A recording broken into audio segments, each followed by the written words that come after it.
Chapter Roman 1, which treats of the character and pursuits of the famous gentleman Don Quixote of La Mancha.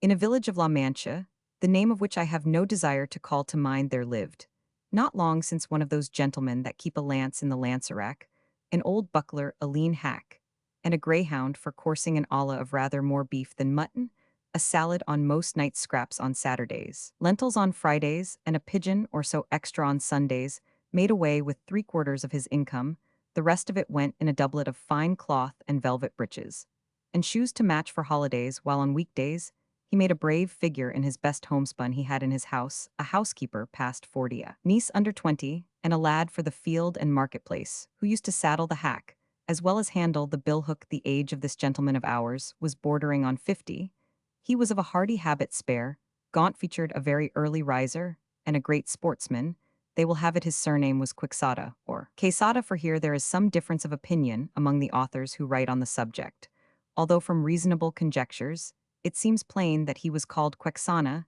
This, however, is of but little importance to our tale. It will be enough not to stray a hair's breadth from the truth in the telling of it. You must know then that the above-named gentleman, whenever he was at leisure, which was mostly all the year round, gave himself up to reading books of chivalry, with such ardor and avidity, that he almost entirely neglected the pursuit of his field sports, and even the management of his property. And to such a pitch did his eagerness and infatuation go that he sold many an acre of tillage land to buy books of chivalry to read, and brought home as many of them as he could get, but of all there were none he liked so well as those of the famous Feliciano de Silva's composition, for their lucidity of style and complicated conceits, were as pearls in his sight, particularly when in his reading he came upon courtships and cartels, where he often found passages like "the reason of the unreason, with which my reason is afflicted, so weakens my reason, that with reason I murmur at your beauty," or again, "the high heavens that of your divinity divinely fortify you with the stars render you deserving of the desert your greatness deserves." Over conceits of this sort, the poor gentleman lost his wits, and used to lie awake striving to understand them, and worm the meaning out of them, what Aristotle himself could not have made out or extracted, had he come to life again for that special purpose. He was not at all easy about the wounds which Don Belianis gave and took, because it seemed to him that, great as were the surgeons who had cured him, he must have had his face and body covered all over with seams and scars. He commended, however, the author's way of ending his book with the promise of that interminable adventure, and many a time was he tempted to take up his pen and finish it properly, as is there proposed, which no doubt he would have done, and made a successful piece of work of it too, had not greater and more absorbing thoughts prevented him. Many an argument did he have with the curate of his village, a learned man, and a graduate of Sigenza, as to which had been the better Knight Pomeran of England, or Amadis of Gaul, Master Nicholas. The village barber, however, used to say that neither of them came up to the Knight of Bus, and that if there was any that could compare with him, it was Don Galaor, the brother of Amadis of Gaul, because he had a spirit that was equal to every occasion, and was no finikin knight nor lachrymose like his brother. While in the matter of valor he was not a whit behind him. In short, he became so absorbed in his books that he spent his nights from sunset to sunrise, and his days from dawn to dark, poring over them, and what with little sleep and much reading his brains got so dry that he lost his wits. His fancy grew full of what he used to read about in his books: enchantments, quarrels, battles, challenges, wounds, wooings, love's agonies, and all sorts of impossible nonsense. And it so possessed his mind that the whole fabric of invention and fancy he read of was true, that to him no history in the world had more reality in it. He used to say the Cid Dias was a very good knight, but that he was not to be compared with the knight of the burning sword, who with one backstroke cut in half two fierce and monstrous giants. He thought more of Bernardo del Carpio, because at Roncesvalles he slew Roland in spite of enchantments, availing himself of the artifice of Hercules. When he strangled Antus, the son of Terra, in his arms, he approved highly of the giant Morgante, because although of the giant breed which is always arrogant and ill-conditioned, he alone was affable and well-bred. But above all, he admired Reinaldos of Montalban, especially when he saw him sallying forth from his castle and robbing everyone he met. And when beyond the seas he stole that image of Mahomet, which, as his history says, was entirely of gold, to have a bout of kicking at that traitor of a Gainlun, he would have given his housekeeper and his niece into the bargain. In short, his wits being quite gone, he hit upon the strangest notion that ever madman in this world hit upon, and that was that he fancied it was right and requisite, as well for the support of his own honor, as for the service of his country, that he should make a knight errant of himself, roaming the world over in full armor, and on horseback in quest of adventures, and putting in practice himself all that he had read of as being the usual practices of knights-errant writing, every kind of wrong, and exposing himself to peril and danger, from which in the issue he was to reap eternal renown and fame. Already the poor man saw himself crowned by the might of his arm Emperor of Trebizond at least, and so led away by the intense enjoyment he found in these pleasant fancies, he set himself forthwith to put his scheme into execution. The first thing he did was to clean up some armor that had belonged to his great-grandfather, and had been for ages lying forgotten in a corner eaten with rust, and covered with mildew he scoured, and polished it as best he could, but he perceived one great defect in it, that it had no closed helmet, nothing but a simple morion. This deficiency, however, his ingenuity supplied, for he contrived a kind of half-helmet of pasteboard, which fitted on to the morion, looked like a whole one. It is true that in order to see if it was strong and fit to stand a cut, he drew his sword, and gave it a couple of slashes, the first of which undid, in an instant, what had taken him a week to do. The ease with which he had knocked it to pieces disconcerted him somewhat, and, to guard against that danger, he set to work again, fixing bars of iron on the inside, until he was satisfied with its strength, and then, not caring to try any more experiments with it, he passed it, and adopted it as a helmet of the most perfect construction. He next proceeded to inspect his hack, which with more quartos than a reel, and more blemishes than the steed of Ganella, that tantum pellis et ossa fuit, surpassed in his eyes the Bucephalus of Alexander, or the Babieca of the Roman. 599 4 days were spent in thinking what name to give him, because, as he said to himself, it was not right that a horse belonging to a knight so famous, and one with such merits of his own, should be without some distinctive name, and he strove to adapt it so as to indicate what he had been before belonging to a knight-errant, and what he then was, for it was only reasonable that his master, taking a new character, he should take a new name, and that it should be a distinguished and full-sounding one befitting the new order and calling he was about to follow, and so, after having composed, struck out, rejected, added to, unmade, and remade a multitude of names out of his memory and fancy, he decided upon calling him Rocinante, a name to his thinking lofty, sonorous, and significant of his condition, as a hack, before he became what he now was, the first and foremost of all the hacks in the world. Having got a name for his horse so much to his taste, he was anxious to get one for himself, and he was 8 days more pondering over this point, till at last he made up his mind to call himself Don Quixote, whence, as has been already said, the authors of this veracious history have inferred that his name must have been beyond a doubt Quixote, and not Quesada as others would have it, recollecting, however, that the valiant Amadis was not content to call himself curtly Amadis, and nothing more, but added the name of his kingdom and country to make it famous, and called himself Amadis of Gaul. He, like a good knight, resolved to add on the name of his, and to style himself Don Quixote of La Mancha, whereby he considered he described accurately his origin and country, and did honor to it in taking his surname from it. So then, his armor being furbished, his morion turned into a helmet, his hack christened, and he himself confirmed, he came to the conclusion that nothing more was needed now, but to look out for a lady to be in love with, for a knight-errant without love was like a tree without leaves or fruit, or a body without a soul. As he said to himself, if for my sins, or by my good fortune, I come across some giant, hereabouts a common occurrence with knights-errant, and overthrow him in one onslaught, or cleave him asunder to the waist, or in short vanquish, and subdue him, will it not be well to have someone I may send him to as a present, that he may come in and fall on his knees before my sweet lady, and in a humble submissive voice, say, I am the giant Caraculiambro, lord of the island of Malandrania, vanquished in single combat by the never sufficiently extolled knight Don Quixote of La Mancha, who has commanded me to present myself before your grace, that your highness dispose of me at your pleasure. Oh, how our good gentleman enjoyed the delivery of this speech, especially when he had thought of someone to call his lady. There was, so the story goes, in a village near his own, a very good-looking farm girl, with whom he had been at one time in love, though so far as is known, she never knew it nor gave a thought to the matter. Her name was Aldonza Lorenzo, and upon her he thought fit to confer the title of lady of his thoughts, and after some search for a name which should not be out of harmony with her own, and should suggest and indicate that of a princess and great lady, he decided upon calling her Dulcinea del Tobosoche, being of El Toboso a name, to his mind, musical, uncommon, and significant like all those he had already bestowed upon himself, and the things belonging to him. Chapter Roman 2, which treats of the first sally, the ingenious Don Quixote made from home. These preliminaries settled, He did not care to put off any longer the execution of his design urged onto it by the thought of all the world was losing by his delay, seeing what wrongs he intended to right grievances, to redress injustices, to repair abuses, to remove and duties to discharge, so without giving notice of his intention to anyone,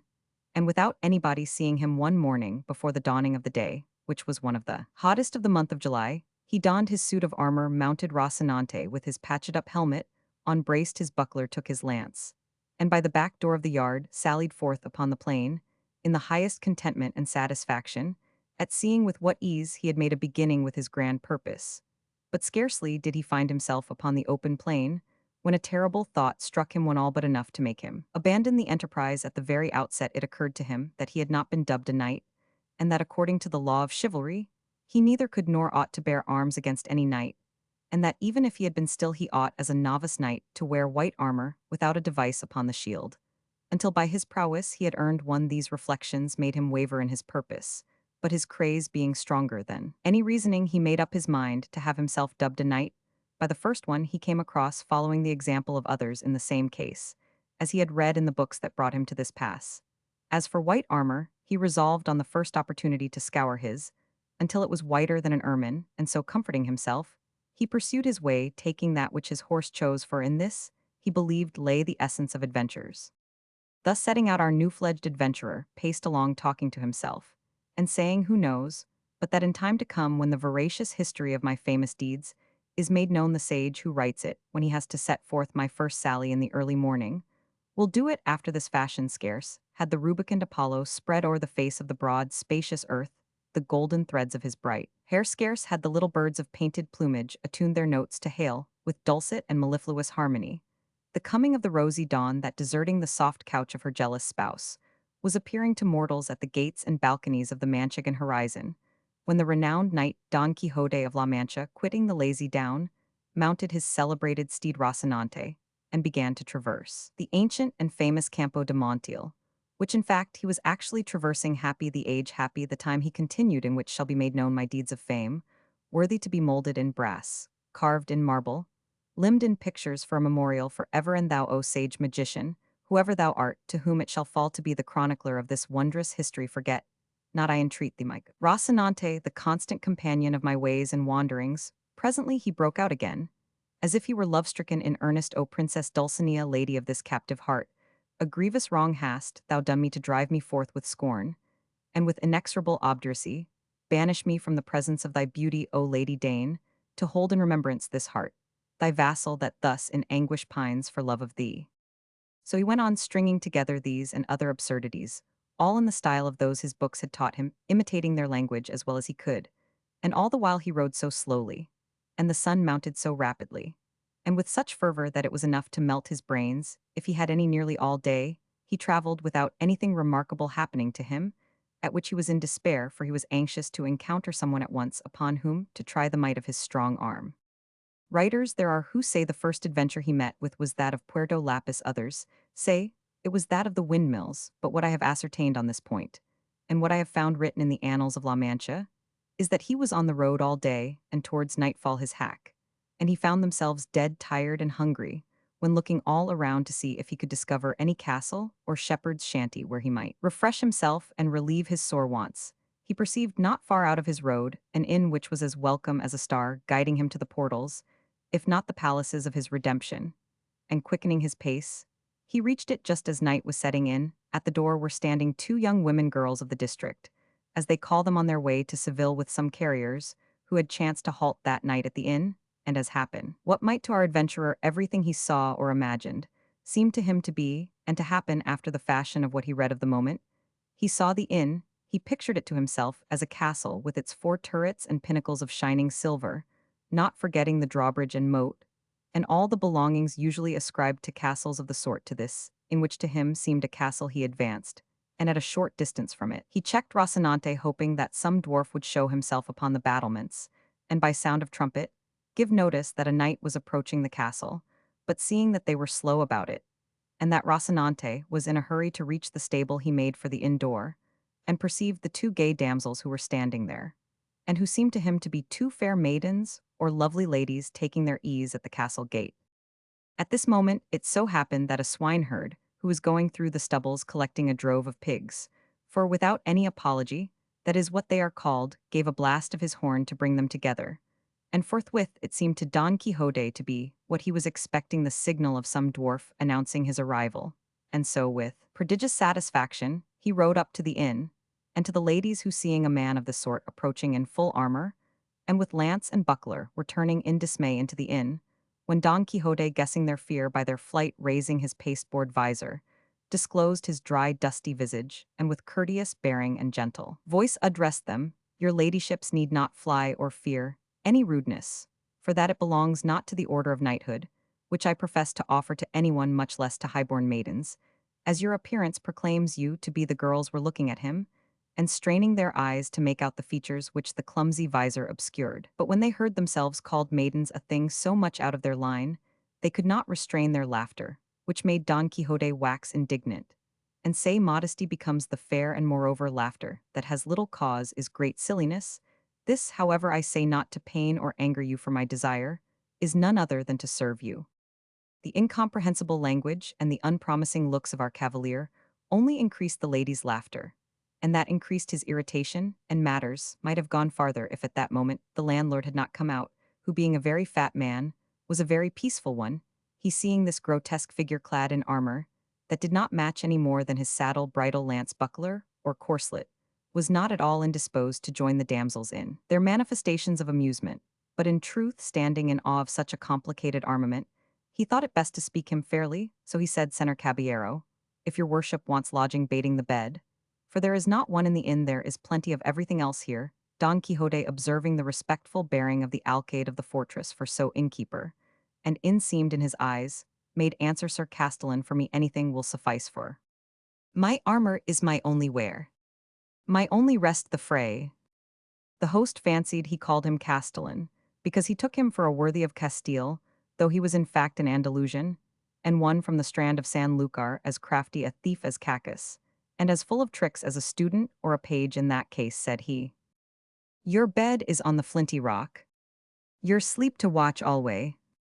and if so you may dismount and safely reckon upon any quantity of sleeplessness under this roof, for a 12-month, not to say for a single night." So saying, he advanced to hold the stirrup for Don Quixote, who got down with great difficulty and exertion, for he had not broken his fast all day, and then charged the host to take great care of his horse, as he was the best bit of flesh that ever ate bread in this world. The landlord eyed him over, but did not find him as good as Don Quixote said, nor even half as good, and putting him up in the stable, he returned to see what might be wanted by his guest, whom the damsels who had by this time made their peace with him were now relieving of his armor. They had taken off his breastplate and backpiece, but they neither knew nor saw how to open his gorget or remove his makeshift helmet,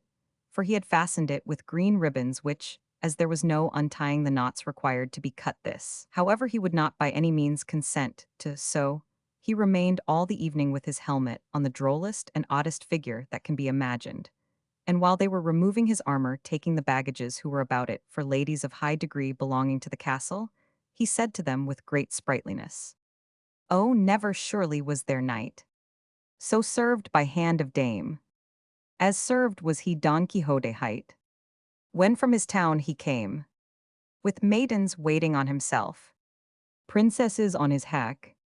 or Rocinante, for that lady's mine, is my horse's name, and Don Quixote of La Mancha is my own, for though I had no intention of declaring myself, until my achievements in your service and honor had made me known the necessity of adapting that old ballad of Lancelot to the present occasion, has given you the knowledge of my name altogether prematurely. A time, however, will come for your ladyships to command and me to obey, and then the might of my arm will show my desire to serve you."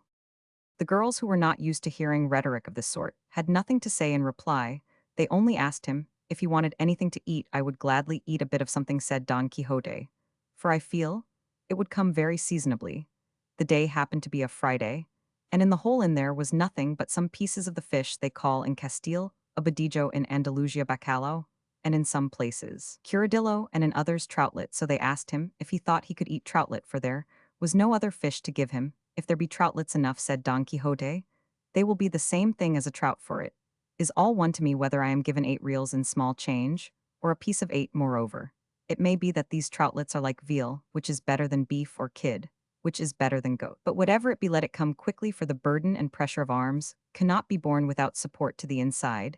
They laid a table for him at the door of the inn for the sake of the air,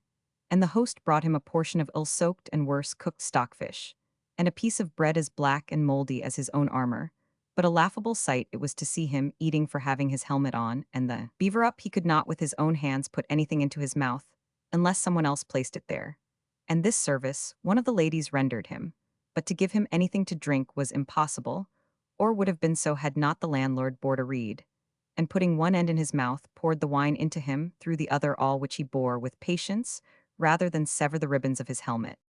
While this was going on, there came up to the inn a sogolder, who, as he approached, sounded his reed pipe 4 or 5 times, and thereby completely convinced Don Quixote that he was in some famous castle,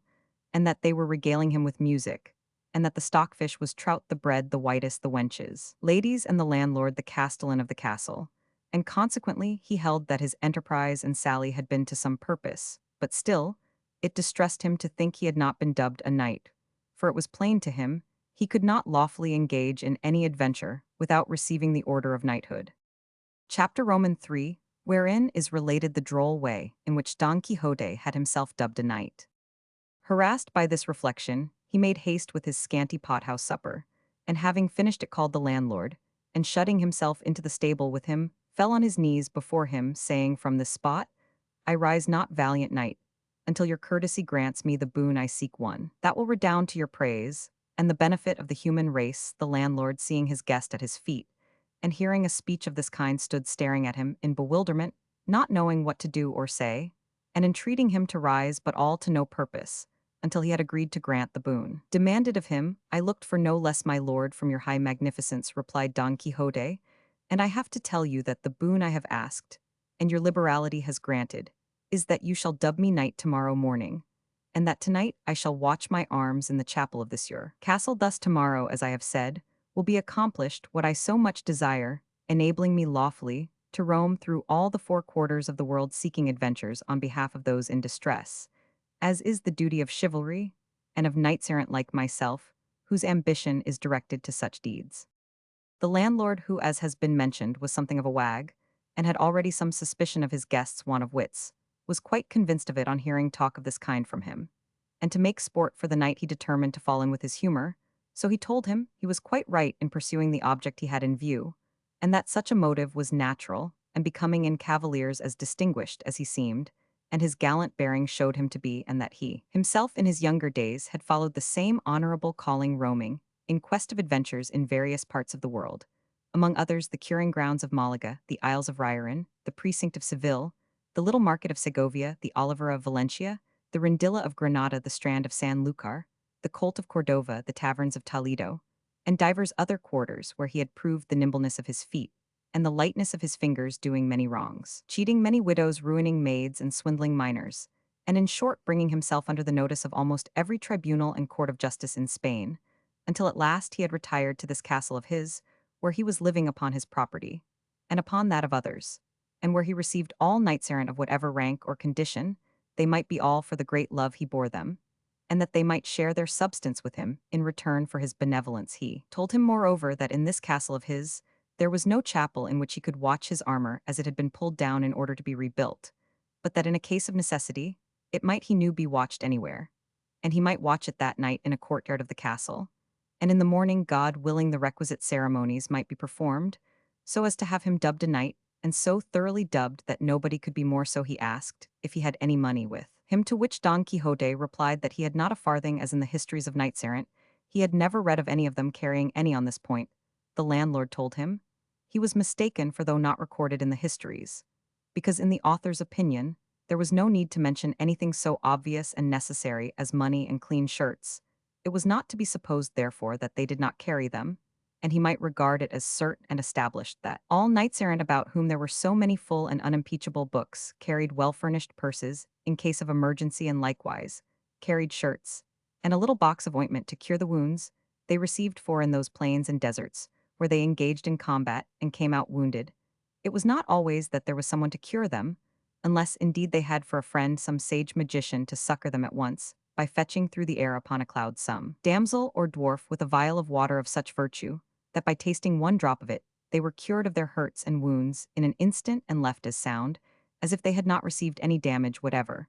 But in case this should not occur, the knights of old took care to see that their squires were provided with money and other requisites such as lint and ointments for healing purposes. And when it happened that knights had no squires, which was rarely and seldom the case, themselves carried everything in cunning saddlebags that were hardly seen on the horse's croup, as if it were something else of more importance. Because, unless for some such reason carrying saddlebags was not very favorably regarded among knights-errant, he therefore advised him,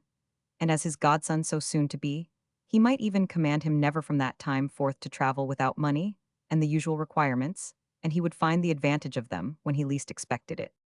Don Quixote promised to follow his advice scrupulously, and it was arranged forthwith that he should watch his armor in a large yard at one side of the inn. So collecting it all together, Don Quixote placed it on a trough that stood by the side of a well, and bracing his buckler on his arm, he grasped his lance and began with a stately air to march up and down in front of the trough. And as he began his march, night began to fall. The landlord told all the people who were in the inn about the craze of his guest, the watching of the armor, and the dubbing ceremony he contemplated full of wonder at so strange a form of madness. They flocked to see it from a distance, and observed with what composure he sometimes paced up and down, or sometimes leaning on his lance gazed on his armor, without taking his eyes off it for ever so long. And as the night closed in with a light from the moon so brilliant that it might vie with his, that lent it everything the novice knight did was plainly seen by all. Meanwhile, one of the carriers who were in the inn thought fit to water his team, and it was necessary to remove Don Quixote's armor as it lay on the trough. But he, seeing the other approach, hailed him in a loud voice, "O thou, whoever thou art, rash knight, that comest to lay hands on the armor of the most valorous errant that ever girt on sword, have a care what thou dost touch it, not unless thou wouldst lay down thy life." As the penalty of thy rashness, the carrier gave no heed to these words, and he would have done better to heed them, if he had been heedful of his health, but seizing it by the straps flung the armor some distance from him. Seeing this, Don Quixote raised his eyes to heaven, and fixing his thoughts apparently upon his lady Dulcinea, exclaimed, "Aid me, lady mine, in this the first encounter that presents itself to this breast, which thou holdest in subjection. Let not thy favor and protection fail me in this first jeopardy." And with these words and others to the same purpose dropping his buckler, he lifted his lance with both hands, and with it smote such a blow on the carrier's head, that he stretched him on the ground so stunned that had he followed it up with a second, there would have been no need of a surgeon to cure him. This done, he picked up his armor and returned to his beat with the same serenity as before.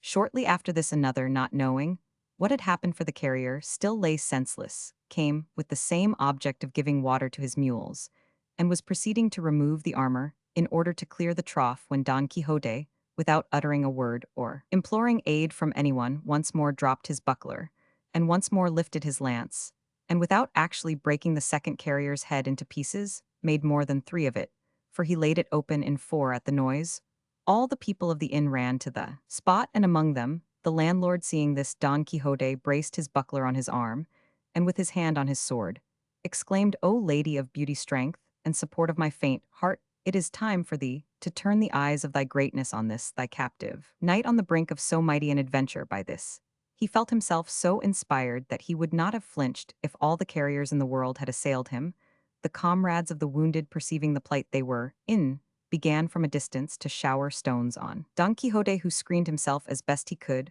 with his buckler, not daring to quit the trough and leave his armor unprotected. The landlord shouted to them to leave him alone, for he had already told them that he was mad,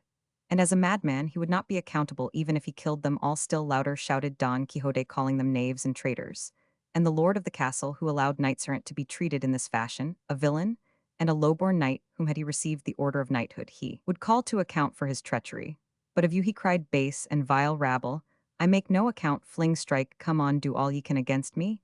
Ye shall see what the reward of your folly and insolence will be." This he uttered with so much spirit and boldness that he filled his assailants with a terrible fear. And as much for this reason as at the persuasion of the landlord, they left off stoning him, and he allowed them to carry off the wounded, and with the same calmness and composure as before resumed the watch over his armor. But these freaks of his guest were not much to the liking of the landlord, so he determined to cut matters short and confer upon him,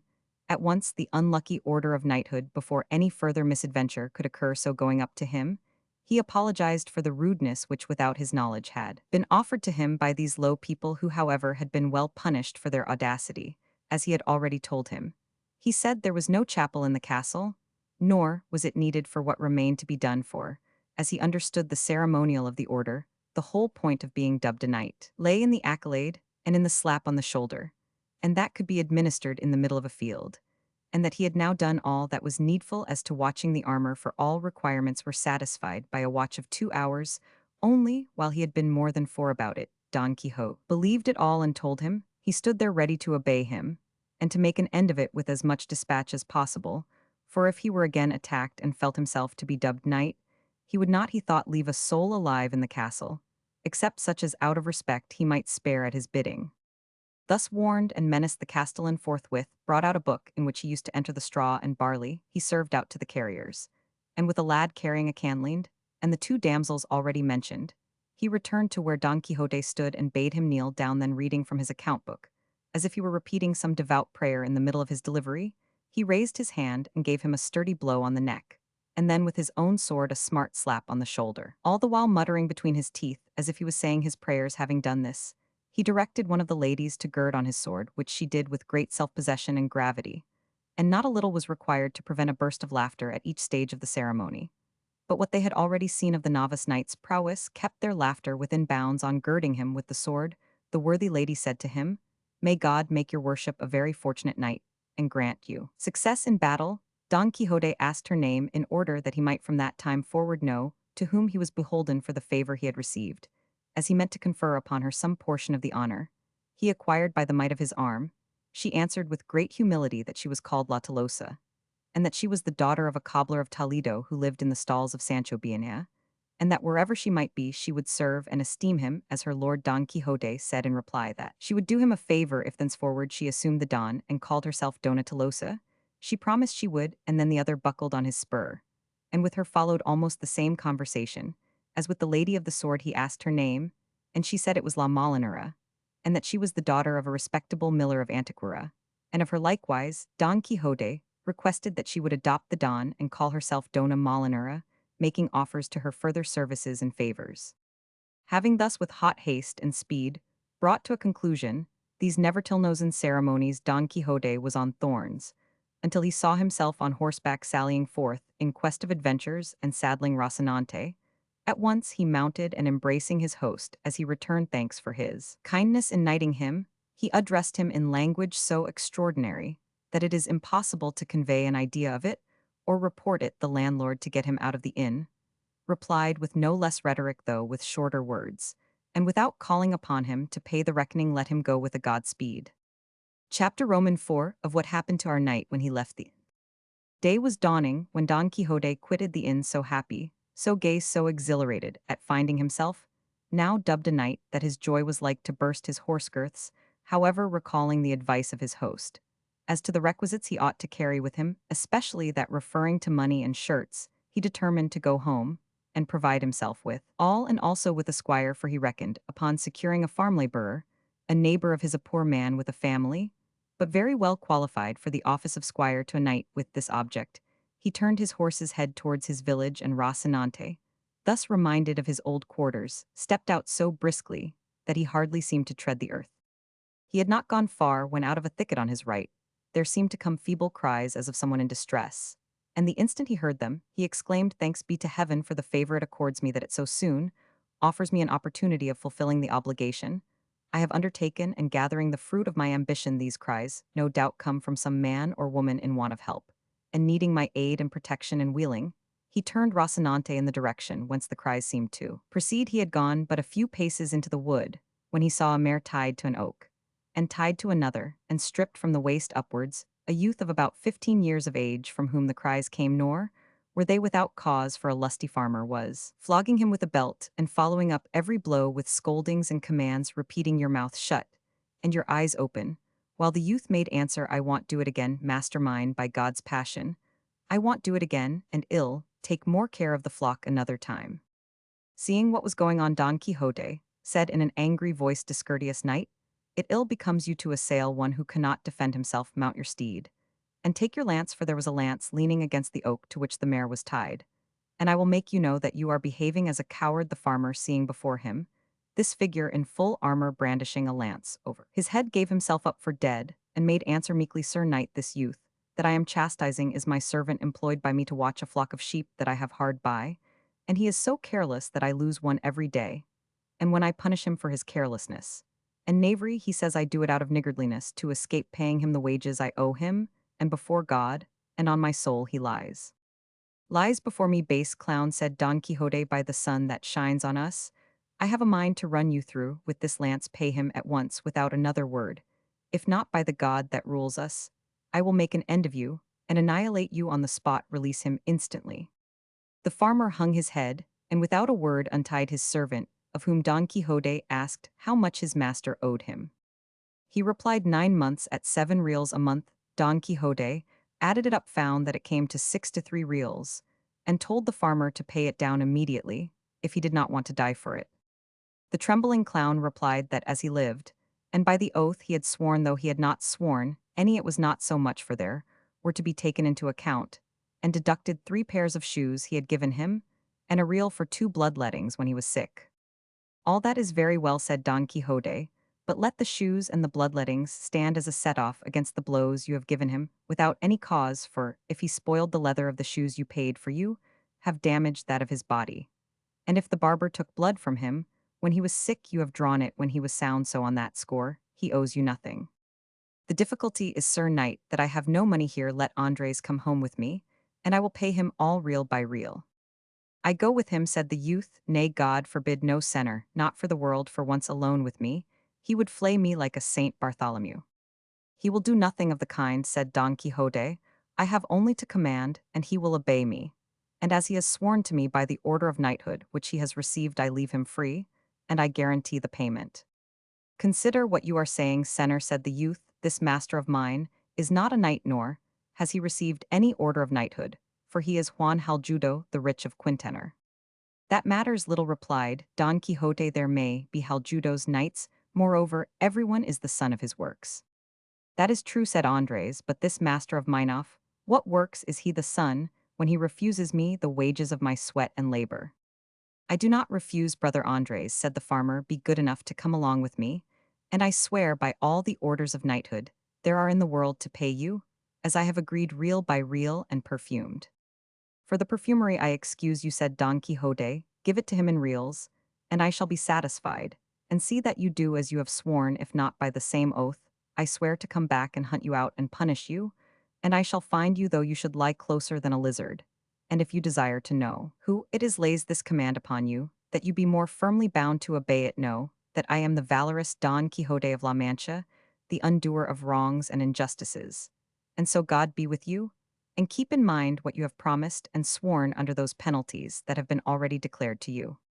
So saying, he gave Rocinante the spur, and was soon out of reach. The farmer followed him with his eyes, and when he saw that he had cleared the wood and was no longer in sight, he turned to his boy Andres, and said, Come here, my son, I want to pay you what I owe you, as that undoer of wrongs has commanded me. My oath on it, said Andres, your worship will be well advised to obey the command of that good knight. May he live 1,000 years, for, as he is a valiant, and just judge by roke, if you do not pay me, he will come back and do as he said. My oath on it too, said the farmer, but as I have a strong affection for you I want to add to the debt, in order to add to the payment, and seizing him by the arm he tied him up again, and gave him such a flogging that he left him for dead. Now, Master Andres, said the farmer, call on the undoer of wrongs. You will find he won't undo that, though I am not sure that I have quite done with you, for I have a good mind to flay you alive. But at last he untied him, and gave him leave to go look for his judge, in order to put the sentence pronounced into execution. Andres went off rather down in the mouth, swearing he would go to look for the valiant Don Quixote of La Mancha, and tell him exactly what had happened, and that all would have to be repaid him sevenfold. But for all that he went off weeping while his master stood laughing.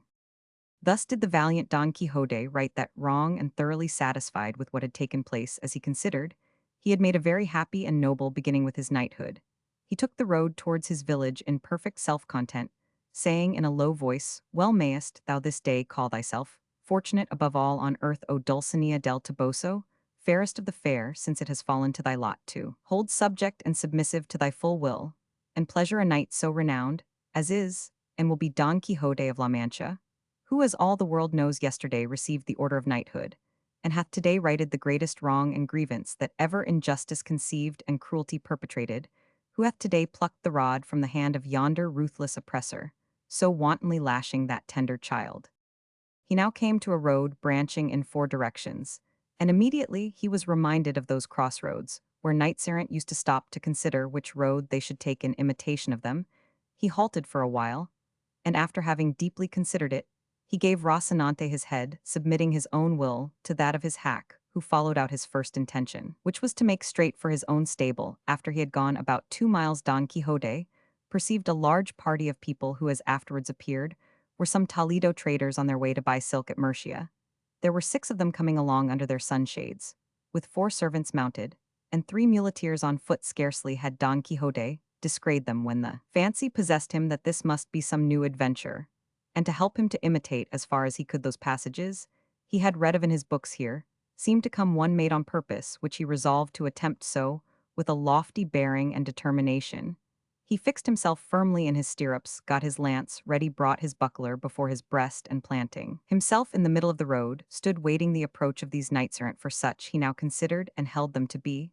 And when they had come near enough to see and hear, he exclaimed with a haughty gesture, "All the world stand, unless all the world confess that in all the world there is no maiden fairer than the Empress of La Mancha, the peerless Dulcinea del Toboso."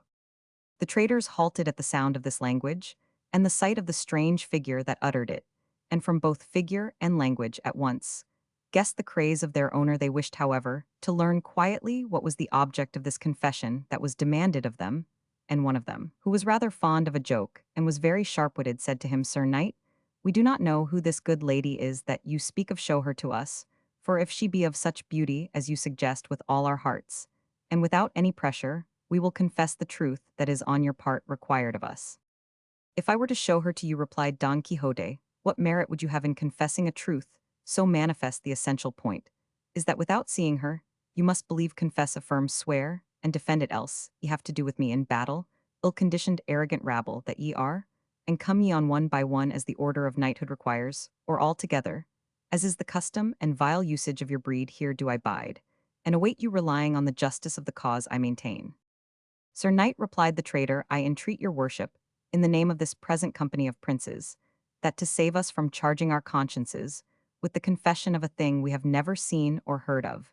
and one moreover so much to the prejudice of the empresses and queens of the Alcaria and Estremadura, your worship will be pleased to show us some portrait of this lady, though it be no bigger than a grain of wheat, for by the thread one gets at the ball, and in this way we shall be satisfied and easy, and you will be content and pleased. Nay, I believe we are already so far agreed with you that, even though her portrait should show her blind of one eye, and distilling vermilion and sulphur from the other, we would nevertheless, to gratify your worship, say all in her favor that you desire." "She distills nothing of the kind, vile rabble," said Don Quixote, burning with rage. "Nothing of the kind, I say, only ambergris and civet in cotton. Nor is she one-eyed or hump-backed, but straighter than a Guadarrama spindle. But ye must pay for the blasphemy ye have uttered against beauty like that of my lady." And so saying, he charged with levelled lance against the one who had spoken with such fury and fierceness, that if luck had not contrived that Rocinante should stumble midway and come down, it would have gone hard with the rash trader. Down went Rocinante, and over went his master, rolling along the ground for some distance, and when he tried to rise he was unable, so encumbered was he with lance, buckler, spurs, helmet, and the weight of his old armor, and all the while he was struggling to get up, he kept saying, "Fly not, cowards, and caitiffs, stay, for not by my fault, but my horses am I stretched here." One of the muleteers in attendance, who could not have had much good nature in him, hearing the poor prostrate man blustering in this style, was unable to refrain from giving him an answer on his ribs, and coming up to him, he seized his lance, and having broken it in pieces with one of them, he began so to belabor our Don Quixote that, notwithstanding, and in spite of his armor, he milled him like a measure of wheat. His masters called out not to lay on so hard, and to leave him alone, but the muleteer's blood was up, and he did not care to drop the game until he had vented the rest of his wrath, and gathering up the remaining fragments of the lance, he finished with a discharge upon the unhappy victim, who all through the storm of sticks that rained on him never ceased threatening heaven and earth, and the brigands for such they seemed to him. At last, the muleteer was tired, and the traders continued their journey, taking with them matter for talk about the poor fellow who had been cudgeled. He, when he found himself alone, made another effort to rise, but if he was unable when whole and sound, how was he to rise after having been thrashed and well-nigh knocked to pieces? And yet he esteemed himself fortunate, as it seemed to him, that this was a regular knight-errant's mishap, and entirely he considered the fault of his horse, however battered in body, as he was to rise, was beyond his power. Chapter Roman 5, in which the narrative of our knight's mishap is continued.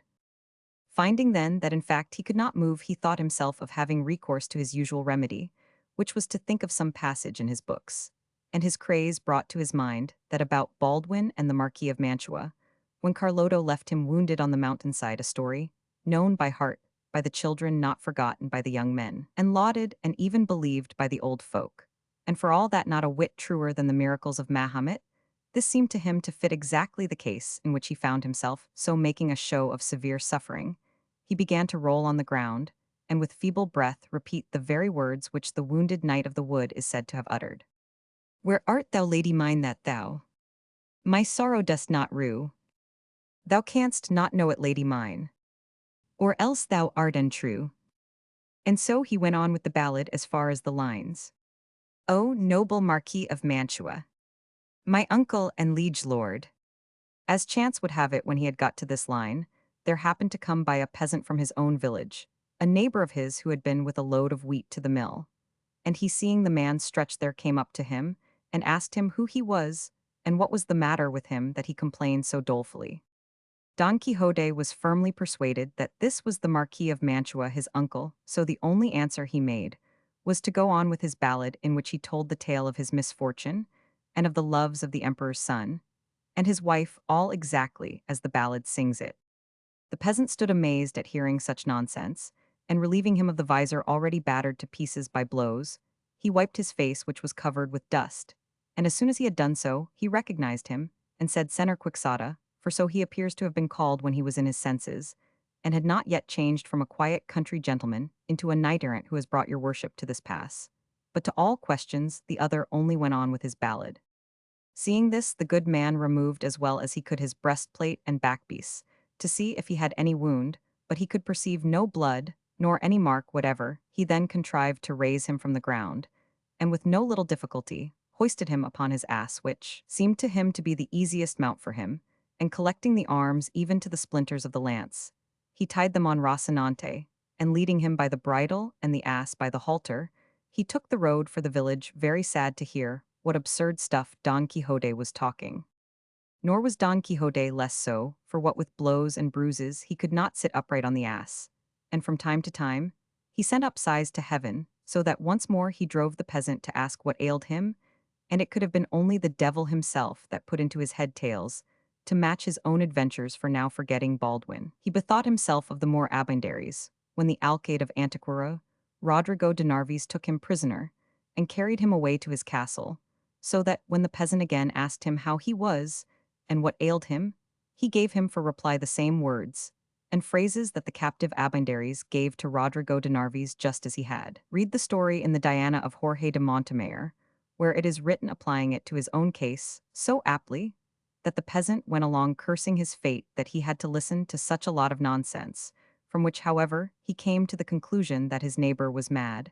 and so made all haste to reach the village to escape the wearisomeness of this harangue of Don Quixote's, who at the end of it said, Senor Don Rodrigo de Narvaez, your worship must know that this fair Zarafa I have mentioned is now the lovely Dulcinea del Toboso, for whom I have done doing, and will do the most famous deeds of chivalry that in this world have been seen, are to be seen, or ever shall be seen. To this the peasant answered, Senor, that I am cannot your worship see that I am not Don Rodrigo de Narvaez, nor the Marquis of Mantua, but Pedro Alonso your neighbor, and that your worship is neither Baldwin nor Abandaries, but the worthy gentleman Senor Quixote. I know who I am, replied Don Quixote, and I know that I may be not only those I have named, but all the 12 peers of France, and even all the 9 worthies, since my achievements surpass all that they have done altogether, and each of them on his own account. With this talk and more of the same kind, they reached the village just as night was beginning to fall. But the peasant waited, until it was a little later that the belabored gentleman might not be seen riding in such a miserable trim, when it was what seemed to him the proper time he entered the village and went to Don Quixote's house, which he found all in confusion. And there were the curate and the village barber, who were great friends of Don Quixote, and his housekeeper was saying to them, in a loud voice, "What does your worship think can have befallen my master Senor Licentiate Piero Perez? For so the curate was called, it is 3 days now since anything has been seen of him, or the hack, or the buckler lance, or armor miserable me, I am certain of it. And it is as true as that I was born to die that these accursed books of chivalry he has, and has got into the way of reading so, constantly have upset his reason, for now I remember having often heard him saying to himself that he would turn knight-errant, and go all over the world in quest of adventures to the devil and Barabbas, with such books that have brought to ruin in this way, the finest understanding there was in all La Mancha." The niece said the same, and more. You must know Master Nicholasfer, that was the name of the barber. It was often my uncle's way to stay 2 days and nights together, poring over these unholy books of misventures, after which he would fling the book away and snatch up his sword and fall to slashing the walls. And when he was tired out, he would say he had killed 4 giants like 4 towers, and the sweat that flowed from him, when he was weary, he said, was the blood of the wounds he had received in battle, and then he would drink a great jug of cold water, and become calm and quiet, saying that this water was a most precious potion, which the sage Esquife, a great magician and friend of his, had brought him. But I take all the blame upon myself, for never having told your worships of my uncle's vagaries, that you might put a stop to them, before things had come to this pass, and burn all these accursed books, for he has a great number that richly deserve to be burned like heretics. So say I too, said the curate, and by my faith tomorrow shall not pass without public judgment upon them, and may they be condemned to the flames, lest they lead those that read to behave, as my good friend seems to have behaved. All this the peasant heard, and from it he understood at last what was the matter with his neighbor. So he began calling aloud, "Open your worships to Senor Baldwin, and to Senor the Marquis of Mantua, who comes badly wounded, and to Senor Abandaries the Moor, whom the valiant Rodrigo de Narvaez the Alcade of Antequera brings captive." At these words they all hurried out, and when they recognized their friend master and uncle, who had not yet dismounted from the ass, because he could not, they ran to embrace him. "Hold," said he, "for I am badly wounded through my horses, fault carry me to bed, and if possible send for the wise Urganda to cure and see to my wounds." "See their plague on it," cried the housekeeper at this. "Did not my heart tell the truth, as to which foot my master went lame of to bed with your worship at once? And we will contrive to cure you here, without fetching that Hurgada a curse, I say once more, and 100 times more, on those books of chivalry, that have brought your worship to such a pass." They carried him to bed at once, and after searching for his wounds could find none, but he said they were all bruises from having had a severe fall with his horse Rocinante, when in combat with 10 giants, the biggest and the boldest to be found on earth. So said the curate, "Are there giants in the dance? By the sign of the cross, I will burn them tomorrow, before the day is over." And he put a host of questions to Don Quixote, but his only answer to all was give him something to eat and leave him to sleep, for that was what he needed most. They did so. And the curate questioned the peasant at great length as to how he had found Don Quixote. He told him, and the nonsense he had talked when found, and on the way home, all which made the licentiate the more eager to do what he did the next day, which was to summon his friend the barber Master Nicholas, and go with him to Don Quixote's house. Chapter Romans 6 of the diverting and important scrutiny, which the curate and the barber made in the library of our ingenious gentleman. He was still sleeping, so the curate asked the niece for the keys of the room, where the books the authors of all the mischief were, and right willingly she gave them. They all went in, the housekeeper with them, and found more than 100 volumes of big books very well bound, and some other small ones. The moment the housekeeper saw them, she turned about and ran out of the room, and came back immediately with a saucer of holy water, and a sprinkler, saying, "Here, your worship, Senor Licentiate, sprinkle this room. Don't leave any magician of the many there are in these books to bewitch us in revenge for our design of banishing them from the world." The simplicity of the housekeeper made the licentiate laugh, and he directed the barber to give him the books one by one to see what they were about, as there might be some to be found among them that did not deserve the penalty of fire. "No," said the niece, "there is no reason for showing mercy to any of them. They have every one of them done mischief. Better fling them out of the window into the court, and make a pile of them, and set fire to them, or else carry them into the yard. And there a bonfire can be made without the smoke giving any annoyance, The housekeeper said the same, so eager were they both for the slaughter of those innocents. But the curate would not agree to it without first reading at any rate the titles. The first that Master Nicholas put into his hand was the 4 books of Amadis of Gaul. This seems a mysterious thing, said the curate, for as I have heard say, this was the first book of chivalry printed in Spain. And from this, all the others derive their birth and origin. So it seems to me that we ought inexorably to condemn it to the flames, as the founder of so vile a sect. Nay, sir, said the barber, I too have heard say that this is the best of all the books of this kind that have been written, and so as something singular in its line it ought to be pardoned. True, said the curate, and for that reason, let its life be spared for the present, let us see that other which is next to it. It is said the barber, the Sergisdesplandian, the lawful son of Amadis of Gaul. Then verily, said the curate, the merit of the father must not be put down to the account of the son. Take it, mistress housekeeper, open the window, and fling it into the yard, and lay the foundation of the pile for the bonfire we are to make. The housekeeper obeyed with great satisfaction, and the worthy Esplandian went flying into the yard to await with all patience the fire that was in store for him. Proceed, said the curate. This that comes next, said the barber, is Amadis of Greece, and indeed I believe all those on this side are of the same Amadis lineage. Then to the yard with the whole of them, said the curate, for to have the burning of Queen Pintiquinistra, and the shepherd Darinal and his eclogues, and the bedeviled and involved discourses of his author I would burn with them, the father who begot me, if he were going about in the guise of a knight-errant. I am of the same mind, said the barber. And so am I, added the niece. In that case, said the housekeeper, here into the yard with them. They were handed to her, and as there were many of them, she spared herself the staircase and flung them down out of the window. Who is that tub there, said the curate. This, said the barber, is Don Alivante de Laura. The author of that book, said the curate, was the same that wrote the Garden of Flowers, and truly, there is no deciding which of the 2 books is the more truthful, or to put it better, the less lying. All I can say is send this one into the yard for a swaggering fool. This that follows is Florismart of Hyrcania, said the barber. Senor Florismart here, said the curate, then by my faith, he must take up his quarters in the yard, in spite of his marvelous birth and visionary adventures, for the stiffness and dryness of his style deserve nothing else into the yard with him, and the other mistress housekeeper. With all my heart, senor, said she, and executed the order with great delight. This, said the barber, is the Night Platir. An old book, that, said the curate, but I find no reason for clemency in it. Send it after the others without appeal, which was done. Another book was opened, and they saw it was entitled The Knight of the Cross. For the sake of the holy name, this book has, said the curate, its ignorance might be excused, but then they say behind the cross there's the devil to the fire with it. Taking down another book, the barber said, this is the Mirror of Chivalry. I know his worship, said the curate, that is where Senor Reinaldos of Montalvan figures with his friends and comrades, greater thieves than Cacus, and the 12 peers of France with the veracious historian Turpin. However,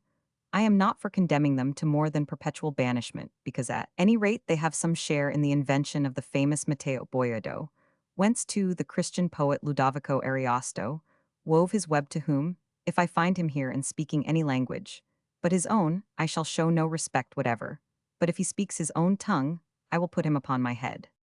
Well, I have him in Italian, said the barber, but I do not understand him.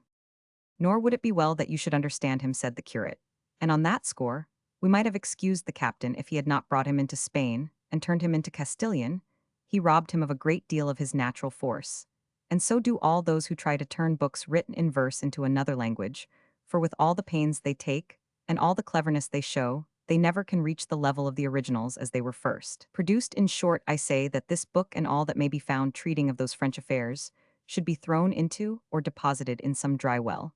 until after more consideration it is settled what is to be done with them, excepting always one Bernardo del Carpio that is going about, and another called Roncesvalles, for these, if they come into my hands, shall pass at once into those of the housekeeper, and from hers into the fire without any reprieve. To all this the barber gave his assent, and looked upon it as right and proper, being persuaded that the curate was so staunch to the faith, and loyal to the truth, that he would not for the world say anything opposed to them. Opening another book, he saw it was Pomeron de Oliva, and beside it was another called Pomeron of England, seeing which the licentiate said, let the olive be made firewood of at once and burned, until no ashes even are left, and let that palm of England be kept and preserved as a thing that stands alone, and let such another case be made for it as that which Alexander found among the spoils of Darius and Set. Aside for the safe keeping of the works of the poet Homer, this book Gossip is of authority for two reasons. First, because it is very good, and secondly, because it is said to have been written by a wise and witty king of Portugal. All the adventures at the castle of Muragarda are excellent and of admirable contrivance, and the language is polished and clear, studying and observing the style befitting the speaker with propriety and judgment. So then, provided it seems good to you, Master Nicholas, I say, let this, and Amadis of Gaul be remitted the penalty of fire. And as for all the rest, let them perish without further question or query. Nay, gossip, said the barber, for this that I have here is the famous Don Bilianis. Well, said the curate, that, and the second, third, and fourth parts all stand in need of a little rhubarb, to purge their excessive bile. And they must be cleared of all that stuff about the castle of fame, and other greater affectations, to which end let them be allowed the overseas term, and according as they mend, so shall mercy or justice be meted out to them. And in the meantime, gossip, do you keep them in your house, and let no one read them. With all my heart, said the barber, and not caring to tire himself with reading more books of chivalry, he told the housekeeper to take all the big ones and throw them into the yard. It was not said to one dull or deaf, but to one who enjoyed burning them more than weaving the broadest and finest web that could be, and seizing about 8 at a time, she flung them out of the window. In carrying so many together, she let one fall at the feet of the barber, who took it up curious to know whose it was, and found it said history of the famous knight Tirante el Blanco. God bless me, said the curate with a shout, Tirante el Blanco here, handed over gossip, for in it I reckon I have found a treasury of enjoyment. And a mine of recreation here is Don Quixote of Montalvan, a valiant knight, and his brother Thomas of Montalvan, and the knight Fonseca with the battle, the bold Tirante, fought with the mastiff, and the witticisms of the damsel Placidemavida, and the loves and wiles of the widow Rupasada, and the empress in love with the squire Hippolyte. In truth, gossip, by right of its style, it is the best book in the world. Here knights eat and sleep and die in their beds, and make their wills before dying, and a great deal more of which there is nothing in all the other books. Nevertheless,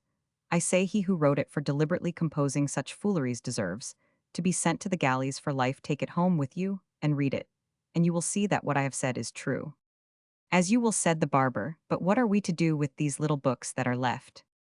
These must be not chivalry, but poetry, said the curate, and opening one he saw it was the Diana of Jorge de Montemayor, and supposing all the others to be of the same sort, these, he said, do not deserve to be burned like the others, for they neither do nor can do the mischief the books of chivalry have done, being books of entertainment that can hurt no one. Ah, senor, said the niece, your worship had better order these to be burned, as well as the others, for it would be no wonder if after being cured of his chivalry disorder my uncle, by reading these, took a fancy to turn shepherd, and range the woods and fields, singing and piping, or what would be still worse, to turn poet, which they say is an incurable and infectious malady. The damsel is right, said the curate, and it will be well to put this stumbling block and temptation out of our friend's way. To begin, then, with the Diana of Montemayor, I am of opinion it should not be burned, but that it should be cleared of all that about the sage Felicia and the magic water,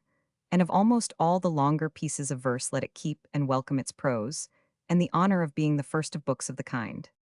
This that comes next, said the barber, is the Diana entitled the second part, by the Salamancan, and this other has the same title, and its author is Gil Polo.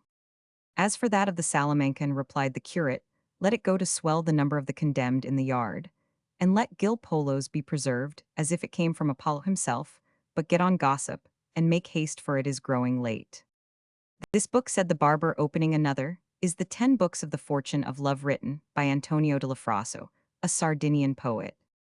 By the orders I have received, said the curate, since Apollo has been Apollo, and the muses have been muses, and poets have been poets, so droll and absurd a book as this has never been written.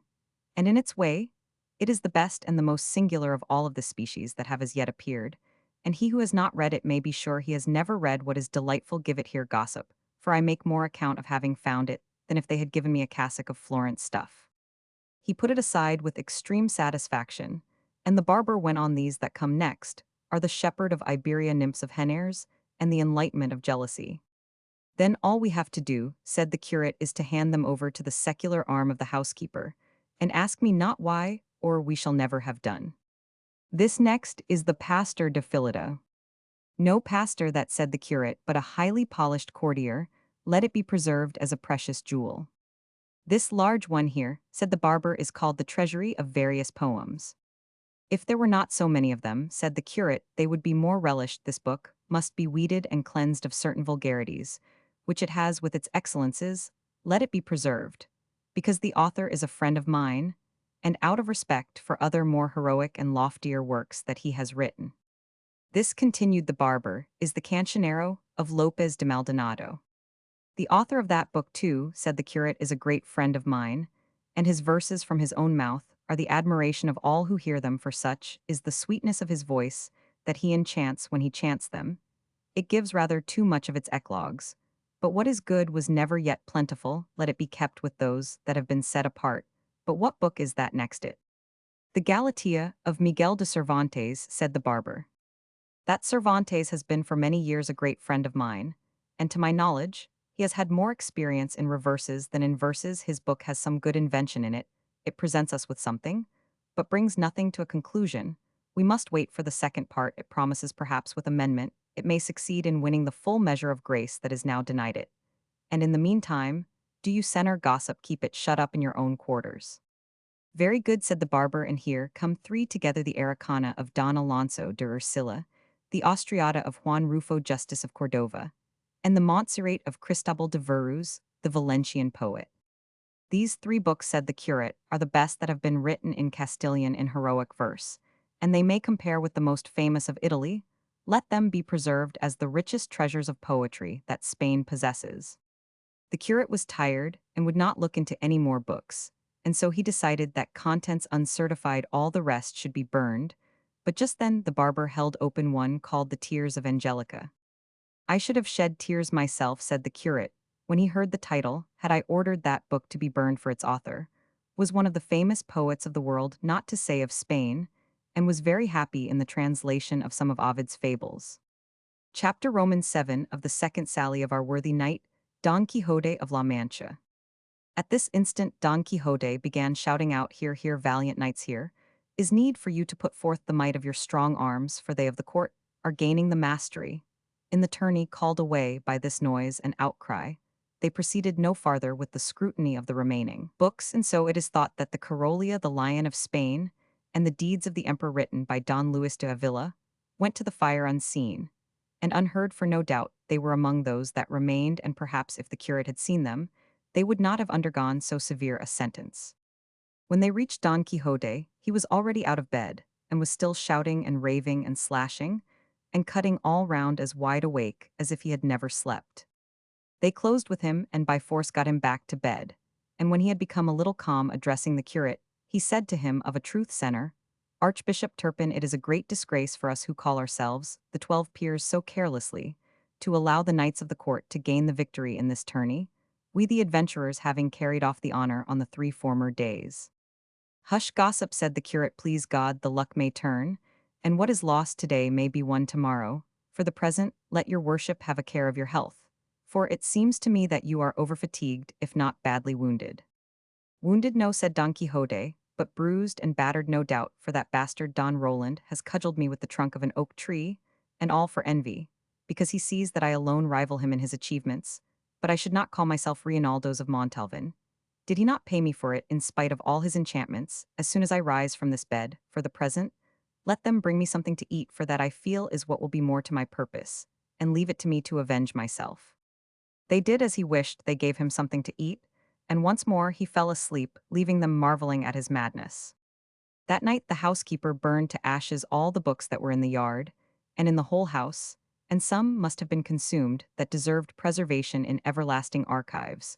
But their fate and the laziness of the examiner did not permit it, and so in them was verified the proverb that the innocent suffer for the guilty.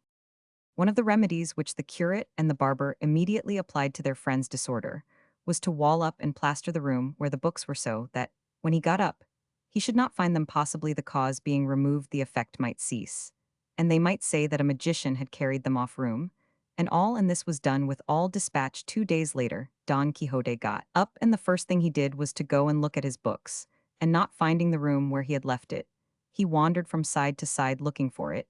He came to the place where the door used to be, and tried it with his hands, and turned and twisted his eyes in every direction without saying a word, but after a good while he asked his housekeeper whereabouts was the room that held his books. The housekeeper, who had been already well instructed in what she was to answer, said, "What room, or what nothing is it, that your worship is looking for there? Are neither room nor books in this house now, for the devil himself has carried all away." "It was not the devil," said the niece, "but a magician who came on a cloud, one night after the day your worship left this, and dismounting from a serpent that he rode he entered the room, and what he did there I know not. But after a little while he made off flying through the roof and left the house full of smoke. And when we went to see what he had done, we saw neither book nor room, but we remember very well the housekeeper. And I that on leaving the old villain said in a loud voice that for a private grudge he owed the owner of the books and the room he had done mischief in that house that would be discovered by and by. He said, too, that his name was the sage Monetan." "He must have said Friston," said Don Quixote. "I don't know whether he called himself Friston or Fritten," said the housekeeper. "I only know that his name ended with ton." "So it does," said Don Quixote, "and he is a sage magician, a great enemy of mine, who has a spite against me, because he knows by his arts and lore that in process of time I am to engage in single combat with a knight whom he befriends, and that I am to conquer, and he will be unable to prevent it. And for this reason, he endeavors to do me all the ill turns that he can, but I promise him it will be hard for him to oppose or avoid what is decreed by heaven." "Who doubts that?" said the niece, "but uncle, who mixes you up in these quarrels, would it not be better to remain at peace in your own house, instead of roaming the world looking for better bread than ever came of wheat, never reflecting that many go for wool and come back shorn?" "O niece of mine," replied Don Quixote, "how much astray art thou in thy reckoning ere they shear me I shall have plucked away, and stripped off the beards of all who dare to touch only the tip of a hair of mine." The two were unwilling to make any further answer, as they saw that his anger was kindling. In short, then, he remained at home 15 days very quietly, without showing any signs of a desire to take up with his former delusions. And during this time, he held lively discussions with his two gossips, the curate and the barber. On the point, he maintained that knights-errant were what the world stood most in need of, and that in him was to be accomplished the revival of knight-errantry. The curate sometimes contradicted him, sometimes agreed with him, for if he had not observed this precaution, he would have been unable to bring him to reason. Meanwhile, Don Quixote worked upon a farm laborer, a neighbor of his, an honest man, if indeed that title can be given to him, who is poor, but with very little wit in his pate. In a word, he so talked him over, and with such persuasions and promises, that the poor clown made up his mind to sally forth with him, and serve him as Esquire. Don Quixote, among other things, told him he ought to be ready to go with him gladly, because any moment an adventure might occur that might win an island in the twinkling of an eye, and leave him governor of it on these and the like promises. Sancho Panza, for so the laborer was called, left wife and children, and engaged himself as esquire to his neighbor. Don Quixote next set about getting some money and selling one thing and pawning another, and making a bad bargain in every case. He got together a fair sum. He provided himself with a buckler which he begged as a loan from a friend, and restoring his battered helmet as best he could, he warned his squire Sancho of the day and hour he meant to set out, that he might provide himself with what he thought most needful. Above all, he charged him to take alforges with him. The other said he would, and that he meant to take also a very good ass he had, as he was not much given to going on foot about the ass. Don Quixote hesitated a little, trying whether he could call to mind any knight-errant taking with him an esquire mounted on his back, but no instance occurred to his memory. For all that, however, he determined to take him, intending to furnish him with a more honorable mount, when a chance of it presented itself. By appropriating the horse of the first discourteous knight he encountered himself, he provided with shirts and such other things as he could according to the advice the host had given him, all which being done, without taking leave Sancho Panza of his wife and children, or Don Quixote of his housekeeper and niece, they sallied forth, unseen by anybody, from the village one night, and made such good way in the course of it that by daylight they held themselves safe from discovery, even should search be made for them. Sancho rode on his ass like a patriarch with his alforges and bota, and longing to see himself soon governor of the island, his master had promised him. Don Quixote decided upon taking the same route and road he had taken on his first journey, that over the Campo de Montiel, which he traveled with less discomfort than on the last occasion, for as it was early morning, and the rays of the sun fell on them obliquely the heat did not distress them. And now said Sancho Panza to his master, your worship, will take care, Senor Knight Errant, not to forget about the island. You have promised me, for be it ever so big ill be equal to governing it. To which Don Quixote replied, thou must know, friend Sancho Panza, that it was a practice very much in vogue, with the knights errant of old, to make their squires governors of the islands or kingdoms. They won, and I am determined that there shall be no failure on my part, in so liberal a custom. On the contrary, I mean to improve upon it, for they sometimes and perhaps most frequently waited until their squires were old. And then when they had had enough of service and hard days and worse nights, they gave them some title or other of count, or at the most marquis of some valley or province more or less. But if thou livest, and I live, it may well be that, before 6 days are over, I may have won some kingdom that has others dependent upon it, which will be just the thing to enable thee to be crowned king of one of them. Nor needst thou count this wonderful, for things and chances fall to the lot of such knights, in ways so unexampled and unexpected that I might easily give thee even more than I promised thee. In that case, said Sancho Panza, if I should become a king, by one of those miracles your worship speaks of, even Juana Gutierrez, my old woman would come to be queen, and my children infantes. Well, who doubts it, said Don Quixote. I doubt it, replied Sancho Panza, because for my part 1 am persuaded that though God should shower down kingdoms upon earth, not one of them would fit the head of Mari Gutierrez. Let me tell you, Senor, she is not worth 2 maravedis, for a queen countess will fit her better, and that only with God's help. Leave it to God, Sancho, returned Don Quixote, for he will give her what suits her best, but do not undervalue thyself so much as to come to be content with anything less than being governor of a province. I will not, Senor, answered Sancho, specially as I have a man of such quality for a master in your worship, who will know how to give me all that will be suitable for me, and that I can bear. Chapter Roman 8 of the Good Fortune, which the valiant Don Quixote had in the terrible and undreamed-of adventure of the windmills, with other occurrences worthy to be fitly recorded. At this point they came in sight of 30 or 40 windmills that there are on that plain, and as soon as Don Quixote saw them, he said to his squire, Fortune is arranging matters for us better than we could have shaped our desires ourselves, for look there, friend Sancho Panza, where 30 or more monstrous giants present themselves, all of whom I mean to engage in battle and slay, and with whose spoils we shall begin to make our fortunes, for this is righteous warfare, and it is God's good service to sweep so evil a breed from off the face of the earth. What giants, said Sancho Panza. Those thou seest there, answered his master, with the long arms, and some have them nearly 2 leagues long. Look, your worship, said Sancho, what we see there are not giants, but windmills, and what seem to be their arms are the sails that, turned by the wind, make the millstone go. It is easy to see, replied Don Quixote, that thou art not used to this business of adventures, those are giants. And if thou art afraid, away with thee out of this, and betake thyself to prayer, while I engage them in fierce and unequal combat.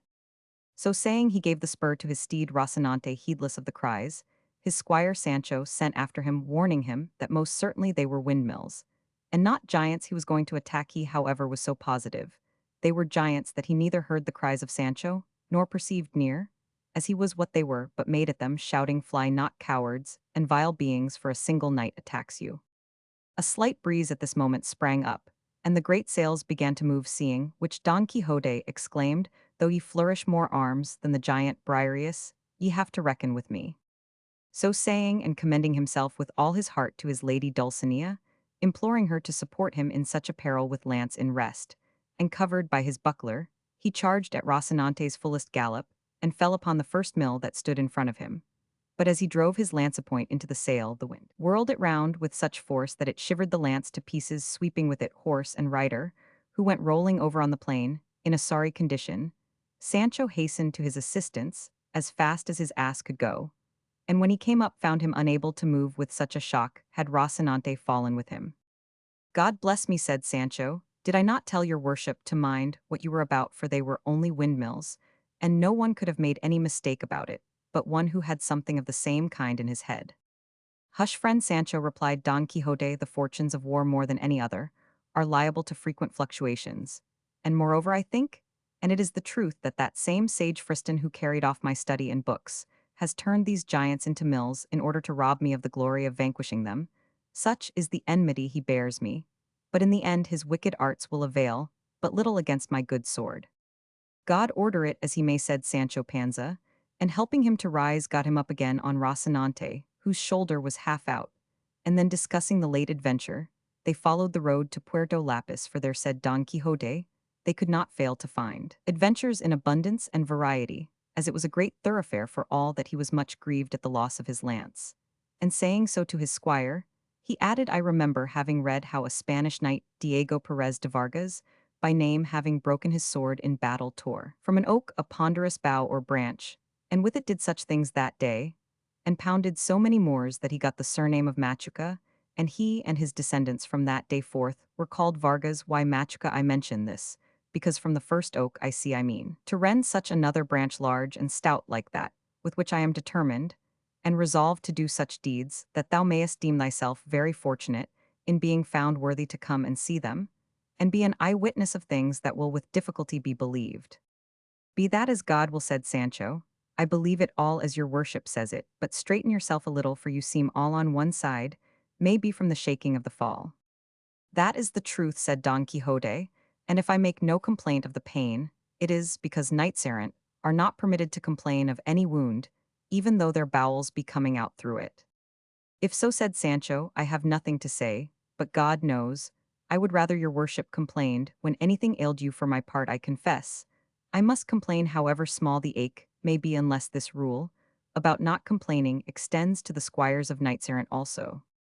Don Quixote could not help laughing at his squire's simplicity, and he assured him he might complain whenever and however he chose, just as he liked, for so far he had never read of anything to the contrary in the order of knighthood. Sancho bade him remember it was dinner time, to which his master answered that he wanted nothing himself just then,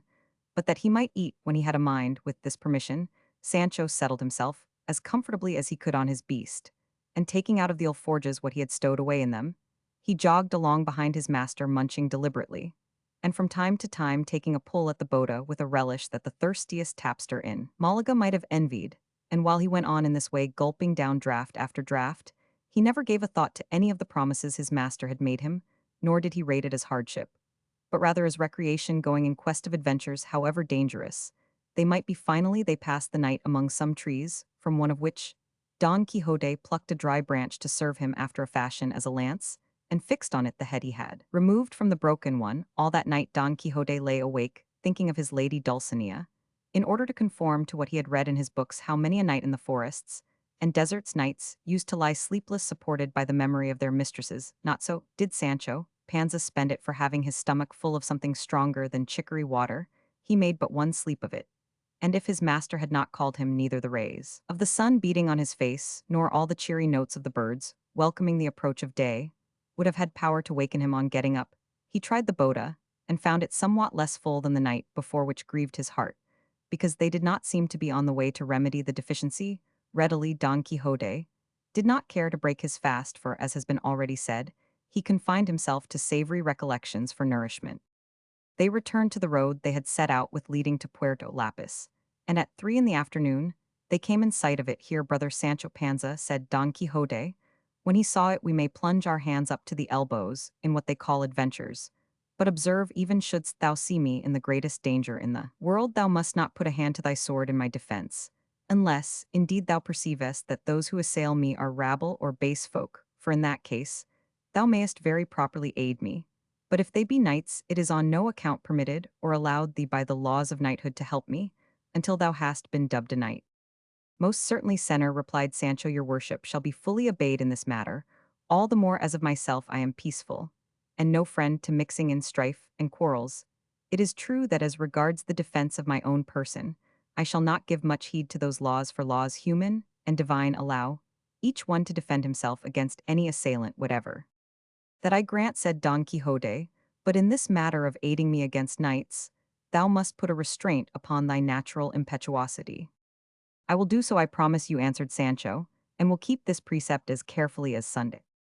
While they were thus talking, there appeared on the road 2 friars of the order of St. Benedict, mounted on 2 dromedaries, for not less tall, were the 2 mules they rode on. They wore traveling spectacles and carried sunshades, and behind them came a coach attended by 4 or 5 persons on horseback, and 2 muleteers on foot in the coach, there was as afterwards appeared a Biscay lady on her way to Seville where her husband was about to take passage for the Indies with an appointment of high honor. The friars, though going the same road, were not in her company. But the moment Don Quixote perceived them, he said to his squire, "Either I am mistaken, or this is going to be the most famous adventure that has ever been seen for those black bodies. We see there must be, and doubtless, are magicians who are carrying off some stolen princess in that coach. And with all my might I must undo this wrong." "This will be worse than the windmill," said Sancho. "Look, senor, those are friars of St. Benedict. And the coach plainly belongs to some travelers. I tell you to mind well what you are about, and don't let the devil mislead you." "I have told thee already, Sancho," replied Don Quixote, "that on the subject of adventures, thou knowest little. What I say is the truth, as thou shalt see presently." So saying, he advanced and posted himself in the middle of the road, along which the friars were coming.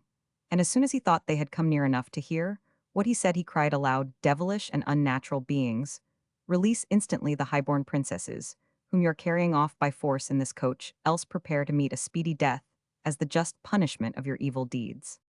The friars drew rein and stood wondering at the appearance of Don Quixote, as well as at his words, to which they replied, "Senor Caballero, we are not devilish or unnatural, but two brothers of St. Benedict following our road,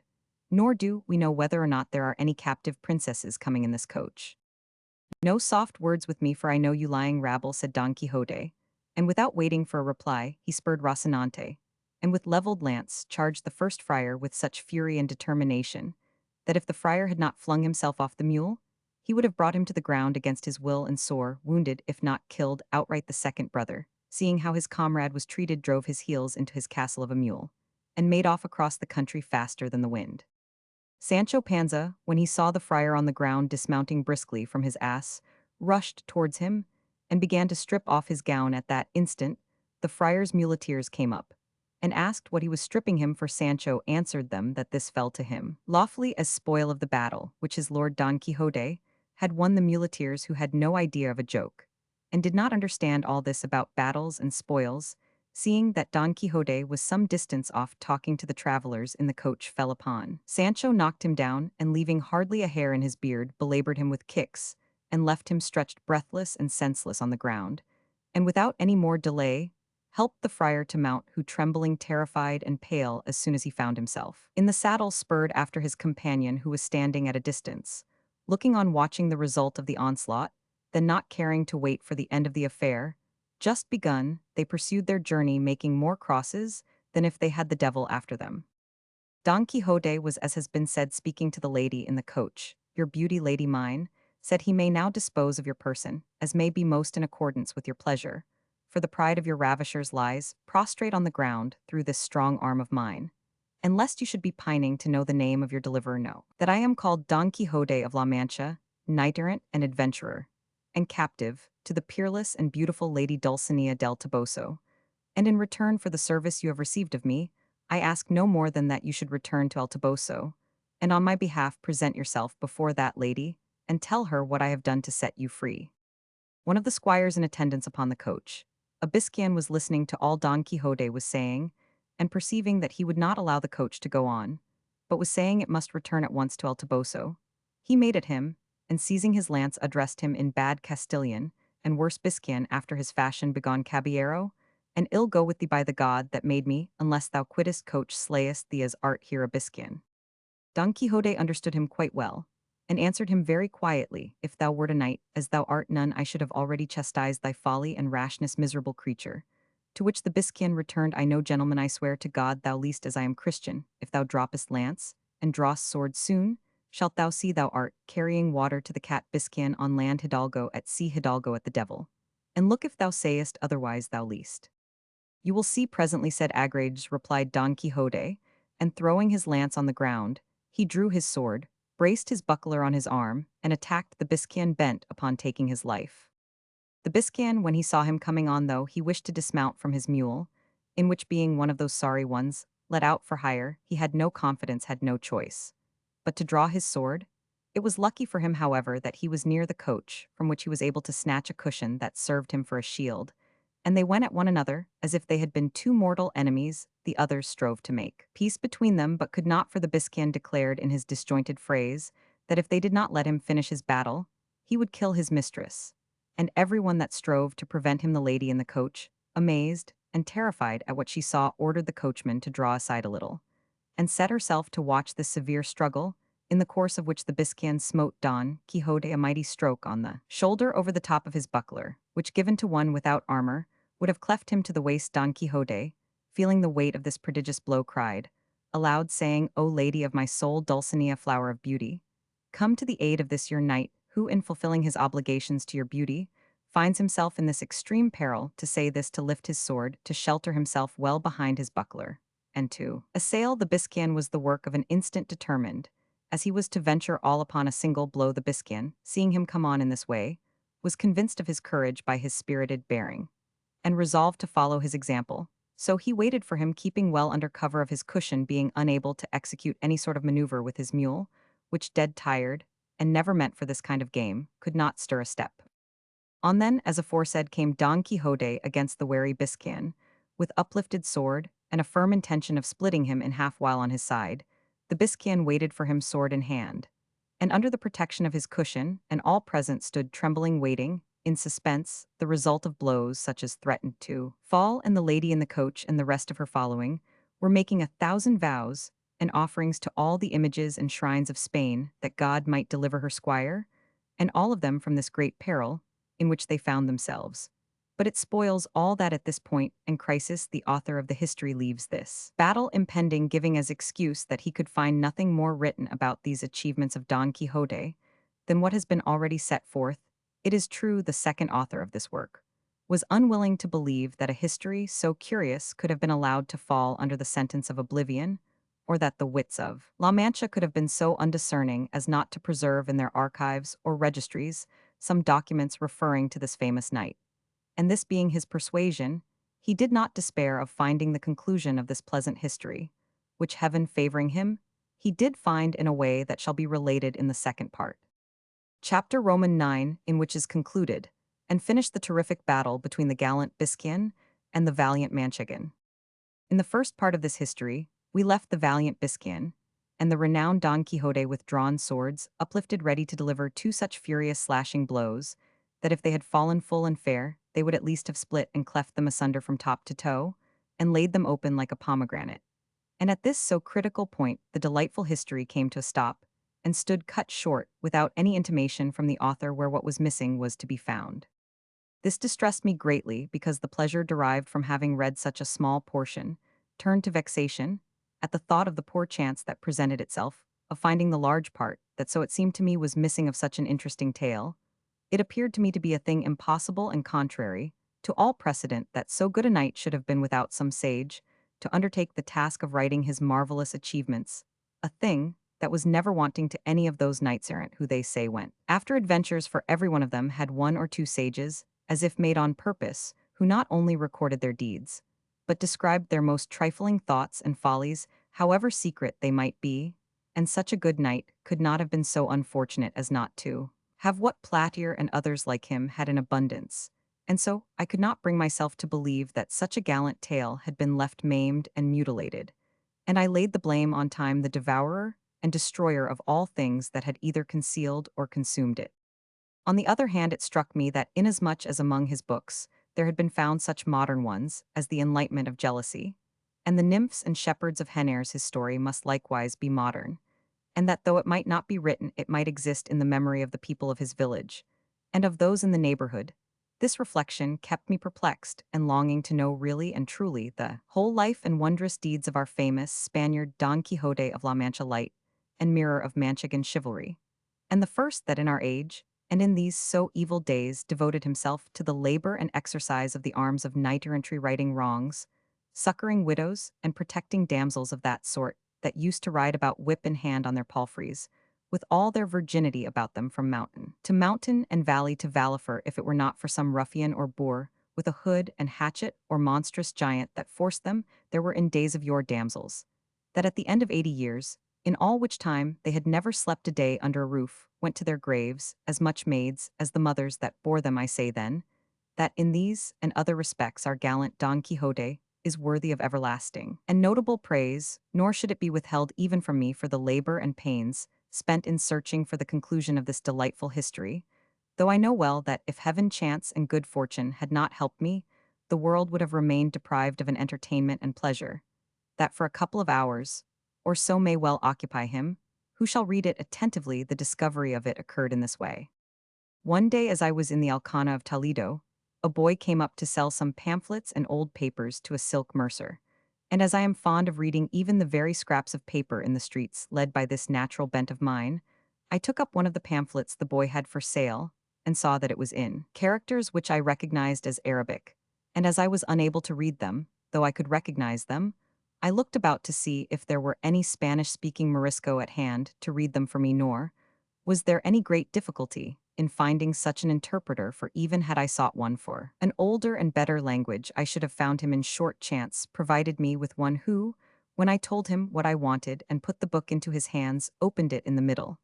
and after reading a little in it began to laugh. I asked him what he was laughing at, and he replied that it was at something the book had written in the margin by way of a note. I bade him tell it to me, and he still laughing said in the margin, "As I told you, this is written, this Dulcinea del Toboso, so often mentioned in this history, had they say the best hand of any woman in all La Mancha for salting pigs."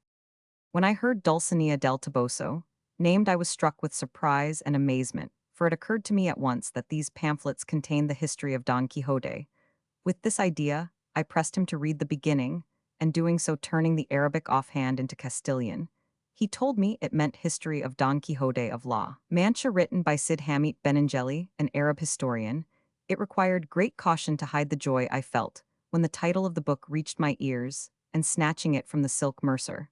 I bought all the papers and pamphlets from the boy for half a real, and if he had had his wits about him, and had known how eager I was for them, he might have safely calculated on making more than 6 reals. By the bargain, I withdrew at once with the Morisco into the cloister of the cathedral, and begged him to turn all these pamphlets that related to Don Quixote into the Castilian tongue, without omitting or adding anything to them, offering him whatever payment he pleased. He was satisfied with 2 arrobas of raisins and 2 bushels of wheat, and promised to translate them faithfully and with all dispatch. But to make the matter easier, and not to let such a precious find out of my hands, I took him to my house, where in little more than a month and a half, he translated the whole just as it is set down here. In the first pamphlet, the battle between Don Quixote and the Biscayan was drawn to the very life. They planted in the same attitude, as the history describes, their swords raised, and the one protected by his buckler, the other by his cushion, and the Biscayan's mule so true to nature that it could be seen to be a hired one. A bowshot off the Biscayan had an inscription under his feet which said Don Sancho de Azpeitia, which no doubt must have been his name, and at the feet of Rocinante was another that said Don Quixote. Rocinante was marvelously portrayed, so long and thin, so lank, and lean, with so much backbone, and so far gone in consumption that he showed plainly with what judgment and propriety the name of Rocinante had been bestowed upon him. Near him was Sancho Panza, holding the halter of his ass, at whose feet was another label that said Sancho Zancas, and according to the picture, he must have had a big belly, a short body, and long shanks, for which reason no doubt the names of Panza and Zancas were given him, for by these 2 surnames, the history several times calls him. Some other trifling particulars might be mentioned, but they are all of slight importance, and have nothing to do with the true relation of the history, and no history can be bad so long as it is true. If against the present one any objection be raised on the score of its truth, it can only be that its author was an Arab, as lying is a very common propensity with those of that nation, though as they are such enemies of ours, it is conceivable that there were omissions rather than additions made in the course of it, and this is my own opinion, for where he could, and should give freedom to his pen, in praise of so worthy a knight, he seems to me deliberately to pass it over in silence, which is ill done and worse contrived, for it is the business and duty of historians to be exact, truthful, and wholly free from passion, and neither interest, nor fear, hatred, nor love should make them swerve from the path of truth, whose mother is history, rival of time, storehouse of deeds, witness for the past, example, and counsel for the present, and warning for the future. In this, I know, will be found all that can be desired in the pleasantest, and if it be wanting in any good quality, I maintain it is the fault of its hound of an author, and not the fault of the subject. To be brief, its second part, according to the translation, began in this way. With trenchant swords upraised and poised on high, it seemed as though the two valiant and wrathful combatants stood threatening heaven and earth and hell with such resolution and determination. Did they bear themselves? The fiery Biscayan was the first to strike a blow, which was delivered with such force and fury, that had not the sword turned in its course that single stroke would have sufficed to put an end to the bitter struggle and to all the adventures of our knight, but that good fortune which reserved him for greater things turned aside the sword of his adversary, so that although it smote him upon the left shoulder, it did him no more harm than to strip all that side of its armor, carrying away a great part of his helmet, with half of his ear all which with fearful ruin fell to the ground, leaving him in a sorry plight. Good God, who is there that could properly describe the rage that filled the heart of our Manchegan, when he saw himself dealt with in this fashion? All that can be said is it was such that he again raised himself in his stirrups, and grasping his sword more firmly with both hands, he came down on the Biscayan with such fury, smiting him full over the cushion, and over the head, Thatvan, so good a shield proving useless, if a mountain had fallen on him. He began to bleed from nose, mouth, and ears, reeling, as if about to fall backwards from his mule, as no doubt he would have done had he not flung his arms about its neck at the same time. However, he slipped his feet out of the stirrups, and then unclasped his arms, and the mule, taking fright at the terrible blow, made off across the plain, and with a few plunges flung its master to the ground. Don Quixote stood looking on very calmly, and when he saw him fall, leaped from his horse, and with great briskness ran to him, and presenting the point of his sword to his eyes, bade him surrender, or he would cut his head off. The Biscayan was so bewildered that he was unable to answer a word, and it would have gone hard with him, so blind was Don Quixote, had not the ladies in the coach, who had hitherto been watching the combat in great terror, hastened to where he stood, and implored him with earnest entreaties to grant them the great grace and favor of sparing their squire's life, to which Don Quixote replied with much gravity and dignity, In truth, fair ladies, I am well content to do what ye ask of me, but it must be on one condition, and understanding which is that this knight promise me to go to the village of El Toboso, and on my behalf present himself before the peerless Lady Dulcinea, that she deal with him as shall be most pleasing to her. The terrified and disconsolate ladies, without discussing Don Quixote's demand, or asking who Dulcinea, might be promised that their squire should do all that had been commanded. Then, on the faith of that promise, said Don Quixote, I shall do him no further harm, though he well deserves it of me. Chapter Roman 10 of the pleasant discourse that passed between Don Quixote and his squire Sancho Panza. Now by this time, Sancho had risen rather the worse for the handling of the friar's muleteers, and stood watching the battle of his master Don Quixote, and praying to God in his heart that it might be his will to grant him the victory, and that he might thereby win some island to make him governor of, as he had promised, seeing therefore that the struggle was now over, and that his master was returning to mount Rocinante. He approached to hold the stirrup for him, and before he could mount, he went on his knees before him, and taking his hand kissed it, saying, May it please your worship, Senor Don Quixote, to give me the government of that island, which has been won in this hard fight, for be it ever so big, I feel myself in sufficient force to be able to govern it as much, and as well as anyone in the world who has ever governed islands. To which Don Quixote replied, Thou must take notice, brother Sancho, that this adventure, and those like it, are not adventures of islands, but of crossroads in which nothing is got except a broken head, or an ear. The less have patience for adventures will present themselves, from which I may make you not only a governor, but something more. Sancho gave him many thanks, and again kissing his hand, and the skirt of his hauberk helped him to mount Rocinante, and mounting his ass himself, proceeded to follow his master, who, at a brisk pace, without taking leave or saying anything further to the ladies belonging to the coach, turned into a wood that was hard by. Sancho followed him at his ass best trot, but Rocinante stepped out, so that seeing himself left behind he was forced to call to his master to wait for him. Don Quixote did so, reining in Rocinante, until his weary squire came up, who on reaching him said, It seems to me, Senor, it would be prudent in us to go and take refuge in some church, for seeing how mauled he with whom you fought has been left, it will be no wonder if they give information of the affair to the Holy Brotherhood, and arrest us, and faith, if they do before we come out of jail, we shall have to sweat for it. Peace, said Don Quixote, where hast thou ever seen or heard that a knight-errant has been arraigned before a court of justice, however many homicides he may have committed? I know nothing about omcils, answered Sancho, nor in my life have had anything to do with one. I only know that the Holy Brotherhood looks after those who fight in the fields, and in that other matter I do not meddle.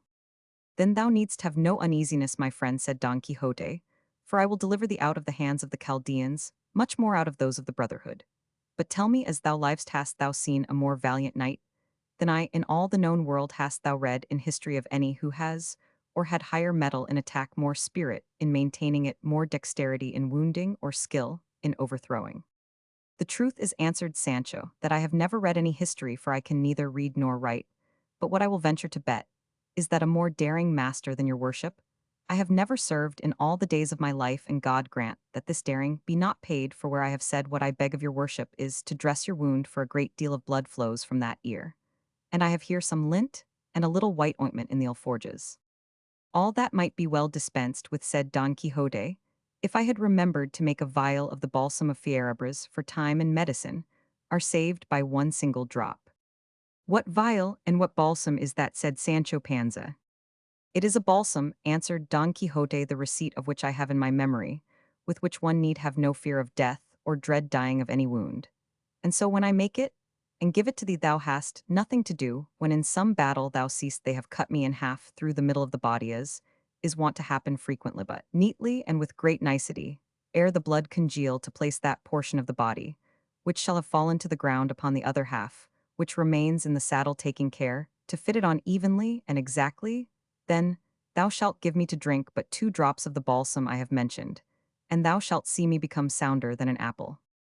If that be so, said Panza, I renounce henceforth the government of the promised island, and desire nothing more in payment of my many and faithful services than that your worship give me the receipt of this supreme liquor, for I am persuaded it will be worth more than 2 reals an ounce anywhere, and I want no more to pass the rest of my life in ease and honor, but it remains to be told if it costs much to make it. With less than 3 reals 6 quarts of it may be made, said Don Quixote. Sinner that I am, said Sancho, then why does your worship put off making it, and teaching it to me? Peace, friend, answered Don Quixote, greater secrets I mean to teach thee, and greater favors to bestow upon thee, and for the present let us see to the dressing, for my ear pains me more than I could wish. Sancho took out some lint and ointment from the alforges, but when Don Quixote came to see his helmet shattered, he was like to lose his senses, and clapping his hand upon his sword, and raising his eyes to heaven, he said, I swear by the Creator of all things, and the 4 Gospels in their fullest extent, to do as the great Marquis of Mantua did when he swore to avenge the death of his nephew Baldwin, and that was not to eat bread from a tablecloth, nor embrace his wife, and other points, which though I cannot now call them to mind, I here grant as expressed, until I take complete vengeance upon him who has committed such an offense against me.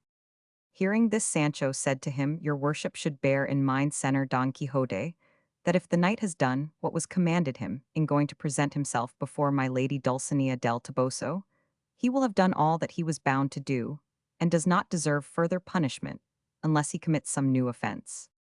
Thou hast said well, and hit the point, answered Don Quixote, and so I recall the oath in so far as relates to taking fresh vengeance on him, but I make and confirm it anew to lead the life I have said, until such time as I take by force from some knight another helmet such as this, and as good, and think not, Sancho, that I am raising smoke with straw in doing so, for I have one to imitate in the matter, since the very same thing to a hair happened in the case of Mambrino's helmet, which cost Sacripante so dear. Senor, replied Sancho, let your worship send all such oaths to the devil, for they are very pernicious to salvation and prejudicial to the conscience. Just tell me now, if for several days to come we fall in with no man armed with a helmet, what are we to do? Is the oath to be observed in spite of all the inconvenience and discomfort it will be to sleep in your clothes, and not to sleep in a house, and 1,000 other mortifications contained in the oath of that old fool, the Marquis of Mantua, which your worship is now wanting to revive? Let your worship observe that there are no men in armor traveling on any of these roads, nothing but carriers and carters, who not only do not wear helmets, but perhaps never heard tell of them all their lives. Thou art wrong there, said Don Quixote, for we shall not have been above 2 hours among these crossroads before we see more men in armor than came to Albraca to win the fair Angelica. Enough, said Sancho, so be it then, and God grant us success, and that the time for winning that island which is costing me so dear may soon come, and then let me die. I have already told thee, Sancho, said Don Quixote, not to give thyself any uneasiness on that score, for if an island should fail, there is the kingdom of Denmark, or of Sabardissa, which will fit thee as a ring fits the finger, and all the more that being on terra firma thou wilt all the better enjoy thyself. But let us leave that to its own time. See, if thou hast anything for us to eat in those alforges, because we must presently go in quest of some castle, where we may lodge tonight, and make the balsam I told thee of, for I swear to thee by God, this ear is giving me great pain.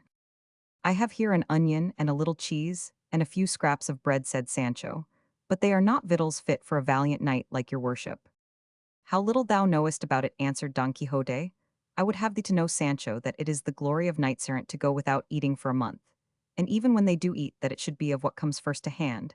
And this would have been clear to thee hadst thou read as many histories as I have, for though they are very many among them,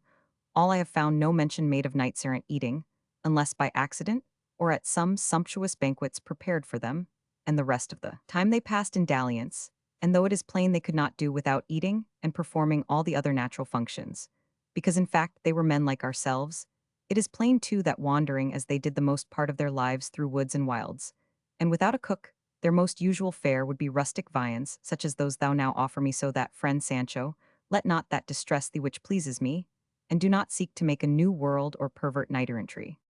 Pardon me, your worship, said Sancho, for as I cannot read, or write, as I said just now, I neither know, nor comprehend the rules of the profession of chivalry henceforward.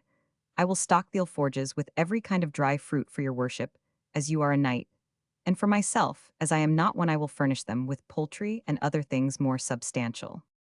I do not say, Sancho, replied Don Quixote, that it is imperative on knights-errant not to eat anything else, but the fruits thou speakest of only that their more usual diet must be those, and certain herbs they found in the fields which they knew, and I know too.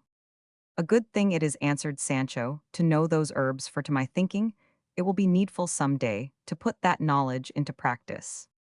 And here, taking out what he said, he had brought the pair, made their repast peaceably and sociably.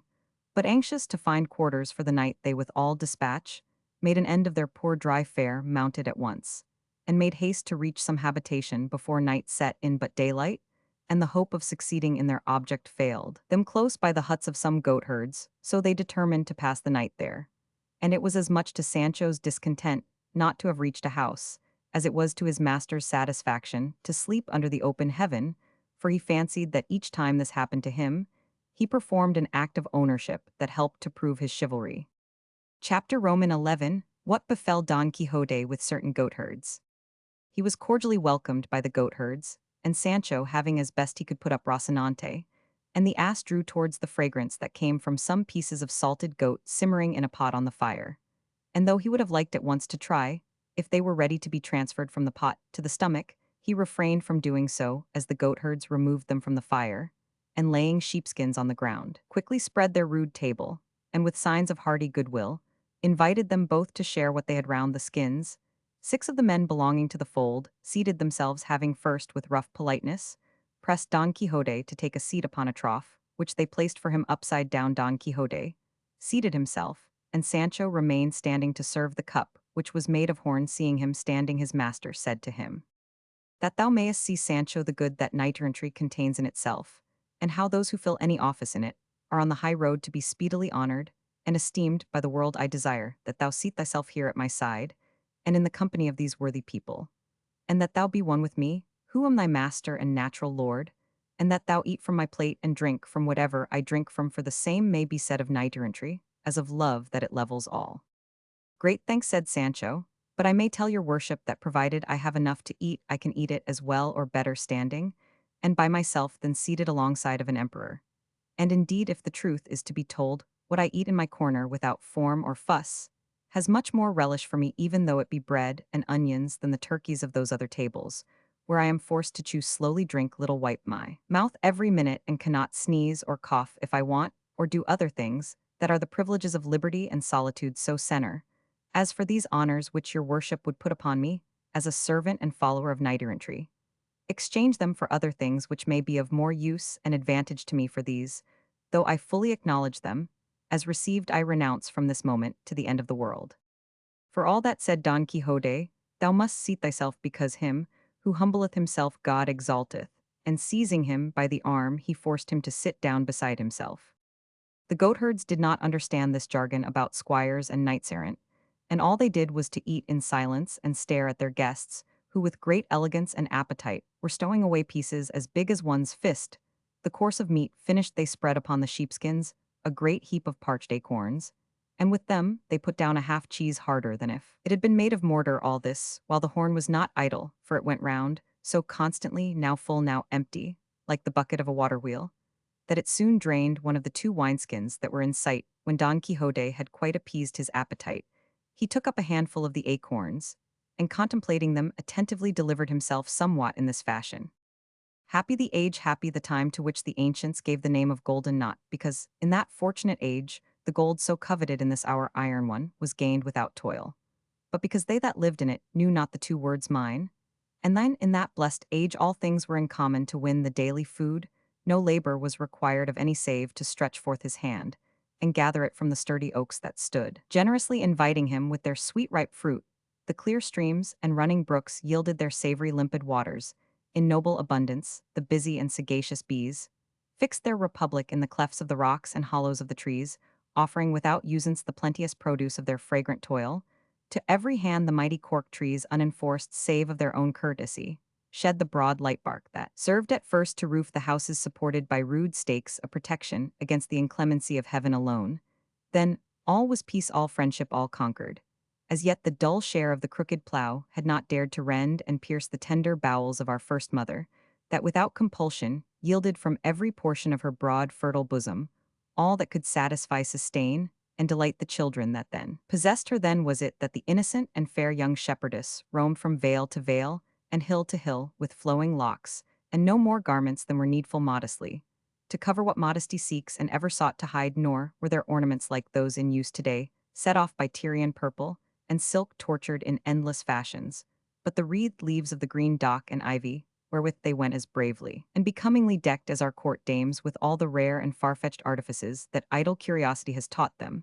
Then the love thoughts of the heart clothed themselves simply and naturally, as the heart conceived them, nor sought to commend themselves by forced and rambling verbiage, fraud, deceit, or malice. Had then not yet mingled with truth and sincerity, justice held her ground undisturbed and unassailed by the efforts of favor and of interest that now so much impair, pervert, and beset her. Arbitrary law had not yet established itself in the mind of the judge, for then there was no cause to judge, and no one to be judged. Maidens and modesty, as I have said, wandered at will alone, and unattended, without fear of insult from lawlessness or libertine assault. And if they were undone, it was of their own will and pleasure. But now in this hateful age of ours, not one is safe, not though some new labyrinth like that of Crete conceal, and surround her. Even there the pestilence of gallantry will make its way to them through chinks, or on the air, by the zeal of its accursed importunity, and despite of all seclusion, lead them to ruin. In defense of these, as time advanced, and wickedness increased, the order of knights-errant was instituted to defend maidens, to protect widows, and to succor the orphans, and the needy. To this order I belong, brother goatherds, to whom I return thanks for the hospitality and kindly welcome ye offer me and my squire, for though by natural law all living are bound to show favor to knights-errant, yet seeing that without knowing this obligation ye have welcomed and feasted me, it is right that with all the goodwill in my power I should thank you for yours. All this long harangue, which might very well have been spared, our knight delivered, because the acorns they gave him reminded him of the golden age, and the whim seized him to address all this unnecessary argument to the goatherds, who listened to him, gaping in amazement, without saying a word in reply. Sancho likewise held his peace and ate acorns, and paid repeated visits to the second wineskin, which they had hung up on a cork tree to keep the wine cool. Don Quixote was longer in talking than the supper, in finishing, at the end of which one of the goatherds said that your worship center knight-errant may say with more truth that we show you hospitality with ready goodwill. We will give you amusement and pleasure by making one of our comrades sing. He will be here before long, and he is a very intelligent youth and deep in love. And what is more, he can read and write and play on the rebec to perfection. The goatherd had hardly done speaking when the notes of the rebec reached their ears, and shortly after the player came up, a very good-looking young man of about 22. His comrades asked him if he had supped, and on his replying that he had, he who had already made the offer said to him, "In that case, Antonio, thou mayest as well do us the pleasure of singing a little, that the gentleman our guest may see that even in the mountains and woods there are musicians. We have told him of thy accomplishments, and we want thee to show them, and prove that we say true. So as thou livest, pray sit down, and sing that ballad about thy love that thy uncle the prebendary made thee, and that was so much liked in the town." "With all my heart," said the young man, and without waiting for more pressing, he seated himself on the trunk of a felled oak, and tuning his rebec presently began to sing to these words. Antonio's Ballad. Thou dost love me well, O Lele. Well I know it even though love's mute tongues thine eyes have never by their glances told me so. For I know my love thou knowest. Therefore thine to claim I dare. Once it ceases to be secret, love need never feel despair. True it is, Olala, sometimes thou hast all too plainly shown that thy heart is brass in hardness, and thy snowy bosom stone.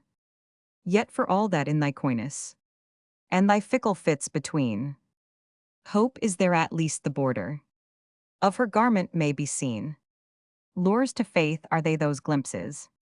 and to faith in the eye hold. Kindness cannot make it stronger, coldness cannot make it cold. If it be that love is gentle, in thy gentleness I see something holding out assurance to the hope of winning thee. If it be that in devotion lies a power hearts to move, that which every day I show thee, helpful to my suit should prove. Many a time thou must have noticed, if to notice thou dost care, how I go about on Monday, dressed in all my Sunday wear. Love's eyes love to look on brightness. Love loves what is gaily dressed. Sunday, Monday, all I care is thou shouldst see me in my best. No account I make of dances, or of strains that please thee so, keeping thee awake from midnight till the cocks began to crow, or of how I roundly swore it, that there's none so fair as thou. True it is but as I said it. By the girls I am hated now. For Teresa of the hillside, at my praise of thee was sore, said you think you love an angel. It's a monkey you adore. Caught by all her glittering trinkets, and her borrowed braids of hair, and a host of made-up beauties, that would love himself ensnare. 'Twas a lie, and so I told her. And her cousin at the word gave me his defiance for it. In what followed thou hast heard. Mine is no high-flown affection. Mine no passion par amours. As they call it, what I offer is an honest love and pure. Cunning cords the holy church has. Cords of softest silk they be. Put thy neck beneath the yoke, dear.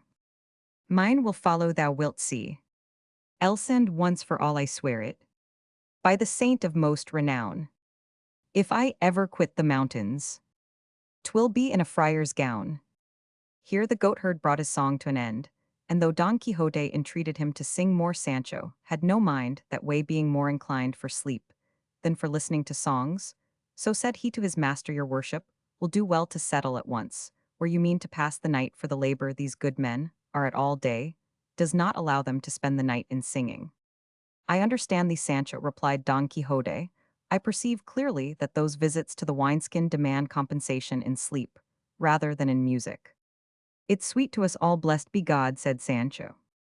I do not deny it, replied Don Quixote, but settle thyself where thou wilt. Those of my calling are more becomingly employed in watching than in sleeping still. It would be as well if thou wert to dress this ear for me again, for it is giving me more pain than it need. Sancho did as he bade him, but one of the goatherds, seeing the wound, told him not to be uneasy, as he would apply a remedy with which it would be soon healed, and gathering some leaves of rosemary, of which there was a great quantity there, he chewed them, and mixed them with a little salt, and applying them to the ear, he secured them firmly with a bandage, assuring him that no other treatment would be required, and so it proved. Chapter Roman 12, of what a goatherd related to those with Don Quixote. Just then another young man, one of those who fetched their provisions from the village, came up, and said, Do you know what is going on in the village, comrades? How could we know it, replied one of them. Well then, you must know, continued the young man, this morning, that famous student shepherd called Chrysostom died, and it is rumored that he died of love for that devil of a village girl, the daughter of Guillermo, the rich, she that wanders about the wolds here in the dress of a shepherdess. You mean Marcella, said one. Her I mean, answered the goatherd, and the best of it is he has directed in his will that he is to be buried in the fields like a Moor, and at the foot of the rock where the cork tree spring is, because as the story goes, and they say he himself said, so that was the place where he first saw her, and he has also left other directions, which the clergy of the village say should not, and must not be obeyed because they savor of paganism, to all which his great friend, Ambrosio the student, he who like him also went dressed as a shepherd, replies that everything must be done without any omission, according to the directions left by Chrysostom. And about this, the village is all in commotion. However, report says that after all what Ambrosio and all the shepherds his friends desire will be done, and tomorrow they are coming to bury him with great ceremony, where I said I am sure it will be something worth seeing at least, I will not fail to go and see it, even if I knew I should not return to the village tomorrow. We will do the same, answered the goatherds, and cast lots to see who must stay to mind the goats of all. Thou sayest well, Pedro, said one, though there will be no need of taking that trouble, for I will stay behind for all, and don't suppose it is virtue or want of curiosity in me. It is that the splinter that ran into my foot the other day will not let me walk. For all that we thank thee, answered Pedro. Don Quixote asked Pedro to tell him who the dead man was, and who the shepherdess, to which Pedro replied that all he knew was that the dead man was a wealthy gentleman belonging to a village in those mountains, who had been a student at Salamanca for many years, at the end of which he returned to his village with the reputation of being very learned and deeply read. Above all, they said, he was learned in the science of the stars, and of what went on yonder in the heavens, and the sun,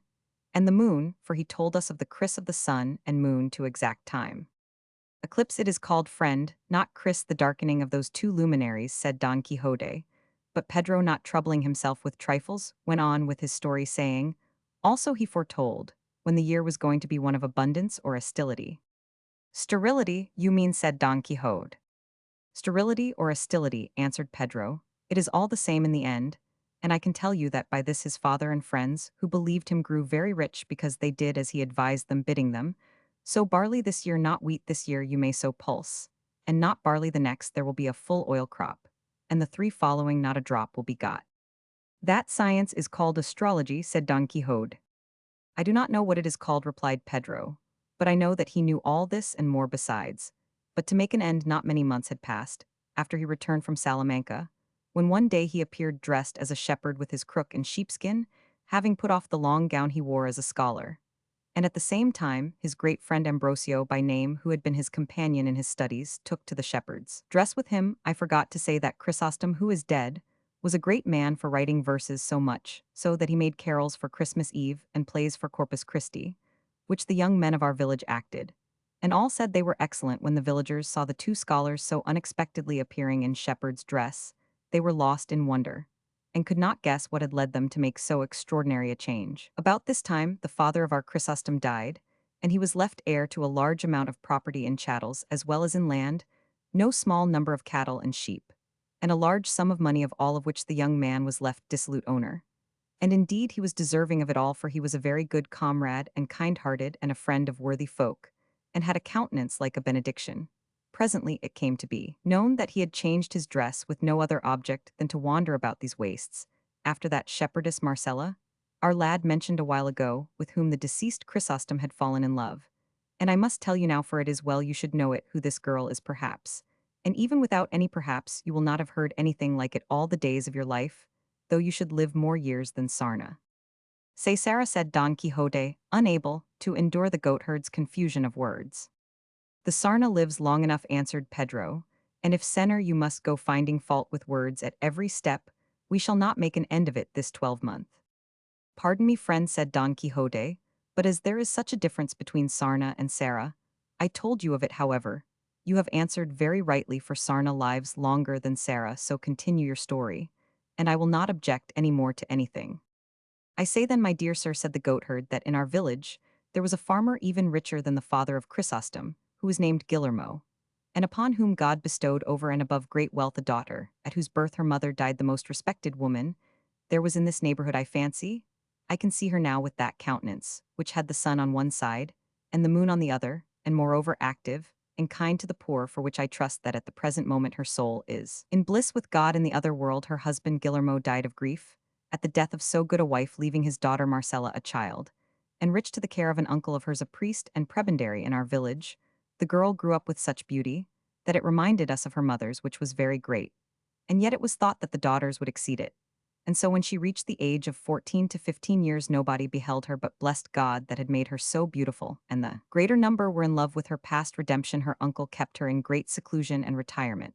But for all that the fame of her great beauty spread so, that as well for it, as for her great wealth her uncle was asked solicited, and importuned to give her in marriage, not only by those of our town, but of those many leagues round, and by the persons of highest quality in them. But he being a good Christian man, though he desired to give her in marriage at once seeing her to be old enough was unwilling to do so without her consent, not that he had any eye to the gain and profit which the custody of the girl's property brought him, while he put off her marriage and faith. This was said in praise of the good priest, in more than one set in the town, for I would have you know, Sir Errant, that in these little villages everything is talked about,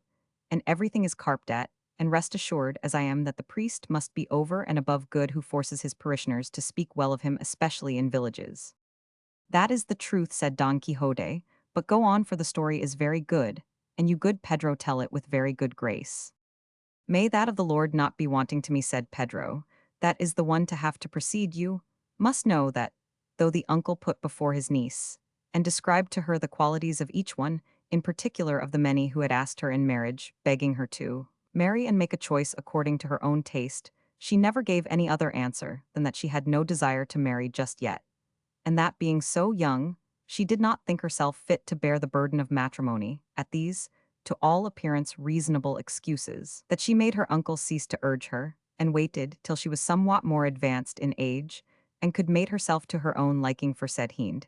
He said quite right, parents are not to settle children in life against their will, but when one least looked for it. Lo and behold, one day, the demure Marcella makes her appearance turned shepherdess, and in spite of her uncle and all those of the town that strove to dissuade her took to going afield with the other shepherd lasses of the village, and tending her own flock. And so, since she appeared in public and her beauty came to be seen openly, I could not well tell you how many rich youths, gentlemen, and peasants have adopted the costume of Chrysostom, and go about these fields, making love to her. One of these, as has been already said, was our deceased friend, of whom they say that he did not love but adore her. But you must not suppose because Marcella chose a life of such liberty and independence, and of so little or rather no retirement, that she has given any occasion, or even the semblance of one, for disparagement of her purity and modesty. On the contrary, such, and so great, is the vigilance with which she watches over her honor, that of all those that court and woo her not one has boasted,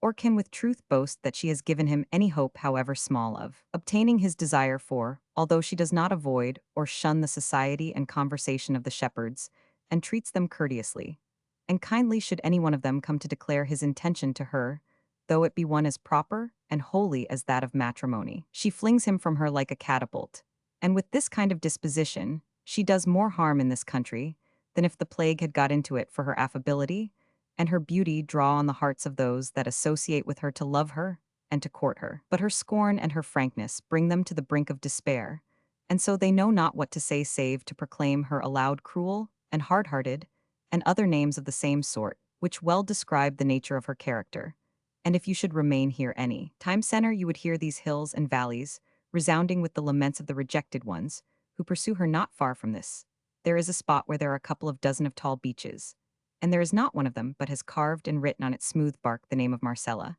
and above some a crown carved on the same tree, as though her lover would say more plainly that Marcella wore and deserved that of all human beauty here one shepherd is sighing, there another is lamenting. Their love songs are heard here. Despairing elegies, one will pass all the hours of the night seated at the foot of some oak or rock, and there, without having closed his weeping eyes, the sun finds him in the morning, bemused and bereft of sense, and another, without relief or respite to his sighs, stretched on the burning sand in the full heat of the sultry summer noontide, makes his appeal to the compassionate heavens, and over one and the other over these, and all the beautiful Marcella triumphs free and careless, and all of us that know her are waiting to see what her pride will come to, and who is to be the happy man that will succeed in taming a nature so formidable and gaining possession of a beauty so supreme. All that I have told you being such well-established truth,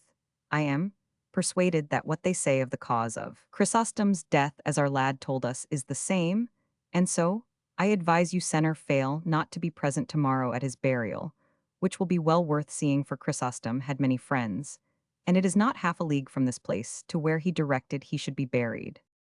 I will make a point of it, said Don Quixote, and I thank you for the pleasure you have given me by relating so interesting a tale. Oh, said the goatherd, I do not know even the half of what has happened to the lovers of Marcella. But perhaps tomorrow we may fall in with some shepherd on the road who can tell us. And now, it will be well for you to go and sleep under cover, for the night air may hurt your wound, though with the remedy I have applied to you there is no fear of an untoward result. Sancho Panza, who was wishing the goatherd's loquacity at the devil on his part, begged his master to go into Pedro's hut to sleep. He did so, and passed all the rest of the night in thinking of his lady Dulcinea, in imitation of the lovers of Marcella. Sancho Panza settled himself between Rocinante and his ass, and slept not like a lover who had been discarded, but like a man who had been soundly kicked. Chapter Roman 13, in which is ended the story of the shepherdess Marcella, with other incidents. But hardly had day begun to show itself through the balconies of the east, when 5 of the 6 goatherds came to rouse Don Quixote, and tell him that if he was still of a mind to go and see the famous burial of Chrysostom, they would bear him company. Don Quixote, who desired nothing better, rose, and ordered Sancho to saddle and panel at once, which he did with all dispatch. And with the same they all set out forthwith. They had not gone a quarter of a league, when at the meeting of 2 paths they saw coming towards them some 6 shepherds dressed in black sheepskins, and with their heads crowned with garlands of cypress and bitter oleander. Each of them carried a stout holly staff in his hand. And along with them, there came 2 men of quality on horseback in handsome traveling dress, with 3 servants on foot. Accompanying them, courteous salutations were exchanged on meeting, and inquiring, one of the other, which way each party was going, they learned that all were bound for the scene of the burial, so they went on all together. One of those on horseback, addressing his companion, said to him, It seems to me, Senor Vivaldo, that we may reckon as well spent the delay we shall incur in seeing this remarkable funeral, for remarkable it cannot but be, judging by the strange things these shepherds have told us of both the dead shepherd and homicide shepherdess. So I think too, replied Vivaldo, and I would delay not to say a day, but 4 for the sake of seeing it. Don Quixote asked them what it was they had heard of Marcella and Chrysostom. The traveler answered that the same morning they had met these shepherds, and seeing them dressed in this mournful fashion, they had asked them the reason of their appearing in such a guise, which one of them gave, describing the strange behavior and beauty of a shepherdess called Marcella, and the loves of many who courted her, together with the death of that Chrysostom, to whose burial they were going. In short, he repeated all that Pedro had related to Don Quixote. This conversation dropped, and another was commenced by him, who was called Vivaldo, asking Don Quixote what was the reason that led him to go armed in that fashion, in a country so peaceful. To which Don Quixote replied, The pursuit of my calling does not allow or permit me to go in any other fashion. Easy life, enjoyment, and repose were invented for soft courtiers, but toil, unrest, and arms were invented and made for those alone, whom the world calls knights-errant, of whom I, though unworthy, am the least of all. The instant they heard this, all set him down as mad, and the better to settle the point and discover what kind of madness his was, Vivaldo proceeded to ask him what knights-errant meant. Have not your worships, replied Don Quixote, read the annals and histories of England, in which are recorded the famous deeds of King Arthur, whom we in our popular Castilian invariably call King Artus, with regard to whom it is an ancient tradition,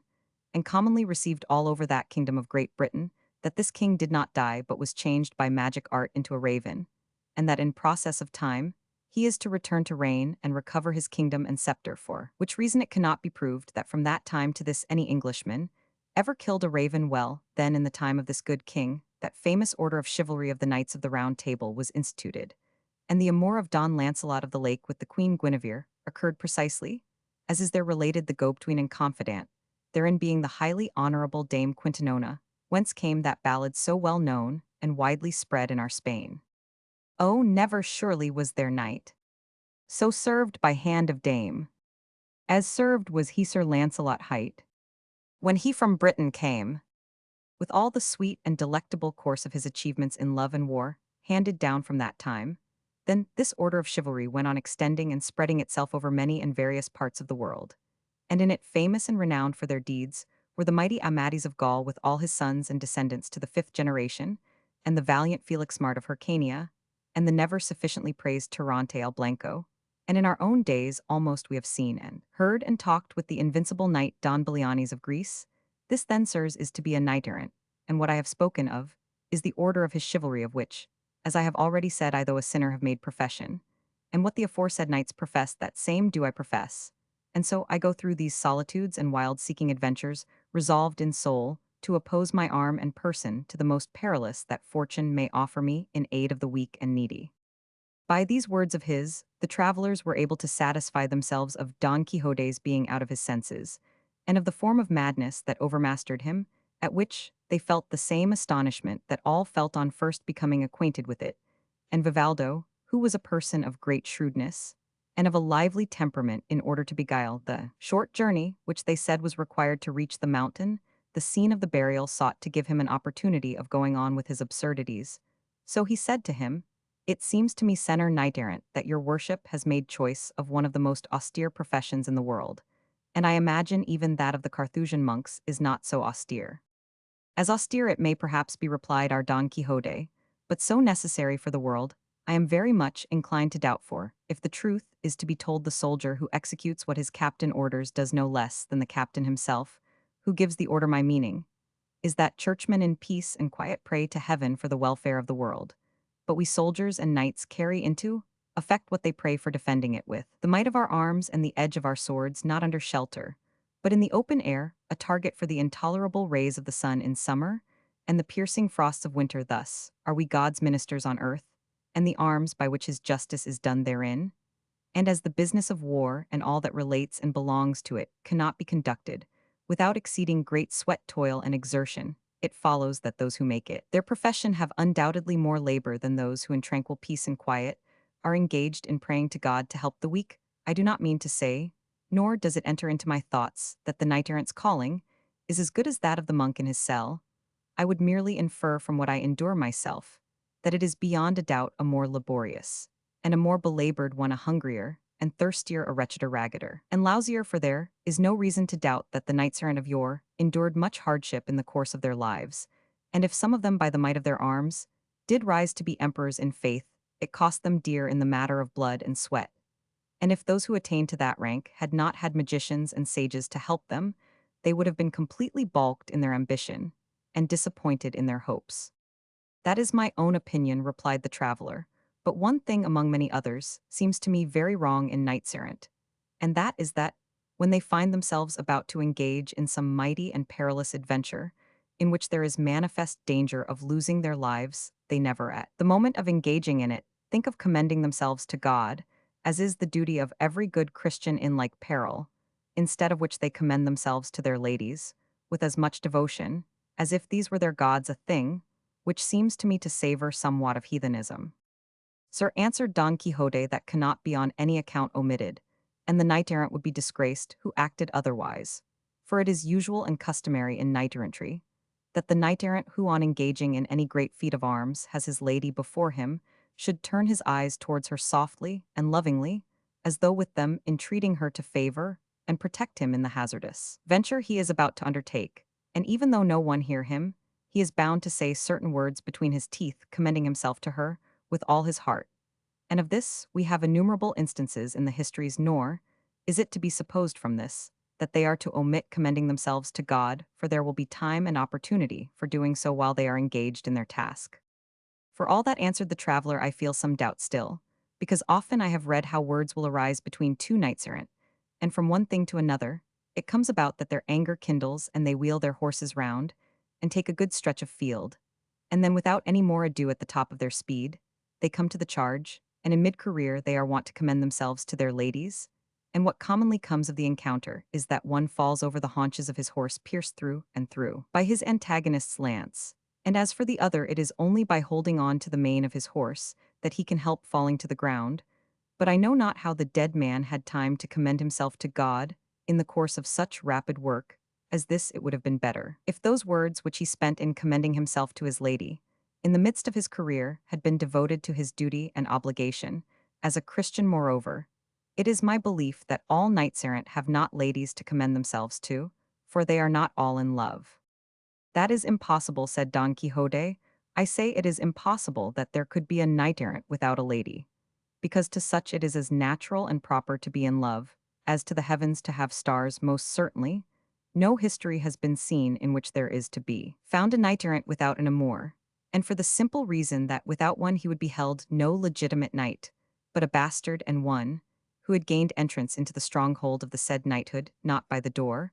but over the wall like a thief and a robber. Nevertheless, said the traveler, if I remember rightly, I think I have read that Don Galaor, the brother of the valiant Amadis of Gaul, never had any special lady to whom he might commend himself, and yet he was not the less esteemed, and was a very stout and famous knight. To which our Don Quixote made answer, Sir, one solitary swallow does not make summer. Moreover, I know that knight was in secret very deeply in love, besides which that way of falling in love with all that took his fancy was a natural propensity which he could not control. But in short, it is very manifest that he had one alone, whom he made mistress of his will, to whom he commended himself very frequently,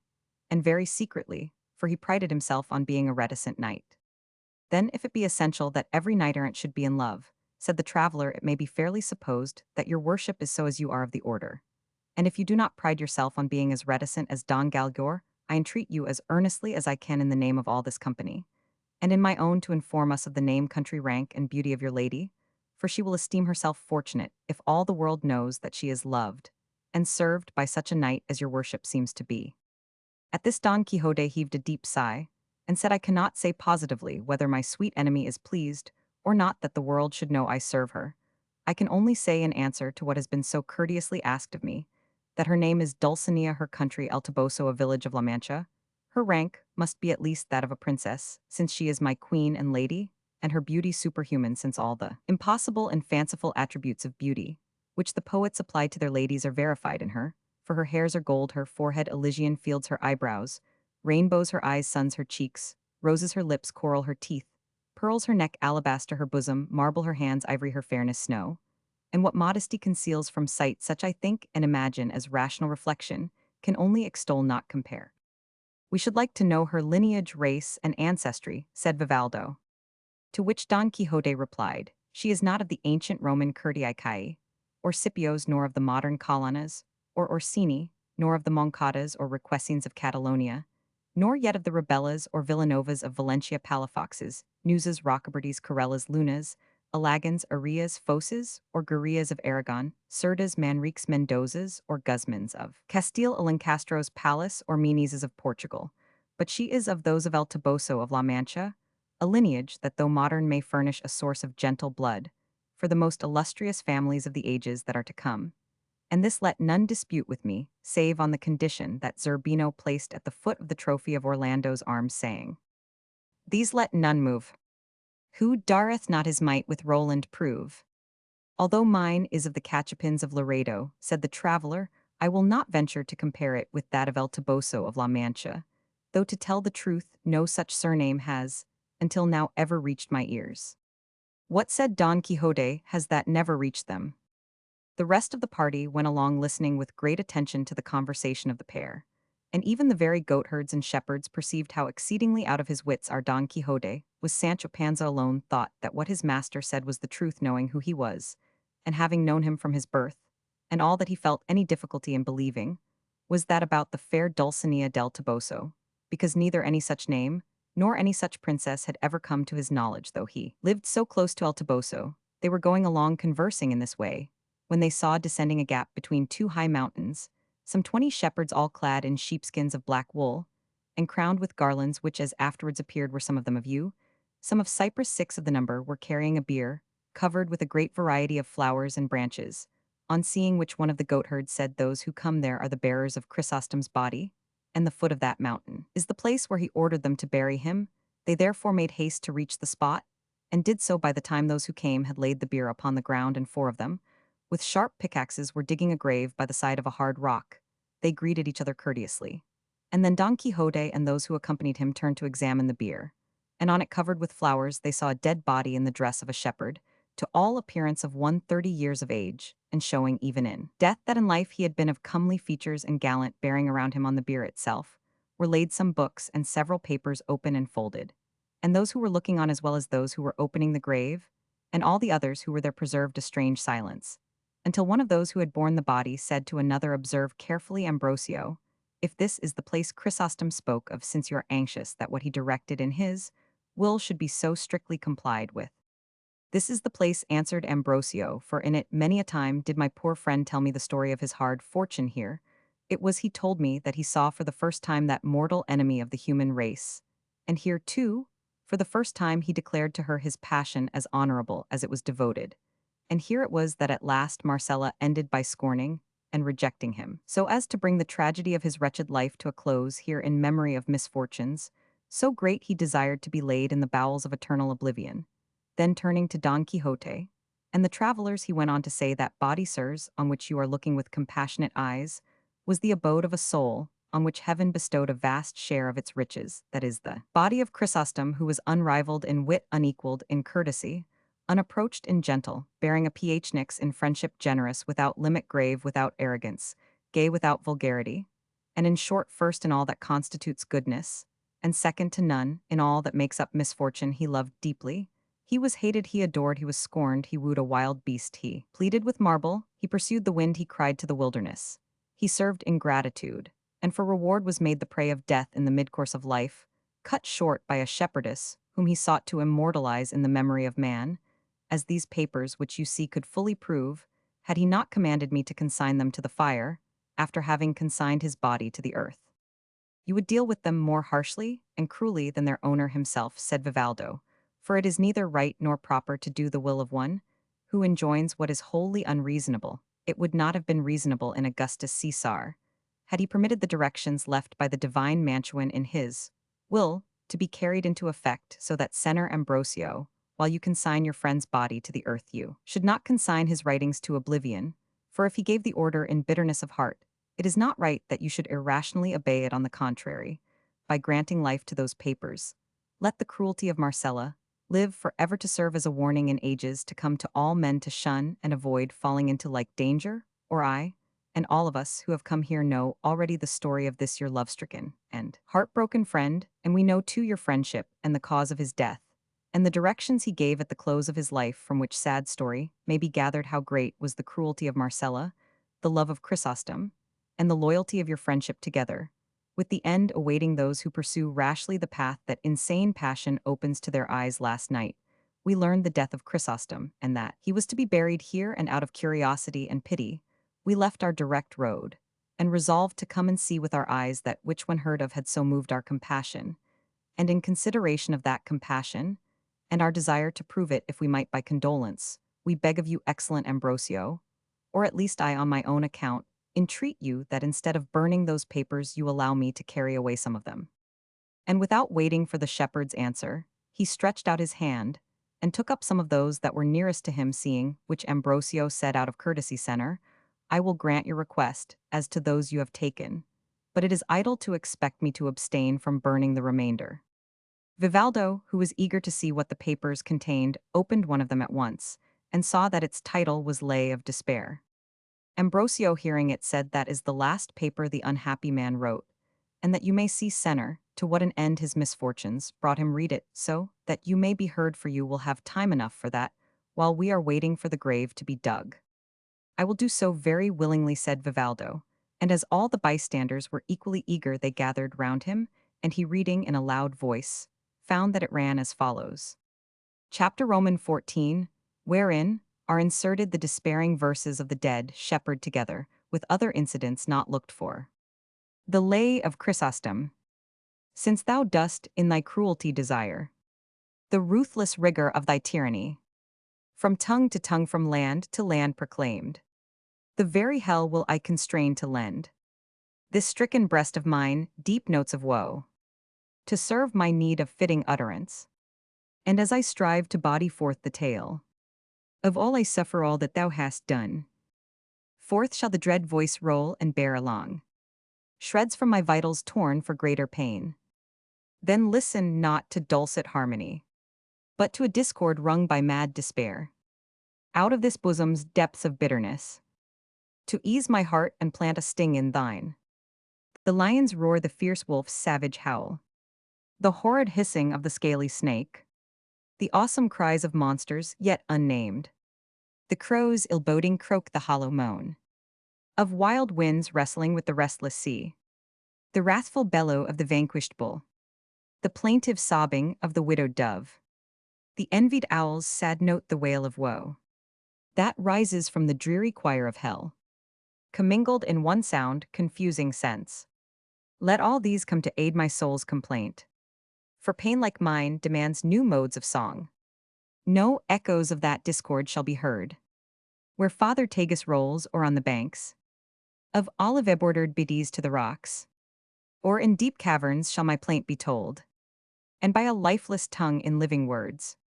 or in dark valleys or on lonely shores, where neither foot of man nor sunbeam falls,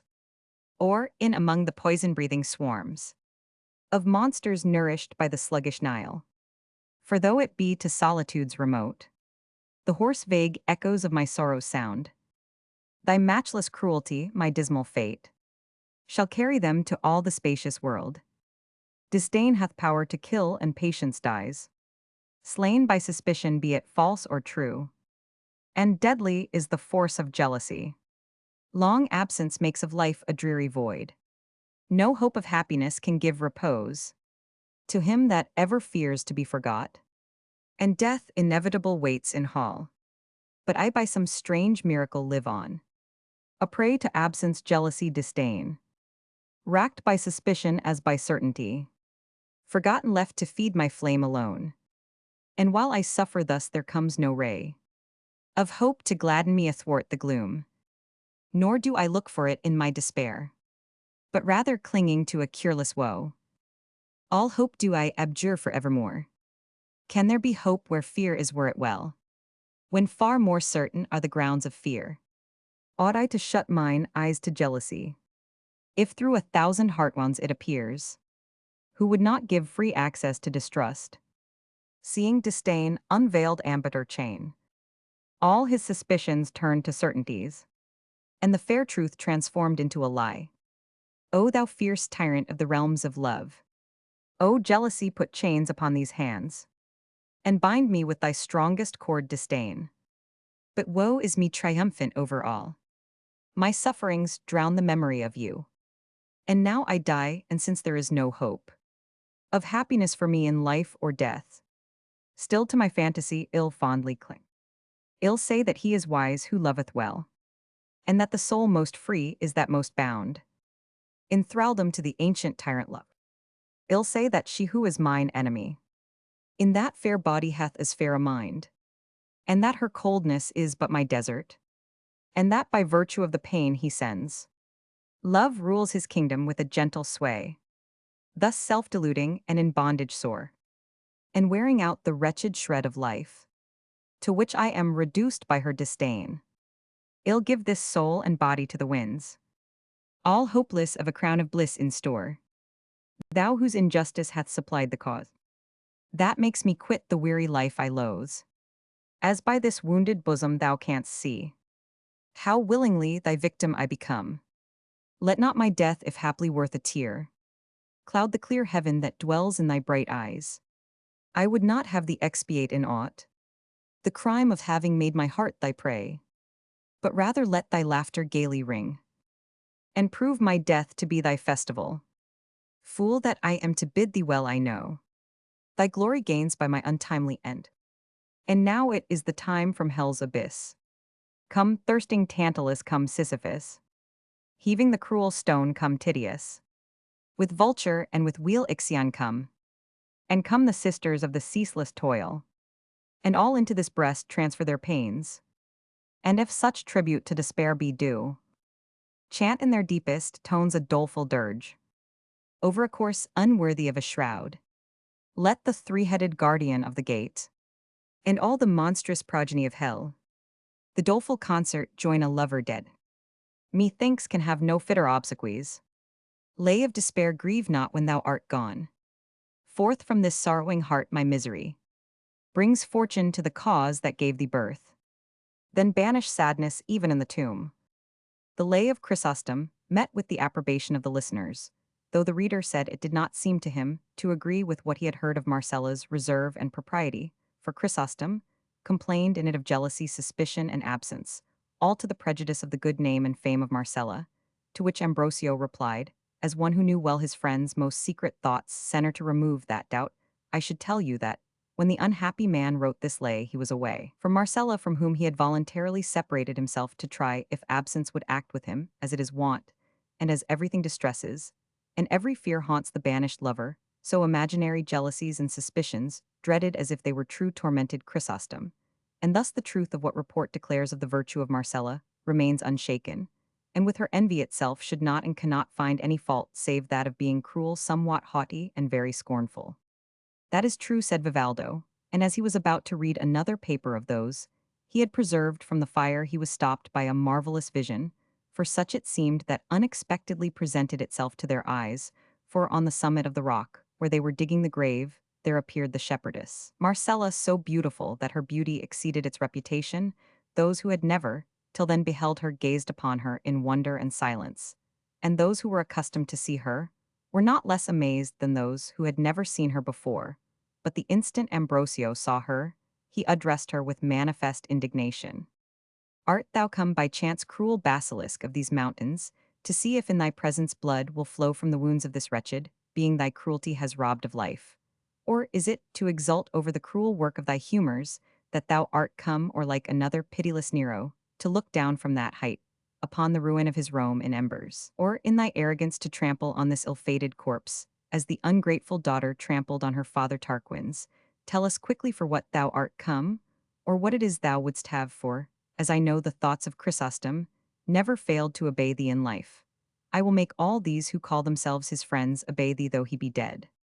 I come not, Ambrosio, for any of the purposes thou hast named, replied Marcella, but to defend myself, and to prove how unreasonable are all those who blame me for their sorrow, and for Chrysostom's death, and therefore I ask all of you that are here to give me your attention, for it will not take much time or many words to bring the truth home to persons of sense. Heaven has made me, so you say, beautiful, and so much so that in spite of yourselves, my beauty leads you to love me. And for the love you show me, you say, and even urge, that I am bound to love you by that natural understanding which God has given me. I know that everything beautiful attracts love, but I cannot see how by reason of being loved that which is loved for its beauty is bound to love that which loves it. Besides, it may happen that the lover of that which is beautiful may be ugly, and ugliness being detestable,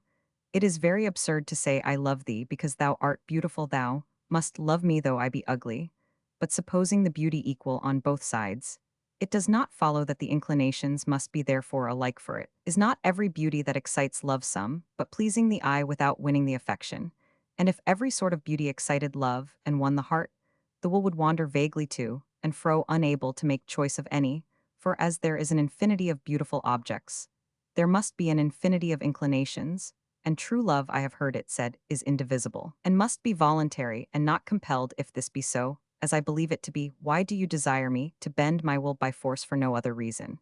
but that you say you love me? Natal Mehad, heaven made me ugly, as it has made me beautiful. Could I with justice complain of you for not loving me? Moreover, you must remember that the beauty I possess was no choice of mine, for be it what it may, heaven of its bounty gave it me without my asking or choosing it.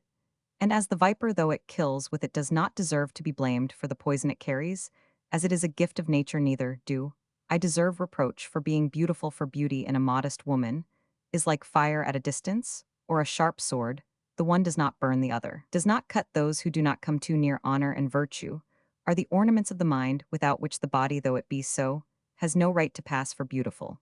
But if modesty is one of the virtues that specially lend a grace and charm to mind and body, why should she, who is loved for her beauty, part with it to gratify one who for his pleasure alone strives with all his might and energy to rob her of it? I was born free, and that I might live in freedom, I chose the solitude of the fields and the trees of the mountains. I find society, the clear waters of the brooks are my mirrors, and to the trees and waters I make known my thoughts and charms. I am a fire afar off, a sword laid aside those whom I have inspired with love by letting them see me. I have by words undeceived, and if their longings live on hope, and I have given none to Chrysostom, or to any other, it cannot justly be said that the death of any is my doing, for it was rather his own obstinacy than my cruelty that killed him.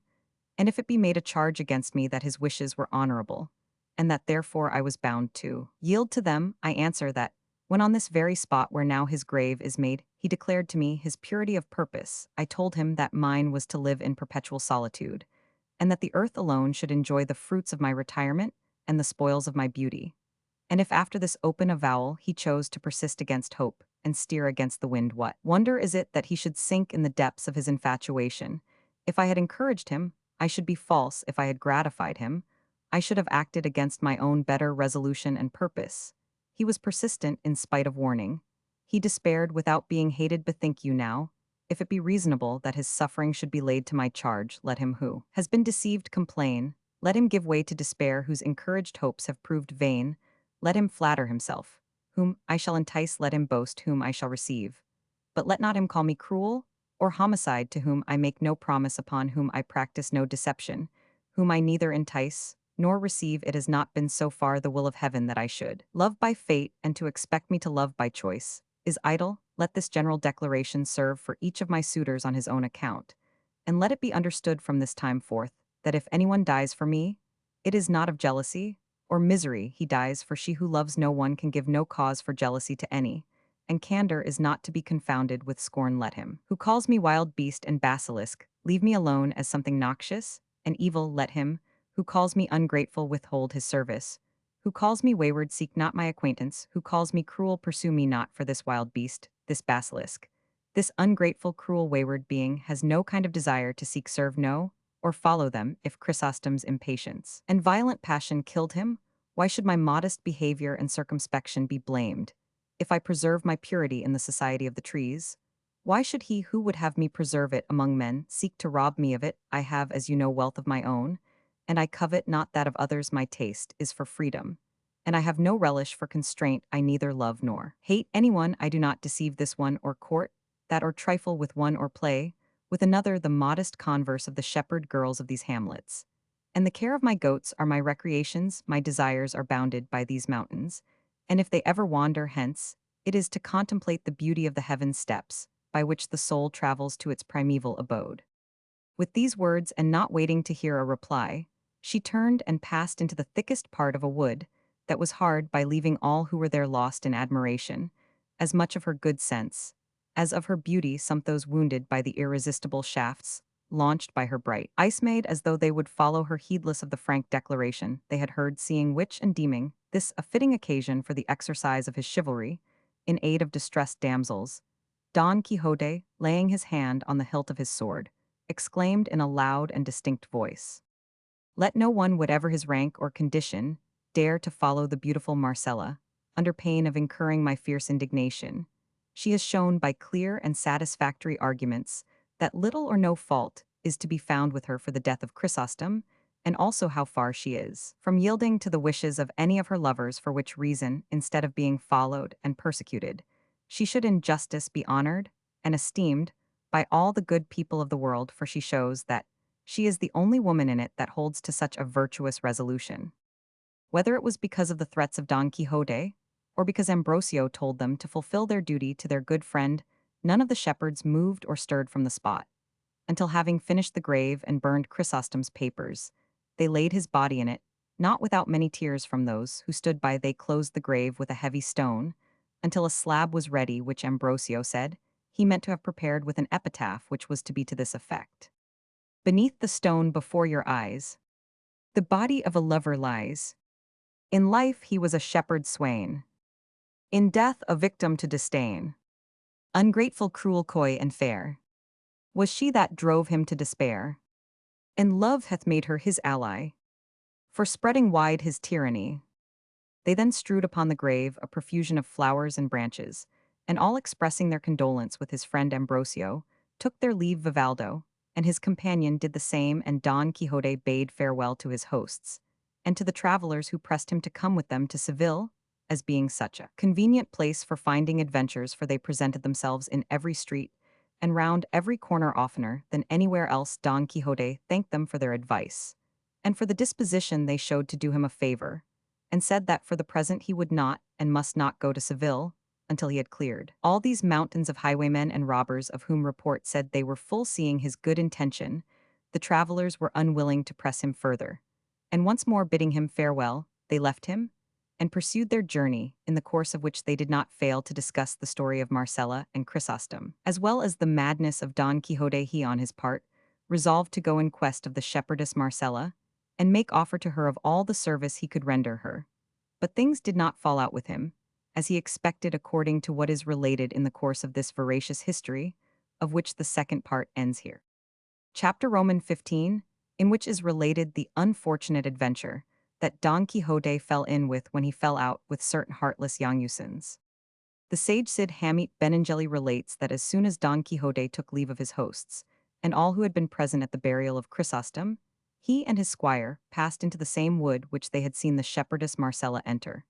And after having wandered for more than 2 hours in all directions in search of her, without finding her, they came to a halt in a glade covered with tender grass beside which ran a pleasant cool stream that invited and compelled them to pass there the hours of the noontide heat, which by this time was beginning to come on oppressively. Don Quixote and Sancho dismounted and turning Rocinante, and the ass loose to feed on the grass that was there in abundance, they ransacked the alforges, and without any ceremony, very peacefully and sociably, master and man made their repast on what they found in them. Sancho had not thought it worth while to hobble Rocinante, feeling sure from what he knew of his staidness and freedom from incontinence that all the mares in the Cordova pastures would not lead him into an impropriety. Chance, however, and the devil who is not always asleep so ordained it that feeding in this valley there was a drove of Galician ponies belonging to certain Yanusan carriers, whose way it is to take their midday rest with their teams in places and spots where grass and water abound, and that where Don Quixote chanced to be suited the Yanusan's purpose, very well it so happened, then that Rocinante took a fancy to disport himself with their ladyships the ponies, and abandoning his usual gait and demeanor as he scented them, he, without asking leave of his master, got up a briskish little trot, and hastened to make known his wishes to them. They, however, it seemed preferred their pasture to him, and received him with their heels and teeth to such effect that they soon broke his girths, and left him naked without a saddle to cover him. But what must have been worse to him was that the carriers, seeing the violence he was offering to their mares, came running up armed with stakes, and so belabored him that they brought him sorely battered to the ground. By this time Don Quixote and Sancho, who had witnessed the drubbing of Rocinante, came up panting, and said Don Quixote to Sancho, "So far as I can see, friend Sancho, these are not knights, but base folk of low birth. I mention it, because thou canst lawfully aid me in taking due vengeance for the insult offered to Rocinante before our eyes." "What the devil vengeance can we take," answered Sancho, "if they are more than 20, and we know more than 2, or indeed perhaps not more than 1.5. "I count for 100, replied Don Quixote, and without more words he drew his sword and attacked the Yanusans, and excited and impelled by the example of his master Sancho,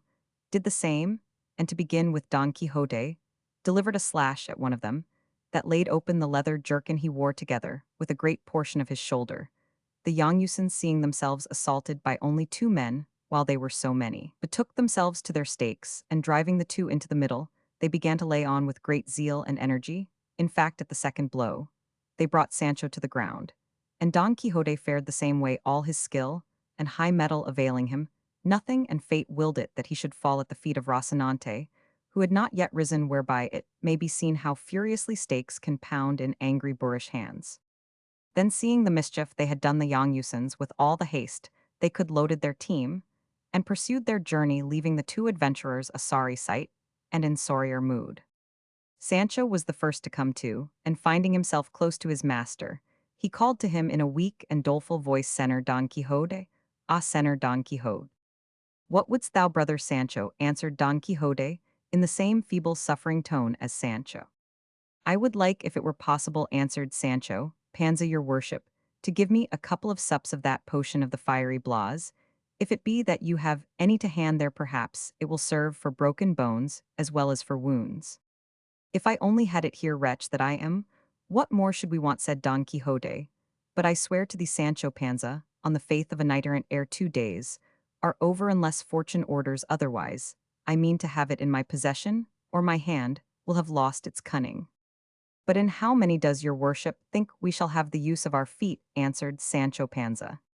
"For myself, I must say, I cannot guess how many," said the battered knight Don Quixote, "but I take all the blame upon myself, for I had no business to put hand to sword against men who were not dubbed knights like myself. And so I believe that in punishment for having transgressed the laws of chivalry, the god of battles has permitted this chastisement to be administered to me, for which reason, brother Sancho, it is well thou shouldst receive a hint on the matter, which I am now about to mention to thee, for it is of much importance to the welfare of both of us. It is that When thou shalt see rabble of this sort offering us insult, thou art not to wait till I draw sword against them, for I shall not do so at all.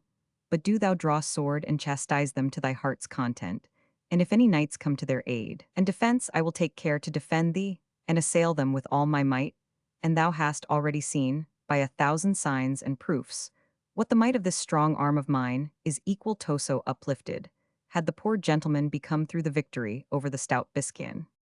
But Sancho did not so fully approve of his master's admonition, as to let it pass without saying in reply, Senor, I am a man of peace meek and quiet, and I can put up with any affront because I have a wife and children to support, and bring up, so let it be likewise a hint to your worship, as it cannot be a mandate, that on no account will I draw sword either against clown or against knight, and that here before God, I forgive the insults that have been offered me, whether they have been, are, or shall be offered me by high or low, rich or poor, noble or commoner, not accepting any rank or condition whatsoever. To all which his master said in reply, I wish I had breath enough to speak somewhat easily, and that the pain I feel on this side would abate, so as to let me explain to thee, Panza, the mistake thou makest. Come now, sinner, suppose the wind of fortune hitherto so adverse should turn in our favor, filling the sails of our desires, so that safely and without impediment we put into port in some one of those islands. I have promised thee, how would it be with thee, if on winning it, I made thee lord of it? Why, thou wilt make it well nigh impossible, through not being a knight, nor having any desire to be one, nor possessing the courage, nor the will to avenge insults or defend thy lordship, for thou must know that in newly conquered kingdoms and provinces, the minds of the inhabitants are never so quiet nor so well disposed to the new lord, that there is no fear of their making some move to change matters once more and try, as they say, what chance may do for them. So, it is essential that the new possessor should have good sense to enable him to govern and valor to attack and defend himself, whatever may befall him.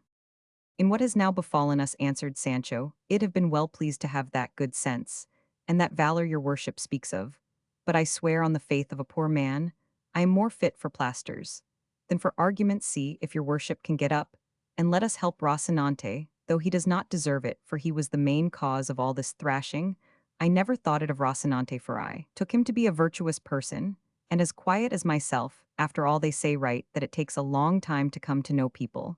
and that there is nothing sure in this life. Who would have said that, after such mighty slashes as your worship gave that unlucky knight-errant, there was coming travelling post, and at the very heels of them such a great storm of sticks as has fallen upon our shoulders?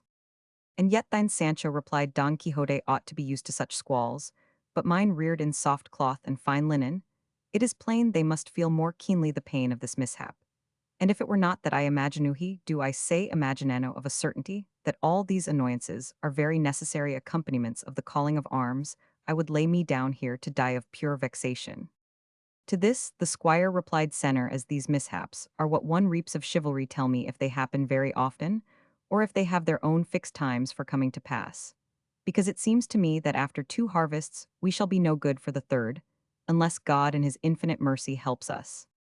No, friend Sancho, answered Don Quixote, that the life of knights-errant is subject to 1,000 dangers and reverses, and neither more nor less is it within immediate possibility for knights-errant to become kings and emperors, as experience has shown in the case of many different knights with whose histories I am thoroughly acquainted, and I could tell thee now, if the pain would let me, of some, who simply by might of arm have risen to the high stations I have mentioned, and those same both before and after experienced divers misfortunes and miseries. For the valiant Amadis of Gaul found himself in the power of his mortal enemy Archelaus, the magician, who it is positively asserted holding him captive, gave him more than 200 lashes with the reins of his horse, while tied to one of the pillars of a court. And moreover, there is a certain recondite author of no small authority, who says that the knight of Phbus, being caught in a certain pitfall, which opened under his feet in a certain castle, on falling, found himself bound hand and foot in a deep pit underground, where they administered to him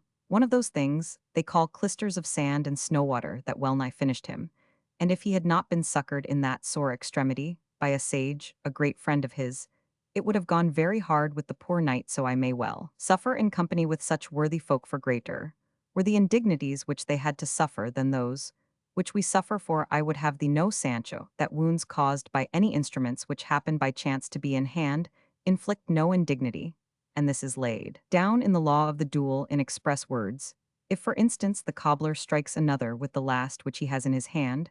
though it be in fact a piece of wood, it cannot be said for that reason, that he whom he struck with it has been cudgelled. I say this lest thou shouldst imagine that, because we have been drubbed in this affray, we have therefore suffered any indignity, for the arms those men carried with which they pounded us were nothing more than their stakes, and not one of them, so far as I remember, carried rapier, sword, or dagger. They gave me no time to see that much, answered Sancho, for hardly had I laid hand on my tizona, when they signed the cross on my shoulders with their sticks in such style, that they took the sight out of my eyes, and the strength out of my feet, stretching me where I now lie, and were thinking of whether all those stake strokes were an indignity, or not, gives me no uneasiness, which the pain of the blows does, for they will remain as deeply impressed on my memory as on my shoulders. For all that, let me tell thee, brother Panza, said Don Quixote, that there is no recollection which time does not put an end to, and no pain which death does not remove. And what greater misfortune can there be, replied Panza, than the one that waits for time to put an end to it, and death to remove it? If our mishap were one of those that are cured with a couple of plasters, it would not be so bad. But I am beginning to think that all the plasters in a hospital almost won't be enough to put us right. No more of that, pluck strength out of weakness, Sancho, as I mean to do, returned Don Quixote, and let us see how Rocinante is, for it seems to me that not the least share of this mishap has fallen to the lot of the poor beast. There is nothing wonderful in that, replied Sancho, since he is a knight-errant too. What I wonder at is that my beast should have come off scot-free, where we come out scotched. Fortune always leaves a door open in adversity, in order to bring relief to it, said Don Quixote. I say so because this little beast may now supply the want of Rocinante, carrying me hence to some castle, where I may be cured of my wounds, and moreover, I shall not hold it any dishonor to be so mounted, for I remember having read how the good old Silenus, the tutor and instructor of the gay god of laughter, when he entered the city of the 100 gates, went very contentedly mounted on a handsome ass. It may be true that he went mounted, as your worship says, answered Sancho, but there is a great difference between going mounted and going slung like a sack of manure. To which Don Quixote replied, wounds received in battle confer honor, instead of taking it away, and so, friend Panza, say no more, but as I told thee before, get up as well as thou canst, and put me on top of thy beast, in whatever fashion pleases thee best, and let us go hence ere night come on, and surprise us in these wilds. And yet I have heard your worship say, observed Panza, that it is very meet for knights-errant to sleep in wastes and deserts, and that they esteem it very good fortune. That is, said Don Quixote, when they cannot help it, or when they are in love, and so true is this, that there have been knights who have remained 2 years on rocks in sunshine and shade, and all the inclemencies of heaven, without their ladies knowing anything of it. And one of these was Amadis, when under the name of Beltenebros he took up his abode on the Pena-Pauber, for I know not if it was 8 years or 8 months, for I am not very sure of the reckoning. At any rate, he stayed there doing penance, for I know not what pique the Princess Oriana had against him. But no more of this now, Sancho, and make haste before a mishap, like Rocinante's, befalls the ass. The very devil would be in it in that case, said Sancho, and letting off 30 oaths and 60 sighs, and 120 maledictions and execrations on whomsoever it was that had brought him there, he raised himself, stopping halfway, bent like a Turkish bow, without power to bring himself upright, but with all his pains, he saddled his ass, who too had gone astray, somewhat yielding to the excessive license of the day. He next raised up Rocinante, and as for him, had he possessed a tongue to complain with, most assuredly neither Sancho nor his master would have been behind him. To be brief, Sancho fixed Don Quixote on the ass, and secured Rocinante with a leading rein, and taking the ass by the halter, he proceeded more or less in the direction in which it seemed to him the high road might be, and as chance was conducting their affairs for them from good to better, he had not gone a short league when the road came in sight, and on it he perceived an inn which, to his annoyance, and to the delight of Don Quixote, must needs be a castle. Sancho insisted that it was an inn, and his master that it was not one but a castle, and the dispute lasted so long that, before the point was settled, they had time to reach it, and into it Sancho entered with all his team, without any further controversy. Chapter Romans 16, of what happened to the ingenious gentleman in the inn which he took to be a castle. The innkeeper, seeing Don Quixote slung across the ass, asked Sancho what was amiss with him. Sancho answered that it was nothing, only that he had fallen down from a rock, and had his ribs a little bruised. The innkeeper had a wife whose disposition was not such as those of her calling commonly have, for she was by nature kind-hearted, and felt for the sufferings of her neighbors. So she at once set about tending Don Quixote and made her young daughter, a very comely girl, help her in taking care of her guest. There was besides in the inn, as servant an Asturian lass, with a broad face, flat poll, and snub nose, blind of one eye, and not very sound in the other, the elegance of her shape, to be sure made up for all her defects. She did not measure 7 palms from head to foot, and her shoulders, which overweighted her somewhat, made her contemplate the ground more than she liked this graceful lass, then helped the young girl, and the two made up a very bad bed for Don Quixote in a garret that showed evident signs of having formerly served for many years as a straw loft, in which there was also quartered a carrier, whose bed was placed a little beyond our Don Quixote's, and though only made of the pack saddles and cloths of his mules, had much the advantage of it, as Don Quixote's consisted simply of 4 rough boards on 2, not very even trestles, a mattress, that for thinness might have passed for a quilt full of pellets, which were they not seen through the rents to be wool wood to the touch, have seemed pebbles in hardness, 2 sheets made of buckler leather, and a coverlet the threads of which any one that chose might have counted without missing one in the reckoning. On this accursed bed Don Quixote stretched himself, and the hostess and her daughter soon covered him with plasters from top to toe, while Maritornesfer, that was the name of the Asturian, held the light for them. And while plastering him, the hostess, observing how full of wheals Don Quixote was, in some places remarked that this had more the look of blows than of a fall. It was not blows, Sancho said, but that the rock had many points and projections, and that each of them had left its mark. Pray, Senora, he added, manage to save some toe, as there will be no want of someone to use it, for my loins too are rather sore. Then you must have fallen too, said the hostess. I did not fall, said Sancho Panza, but from the shock I got at seeing my master fall my body aches, so that I feel as if I had had 1,000 thwacks. That may well be, said the young girl, for it has many a time happened to me to dream that I was falling down from a tower, and never coming to the ground, and when I awoke from the dream to find myself as weak and shaken as if I had really fallen.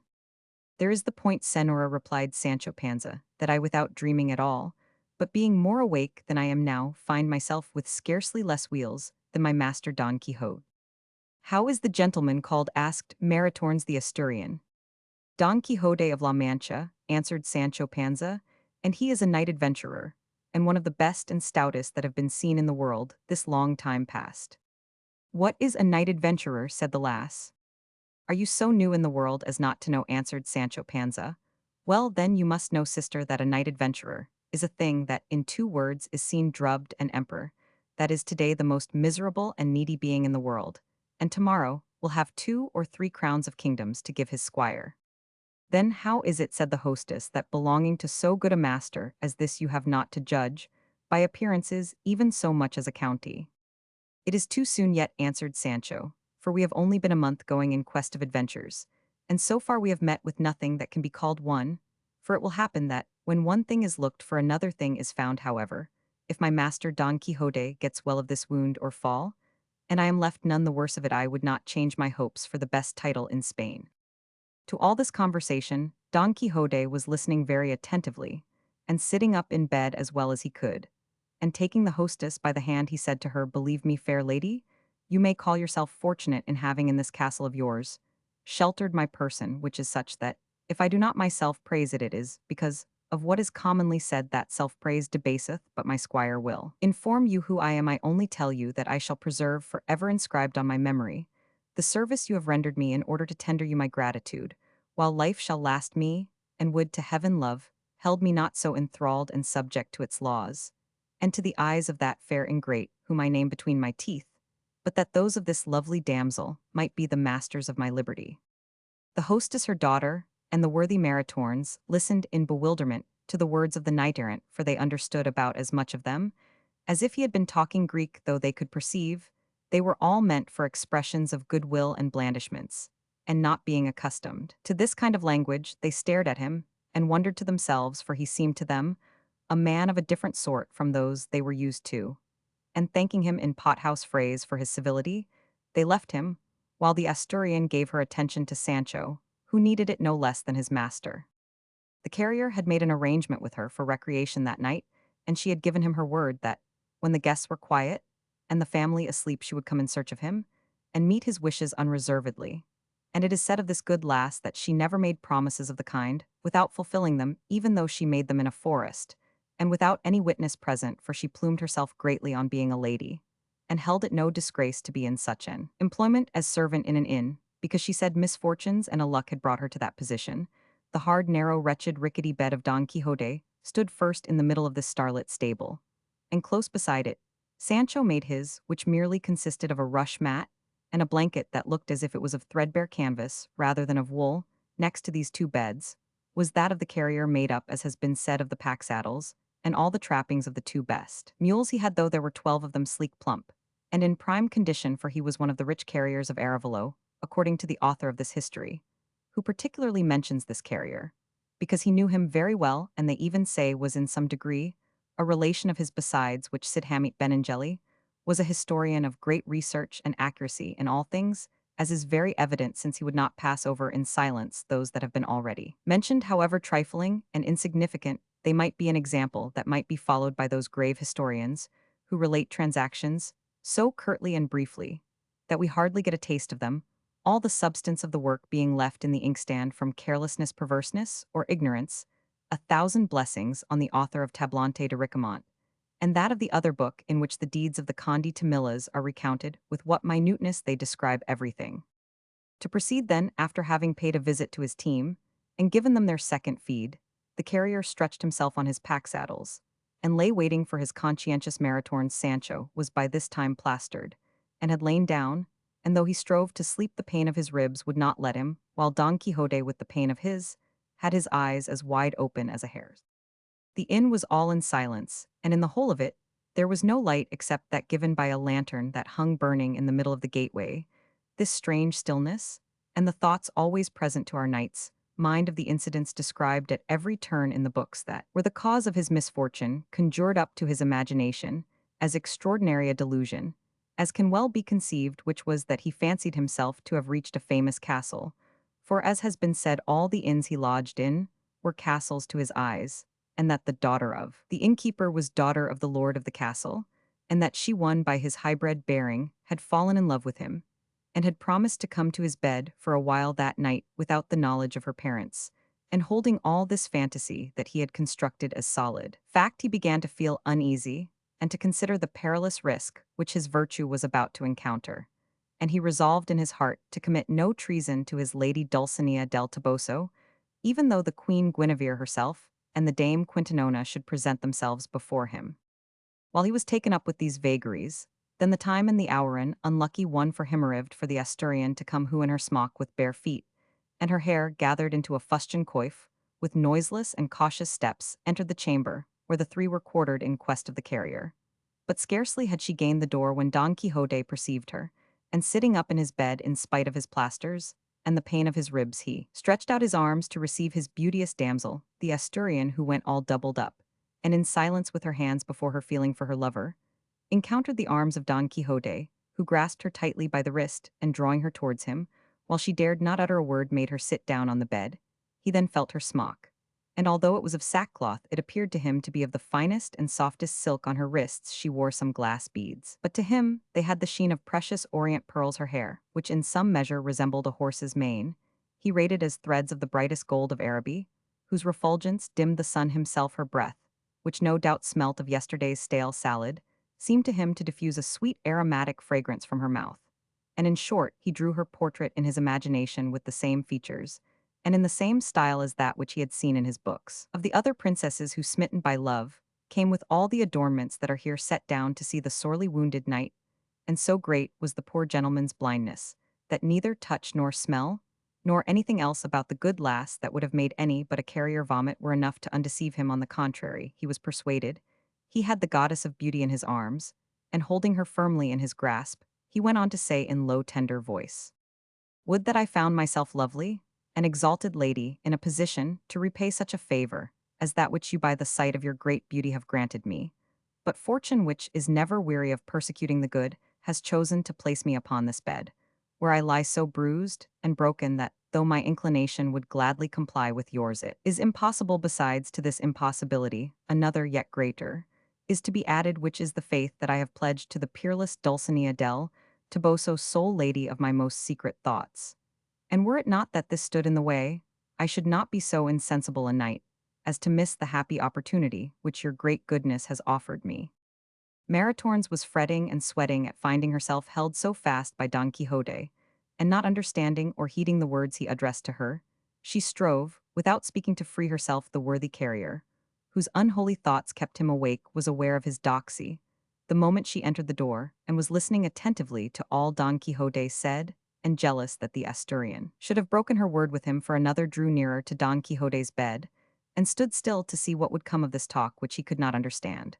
But when he perceived the wench struggling to get free, and Don Quixote striving to hold her, not relishing the joke, he raised his arm, and delivered such a terrible cuff on the lank jaws of the amorous knight that he bathed all his mouth in blood, and not content with this, he mounted on his ribs, and with his feet tramped all over them at a pace, rather smarter than a trot, the bed, which was somewhat crazy, and not very firm on its feet, unable to support the additional weight of the carrier, came to the ground, and at the mighty crash of this, the innkeeper awoke and at once concluded that it must be some brawl of Maritornes, because after calling loudly to her, he got no answer. With this suspicion, he got up, and lighting a lamp, hastened to the quarter where he had heard the disturbance. The wench, seeing that her master was coming, and knowing that his temper was terrible, frightened and panic-stricken, made for the bed of Sancho Panza, who still slept, and crouching upon it, made a ball of herself. The innkeeper came in, exclaiming, "Where art thou, strumpet? Of course this is some of thy work." At this Sancho awoke, and feeling this mass almost on top of him, fancied he had the nightmare, and began to distribute fisticuffs all round, of which a certain share fell upon Maritornes, who, irritated by the pain and flinging modesty aside, paid back so many in return to Sancho that she woke him up in spite of himself. He then, finding himself so handled by whom he knew not, raising himself up as well as he could, grappled with Maritornes, and he and she between them began the bitterest and drollest scrimmage in the world. The carrier, however, perceiving by the light of the innkeeper candle how it fared with his ladylove, quitting Don Quixote, ran to bring her the help she needed, and the innkeeper did the same, but with a different intention, for his was to chastise the lass, as he believed that beyond a doubt she alone was the cause of all the harmony. And so, as the saying is, cat to rat, rat to rope, rope to stick, the carrier pounded Sancho, Sancho the lass, she him, and the innkeeper her, and all worked away so briskly that they did not give themselves a moment's rest. And the best of it was that the innkeeper's lamp went out, and as they were left in the dark, they all laid on one upon the other in a mass so unmercifully that there was not a sound spot left where a hand could light. It so happened that there was lodging that night in a quadrillero of what they call the old Holy Brotherhood of Toledo, who, also hearing the extraordinary noise of the conflict, seized his staff and the tin case with his warrants, and made his way in the dark into the room, crying, "Hold, in the name of the jurisdiction, hold, in the name of the Holy Brotherhood."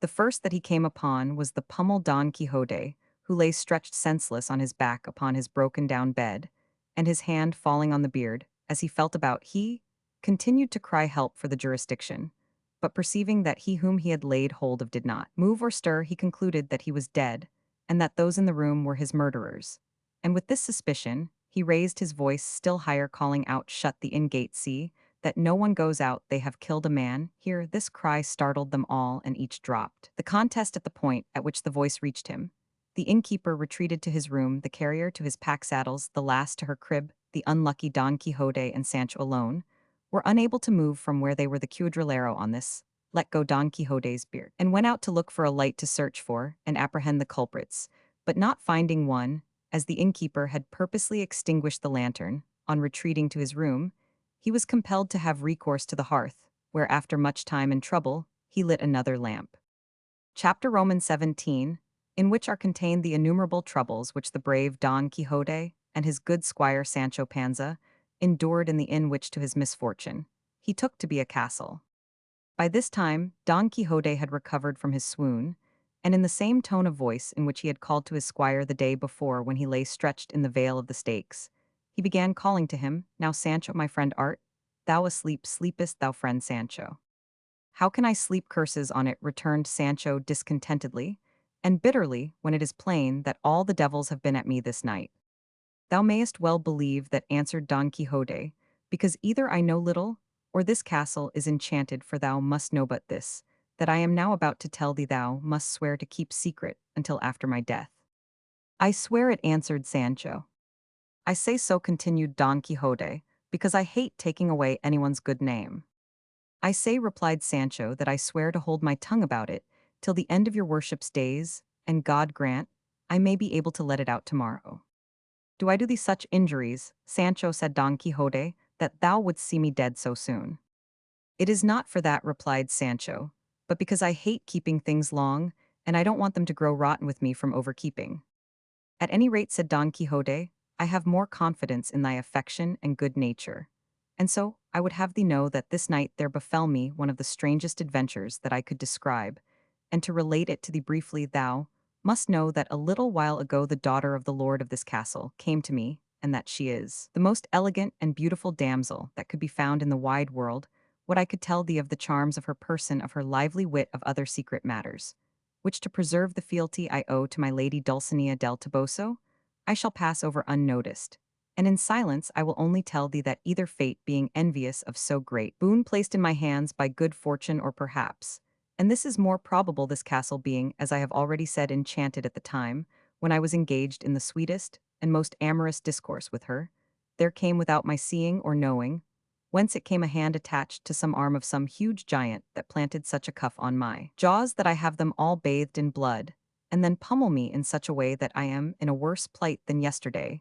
when the carriers, on account of Rocinante's misbehavior, inflicted on us the injury. Thou knowest of whence conjecture that there must be some enchanted Moor guarding the treasure of this damsel's beauty, and that it is not for me. Not for me either, said Sancho, for more than 400 Moors have so thrashed me that the drubbing of the stakes was cakes and fancy bread to it. But tell me, senor, what do you call this excellent and rare adventure that has left us as we are left now, though your worship was not so badly off, having in your arms that incomparable beauty you spoke of? But what did I have except the heaviest wax I think I had in all my life, unlucky me, and the mother that bore me, for I am not a knight-errant and never expect to be one, and of all the mishaps the greater part falls to my share. Then thou hast been thrashed too, said Don Quixote. Didn't I say so? Worse luck to my line, said Sancho. Be not distressed, friend, said Don Quixote, for I will now make the precious balsam with which we shall cure ourselves in the twinkling of an eye. By this time the cuadrillero had succeeded in lighting the lamp, and came in to see the man that he thought had been killed. And as Sancho caught sight of him at the door, seeing him coming in his shirt with a cloth on his head, and a lamp in his hand, and a very forbidding countenance, he said to his master Senner, Can it be that this is the enchanted Moor coming back to give us more castigation, if there be anything still left in the ink bottle? It cannot be the Moor, answered Don Quixote, for those under enchantment do not let themselves be seen by anyone. If they don't let themselves be seen, they let themselves be felt, said Sancho. If not, let my shoulders speak to the point. Mine could speak too, said Don Quixote, but that is not a sufficient reason for believing that what we see is the enchanted Moor. The officer came up, and finding them engaged in such a peaceful conversation, stood amazed, though Don Quixote, to be sure, still lay on his back, unable to move from pure pummelled and plasters. The officer turned to him, and said, Well, how goes it, good man? I would speak more politely, if I were you, replied Don Quixote. Is it the way of this country to address knights-errant in that style, you booby?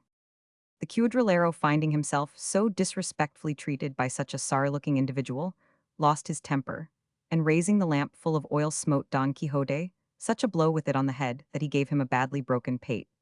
Then, all being in darkness, he went out, and Sancho Panza said, That is certainly the enchanted Moor, senor, and he keeps the treasure for others, and for us only the cuffs and lampwax.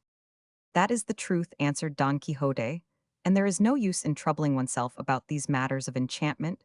or being angry or vexed at them, for as they are invisible and visionary, we shall find no one on whom to avenge ourselves, do what we may rise. Sancho, if thou canst, and call the alcaide of this fortress, and get him to give me a little oil, wine, salt, and rosemary, to make the salutiferous balsam, for indeed I believe I have great need of it now, because I am losing much blood from the wound that phantom gave me. Sancho got up with pain enough in his bones, and went after the innkeeper in the dark, and meeting the officer who was looking to see what had become of his enemy, he said to him, Senor, whoever you are, do us the favor and kindness to give us a little rosemary, oil, salt, and wine, for it is wanted to cure one of the best knights-errant on earth, who lies on yonder bed, wounded by the hands of the enchanted Moor that is in this inn. When the officer heard him talk in this way, he took him for a man out of his senses, and as day was now beginning to break, he opened the inn gate, and calling the host, he told him what this good man wanted. The host furnished him with what he required, and Sancho brought it to Don Quixote, who with his hand to his head was bewailing the pain of the blow of the lamp, which had done him no more harm than raising a couple of rather large lumps, and what he fancied blood was only the sweat that flowed from him in his sufferings during the late storm. To be brief, he took the materials of which he made a compound, mixing them all and boiling them a good while, until it seemed to him they had come to perfection. He then asked for some vial to pour it into, and as there was not one in the inn, he decided on putting it into a tin oil bottle or flask, of which the host made him a free gift, and over the flask he repeated more than 80 paternosters, and as many more Ave Marias, salves, and credos, accompanying each word with a cross by way of benediction, at all which there were present. Sancho, the innkeeper, and the cuadrillero for the carrier, was now peacefully engaged in attending to the comfort of his mules. This being accomplished, he felt anxious to make trial himself on the spot of the virtue of this precious balsam, as he considered it, and so he drank near a quart of what could not be put into the flask, and remained in the pigskin in which it had been boiled, but scarcely had he done drinking when he began to vomit in such a way that nothing was left in his stomach, and with the pangs and spasms of vomiting, he broke into a profuse sweat, on account of which he bade them cover him up and leave him alone. They did so, and he lay sleeping more than 3 hours, at the end of which he awoke, and felt very great bodily relief, and so much ease from his bruises that he thought himself quite cured, and verily believed he had hit upon the balsam of Fierabras, and that with this remedy he might thenceforward without any fear face any kind of destruction, battle, or combat, however perilous it might be. Sancho Panza, who also regarded the amendment of his master as miraculous, begged him to give him what was left in the pigskin, which was no small quantity. Don Quixote consented, and he, taking it with both hands in good faith, and with a better will, gulped down, and drained off very little less than his master. But the fact is that the stomach of poor Sancho was of necessity not so delicate as that of his master, and so before vomiting he was seized with such gripings and retchings, and such sweats and faintness, that verily and truly he believed his last hour had come, and finding himself so racked and tormented, he cursed the balsam and the thief that had given it to him. Don Quixote, seeing him in this state, said, "It is my belief, Sancho, that this mischief comes of thy not being dubbed a knight, for I am persuaded this liquor cannot be good for those who are not so." "If your worship knew that," returned Sancho, "betide me, and all my kindred, we did you let me taste it."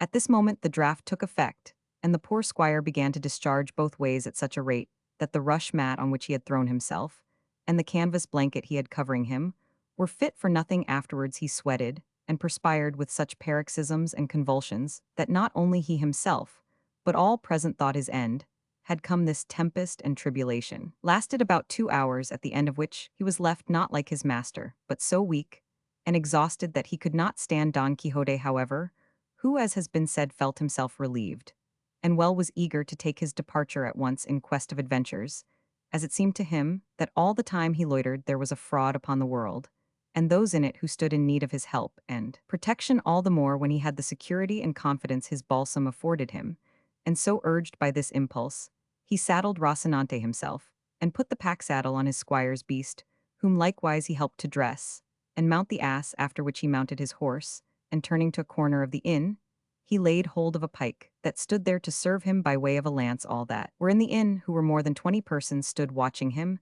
The innkeeper's daughter was likewise observing him, and he too never took his eyes off her, and from time to time fetched a sigh that he seemed to pluck up from the depths of his bowels, but they all thought it must be from the pain he felt in his ribs. At any rate, they who had seen him plastered the night before thought so. As soon as they were both mounted at the gate of the inn, he called to the host, and said in a very grave and measured voice, "Many and great are the favors, Senor Alcaide, that I have received in this castle of yours, and I remain under the deepest obligation to be grateful to you for them all the days of my life, if I can repay them in avenging you of any arrogant foe who may have wronged you. Know that my calling is no other than to aid the weak, to avenge those who suffer wrong, and to chastise perfidy. Search your memory, and if you find anything of this kind, you need only tell me of it, and I promise you by the order of knighthood, which I have received, to procure you satisfaction and reparation to the utmost of your desire." The innkeeper replied to him with equal calmness, Sir Knight, I do not want your worship to avenge me of any wrong, because, when any is done me, I can take what vengeance seems good to me. The only thing I want is that you pay me the score that you have run up in the inn last night, as well for the straw and barley for your two beasts, as for supper and beds. Then this is an inn, said Don Quixote. And a very respectable one, said the innkeeper. I have been under a mistake all this time, answered Don Quixote, for in truth I thought it was a castle, and not a bad one. But since it appears that it is not a castle, but an inn, all that can be done now is that you should excuse the payment, for I cannot contravene the rule of knights-errant, of whom I know as a fact, and up to the present I have read nothing to the contrary, that they never paid for lodging or anything else in the inn, where they might be for any hospitality that might be offered them, is their due by law and right in return for the insufferable toil they endure in seeking adventures by night and by day in summer, and in winter on foot, and on horseback in hunger, and thirst, cold, and heat, exposed to all the inclemencies of heaven and all the hardships of earth. I have little to do with that, replied the innkeeper, pay me what you owe me, and let us have no more talk of chivalry, for all I care about is to get my money. You are a stupid, scurvy innkeeper, said Don Quixote, and putting spurs to Rocinante, and bringing his pike to the slope, he rode out of the inn before anyone could stop him, and pushed on some distance without looking to see if his squire was following him. The innkeeper, when he saw him go without paying him, ran to get payment of Sancho, who said that as his master would not pay, neither would he, because being as he was squire to a knight-errant, the same rule and reason held good for him. As for his master with regard to not paying anything in inns and hostelries, at this, the innkeeper waxed very wroth and threatened, if he did not pay, to compel him in a way that he would not like, to which Sancho made answer that, by the law of chivalry, his master had received he would not pay a rap, though it cost him his life, for the excellent and ancient usage of knights-errant was not going to be violated by him, nor should the squires of such as were yet to come into the world ever complain of him, or reproach him with breaking so just a privilege. The ill luck of the unfortunate Sancho so ordered it that among the company in the inn there were 4 wool carters from Segovia, 3 needle-makers from the colt of Cordova, and 2 lodgers from the fair of Seville, lively fellows, tender-hearted, fond of a joke and playful, who almost as if instigated and moved by a common impulse made up to Sancho, and dismounted him from his ass, while one of them went in for the blanket of the host's bed, but on flinging him into it they looked up, and seeing that the ceiling was somewhat lower than what they required for their work, they decided upon going out into the yard, which was bounded by the sky, and there putting Sancho in the middle of the blanket, they began to raise him high, making sport with him, as they would with a dog at Shrovetide. The cries of the poor blanketed wretch were so loud that they reached the ears of his master, who, halting to listen attentively, was persuaded that some new adventure was coming, until he clearly perceived that it was his squire who uttered them. Wheeling about, he came up to the inn with a laborious gallop, and finding it shut went round it to see if he could find some way of getting in. But as soon as he came to the wall of the yard, which was not very high, he discovered the game that was being played with his squire. He saw him rising and falling in the air with such grace and nimbleness, that had his rage allowed him, it is my belief he would have laughed. He tried to climb from his horse onto the top of the wall, but he was so bruised and battered that he could not even dismount, and so from the back of his horse he began to utter such maledictions and objurgations against those who were blanketing Sancho as it would be impossible to write down accurately. They, however, did not stay their laughter or their work for this, nor did the flying Sancho cease his lamentations, mingled now with threats, now with entreaties, but all to little purpose or none at all, until from pure weariness they left off. They then brought him his ass, and mounting him on top of it, they put his jacket round him, and the compassionate Maritornes, seeing him so exhausted, thought fit to refresh him with a jug of water, and that it might be all the cooler she fetched it from the well. Sancho took it, and as he was raising it to his mouth, he was stopped by the cries of his master, exclaiming, Sancho, my son, drink not water, drink it not, my son, for it will kill thee. See, here I have the blessed balsam. And he held up the flask of liquor, and with drinking 2 drops of it, thou wilt certainly be restored. At these words Sancho turned his eyes asquint, and in a still louder voice said, Can it be your worship has forgotten that I am not a knight? Or do you want me to end by vomiting up what bowels I have left after last night? Keep your liquor in the name of all the devils, and leave me to myself. And at one and the same instant he left off talking and began drinking. But as at the first sup he perceived it was water, he did not care to go on with it, and begged Maritornes to fetch him some wine, which she did with right good will, and paid for it with her own money, for indeed they say of her that though she was in that line of life, there was some faint and distant resemblance to a Christian about her. When Sancho had done drinking, he dug his heels into his ass, and the gate of the inn being thrown open, he passed out very well pleased at having paid nothing, and carried his point though it had been at the expense of his usual sureties, his shoulders. It is true that the innkeeper detained his alforges, in payment of what was owing to him, but Sancho took his departure in such a flurry that he never missed them. The innkeeper, as soon as he saw him off, wanted to bar the gate close. But the blanqueters would not agree to it, for they were fellows who would not have cared 2 farthings for Don Quixote, even had he been really one of the knights-errant of the Round Table. Chapter Roman 18, in which is related the discourse Sancho Panza held with his master Don Quixote, and other adventures worth relating. Sancho reached his master so limp and faint that he could not urge on his beast. When Don Quixote saw the state he was in, he said, I have now come to the conclusion, good Sancho, that this castle, or inn, is beyond a doubt enchanted, because those who have so atrociously diverted themselves with the what can they be but phantoms or beings of another world, and I hold this confirmed by having noticed that, when I was by the wall of the yard, witnessing the acts of thy sad tragedy, it was out of my power to mount upon it, nor could I even dismount from Rocinante, because they no doubt had me enchanted. For I swear to thee by the faith of what I am, that, if I had been able to climb up or dismount, I would have avenged thee in such a way that those braggart thieves would have remembered their freak forever, even though in so doing I knew that I contravened the laws of chivalry, which, as I have often told thee, do not permit a knight to lay hands on him, who is not one save in case of urgent and great necessity, in defense of his own life and person. I would have avenged myself too, if I could, said Sancho, whether I had been dubbed knight or not.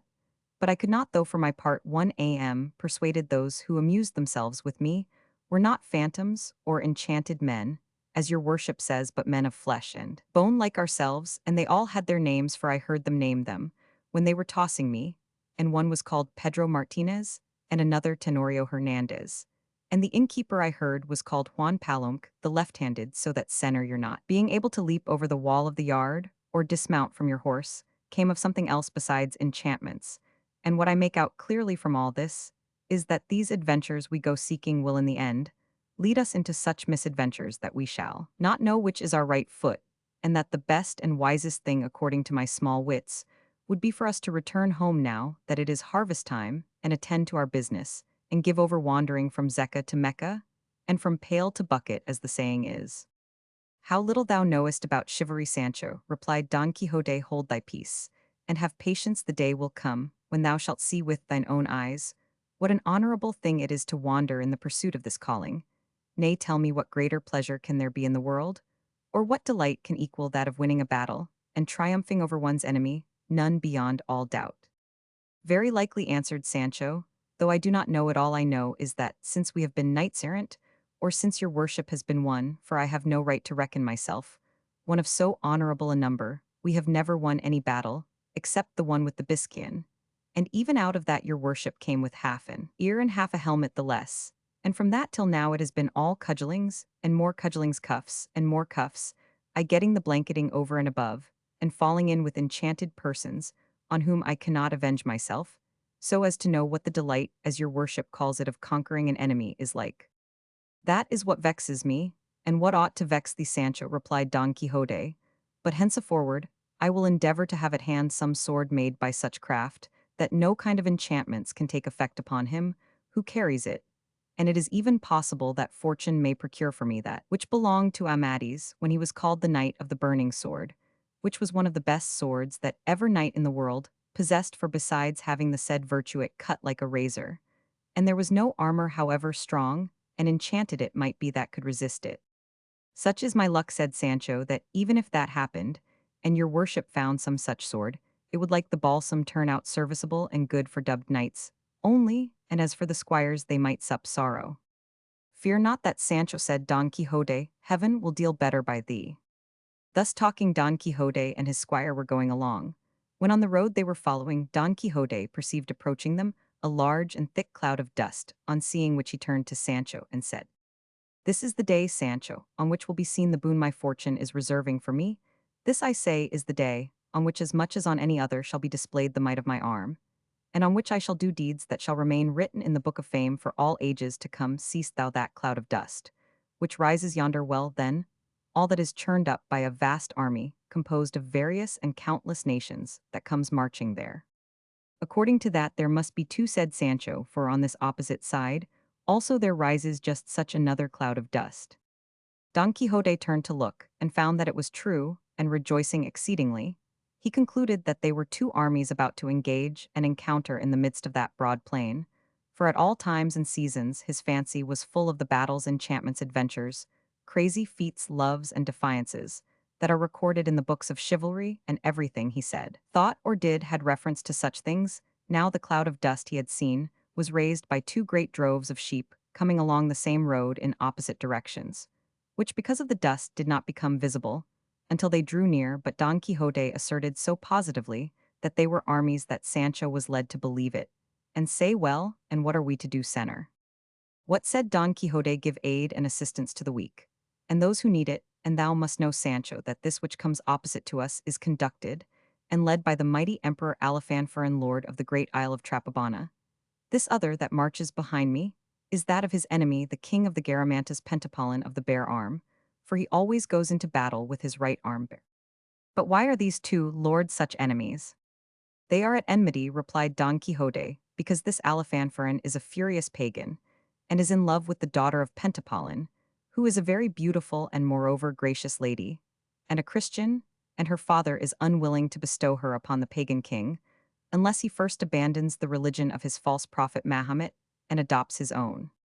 By my beard, said Sancho, but Pentapolin does quite right, and I will help him as much as I can. In that thou wilt do. What is thy duty, Sancho? Said Don Quixote, for to engage in battles of this sort, it is not requisite to be a dubbed knight. That I can well understand, answered Sancho, but where shall we put this ass, where we may be sure to find him, after the fray is over, for I believe it has not been the custom so far to go into battle on a beast of this kind. That is true, said Don Quixote, and what you had best do with him is to leave him to take his chance whether he be lost or not, for the horses we shall have, when we come out victors, will be so many that even Rocinante will run a risk of being changed for another. But attend to me, and observe, for I wish to give thee some account of the chief knights who accompany these two armies, and that thou mayest the better see, and mark, let us withdraw to that hillock, which rises yonder, whence both armies may be seen. They did so, and placed themselves on a rising ground from which the two droves that Don Quixote made armies of might have been plainly seen, if the clouds of dust they raised had not obscured them, and blinded the sight, nevertheless seeing in his imagination what he did not see, and what did not exist, he began thus in a loud voice. That knight whom thou seest yonder in yellow armor, who bears upon his shield a lion crowned, crouching at the feet of a damsel, is the valiant Laocalco, lord of the silver bridge, that one in armor with flowers of gold, who bears on his shield 3 crowns argent on an azure field, is the dreaded Micacombo, Grand Duke of Quirosha, that other of gigantic frame on his right hand, is the ever dauntless Brandabarbaran de Balich, lord of the 3 Arabias, who for armor wears that serpent skin, and has for shield a gate which, according to tradition, is one of those of the temple that Samson brought to the ground, when by his death he revenged himself upon his enemies. But turn thine eyes to the other side, and thou shalt see in front, and in the van of this other army, the ever victorious and never vanquished Timonel of Carcajona, prince of New Biscay, who comes in armor with arms quartered azure, vert, white, and yellow, and bears on his shield a cat,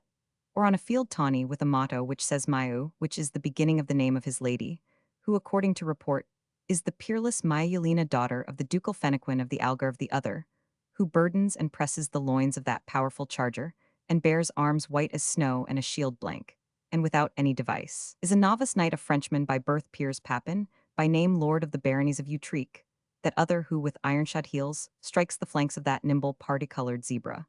and for arms bears azure. Ver is the mighty Duke of Nerbia, Espartafilardo del Bosque, who bears for device on his shield an asparagus plant with a motto in Castilian that says Restria mi suerte. And so he went on naming a number of knights of one squadron or the other out of his imagination, and to all he assigned offhand their arms, colors, devices, and mottos, carried away by the illusions of his unheard-of craze. And without a pause he continued, people of divers nations, compose this squadron in front here, are those that drink of the sweet waters of the famous Xanthus, those that scour the woody Massilian plains, those that sift the pure fine gold of Arabia Felix, those that enjoy the famed cool banks of the crystal Thermodon, those that, in many and various ways, divert the streams of the golden Pactolus, the Numidians faithless in their promises, the Persians renowned in archery the Parthians,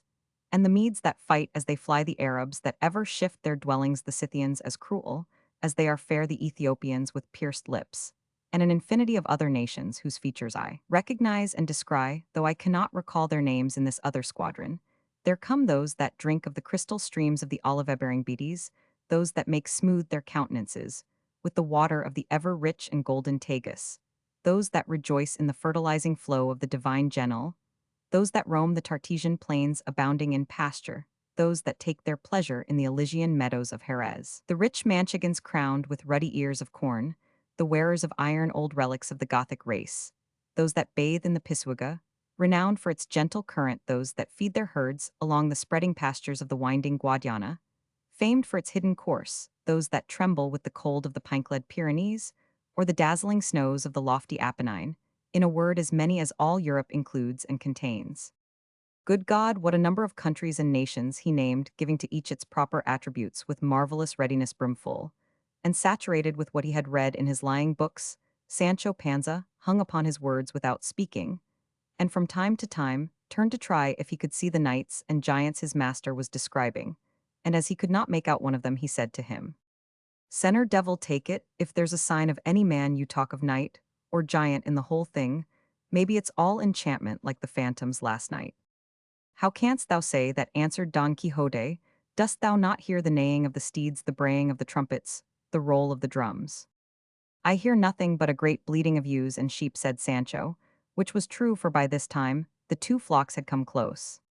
"The fear thou art in, Sancho," said Don Quixote, "prevents thee from seeing or hearing correctly, for one of the effects of fear is to derange the senses, and make things appear different from what they are. If thou art in such fear, withdraw to one side, and leave me to myself, for alone I suffice to bring victory to that side, to which I shall give my aid." And so saying, he gave Rocinante the spur, and putting the lance in rest, shot down the slope like a thunderbolt. Sancho shouted after him, crying, "Come back, Senor Don Quixote, I vow to God they are sheep, and use your charging. Come back, unlucky, the father that begot me. What madness is this? Look, there is no giant nor knight, nor cats, nor arms, nor shields quartered or whole, nor ver azure or bedeviled. What are you about, sinner, that I am before God? But not for all these entreaties did Don Quixote turn back. On the contrary, he went on shouting out, "Ho, knights, ye who follow and fight under the banners of the valiant Emperor Pentapolin of the bare arm, follow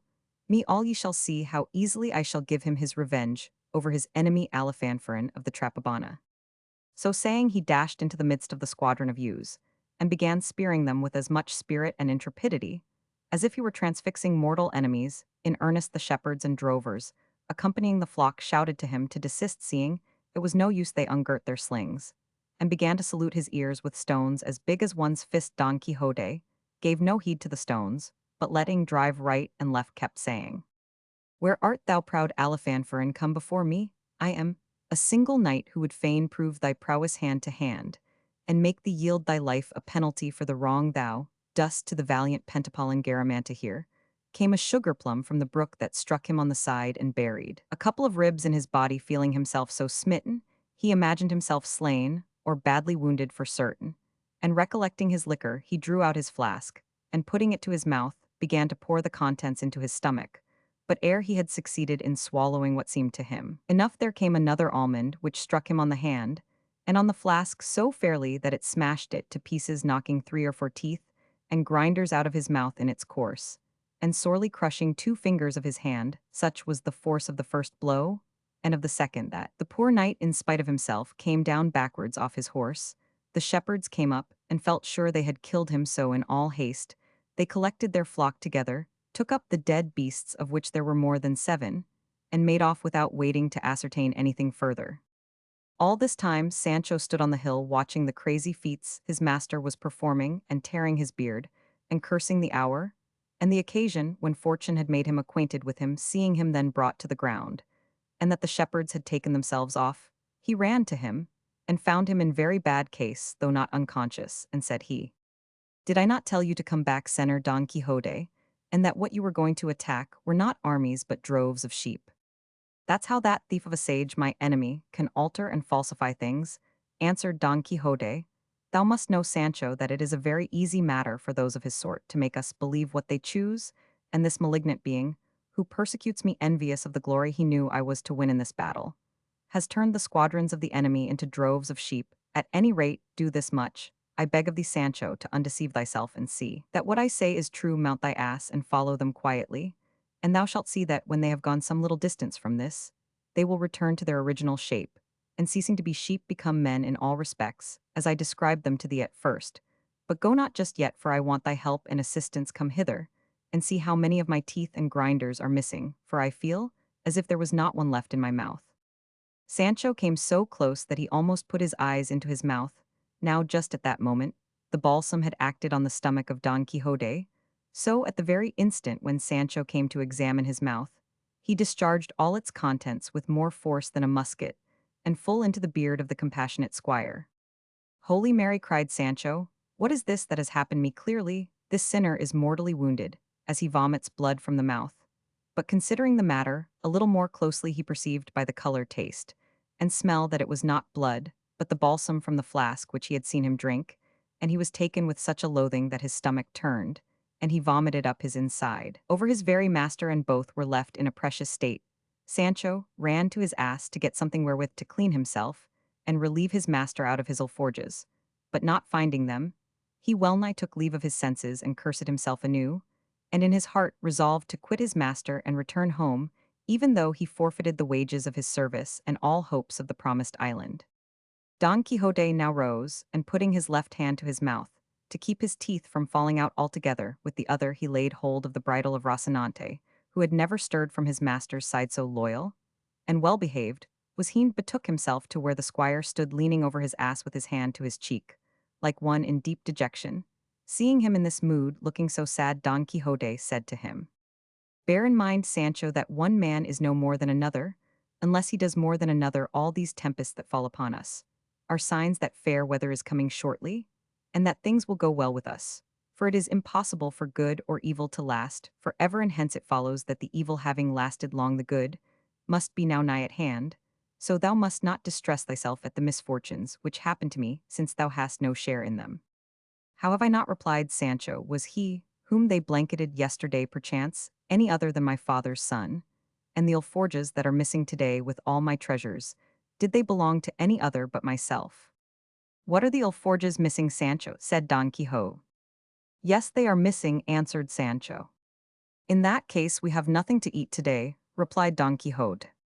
It would be so, answered Sancho, if there were none of the herbs your worship says you know in these meadows, those with which knights-errant as unlucky as your worship are wont to supply such like shortcomings.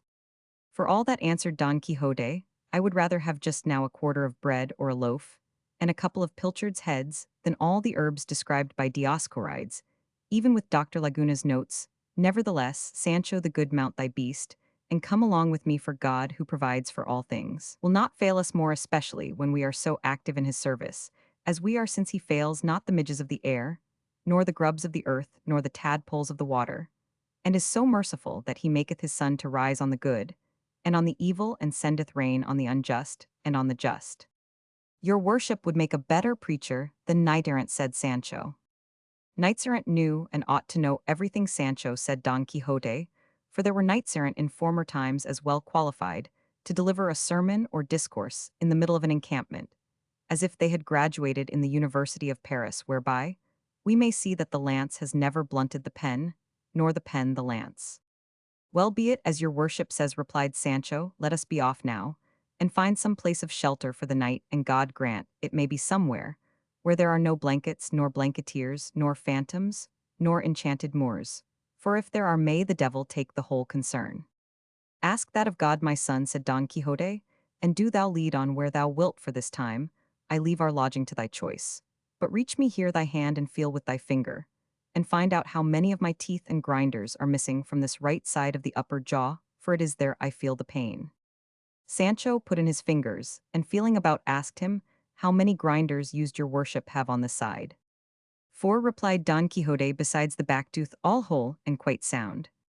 Mind what you are saying, senor. I say 4, if not 5, answered Don Quixote, for never in my life have I had tooth or grinder drawn, nor has any fallen out or been destroyed by any decay or rheum. Well then, said Sancho in this lower side, your worship has no more than 2 grinders and a half, and in the upper, neither a half nor any at all, for it is all as smooth as the palm of my hand. Luckless that I am, said Don Quixote, hearing the sad news his squire gave him. I had rather they despoiled me of an arm, so it were not the sword arm, for I tell thee, Sancho, a mouth without teeth is like a mill without a millstone, and a tooth is much more to be prized than a diamond. But we who profess the austere order of chivalry are liable to all this. Mount, friend, and lead the way, and I will follow thee at whatever pace thou wilt. Sancho did as he bade him, and proceeded in the direction in which he thought he might find refuge, without quitting the high road, which was there very much frequented. As they went along then at a slow pace, for the pain in Don Quixote's jaws kept him uneasy, and ill-disposed for speed, Sancho thought it well to amuse and divert him by talk of some kind. And among the things he said to him was that which will be told in the following chapter. Chapter Roman 19 of the shrewd discourse which Sancho held with his master, and of the adventure that befell him with a dead body, together with other notable occurrences. It seems to me, Senner, that all these mishaps that have befallen us of late have been, without any doubt, a punishment for the offense committed by your worship against the order of chivalry, in not keeping the oath you made not to eat bread off a tablecloth, or embrace the queen, and all the rest of it that your worship swore to observe, until you had taken that helmet of Malandrinos, or whatever the more is called, for I do not very well remember. Thou art very right, Sancho, said Don Quixote, but to tell the truth it had escaped my memory, and likewise, thou mayest rely upon it, that the affair of the blanket happened to thee because of thy fault in not reminding me of it in time, but I will make amends, for there are ways of compounding for everything in the order of chivalry. Why have I taken an oath of some sort, then, said Sancho. It makes no matter that thou hast not taken an oath, said Don Quixote, suffice it, that I see thou art not quite clear of complicity, and whether or no, it will not be ill done to provide ourselves with a remedy. In that case, said Sancho, mind that your worship does not forget this. As you did the oath, perhaps the phantoms may take it into their heads to amuse themselves once more with me, or even with your worship, if they see you so obstinate. While engaged in this and other talk, night overtook them on the road before they had reached or discovered any place of shelter, and what made it still worse was that they were dying of hunger, for with the loss of the alforges, they had lost their entire larder and commissariat, and to complete the misfortune they met with an adventure which without any invention had really the appearance of one. It so happened that the night closed in somewhat darkly,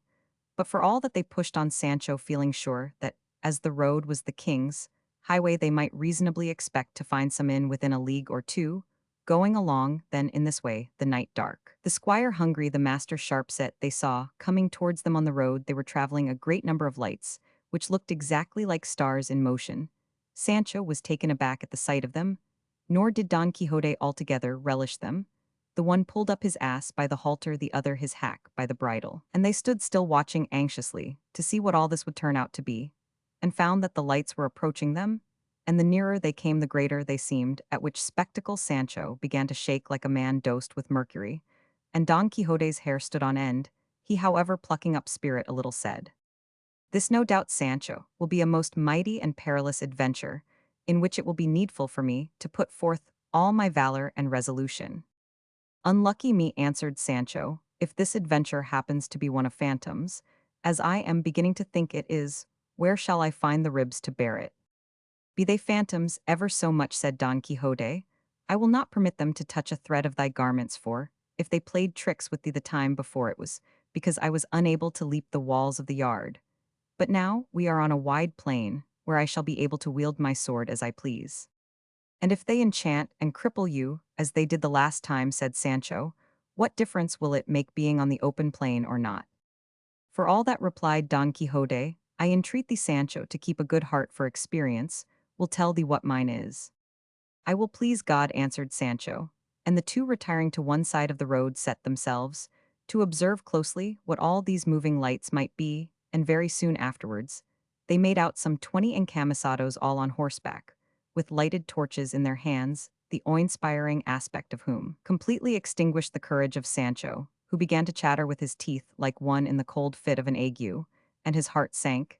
and his teeth chattered still more when they perceived distinctly that behind them there came a litter covered over with black, and followed by 6 more mounted. Figures in mourning down to the very feet of their mules, for they could perceive plainly they were not horses by the easy pace at which they went. And as the encamisados came along, they muttered to themselves in a low, plaintive tone,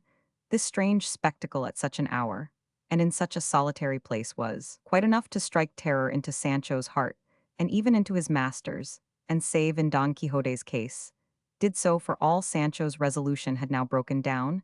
It was just the opposite with his master, whose imagination immediately conjured up all this to him, vividly, as one of the adventures of his books.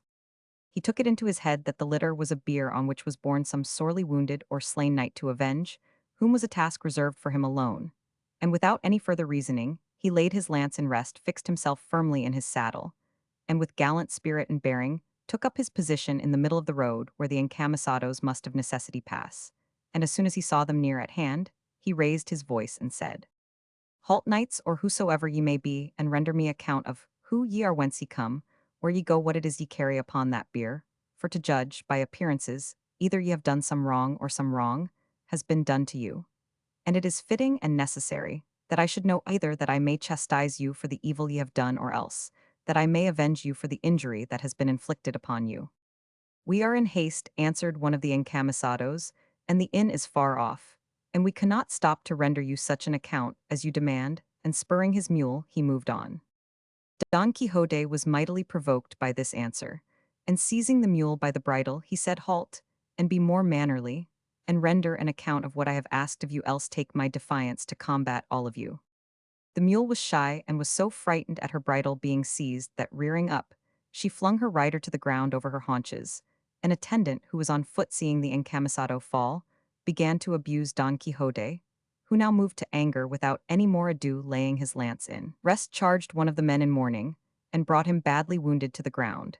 And as he wheeled round upon the others, the agility with which he attacked and routed them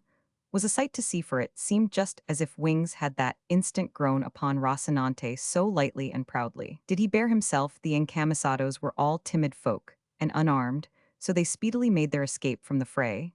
and set off at a run across the plain, with their lighted torches, looking exactly like maskers, running on some gala or festival night. The mourners, too enveloped and swathed in their skirts and gowns, were unable to bestir themselves, and so, with entire safety to himself, Don Quixote belabored them all and drove them off against their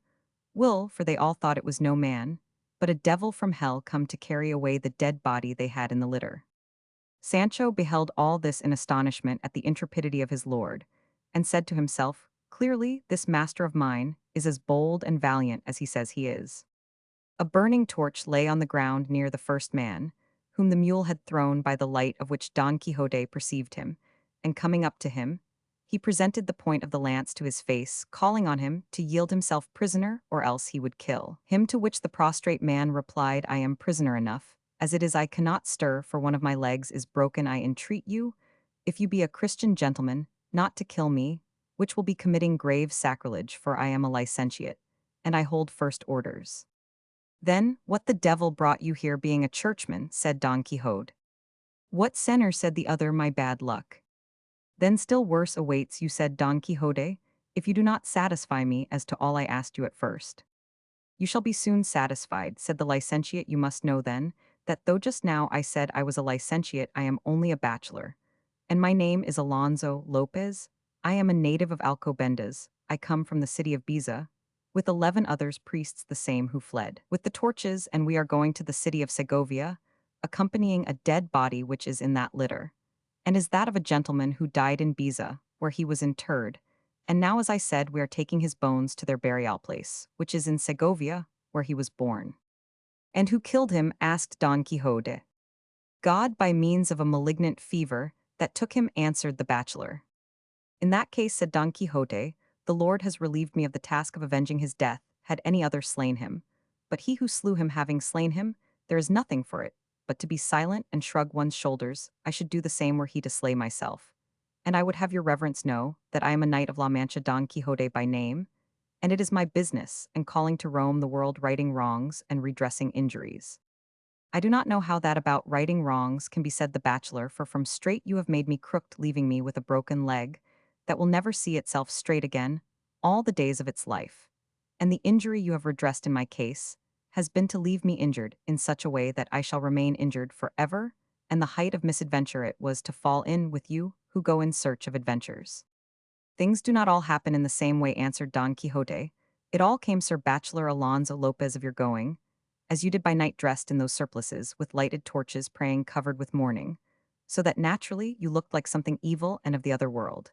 And so I could not avoid doing my duty in attacking you, and I should have attacked you even had I known positively that you were the very devils of hell, for such I certainly believed, and took you to be. As my fate has so willed it, said the bachelor, I entreat you, sir knight-errant, whose errand has been such an evil one for me, to help me to get from under this mule, that holds one of my legs caught between the stirrup and the saddle.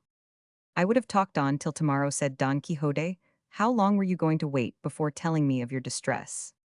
He at once called to Sancho, who however had no mind to come, as he was just then engaged in unloading a sumpter mule well laden with provender, which these worthy gentlemen had brought with them. Sancho made a bag of his coat, and getting together as much as he could, and as the bag would hold he loaded his beast, and then hastened to obey his master's call, and helped him to remove the bachelor from under the mule, then putting him on her back. He gave him the torch, and Don Quixote bade him follow the track of his companions, and beg pardon of them on his part for the wrong which he could not help doing them. And said Sancho, if by chance these gentlemen should want to know who was the hero that served them, so your worship may tell them that he is the famous Don Quixote of La Mancha, otherwise called the Knight of the Rueful Countenance. The bachelor then took his departure. I forgot to mention that before he did so, he said to Don Quixote, remember that you stand excommunicated for having laid violent hands on a holy thing juxta, illud si, quis suadent diabolo. I do not understand that Latin, answered Don Quixote, but I know well I did not lay hands only this pike. Besides, I did not think I was committing an assault upon priests or things of the church, which like a Catholic and faithful Christian, as I am I respect and revere, but upon phantoms and specters of the other world. But even so I remember how it fared with Cid Rai Diaz, when he broke the chair of the ambassador of that king, before his holiness, the Pope, who excommunicated him for the same. And yet the good Roderick of Vivar bore himself that day like a very noble and valiant knight. On hearing this, the bachelor took his departure, as has been said, without making any reply, and Don Quixote asked Sancho what had induced him to call him the Knight of the Rueful Countenance, more then than at any other time. I will tell you, answered Sancho, it was because I have been looking at you for some time, by the light of the torch, held by that unfortunate, and verily your worship has got of late the most ill-favoured countenance I ever saw. It must be either owing to the fatigue of this combat, or else to the want of teeth and grinders. It is not that, replied Don Quixote, but because the sage whose duty it will be to write the history of my achievements must have thought it proper that I should take some distinctive name, as all knights of yore did, one being he of the burning sword, another he of the unicorn, this one he of the damsels, that he of the phnix, another the knight of the griffin, and another he of the death. And by these names and designations they were known all the world round. And so I say that the sage aforesaid must have put it into your mouth and mind just now to call me the Knight of the Rueful Countenance, as I intend to call myself from this day forward, and that the said name may fit me better, I mean, when the opportunity offers to have a very rueful countenance painted on my shield. There is no occasion, senor, for wasting time or money on making that countenance, said Sancho, for all that need be done is for your worship to show your own face to those who look at you, and without anything more, either image or shield, they will call you him of the rueful countenance. And believe me, I am telling you the truth, for I assure you, senor, and in good part be it said, hunger and the loss of your grinders have given you such an ill-favoured face that, as I say, the rueful picture may be very well spared. Don Quixote laughed at Sancho's pleasantry. Nevertheless, he resolved to call himself by that name, and have his shield or buckler painted as he had devised. Don Quixote would have looked to see whether the body in the litter were bones or not, but Sancho would not have it, saying, Senor, you have ended this perilous adventure more safely for yourself than any of those I have seen. Perhaps these people, though beaten and routed, may bethink themselves that it is a single man that has beaten them, and feeling sore and ashamed of it, may take heart and come in search of us, and give us trouble enough. The ass is in proper trim, the mountains are near at hand, hunger presses, we have nothing more to do but make good our retreat, and as the saying is, the dead to the grave, and the living to the loaf. And driving his ass before him, he begged his master to follow, who, feeling that Sancho was right, did so without replying, and after proceeding some little distance between two hills, they found themselves in a wide and retired valley, where they alighted and Sancho unloaded his beast, and stretched upon the green grass with hunger for sauce they breakfasted, dined, lunched, and supped all at once, satisfying their appetites with more than one store of cold meat which the dead man's clerical gentlemen, who seldom put themselves on short allowance, had brought with them on their sumpter mule. But another piece of ill luck befell them, which Sancho held the worst of all, and that was that they had no wine to drink nor even water to moisten their lips. And as thirst tormented them, Sancho, observing that the meadow where they were was full of green and tender grass, said what will be told in the following chapter. Chapter Roman 20 of the unexampled and unheard of adventure, which was achieved by the valiant Don Quixote of La Mancha, with less peril than any ever achieved by any famous knight in the world. It cannot be senner but that this grass is a proof that there must be hard by some spring or brook to give it moisture. So it would be well to move a little farther on that we may find some place where we may quench this terrible thirst that plagues us, which beyond a doubt is more distressing than hunger. The advice seemed good to Don Quixote, and he leading Rocinante by the bridle, and Sancho the ass by the halter after he had packed away upon him the remains of the supper, they advanced the meadow, feeling their way for the darkness of the night made it impossible to see anything, but they had not gone 200 paces when a loud noise of water as if falling from great rocks struck their ears. The sound cheered them greatly. But halting to make out by listening from what quarter it came, they heard unseasonably another noise, which spoiled the satisfaction. The sound of the water gave them, especially for Sancho, who was by nature timid and faint-hearted. They heard, I say, strokes falling with a measured beat, and a certain rattling of iron and chains, that together with the furious din of the water, would have struck terror into any heart. But Don Quixote's the night was, as has been said, dark, and they had happened to reach a spot in among some tall trees, whose leaves, stirred by a gentle breeze, made a low ominous sound, so that what with the solitude the place, the darkness, the noise of the water, and the rustling of the leaves, everything inspired awe and dread, more especially as they perceived that the strokes did not cease, nor the wind lull, nor morning approach, to all which might be added their ignorance as to where they were. But Don Quixote, supported by his intrepid heart, leaped on Rocinante, and bracing his buckler on his arm, brought his pike to the slope, and said, Friend Sancho, know that I by heavens will have been born in this our iron age, to revive in it the age of gold, or the golden, as it is called. I am he, for whom perils, mighty achievements, and valiant deeds are reserved. I am, I say again, he who is to revive the knights of the Round Table, the 12 of France, and the 9 worthies, and he who is to consign to oblivion the Platiers, the Tablantes, the Olivantes, and Turantes, the PH buses, and Belianises, with the whole herd of famous knights errant of days gone, by performing in these, in which I live, such exploits, marvels, and feats of arms, as shall obscure their brightest deeds. Thou dost mark well, faithful and trusty squire, the gloom of this night, its strange silence, the dull confused murmur of those trees, the awful sound of that water in quest of which we came. That seems as though it were precipitating and dashing itself down from the lofty mountains of the moon, and that incessant hammering that wounds and pains our ears, which things all together and each of itself, are enough to instill fear, dread, and dismay into the breast of Mars, himself much more into one not used to hazards and adventures of the kind. Well then, all this that I put before thee is but an incentive and stimulant to my spirit, making my heart burst in my bosom, through eagerness to engage in this adventure arduous, as it promises to be. Therefore tighten Rocinante's girths a little, and God be with thee. Wait for me here 3 days, and no more, and if in that time I come not back, thou canst return to our village. And thence to do me a favor and a service, thou wilt go to El Toboso, where thou shalt say to my incomparable lady Dulcinea that her captive knight hath died in attempting things that might make him worthy of being called hers. When Sancho heard his master's words, he began to weep in the most pathetic way, saying, Senor, I know not why your worship wants to attempt this so dreadful adventure. It is night now, no one sees us here, we can easily turn about and take ourselves out of danger, even if we don't drink for 3 days to come. And as there is no one to see us, all the less will there be anyone to set us down as cowards. Besides, I have many a time heard the curate of our village, whom your worship knows well, preach that he who seeks danger perishes in it, so it is not right to tempt God by trying so tremendous a feat from which there can be no escape save by a miracle. And heaven has performed enough of them for your worship, in delivering you from being blanketed as I was, and bringing you out victorious and safe and sound from among all those enemies that were with the dead man.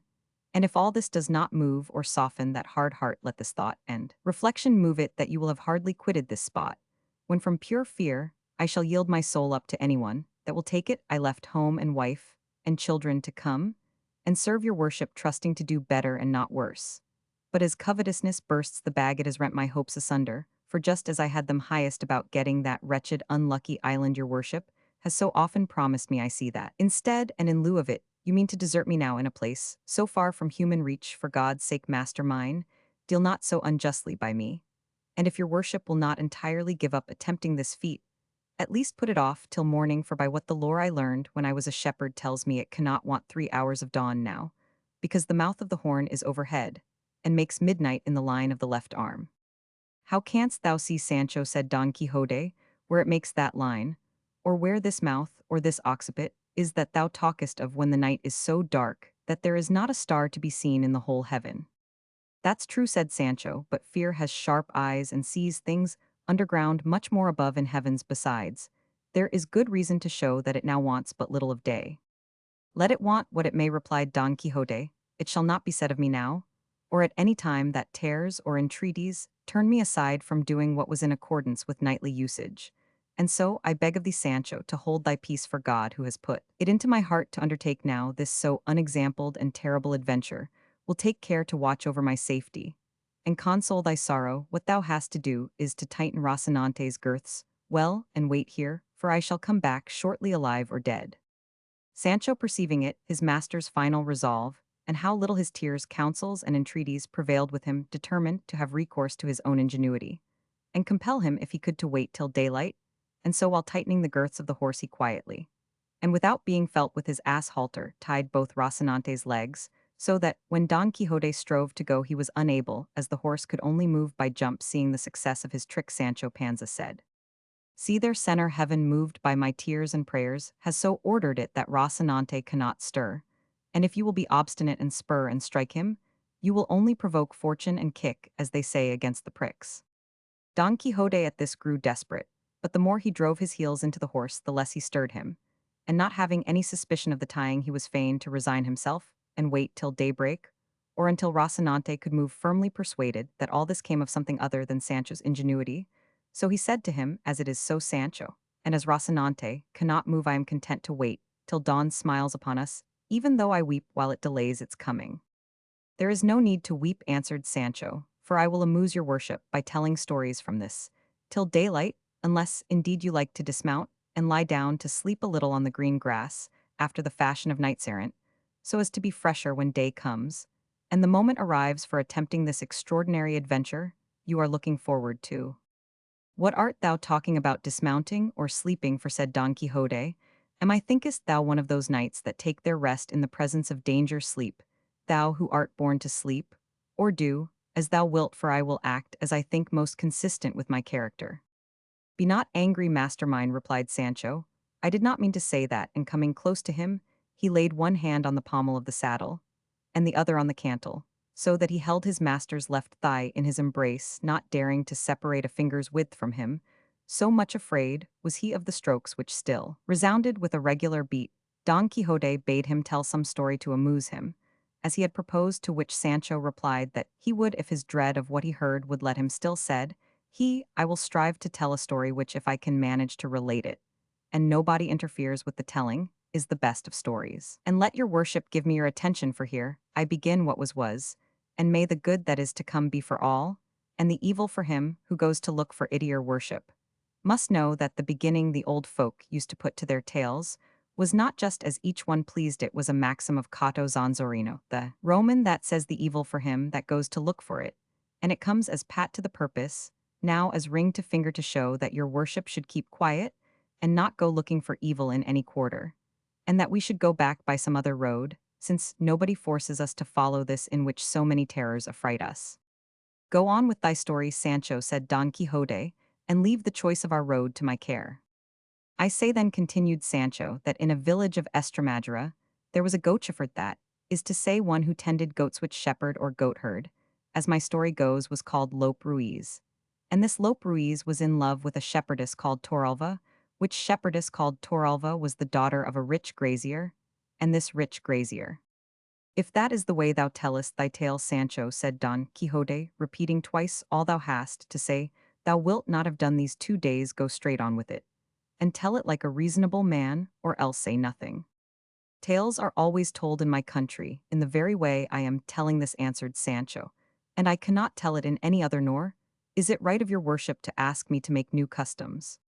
Tell it as thou wilt, replied Don Quixote, and as fate will have it that I cannot help listening to thee go on. And so, lord of my soul, continued Sancho, as I have said, this shepherd was in love with Torralva, the shepherdess, who was a wild buxom lass with something of the look of a man about her, for she had little mustaches. I fancy I see her now. Then you knew her, said Don Quixote. I did not know her, said Sancho, but he who told me the story said it was so true and certain that, when I told it to another, I might safely declare and swear I had seen it all myself. And so, in course of time, the devil, who never sleeps and puts everything in confusion, contrived that the love the shepherd bore the shepherdess turned into hatred and ill will, and the reason, according to evil tongues, was some little jealousy she caused him that crossed the line and trespassed on forbidden ground, and so much did the shepherd hate her from that time forward, that in order to escape from her, he determined to quit the country and go where he should never set eyes on her again. Torralva, when she found herself spurned by Lope, was immediately smitten with love for him, though she had never loved him before. That is the natural way of women, said Don Quixote, to scorn the one that loves them, and love the one that hates them. Go on, Sancho. It came to pass, said Sancho, that the shepherd carried out his intention, and driving his goats before him, took his way across the plains of Estremadura, to pass over into the kingdom of Portugal. Torralva, who knew of it, went after him, and on foot and barefoot followed him at a distance with a pilgrim's staff in her hand, and a scrip round her neck, in which she carried it, is set a bit of looking-glass, and a piece of a comb, and some little pot, or other of paint for her face. But let her carry what she did, I am not going to trouble myself to prove it. All I say is that the shepherd, they say, came with his flock to cross over the river Guadiana, which was at that time swollen and almost overflowing its banks. And at the spot he came to there was neither ferry nor boat nor anyone to carry him or his flock to the other side, at which he was much vexed, for he perceived that Torralva was approaching and would give him great annoyance with her tears and entreaties. However, he went looking about so closely that he discovered a fisherman who had alongside of him a boat so small that it could only hold one person and one goat. But for all that he spoke to him and agreed with him to carry himself and his 300 goats across, the fisherman got into the boat and carried one goat over. He came back and carried another over. He came back again and again, brought over another. Let your worship keep count of the goats the fisherman is taking across, for if one escapes the memory, there will be an end of the story, and it will be impossible to tell another word of it. To proceed, I must tell you the landing place on the other side was miry and slippery, and the fisherman lost a great deal of time in going and coming. Still, he returned for another goat and another and another. Take it for granted, he brought them all across, said Don Quixote, and don't keep going and coming in this way, or thou wilt not make an end of bringing them over this 12-month. How many have gone across so far, said Sancho. How the devil do, I know, replied Don Quixote. There it is, said Sancho, what I told you, that you must keep a good count. Well, then, by God, there is an end of the story, for there is no going any farther. How can that be, said Don Quixote? Is it so essential to the story to know to a nicety the goats that have crossed over, that if there be a mistake of one in the reckoning, thou canst not go on with it? No, senor, not a bit, replied Sancho, for when I asked your worship to tell me how many goats had crossed, and you answered you did not know at that very instant, all I had to say passed away out of my memory, and faith, there was much virtue in it and entertainment. So then, said Don Quixote, the story has come to an end. As much as my mother has said, Sancho. In truth, said Don Quixote, thou hast told one of the rarest stories, tales, or histories that anyone in the world could have imagined, and such a way of telling it, and ending it, was never seen nor will be in a lifetime, though I expected nothing else from thy excellent understanding. But I do not wonder, for perhaps those ceaseless strokes may have confused thy wits. All that may be, replied Sancho, but I know that as to my story all that can be said is that it ends there where the mistake in the count of the passage of the goats begins. Let it end where it will, well and good, said Don Quixote, and let us see if Rocinante can go. And again he spurred him, and again Rocinante made jumps and remained where he was, so well tied was he. Just then, whether it was the cold of the morning that was now approaching, or that he had eaten something laxative at supper, or that it was only natural, as is most likely, Sancho felt a desire to do what no one could do for him, but so great was the fear that had penetrated his heart, he dared not separate himself from his master by as much as the black of his nail. To escape doing what he wanted was however also impossible, so what he did for peace's sake was to remove his right hand which held the back of the saddle, and with it to untie gently and silently the running string which alone held up his breeches, so that on loosening it they at once fell down round his feet like fetters. He then raised his shirt as well as he could, and bared his hind quarters, no slim ones. But this accomplished, which he fancied was all he had to do to get out of this terrible strait and embarrassment, another still greater difficulty presented itself, for it seemed to him impossible to relieve himself without making some noise, and he ground his teeth and squeezed his shoulders together, holding his breath as much as he could. But in spite of his precautions, he was unlucky enough after all to make a little noise very different from that which was causing him so much fear. Don Quixote, hearing it, said, "What noise is that, Sancho?" "I don't know, senor," said he. "It must be something new, for adventures and misadventures never begin with a trifle." Once more he tried his luck, and succeeded so well that, without any further noise or disturbance, he found himself relieved of the burden that had given him so much discomfort.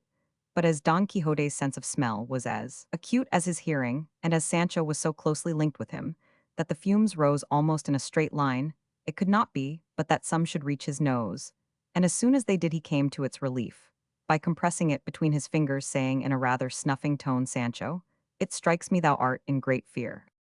"I am," answered Sancho, "but how does your worship perceive it now more than ever?"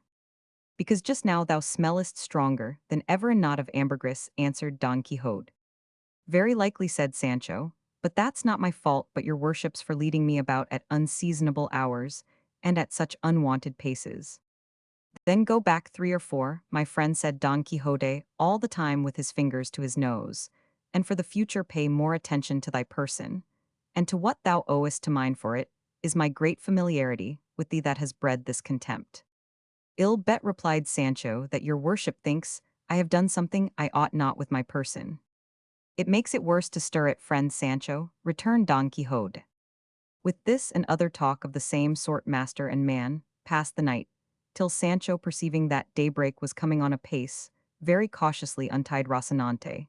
and tied up his breeches. As soon as Rocinante found himself free, though by nature he was not at all meddlesome, he seemed to feel lively, and began powing for, as to capering, begging his pardon. He knew not what it meant. Don Quixote, then observing that Rocinante could move, took it as a good sign, and a signal that he should attempt the dreaded venture. By this time day had fully broken, and everything showed distinctly, and Don Quixote saw that he was among some tall trees, chestnuts, which cast a very deep shade. He perceived likewise that the sound of the strokes did not cease, but could not discover what caused it, and so, without any further delay, he let Rocinante feel the spur, and once more taking leave of Sancho, he told him to wait for him there 3 days at most, as he had said before, and if he should not have returned by that time, he might feel sure it had been God's will that he should end his days in that perilous adventure. He again repeated the message and commission with which he was to go on his behalf to his lady Dulcinea, and said he was not to be uneasy as to the payment of his services, for before leaving home he had made his will in which he would find himself fully recompensed in the matter of wages in due proportion to the time he had served. But if God delivered him safe, sound, and unhurt out of that danger, he might look upon the promised island as much more than certain. Sancho began to weep afresh on again hearing the affecting words of his good master, and resolved to stay with him until the final issue and end of the business. From these tears, and this honorable resolve of Sancho Panza's, the author of this history infers that he must have been of good birth and at least an old Christian, and the feeling he displayed touched his, but not so much as to make him show any weakness. On the contrary, hiding what he felt as well as he could, he began to move towards that quarter whence the sound of the water and of the strokes seemed to come. Sancho followed him on foot, leading by the halter, as his custom was, his ass, his constant comrade in prosperity or adversity, and advancing some distance through the shady chestnut trees, they came upon a little meadow at the foot of some high rocks, down which a mighty rush of water flung itself. At the foot of the rocks were some rudely constructed houses, looking more like ruins than houses, from among which came, they perceived, the din and clatter of blows, which still continued without intermission. Rocinante took fright at the noise of the water and of the blows, but quieting him Don Quixote advanced step by step towards the houses, commending himself with all his heart to his lady, imploring her support in that dread pass and enterprise, and on the way commending himself to God too, not to forget him. Sancho, who never quitted his side, stretched his neck as far as he could, and peered between the legs of Rocinante to see if he could now discover what it was that caused him such fear and apprehension, they when it might be 100 paces farther. When on turning a corner, the true cause beyond the possibility of any mistake of that dread sounding, and to them awe-inspiring noise that had kept them all the night in such fear and perplexity, appeared plain and obvious. And it was if, reader, thou art not disgusted, and disappointed, 6 fulling hammers, which by their alternate strokes made all the din. When Don Quixote perceived what it was, he was struck dumb and rigid from head to foot. Sancho glanced at him, and saw him with his head bent down upon his breast in manifest mortification, and Don Quixote glanced at Sancho, and saw him with his cheeks puffed out, and his mouth full of laughter, and evidently ready to explode with it. And in spite of his vexation, he could not help laughing at the sight of him.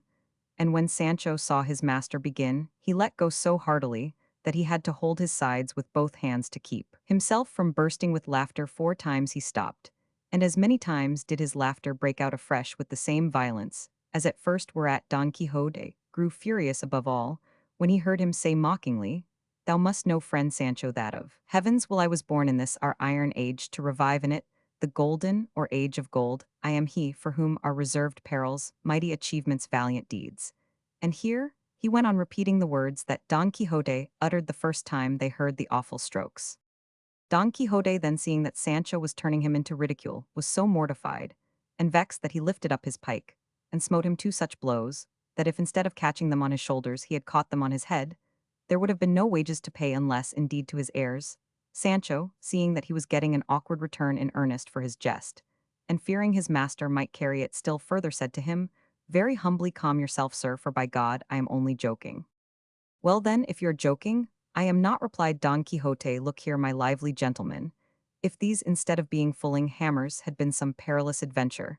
have I not, think you, shown the courage required for the attempt and achievement? Am I perchance being, as I am a gentleman, bound to know and distinguish sounds, and tell whether they come from fulling mills or not, and that, when perhaps, as is the case, I have never in my life seen any as you have, low boor as you are, that have been born and bred among them,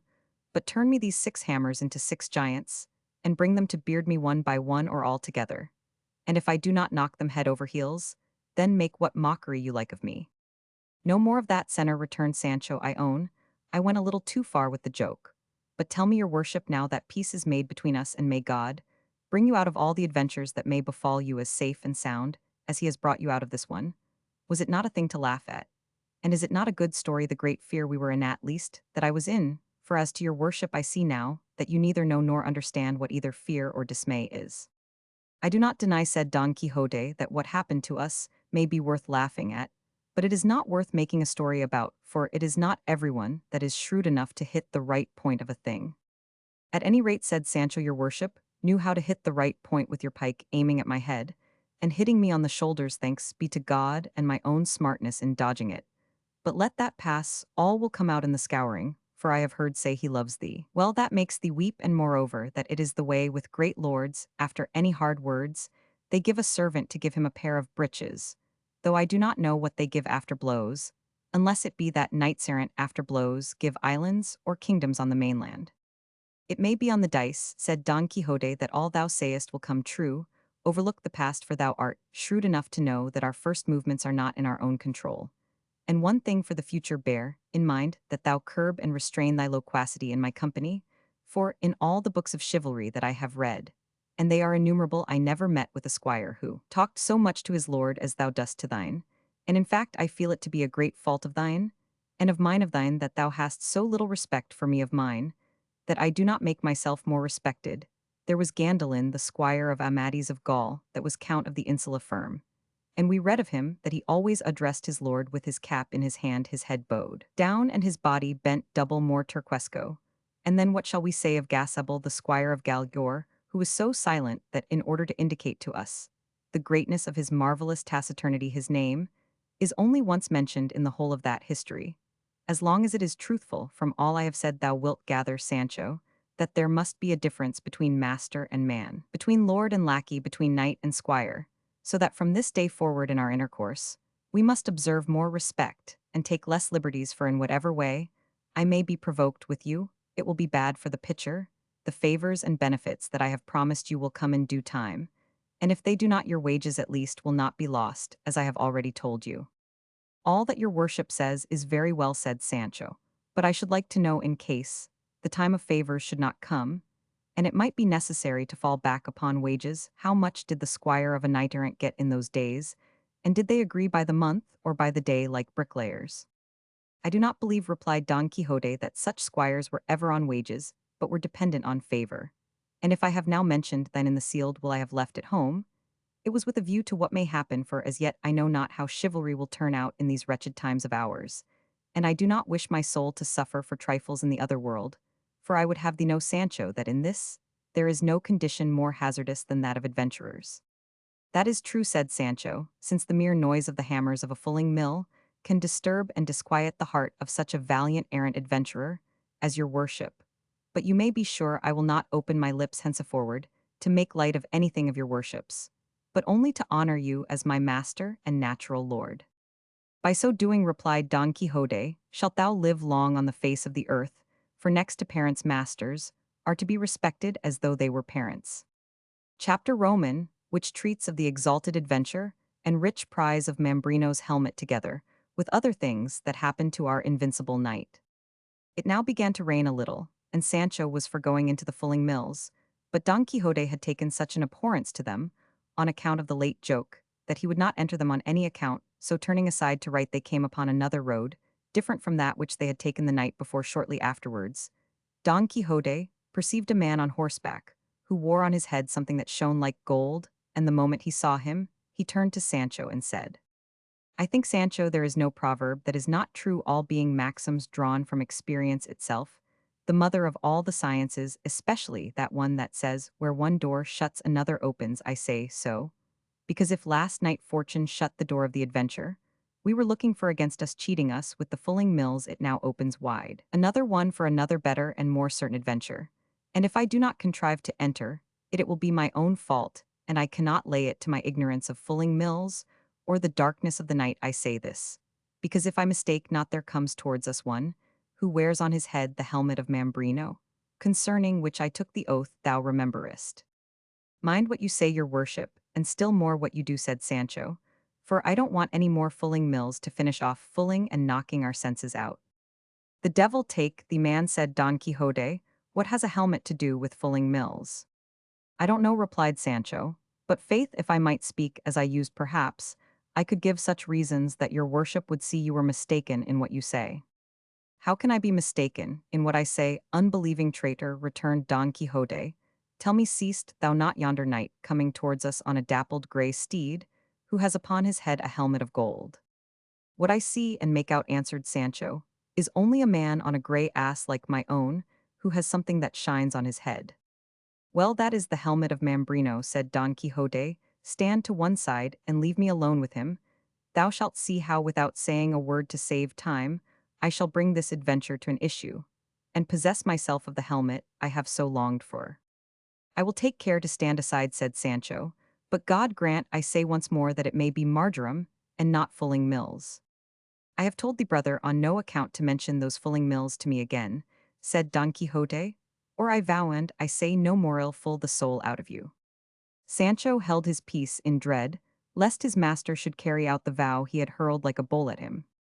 The fact of the matter as regards the helmet, steed, and knight that Don Quixote saw was this: in that neighborhood there were two villages, one of them so small that it had neither apothecary's shop nor barber, which the other that was close to it had. So the barber of the larger served the smaller, and in it there was a sick man who required to be bled, and another man who wanted to be shaved. And on this errand the barber was going, carrying with him a brass basin. But as luck would have it, as he was on the way, it began to rain, and not to spoil his hat, which probably was a new one, he put the basin on his head, and being clean it glittered at half a league's distance. He rode upon a grey ass, as Sancho said, and this was what made it seem to Don Quixote to be a dapple-grey steed, and a knight, and a golden helmet, for everything he saw he made to fall in with his crazy chivalry and errant notions, and when he saw the poor knight draw near, without entering into any parley with him, at Rocinante's top speed, he bore down upon him, with the pike pointed low, fully determined to run him through and through, and as he reached him without checking the fury of his charge, he cried to him, "Defend thyself, miserable being, or yield me of thine own accord that which is so reasonably my due." The barber, who without any expectation or apprehension of it, saw this apparition coming down upon him, had no other way of saving himself from the stroke of the lance, but to let himself fall off his ass, and no sooner had he touched the ground than he sprang up more nimbly than a deer, and sped away across the plain faster than the wind. He left the basin on the ground with which Don Quixote contented himself, saying that the pagan had shown his discretion, and imitated the beaver, which finding itself pressed by the hunter's bites, and cuts off with its teeth that for which by its natural instinct it knows it is pursued. He told Sancho to pick up the helmet, and he taking it in his hand said, "By God the basin is a good one, and worth a reel of 8 if it is worth a Maravedis," and handed it to his master, who immediately put it on his head, turning it round now this way now that, in search of fitment and not finding it, he said clearly the pagan to whose measure this famous headpiece was first forged must have had a very large head, but the worst of it is half of it is wanting. When Sancho heard him call the basin a headpiece, he was unable to restrain his laughter, but remembering his master's wrath, he checked himself in the midst of it. "What art thou laughing at, Sancho?" said Don Quixote. "I am laughing," said he, "to think of the great head the pagan must have had who owned this helmet, for it looks exactly like a regular barber's basin." "Dost thou know what I suspect, Sancho?" said Don Quixote, "that this wonderful piece of this enchanted helmet must by some strange accident have come into the hands of someone who was unable to recognize or realize its value, and who not knowing what he did, and seeing it to be of the purest gold, must have melted down one half for the sake of what it might be worth, and of the other made this, which is like a barber's basin as thou sayest, but be it as it may to me who recognize it, its transformation makes no difference, for I will set it to rights at the first village, where there is a blacksmith, and in such style that that helmet the god of smithies forged for the god of battles shall not surpass it, or even come up to it. And in the meantime, I will wear it as well as I can, for something is better than nothing, all the more, as it will be quite enough to protect me from any chance blow of a stone. That is, said Sancho, if it is not shot with a sling, as they were in the battle of the two armies, when they signed the cross on your worship's grinders, and smashed the flask with that blessed draught that made me vomit my bowels up. It does not grieve me much to have lost it, said Don Quixote, for thou knowest, Sancho, that I have the receipt in my memory. So have I, answered Sancho, but if ever I make it or try it again, as long as I live may this be my last hour. Moreover, I have no intention of putting myself in the way of wanting it, for I mean, with all my 5 senses, to keep myself from being wounded or from wounding anyone. As to being blanketed again, I say nothing, for it is hard to prevent mishaps of that sort, and if they come, there is nothing for it but to squeeze our shoulders together, hold our breath, shut our eyes, and let ourselves go where luck and the blanket may send us. "Thou art a bad Christian, Sancho," said Don Quixote on hearing this, "for once an injury has been done thee thou never forgettest it. But know that it is the part of noble and generous hearts not to attach importance to trifles. What lame leg hast thou got by it? What broken rib, what cracked head, that thou canst not forget that jest for jest and sport it was properly regarded, and had I not seen it in that light, I would have returned and done more mischief in revenging thee than the Greeks did for the rape of Helen, who, if she were alive now, or if my Dulcinea had lived then, might depend upon it she would not be so famous for her beauty as she is." And here he heaved a sigh, and sent it aloft, and said, "Sancho, let it pass for a jest, as it cannot be revenged in earnest. But I know what sort of jest and earnest it was, and I know it will never be rubbed out of my memory, any more than off my shoulders. But putting that aside, will your worship tell me, what are we to do with this dapple-grey steed, that looks like a grey ass, which that Martino that your worship overthrew has left deserted here? For from the way he took to his heels, and bolted, he is not likely ever to come back for it, and by my beard, but the grey is a good one." "I have never been in the habit," said Don Quixote, "of taking spoil of those whom I vanquish, nor is it the practice of chivalry to take away their horses, and leave them to go on foot,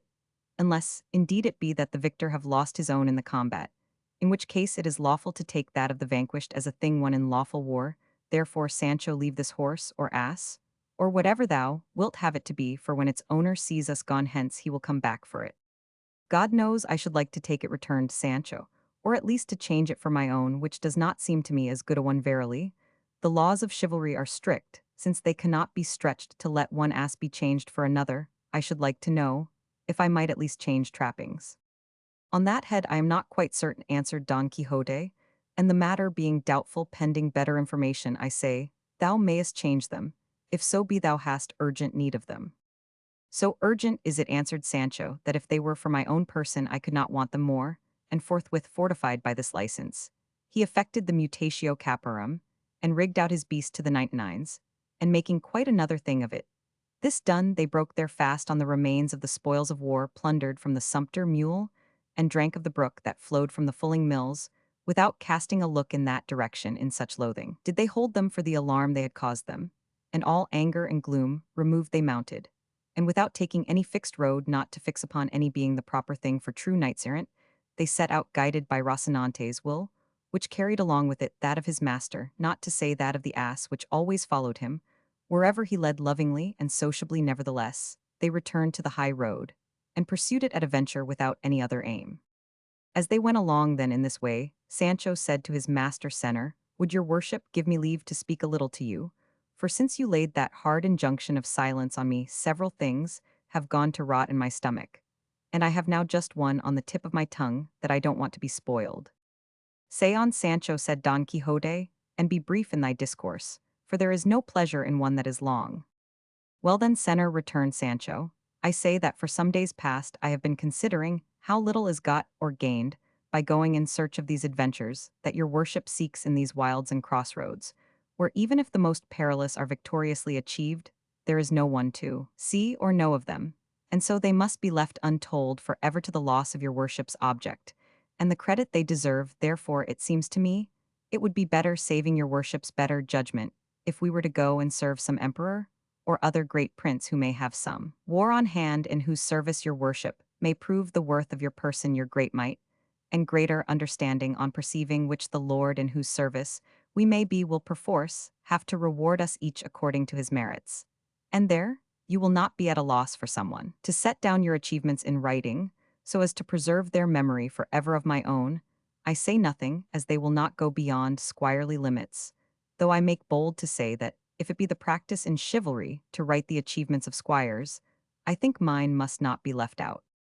Thou speakest not amiss, Sancho, answered Don Quixote, but before that point is reached, it is requisite to roam the world as it were on probation, seeking adventures, in order that by achieving some name and fame may be acquired such that, when he betakes himself to the court of some great monarch, the knight may be already known by his deeds, and that the boys, the instant they see him enter the gate of the city, may all follow him, and surround him, crying, this is the Knight of the Sun, or the Serpent, or any other title, under which he may have achieved great deeds.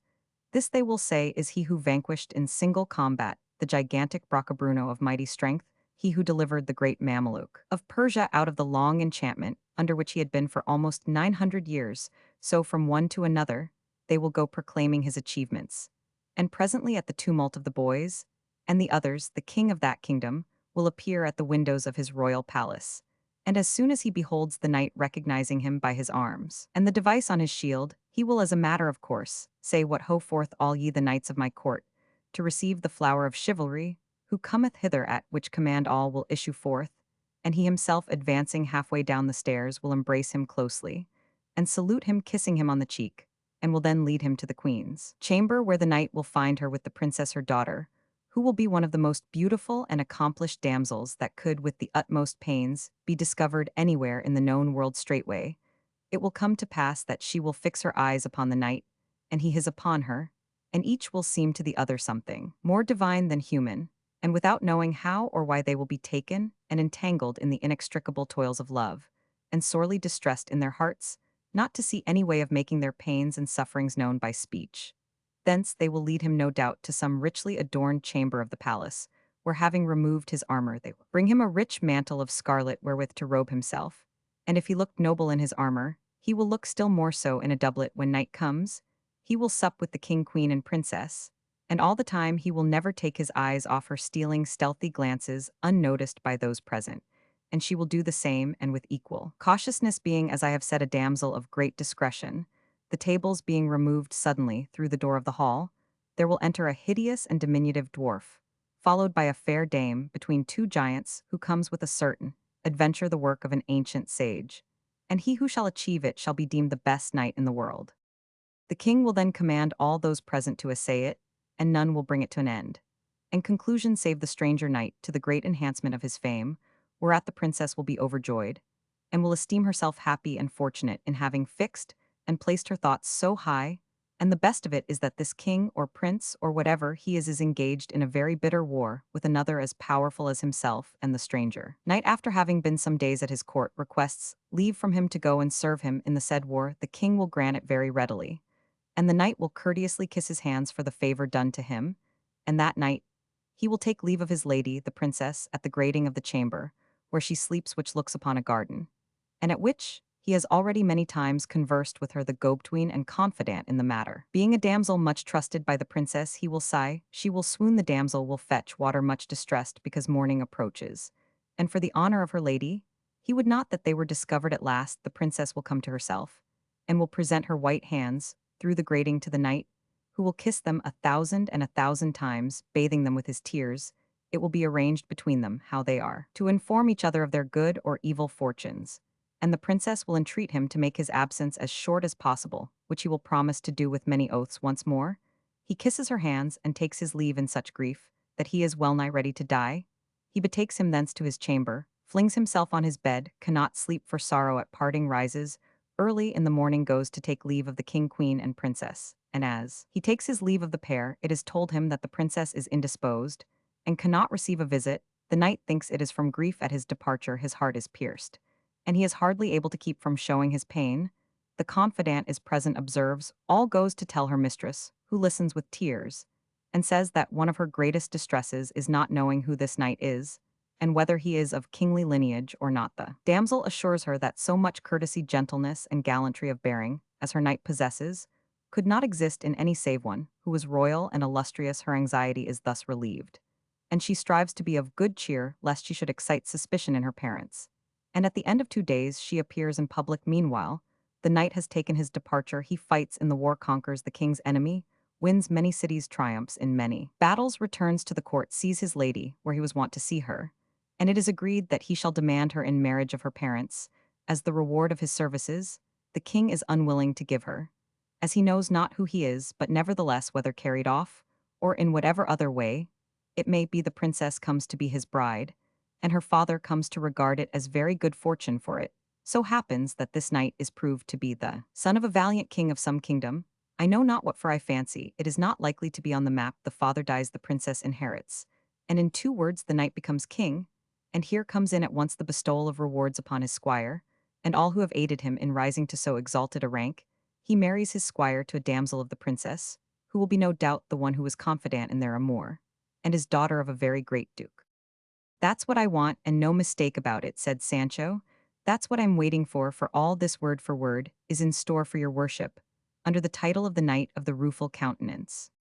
Thou needst not doubt it, Sancho, replied Don Quixote, for in the same manner, and by the same steps as I have described here, knights errant rise, and have risen to be kings and emperors. All we want now is to find out what king, Christian or pagan, is at war and has a beautiful daughter. But there will be time enough to think of that, for as I have told thee, fame must be won in other quarters before repairing to the court. There is another thing too that is wanting, for supposing we find a king who is at war and has a beautiful daughter, and that I have won incredible fame throughout the universe, I know not how it can be made out that I am of royal lineage, or even second cousin to an emperor, for the king will not be willing to give me his daughter in marriage, unless he is first thoroughly satisfied on this point, however much my famous deeds may deserve it, so that by this deficiency I fear I shall lose what my arm has fairly earned. True, it is I am a gentleman of known house of estate and property, and entitled to the 500 sueldos mulet, and it may be that the sage who shall write my history will so clear up my ancestry and pedigree that I may find myself 5th or 6th in descent from a king. For I would have thee know, Sancho, that there are 2 kinds of lineages in the world, some there be tracing and deriving their descent from kings and princes whom time has reduced little by little until they end in a point like a pyramid upside down, and others who spring from the common herd and go on rising step by step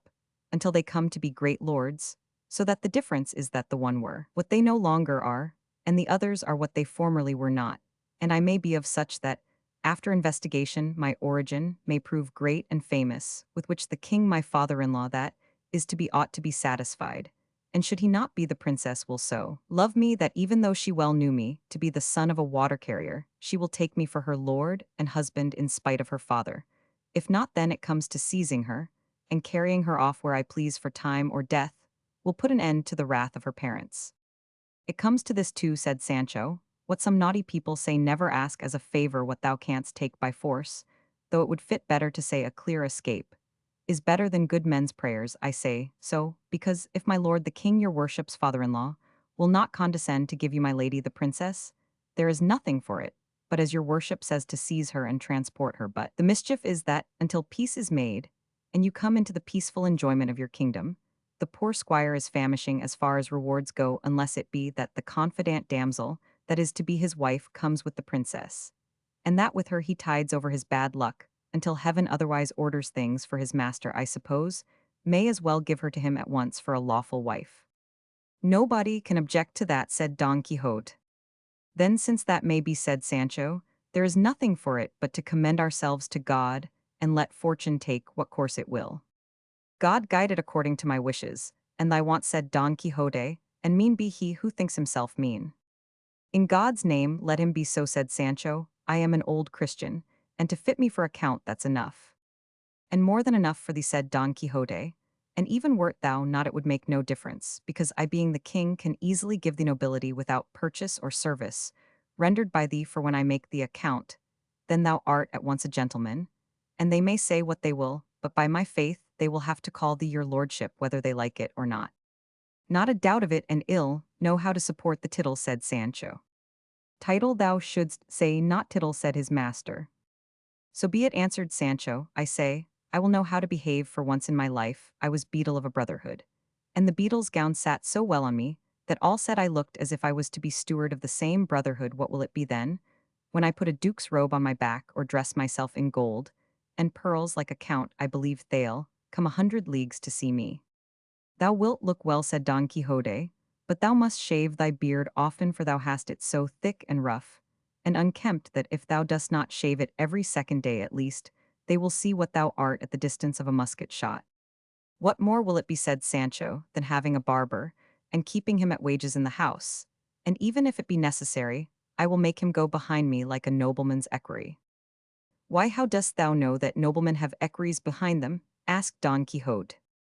I will tell you, answered Sancho. Years ago, I was for a month at the capital, and there I saw taking the air a very small gentleman, who they said was a very great man,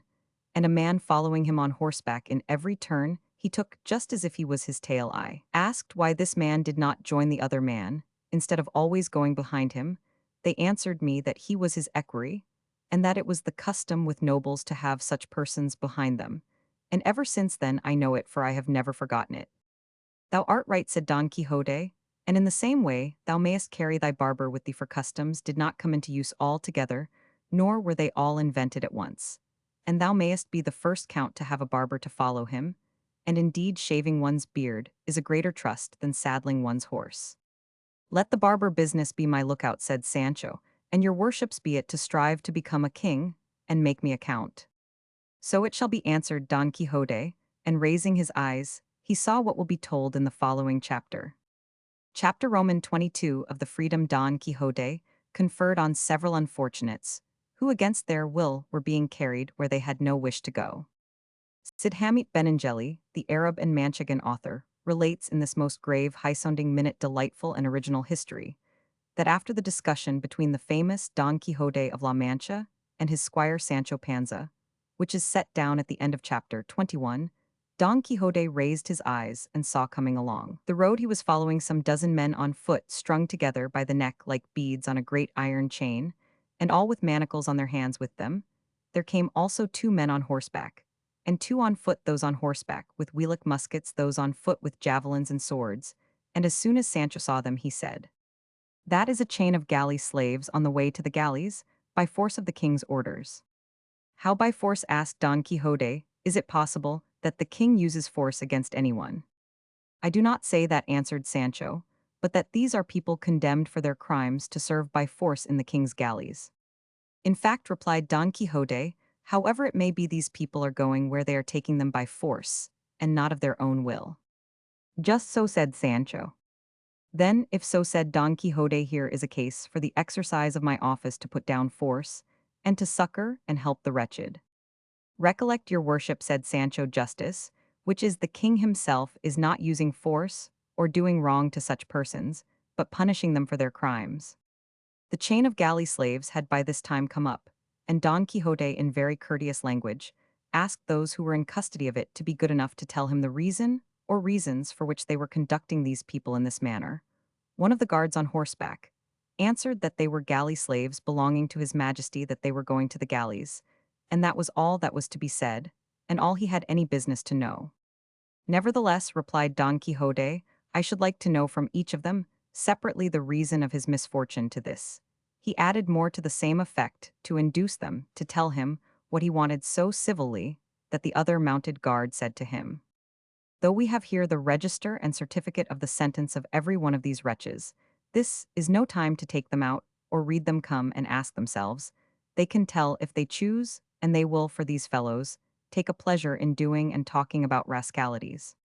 With this permission, which Don Quixote would have taken even had they not granted it, he approached the chain, and asked the first for what offenses he was now in such a sorry case. He made answer that it was for being a lover. For that only, replied Don Quixote, why, if for being lovers they send people to the galleys, I might have been rowing in them long ago. The love is not the sort your worship is thinking of, said the galley slave. Mine was that I loved a washerwoman's basket of clean linen so well, and held it so close in my embrace, that if the arm of the law had not forced it from me, I should never have let it go of my own will. To this moment I was caught in the act. There was no occasion for torture, the case was settled, they treated me to 100 lashes on the back, and 3 years of gurapas besides, and that was the end of it. What are gurapas? Asked Don Quixote. Gurapas are galleys, answered the galley slave, who was a young man of about 24, and said he was a native of Piedrahita. Don Quixote asked the same question of the second, who made no reply, so downcast and melancholy was he, but the first answered for him, and said he, sir, goes as a canary, I mean as a musician and a singer. What, said Don Quixote, for being musicians and singers, are people sent to the galleys too? Yes, sir, answered the galley slave, for there is nothing worse than singing under suffering. On the contrary, I have heard say, said Don Quixote, that he who sings scares away his woes. Here it is the reverse, said the galley slave, for he who sings once weeps all his life. I do not understand it, said Don Quixote, but one of the guards said to him, sir, to sing under suffering means, with the non-sancta fraternity, to confess under torture. They put this sinner to the torture. And he confessed his crime, which was being a cuatrero, that is, a cattle stealer. And on his confession they sentenced him to 6 years in the galleys, besides 200 lashes that he has already had on the back, and he is always dejected and downcast, because the other thieves that were left behind, and that march here, ill-treat and snub and jeer, and despise him for confessing, and not having spirit enough to say nay, for say they nay has no more letters in it than yea, and a culprit is well off when life or death with him depends on his own tongue, and not on that of witnesses or evidence, and to my thinking they are not very far out. And I think so too, answered Don Quixote. Then passing on to the third, he asked him what he had asked the others, and the man answered very readily and unconcernedly, I am going for 5 years to their ladyships, the gurapas, for the want of 10 ducats. I will give 20 with pleasure to get you out of that trouble, said Don Quixote. That, said the galley slave, is like a man having money at sea when he is dying of hunger, and has no way of buying what he wants. I say so, because if at the right time I had had those 20 ducats that your worship now offers me, I would have greased the notary's pen, and freshened up the attorney's wit with them, so that today I should be in the middle of the plaza of the Zocodover at Toledo, and not on this road coupled like a greyhound, but God is great patience there, that's enough of it. Don Quixote passed on to the fourth, a man of venerable aspect, with a white beard falling below his breast, who on hearing himself asked the reason of his being there, began to weep without answering a word. But the fifth acted as his tongue, and said, this worthy man is going to the galleys for 4 years, after having gone the rounds in ceremony and on horseback. That means, said Sancho Panza, as I take it, to have been exposed to shame in public. Just so, replied the galley slave, and the offense for which they gave him that punishment was having been an ear-broker, nay body-broker, I mean, in short, that this gentleman goes as a pimp, and for having besides a certain touch of the sorcerer about him. If that touch had not been thrown in said Don Quixote, he would not deserve for mere pimping to row in the galleys, but rather to command and be admiral of them for the office of pimp, is no ordinary one being the office of persons of discretion, one very necessary in a well-ordered state,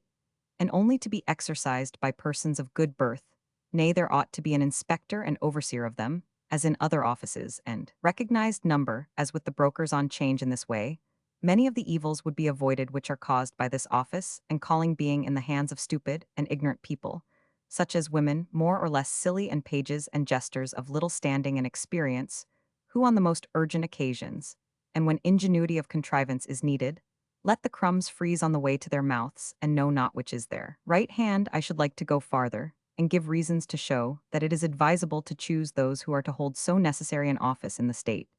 But this is not the fit place for it some day. I will expound the matter to someone able to see to, and rectify it. All I say now is that the additional fact of his being a sorcerer has removed the sorrow it gave me to see these white hairs and this venerable countenance in so painful a position on account of his being a pimp, though I know well there are no sorceries in the world that can move or compel the will as some simple folk fancy, for our will is free, nor is there herb or charm that can force it. All that certain silly women and quacks do is to turn men mad with potions and poisons, pretending that they have power to cause love, for, as I say, it is an impossibility to compel them. It is true, said the good old man, and indeed, sir, as far as the charge of sorcery goes, I was not guilty. As to that of being a pimp, I cannot deny it. But I never thought I was doing any harm by it, for my only object was that all the world should enjoy itself, and live in peace and quiet without quarrels or troubles, but my intentions were unavailing to save me from going where I never expect to come back from with this weight of years upon me, and a urinary ailment that never gives me a moment's ease. And again he fell to weeping as before, and such compassion did Sancho feel for him, that he took out a reel of 4 from his bosom, and gave it to him in alms. Don Quixote went on and asked another what his crime was, and the man answered with no less, but rather much more sprightliness than the last one. I am here because I carried the joke too far with a couple of cousins of mine, and with a couple of other cousins who were none of mine. In short, I carried the joke so far with them, all that it ended in such a complicated increase of kindred, that no accountant could make it clear. It was all proved against me. I got no favor, I had no money, I was near having my neck stretched. They sentenced me to the galleys for 6 years. I accepted my fate. It is the punishment of my fault. I am a young man, let life only last. And with that all will come right. If you, sir, have anything wherewith to help the poor, God will repay it to you in heaven, and we on earth will take care in our petitions to him, to pray for the life and health of your worship, that they may be as long and as good as your amiable appearance deserves. This one was in the dress of a student, and one of the guards said he was a great talker and a very elegant Latin scholar.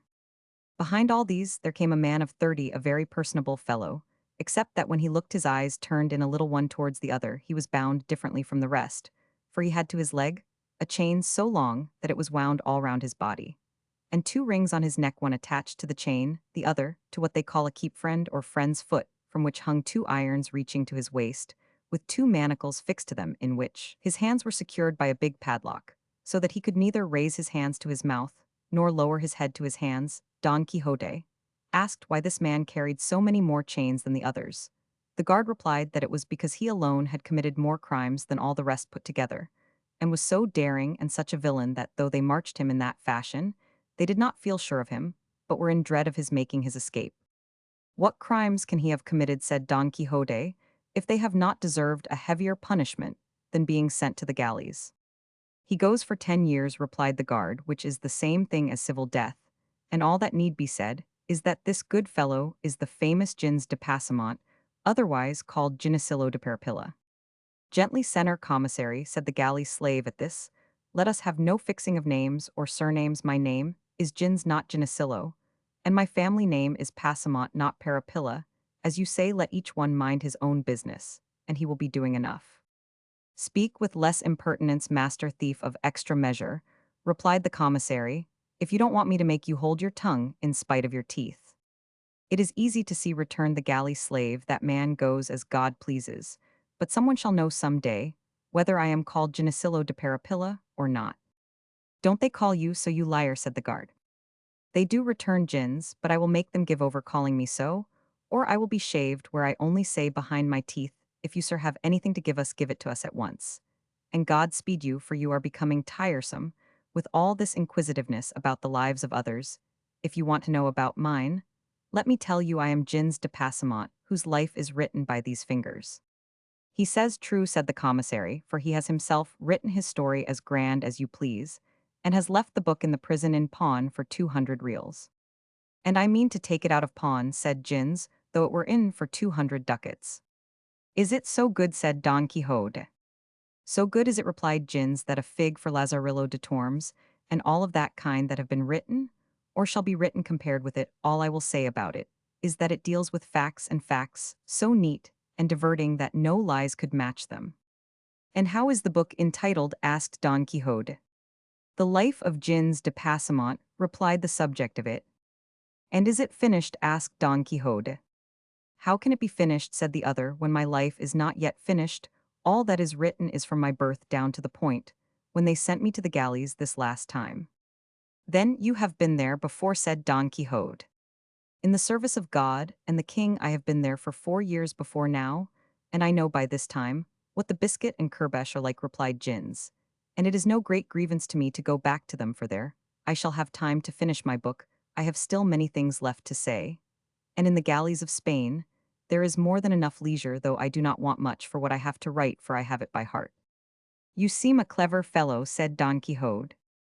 And an unfortunate one, replied Gins, for misfortune always persecutes good wit. It persecutes rogues, said the commissary. I told you already to go gently, master commissary, said Passamont. Their lordships yonder never gave you that staff to ill-treat us wretches here, but to conduct and take us where his majesty orders you, if not by the life. Off, never mind, it may be that some day the stains made in the inn will come out in the scouring. Let everyone hold his tongue, and behave well and speak better, and now let us march on, for we have had quite enough of this entertainment. The commissary lifted his staff to strike Passamont in return for his threats, but Don Quixote came between them, and begged him not to loose him, as it was not too much to allow one who had his hands tied to have his tongue a trifle free, and turning to the whole chain of them he said, From all you have told me, dear brethren, I make out clearly that though they have punished you for your faults, the punishments you are about to endure do not give you much pleasure, and that you go to them very much against the grain and against your will, and that perhaps this one's want of courage under torture, that one's want of money, the other's want of advocacy, and lastly the perverted judgment of the judge, may have been the cause of your ruin, and of your failure to obtain the justice you had on your side, all which presents itself now to my mind, urging, persuading, and even compelling me to demonstrate in your case the purpose for which heaven sent me into the world, and caused me to make profession of the order of chivalry, to which I belong, and the vow I took therein to give aid to those in need, and under the oppression of the strong. But as I know that it is a mark of prudence not to do by foul means what may be done by fair, I will ask these gentlemen, the guards and commissary, to be so good as to release you, and let you go in peace, as there will be no lack of others to serve the king under more favorable circumstances. For it seems to me a hard case to make slaves of those whom God and nature have made free. Moreover, sirs of the guard, added Don Quixote, these poor fellows have done nothing to you. Let each answer for his own sins. Yonder there is a God in heaven who will not forget to punish the wicked or reward the good. And it is not fitting that honest men should be the instruments of punishment to others, they being therein no way concerned. This request I make thus gently and quietly, that if you comply with it, I may have reason for thanking you. And if you will not voluntarily, this lance and sword together with the might of my arm shall compel you to comply with it by force. Nice nonsense, said the commissary. A fine piece of pleasantry he has come out with at last. He wants us to let the king's prisoners go, as if we had any authority to release them, or he to order us to do so. Go your way, sir, and good luck to you. Put that basin straight that you've got on your head, and don't go looking for 3 feet on a cat. Tease you that are the cat, rat, and rascal, replied Don Quixote, and acting on the word he fell upon him so suddenly that without giving him time to defend himself, he brought him to the ground, sorely wounded with a lancet thrust, and lucky it was for him that it was the one that had the musket. The other guards stood thunderstruck and amazed at this unexpected event, but recovering presence of mind, those on horseback seized their swords, and those on foot their javelins, and attacked Don Quixote, who was waiting for them with great calmness, and no doubt it would have gone badly with him, if the galley slaves, seeing the chance before them of liberating themselves, had not effected it by contriving to break the chain on which they were strung. Such was the confusion that the guards, now rushing at the galley slaves, who were breaking loose now to attack Don Quixote, who was waiting for them, did nothing at all that was of any use. Sancho, on his part, gave a helping hand to release Gins de Passamont, who was the first to leap forth upon the plain free and unfettered, and who, attacking the prostrate commissary, took from him his sword and the musket with which, aiming at one, and leveling at another, he, without ever discharging it, drove every one of the guards off the field, for they took to flight as well to escape. Passamont's musket as the showers of stones, the now released galley slaves were raining upon them. Sancho was greatly grieved at the affair, because he anticipated that those who had fled would report the matter to the Holy Brotherhood, who, at the summons of the alarm bell, would at once sally forth in quest of the offenders. And he said so to his master, and entreated him to leave the place at once and go into hiding in the sierra that was close by.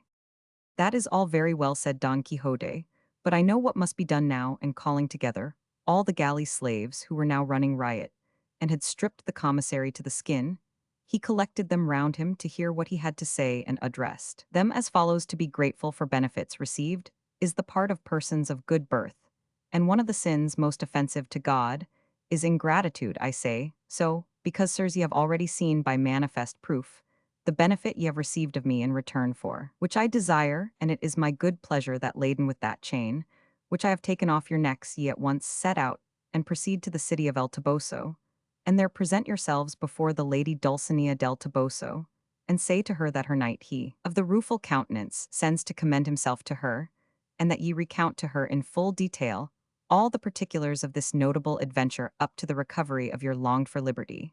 And this done, ye may go where ye will, and good fortune attend you." Gins de Passamont made answer for all, saying, "That which you, sir, are delivered demand of us is of all impossibilities the most impossible to comply with, because we cannot go together along the roads, but only singly and separate, and each one his own way, endeavoring to hide ourselves in the bowels of the earth, to escape the Holy Brotherhood, which no doubt will come out in search of us. What your worship may do, and fairly do, is to change this service and tribute as regards the Lady Dulcinea del Toboso for a certain quantity of Ave-Marias and Credos, which we will say for your worship's intention. And this is a condition that can be complied with by night as by day, running or resting in peace or in war.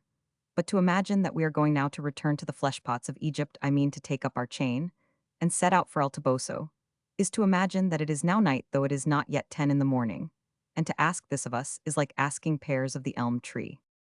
"Then by all that's good," said Don Quixote, now stirred to wrath, "Don, son of a bitch, Don Ginesillo de Parapillo, or whatever your name is, you will have to go yourself alone with your tail between your legs and the whole chain on your back."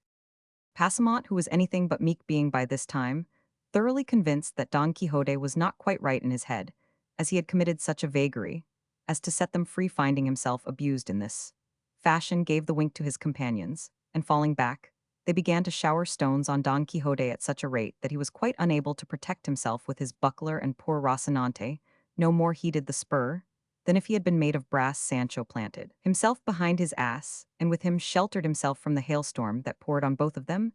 Don Quixote was unable to shield himself so well, but that more pebbles than I could count struck him full on the body, with such force that they brought him to the ground, and the instant he fell the student pounced upon him, snatched the basin from his head,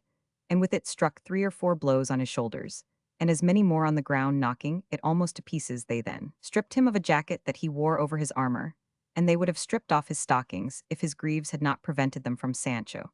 they took his coat, leaving him in his shirt sleeves, and dividing among themselves the remaining spoils of the battle, they went each one his own way, more solicitous about keeping clear of the Holy Brotherhood they dreaded than about burdening themselves with the chain, or going to present themselves before the Lady Dulcinea del Toboso. The ass and Rocinante, Sancho and Don Quixote were all that were left upon the spot. The ass, with drooping head, serious, shaking his ears from time to time,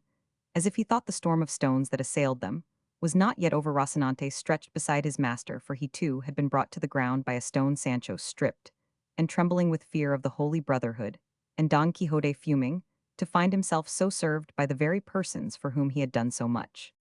Chapter Roman 23 of what befell Don Quixote in the Sierra Morna, which was one of the rarest adventures related in this veracious history. Seeing himself served in this way, Don Quixote said to his squire, I have always heard it said, Sancho, that to do good to boors is to throw water into the sea. If I had believed thy words, I should have avoided this trouble. But it is done now. It is only to have patience and take warning for the future. Your worship will take warning as much as I am a Turk, returned Sancho. But as you say, this mischief might have been avoided if you had believe me now, and a still greater one will be avoided, for I tell you chivalry is of no account with the Holy Brotherhood, and they don't care two Maravedis for all the knights-errant in the world. And I can tell you I fancy I hear their arrows whistling past my ears this minute. Thou art a coward by nature, Sancho, said Don Quixote, but lest thou shouldst say I am obstinate, and that I never do as thou dost advise this. Once I will take thy advice and withdraw out of reach of that fury thou so dreadest, but it must be on one condition, that never in life or in death thou art to say to anyone that I retired or withdrew from this danger out of fear, but only in compliance with thy entreaties, for if thou sayest otherwise thou wilt lie therein, and from this time to that, and from that to this. I give thee lie and say thou liest, and wilt lie every time thou thinkest or sayest it, and answer me not again, for at the mere thought that I am withdrawing or retiring from any danger, above all from this, which does seem to carry some little shadow of fear with it, I am ready to take my stand here, and await alone, not only that holy brotherhood you talk of and dread, but the brothers of the 12 tribes of Israel, and the 7 Maccabees and Castor and Pollux, and all the brothers and brotherhoods in the world. Senor, replied Sancho, to retire is not to flee, and there is no wisdom in waiting when danger outweighs hope. And it is the part of wise men to preserve themselves today for tomorrow, and not risk all in one day. And let me tell you, though I am a clown and a boor, I have got some notion of what they call safe conduct, so repent not of having taken my advice. But mount Rocinante if you can. And if not, I will help you and follow me, for my mother wit tells me, we have more need of legs than hands just now. Don Quixote mounted without replying, and Sancho leading the way on his ass. They entered the side of the Sierra Morna, which was close by, as it was Sancho's design to cross it entirely, and come out again at El Viso or Almodovar del Campo, and hide for some days among its crags so as to escape the search of the Brotherhood should they come to look for them. He was encouraged in this by perceiving that the stock of provisions carried by the ass had come safe out of the fray with the galley slaves, a circumstance that he regarded as a miracle, seeing how they pillaged and ransacked. That night they reached the very heart of the Sierra Morna, where it seemed prudent to Sancho to pass the night, and even some days, at least as many as the stores he carried might last. And so they encamped between 2 rocks and among some cork trees, but fatal destiny, which, according to the opinion of those who have not the light of the true faith, directs, arranges, and settles everything in its own way, so ordered it that Gins de Passamont, the famous knave and thief, who by the virtue and madness of Don Quixote had been released from the chain driven by fear of the Holy Brotherhood, which he had good reason to dread, resolved to take hiding in the mountains, and his fate and fear led him to the same spot to which Don Quixote and Sancho Panza had been led by theirs, just in time to recognize them and leave them to fall asleep. And as the wicked are always ungrateful, and necessity leads to evil doing, and immediate advantage overcomes all considerations of the future, Gins, who was neither grateful nor well-principled, made up his mind to steal Sancho Panza's ass, not troubling himself about Rocinante, as being a prize that was no good either to pledge or sell. While Sancho slept he stole his ass, and before day dawned he was far out of reach. Aurora made her appearance, bringing gladness to the earth, but sadness to Sancho Panza, for he found that his Dapple was missing, and seeing himself bereft of him, he began the saddest and most doleful lament in the world, so loud that Don Quixote awoke at his exclamations, and heard him saying, O son of my bowels, born in my very house, my children's, plaything, my wife's, joy, the envy of my neighbors, relief of my burdens, and lastly half supporter of myself. For with the 26 Maravedis thou didst earn me daily, I met half my charges. Don Quixote, when he heard the lament, and learned the cause, consoled Sancho with the best arguments he could, entreating him to be patient, and promising to give him a letter of exchange, ordering 3 out of 5 escolts that he had at home to be given to him. Sancho took comfort at this, dried his tears, suppressed his sobs, and returned thanks for the kindness shown him by Don Quixote. He on his part was rejoiced to the heart on entering the mountains, as they seemed to him to be just the place for the adventures he was in quest of. They brought back to his memory the marvelous adventures that had befallen knights-errant in like solitudes and wilds, and he went along reflecting on these things, so absorbed and carried away by them that he had no thought for anything else. Nor had Sancho any other care now that he fancied he was traveling in a safe quarter than to satisfy his appetite with such remains as were left of the clerical spoils. And so he marched behind his master laden with what Dapple used to carry, emptying the sack and packing his paunch. And so long as he could go that way, he would not have given a farthing to meet with another adventure. While so engaged, he raised his eyes and saw that his master had halted and was trying with the point of his pike to lift some bulky object that lay upon the ground, on which he hastened to join him and help him if it were needful, and reached him, just as with the point of the pike. He was raising a saddle pad with a valise attached to it, half, or rather wholly rotten and torn. But so heavy were they that Sancho had to help to take them up, and his master directed him to see what the valise contained. Sancho did so with great alacrity, and though the valise was secured by a chain and padlock from its torn and rotten condition, he was able to see its contents, which were 4 shirts of fine holland and other articles of linen, no less curious than clean, and in a handkerchief he found a good lot of gold crowns, and as soon as he saw them he exclaimed, "Blessed be all heaven for sending us an adventure that is good for something." Searching further, he found a little memorandum book, richly bound. This Don Quixote asked of him, telling him to take the money and keep it for himself. Sancho kissed his hands for the favor, and cleared the valise of its linen, which he stowed away in the provision sack. Considering the whole matter, Don Quixote observed, "It seems to me, Sancho, it is impossible it can be otherwise that some strayed traveler must have crossed the Sierra and been attacked and slain by footpads, who brought him to this remote spot to bury him." "That cannot be," answered Sancho, "because if they had been robbers, they would not have left this money."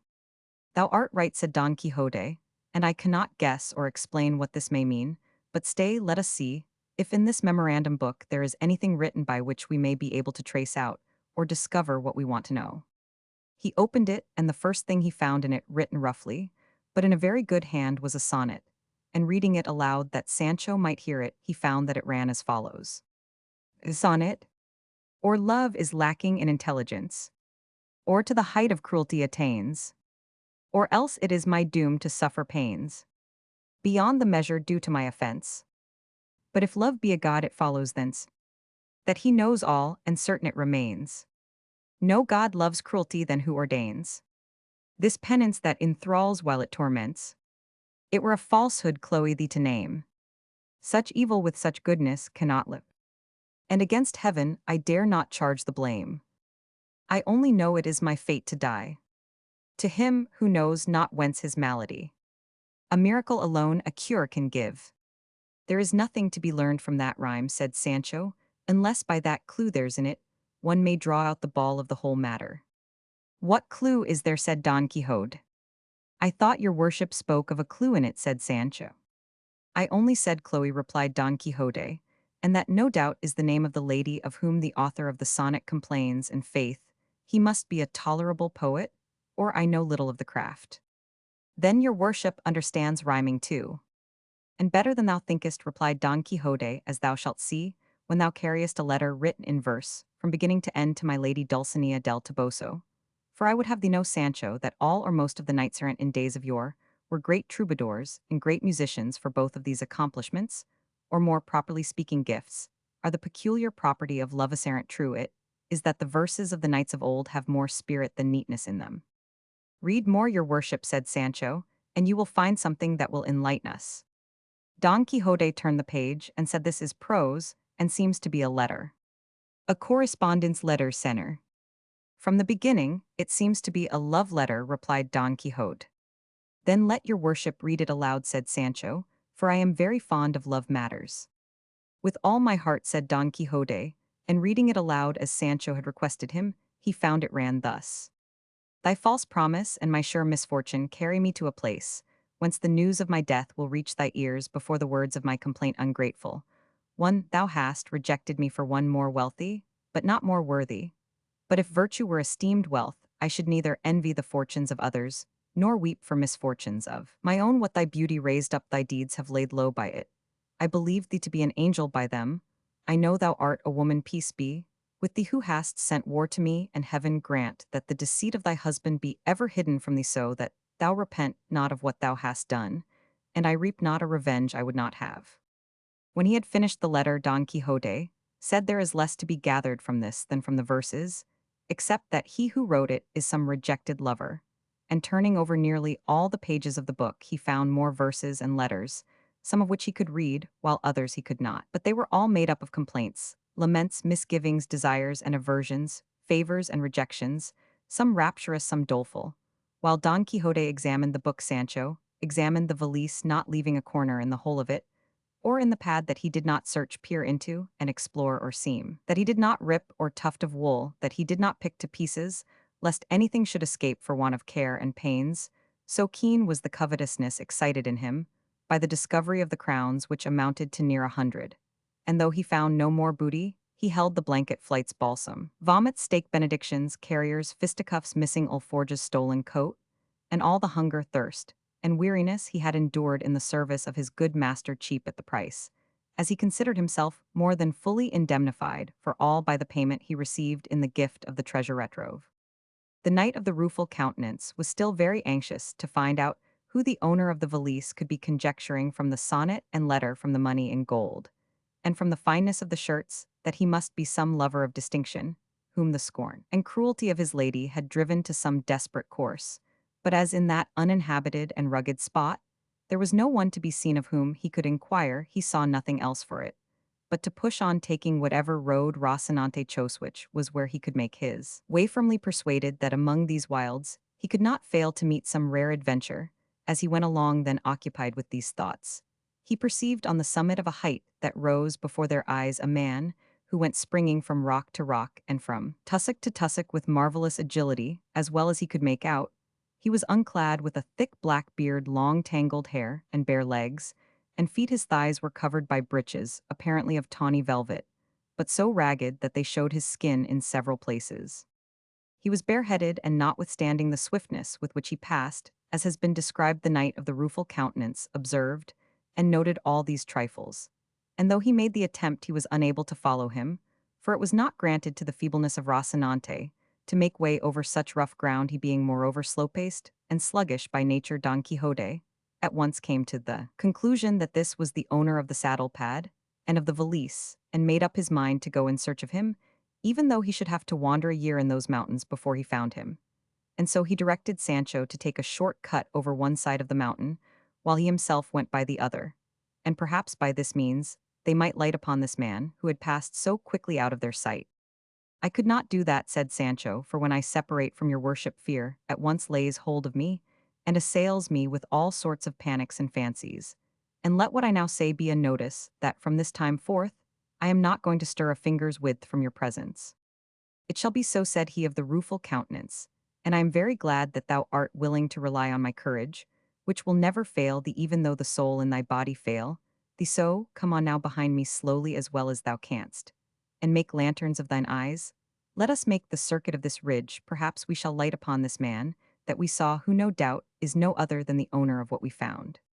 To which Sancho made answer, "Far better would it be not to look for him, for if we find him, and he happens to be the owner of the money, it is plain I must restore it. It would be better, therefore, that without taking this needless trouble I should keep possession of it, until in some other less meddlesome and officious way the real owner may be discovered, and perhaps that will be when I shall have spent it, and then the king will hold me harmless." "Thou art wrong there, Sancho," said Don Quixote, "for now that we have a suspicion who the owner is, and have him almost before us, we are bound to seek him and make restitution. And if we do not see him, the strong suspicion we have as to his being the owner makes us as guilty as if he were so. And so, friend Sancho, let not our search for him give thee any uneasiness, for if we find him, it will relieve mine." And so saying, he gave Rocinante the spur, and Sancho followed him on foot and loaded.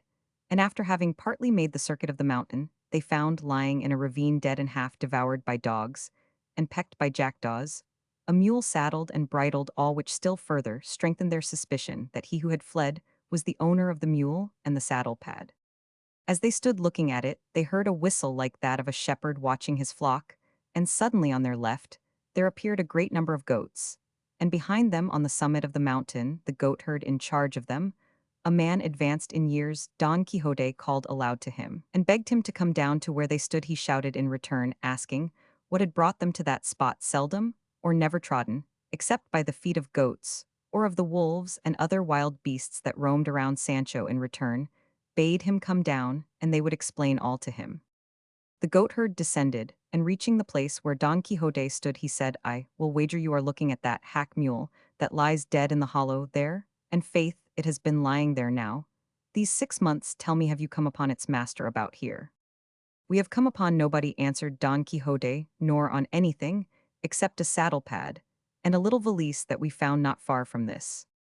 "I found it too," said the goatherd, "but I would not lift it nor go near it for fear of some luck, or being charged with theft, for the devil is crafty and things rise up under one's feet to make one fall without knowing why or wherefore." "That's exactly what I say," said Sancho. "I found it too, and I would not go within a stone's throw of it. There I left it, and there it lies just as it was, for I don't want a dog with a bell." "Tell me, good man," said Don Quixote, "do you know who is the owner of this property?" "All I can tell you," said the goatherd, "is that about 6 months ago, more or less, there arrived at a shepherd's hut 3 leagues perhaps away from this, a youth of well-bred appearance and manners, mounted on that same mule, which lies dead here, and with the same saddle-pad and valise which you say you found, and did not touch. He asked us what part of this sierra was the most rugged and retired. We told him that it was where we now are, and so in truth it is, for if you push on half a league farther perhaps you will not be able to find your way out. And I am wondering how you have managed to come here, for there is no road or path that leads to this spot, I say." Then, that on hearing our answer, the youth turned about, and made for the place we pointed out to him, leaving us all charmed with his good looks and wondering at his question, and the haste with which we saw him depart in the direction of the sierra. And after that we saw him no more until some days afterwards. He crossed the path of one of our shepherds, and without saying a word to him came up to him, and gave him several cuffs and kicks, and then turned to the ass with our provisions and took all the bread and cheese it carried, and having done this made off back again into the sierra with extraordinary swiftness. When some of us goatherds learned this, we went in search of him for about 2 days through the most remote portion of the sierra, at the end of which we found him lodged in the hollow of a large thick cork tree. He came out to meet us with great gentleness, with his dress now torn and his face so disfigured and burned by the sun that we hardly recognized him, but that his clothes, though torn, convinced us from the recollection we had of them that he was the person we were looking for. He saluted us courteously, and in a few well-spoken words, he told us not to wonder at seeing him going about in this guise, as it was binding upon him in order that he might work out a penance which for his many sins had been imposed upon him. We asked him to tell us who he was, but we were never able to find out from him. We begged of him, too, when he was in want of food, which he could not do without, to tell us where we should find him, as we would bring it to him with all good will and readiness, or if this were not to his taste, at least to come and ask it of us and not take it by force from the shepherds. He thanked us for the offer, begged pardon for the late assault, and promised for the future to ask it in God's name, without offering violence to anybody. As for fixed abode, he said he had no other than that which chance offered wherever night might overtake him, and his words ended in an outburst of weeping so bitter that we who listened to him must have been very stones had we not joined him in it, comparing what we saw of him the first time with what we saw now, for, as I said, he was a graceful and gracious youth, and in his courteous and polished language showed himself to be of good birth and courtly breeding and rustics, as we were that listened to him. Even to our rusticity his gentle bearing sufficed to make it plain. But in the midst of his conversation, he stopped and became silent, keeping his eyes fixed upon the ground for some time, during which we stood still waiting anxiously to see what would come of this abstraction, and with no little pity for from his behavior, now staring at the ground, with fixed gaze and eyes wide open, without moving an eyelid, again closing them, compressing his lips, and raising his eyebrows, we could perceive plainly that a fit of madness of some kind had come upon him, and before long he showed that what we imagined was the truth, for he arose in a fury from the ground where he had thrown himself, and attacked the first he found near him with such rage and fierceness that if we had not dragged him off him, he would have beaten or bitten him to death, all the while exclaiming, "O faithless Fernando, here shalt thou pay the penalty of the wrong thou hast done me. These hands shall tear out that heart of thine abode and dwelling of all iniquity, but of deceit and fraud above all." And to these he added other words, all in effect upbraiding this Fernando, and charging him with treachery and faithlessness. We forced him to release his hold with no little difficulty, and without another word he left us, and rushing off plunged in among these brakes and brambles, so as to make it impossible for us to follow him. From this, we suppose that madness comes upon him from time to time, and that someone called Fernando must have done him a wrong of a grievous nature, such as the condition to which it had brought him seemed to show. All this has been since then confirmed on those occasions, and they have been many on which he has crossed our path at one time to beg the shepherds to give him some of the food they carry at another to take it from them by force, for when there is a fit of madness upon him, even though the shepherds offer it freely, he will not accept it, but snatches it from them by din of blows. But when he is in his senses, he begs it for the love of God courteously and civilly, and receives it with many thanks, and not a few tears. And to tell you the truth, sirs, continued the goatherd, it was yesterday that we resolved, I and four of the lads, two of them are servants, and the other two friends of mine, to go in search of him, until we find him. And when we do, to take him whether by force or of his own consent to the town of Almodovar, which is 8 leagues from this, and there strive to cure him, if indeed his malady admits of a cure, or learn, when he is in his senses, who he is. And if he has relatives to whom we may give notice of his misfortune. This, sirs, is all I can say in answer to what you have asked me. And be sure that the owner of the articles you found is he whom you saw pass by with such nimbleness and so naked. For Don Quixote had already described how he had seen the man go bounding along the mountainside, and he was now filled with amazement at what he heard from the goatherd, and more eager than ever to discover who the unhappy madman was. And in his heart he resolved, as he had done before, to search for him all over the mountain, not leaving a corner or cave unexamined,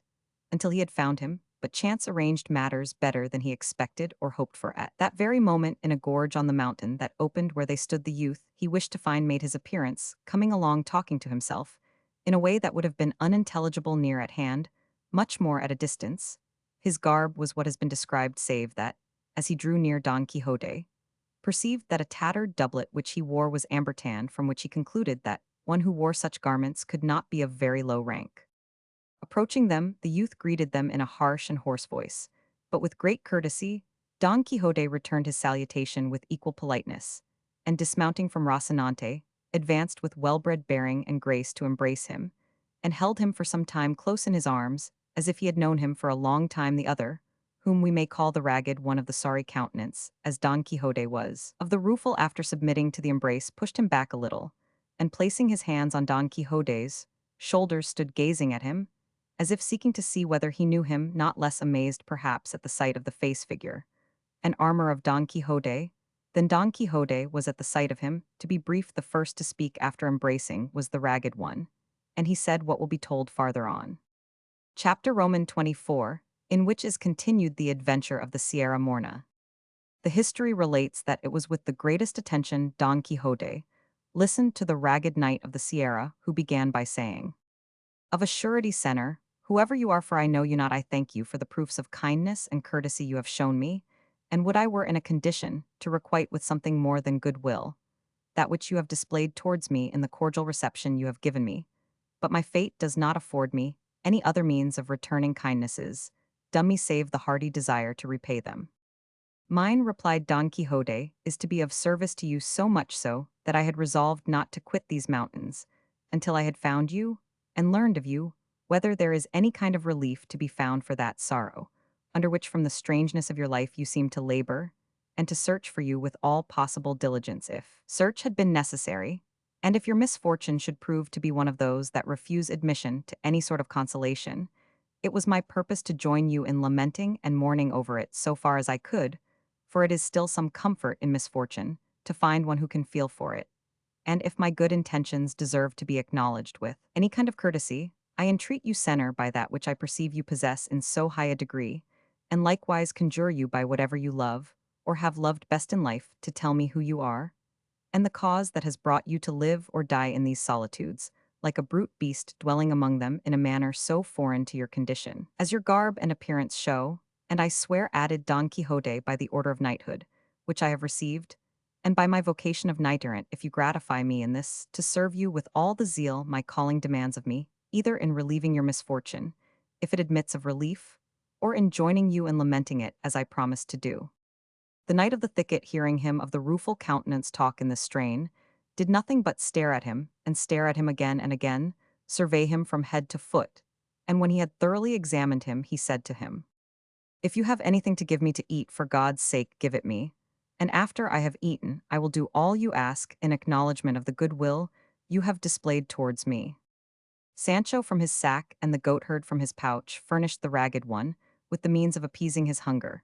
and what they gave him he ate like a half-witted being, so hastily that he took no time between mouthfuls, gorging rather than swallowing. And while he ate, neither he nor they who observed him uttered word. As soon as he had done, he made signs to them to follow him, which they did, and he led them to a green plot, which lay a little farther off round the corner of a rock. On reaching it, he stretched himself upon the grass, and the others did the same, all keeping silence, until the ragged one, settling himself in his place, said, "If it is your wish, sirs, that I should disclose in a few words the surpassing extent of my misfortunes, you must promise not to break the thread of my sad story with any question or other interruption, for the instant you do, so the tale I tell will come to an end."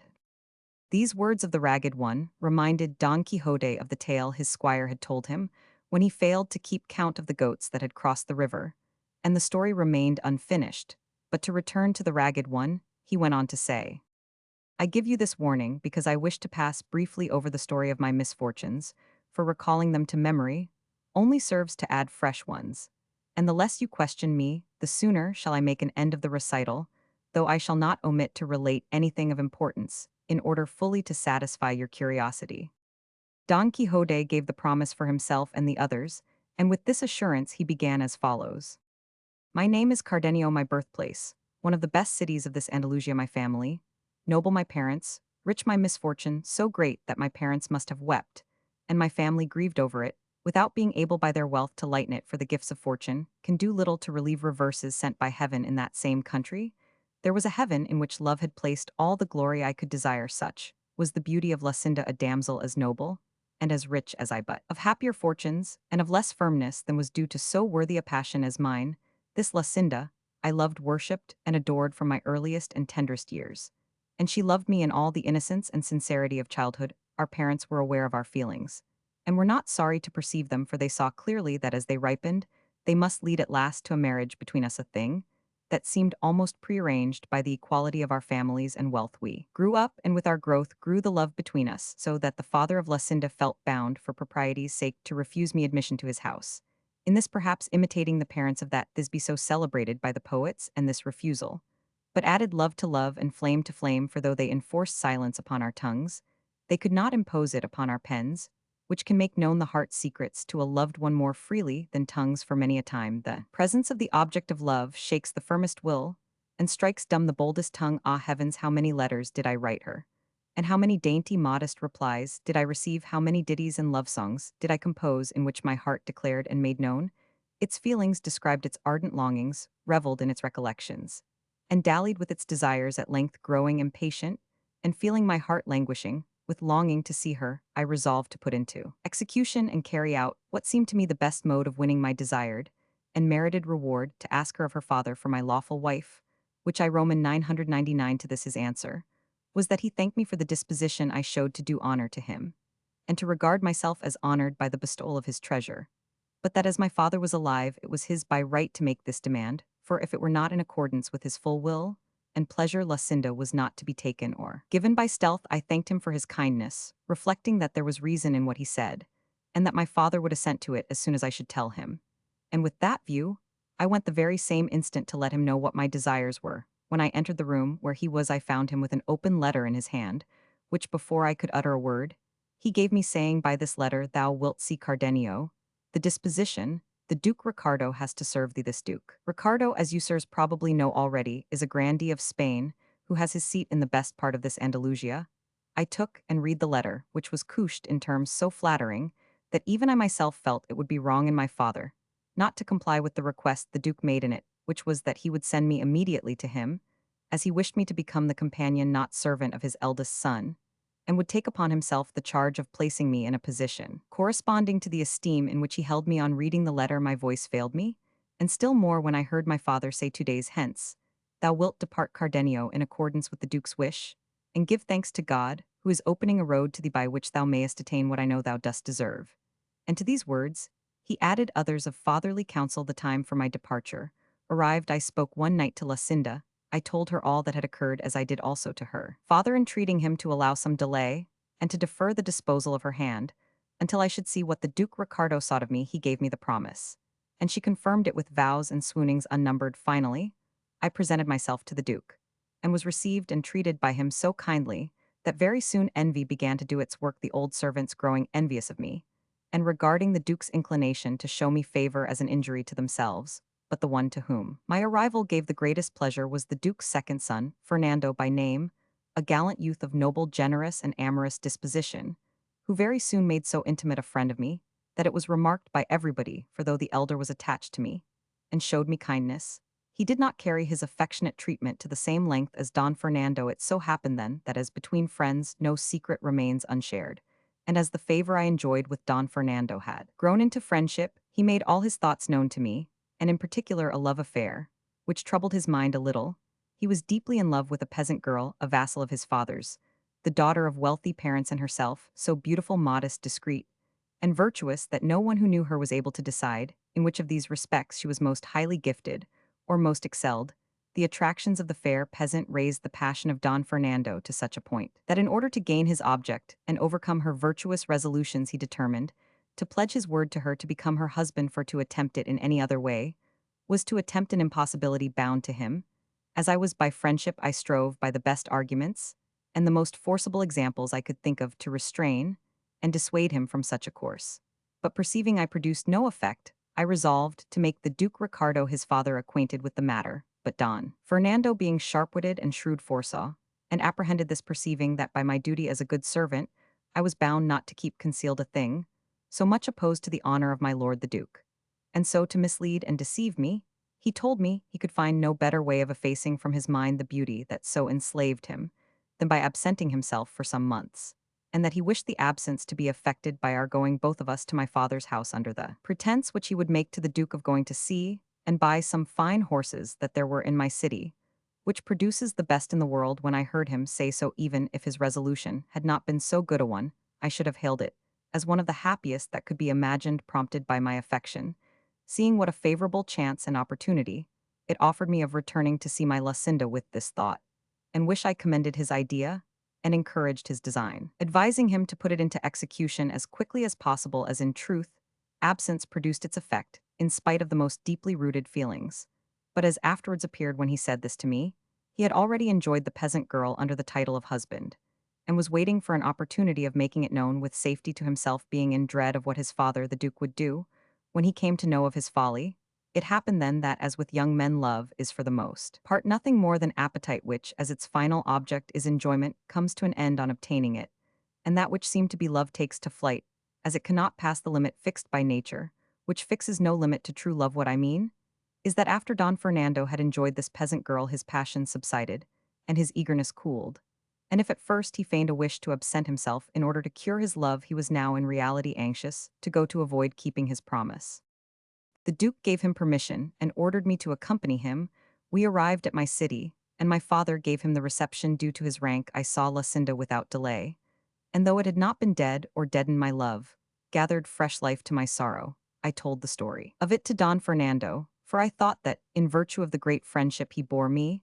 I was bound to conceal nothing from him. I extolled her beauty, her gaiety, her wit so warmly that my praises excited in him a desire to see a damsel adorned by such attractions. To my misfortune, I yielded to it, showing her to him one night by the light of a taper at a window where we used to talk to one another. As she appeared to him in her dressing gown, she drove all the beauties he had seen. Until then, out of his recollection, speech failed him, his head turned, he was spellbound, and in the end, love-smit, as you will see in the course of the story of my misfortune, and to inflame still further his passion, which he hid from me, and revealed to heaven alone. It so happened that one day he found a note of hers entreating me to demand her of her father in marriage, so delicate, so modest, and so tender that on reading it, he told me that in Lucinda alone were combined all the charms of beauty and understanding that were distributed among all the other women in the world. It is true, and I own it. Now that, though I knew what good cause Don Fernando had to praise Lucinda, it gave me uneasiness to hear these praises from his mouth, and I began to fear, and with reason to feel distrust of him, for there was no moment when he was not ready to talk of Lucinda, and he would start the subject himself, even though he dragged it in unseasonably, a circumstance that aroused in me a certain amount of jealousy. Not that I feared any change in the constancy or faith of Lucinda, but still, my fate led me to forebode what she assured me against Don Fernando contrived always to read the letters I sent to Lucinda and her answers to me, under the pretense that he enjoyed the wit and sense of both. It so happened, then, that Lucinda, having begged of me a book of chivalry, to read one, that she was very fond of Amadis of Gaul. Don Quixote no sooner heard a book of chivalry mentioned than he said, "Had your worship told me at the beginning of your story that the Lady Lucinda was fond of books of chivalry, no other laudation would have been requisite to impress upon me the superiority of her understanding, for it could not have been of the excellence you describe. Had a taste for such delightful reading been wanting, so as far as I am concerned you need waste no more words in describing her beauty, worth, and intelligence, for on merely hearing what her taste was, I declare her to be the most beautiful and the most intelligent woman in the world. And I wish your worship had, along with Amadis of Gaul, sent her the worthy Don Rugel of Greece, for I know the Lady Lucinda would greatly relish Dareda and Garia, and the shrewd sayings of the shepherd Darinel, and the admirable verses of his bucolics sung and delivered by him, with such sprightliness, wit, and ease. But a time may come when this omission can be remedied, and to rectify it nothing more is needed than for your worship to be so good as to come with me to my village. For there, I can give you more than 300 books which are the delight of my soul, and the entertainment of my life, though it occurs to me that I have not got one of them now, thanks to the spite of wicked and envious enchanters. But pardon me for having broken the promise we made not to interrupt your discourse. For when I hear chivalry or knights errant mentioned, I can no more help talking about them than the rays of the sun can help giving heat, or those of the moon moisture. Pardon me therefore, and proceed, for that is more to the purpose now."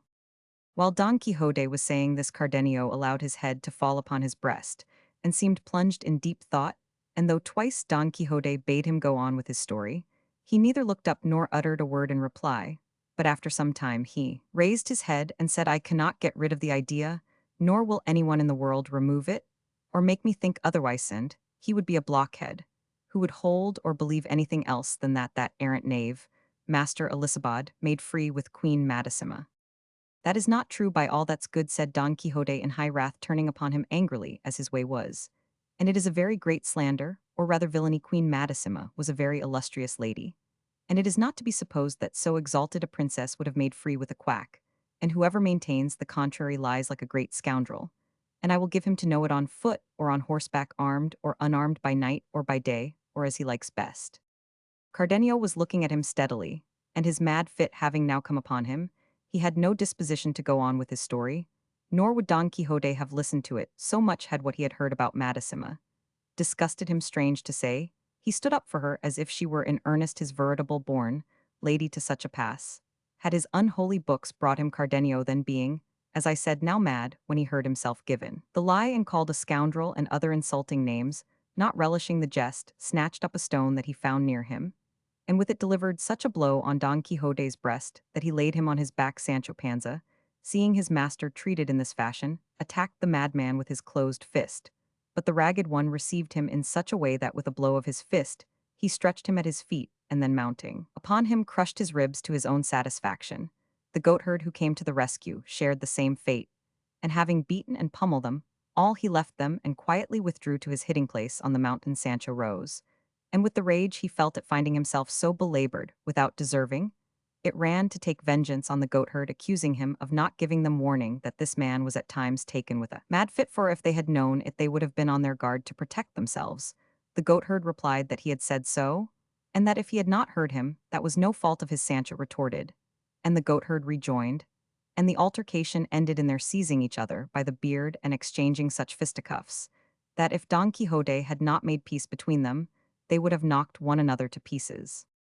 "Leave me alone, Sir Knight of the Rueful Countenance," said Sancho, grappling with the goatherd, "for of this fellow, who is a clown like myself, and no dubbed knight, I can safely take satisfaction for the affront. He has offered me fighting with him, hand to hand, like an honest man."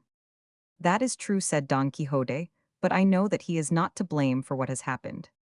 With this he pacified them, and again asked the goatherd if it would be possible to find Cardenio, as he felt the greatest anxiety to know the end of his story. The goatherd told him, as he had told him before, that there was no knowing of a certainty where his lair was, but that if he wandered about much in that neighborhood, he could not fail to fall in with him, either in or out of his senses. Chapter Roman 25, which treats of the strange things that happened to the stout knight of La Mancha in the Sierra Morna, and of his imitation of the penance of Beltenebros. Don Quixote took leave of the goatherd, and once more mounting Rocinante bade Sancho follow him, which he having no ass did very discontentedly, they proceeded slowly making their way into the most rugged part of the mountain Sancho, all the while dying to have a talk with his master, and longing for him to begin so that there should be no breach of the injunction laid upon him, but unable to keep silence so long, he said to him, Senor Don Quixote, give me your worship's blessing and dismissal for id-like, to go home at once to my wife and children, with whom I can at any rate talk, and converse as much as I like for, to want me to go through these solitudes day and night, and not speak to you, when I have a mind is burying me alive, if luck would have it that animals spoke as they did in the days of Gisopete it would not be so bad because I could talk to Rocinante about whatever came into my head, and so put up with my ill fortune. But it is a hard case, and not to be born with patience to go seeking adventures all one's life, and get nothing but kicks and blanketings, brickbats and punches, and with all this to have to sew up one's mouth, without daring to say what is in one's heart, just as if one were dumb. I understand thee, Sancho, replied Don Quixote, thou art dying to have the interdict I placed upon thy tongue removed, consider it removed, and say what thou wilt while we are wandering in these mountains. So be it, said Sancho, let me speak now, for God knows what will happen by and be. And to take advantage of the permit at once, I ask, what made your worship stand up so for that Queen Majamasa, or whatever her name is, or what did it matter whether that abbot was a friend of hers or not? For, if your worship had let that pass and you were not a judge in the matter, it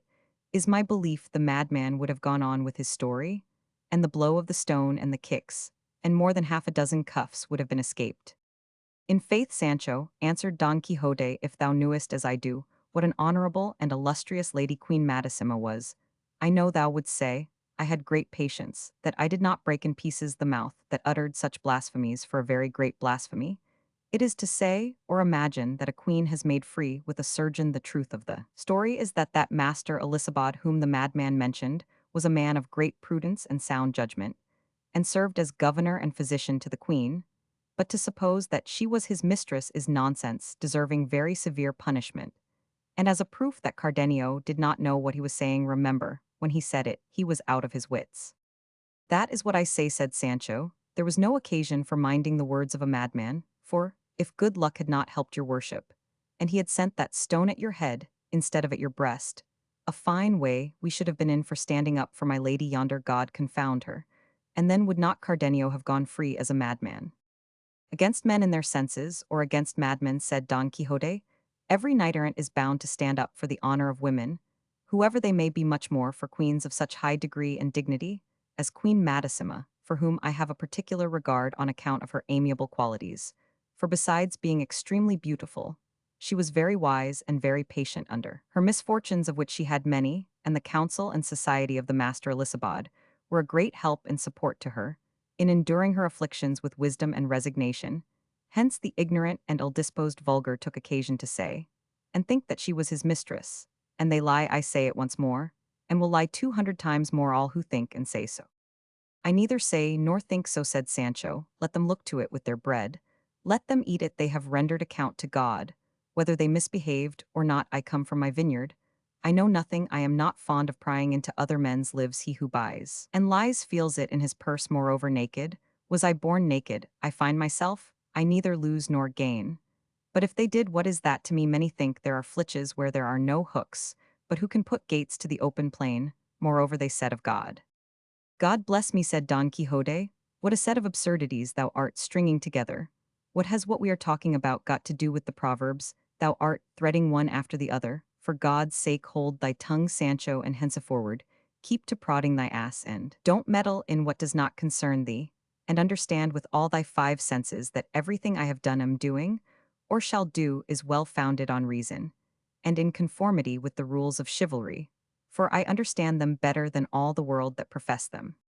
Senor, replied Sancho, is it a good rule of chivalry that we should go astray through these mountains, without path or road, looking for a madman who, when he is found, will perhaps take a fancy to finish what he began, not his story, but your worship's head and my ribs, and end, by breaking them altogether for us? Peace, I say again, Sancho, said Don Quixote, for let me tell thee, it is not so much the desire of finding that madman that leads me into these regions, as that which I have of performing among them an achievement, wherewith I shall win eternal name and fame throughout the known world, and it shall be such that I shall thereby set the seal on all that can make a knight-errant perfect and famous. And is it very perilous this achievement? No, replied he of the rueful countenance, though it may be in the dice, that we may throw deuces instead of sixes, but all will depend on thy diligence. On my diligence, said Sancho. Yes, said Don Quixote, for if thou dost return soon from the place, where I mean to send thee my penance will be soon over, and my glory will soon begin. But as it is not right to keep thee any longer in suspense, waiting to see what comes of my words, I would have thee know, Sancho, that the famous Amadis of Gaul was one of the most perfect knights-errant. I am wrong to say, he was one, he stood alone the first, the only one, the lord of all that were in the world in his time, a fig for Don Belianis. And for all who say he equaled him in any respect, for my oath upon it, they are deceiving themselves. I say too that when a painter desires to become famous in his art, he endeavors to copy the originals of the rarest painters that he knows, and the same rule holds good for all the most important crafts and callings that serve to adorn a state. Thus must he who would be esteemed prudent and patient imitate Ulysses, in whose person and labors Homer presents to us a lively picture of prudence and patience, as Virgil too shows us in the person of Nies, the virtue of a pious son, and the sagacity of a brave and skillful captain, not representing or describing them as they were, but as they ought to be, so as to leave the example of their virtues to posterity. In the same way, Amadis was the Polestar Daystar, son of valiant and devoted knights, whom all we who fight under the banner of love and chivalry are bound to imitate. This then being so, I consider, friend Sancho, that the knight-errant who shall imitate him most closely will come nearest to reaching the perfection of chivalry.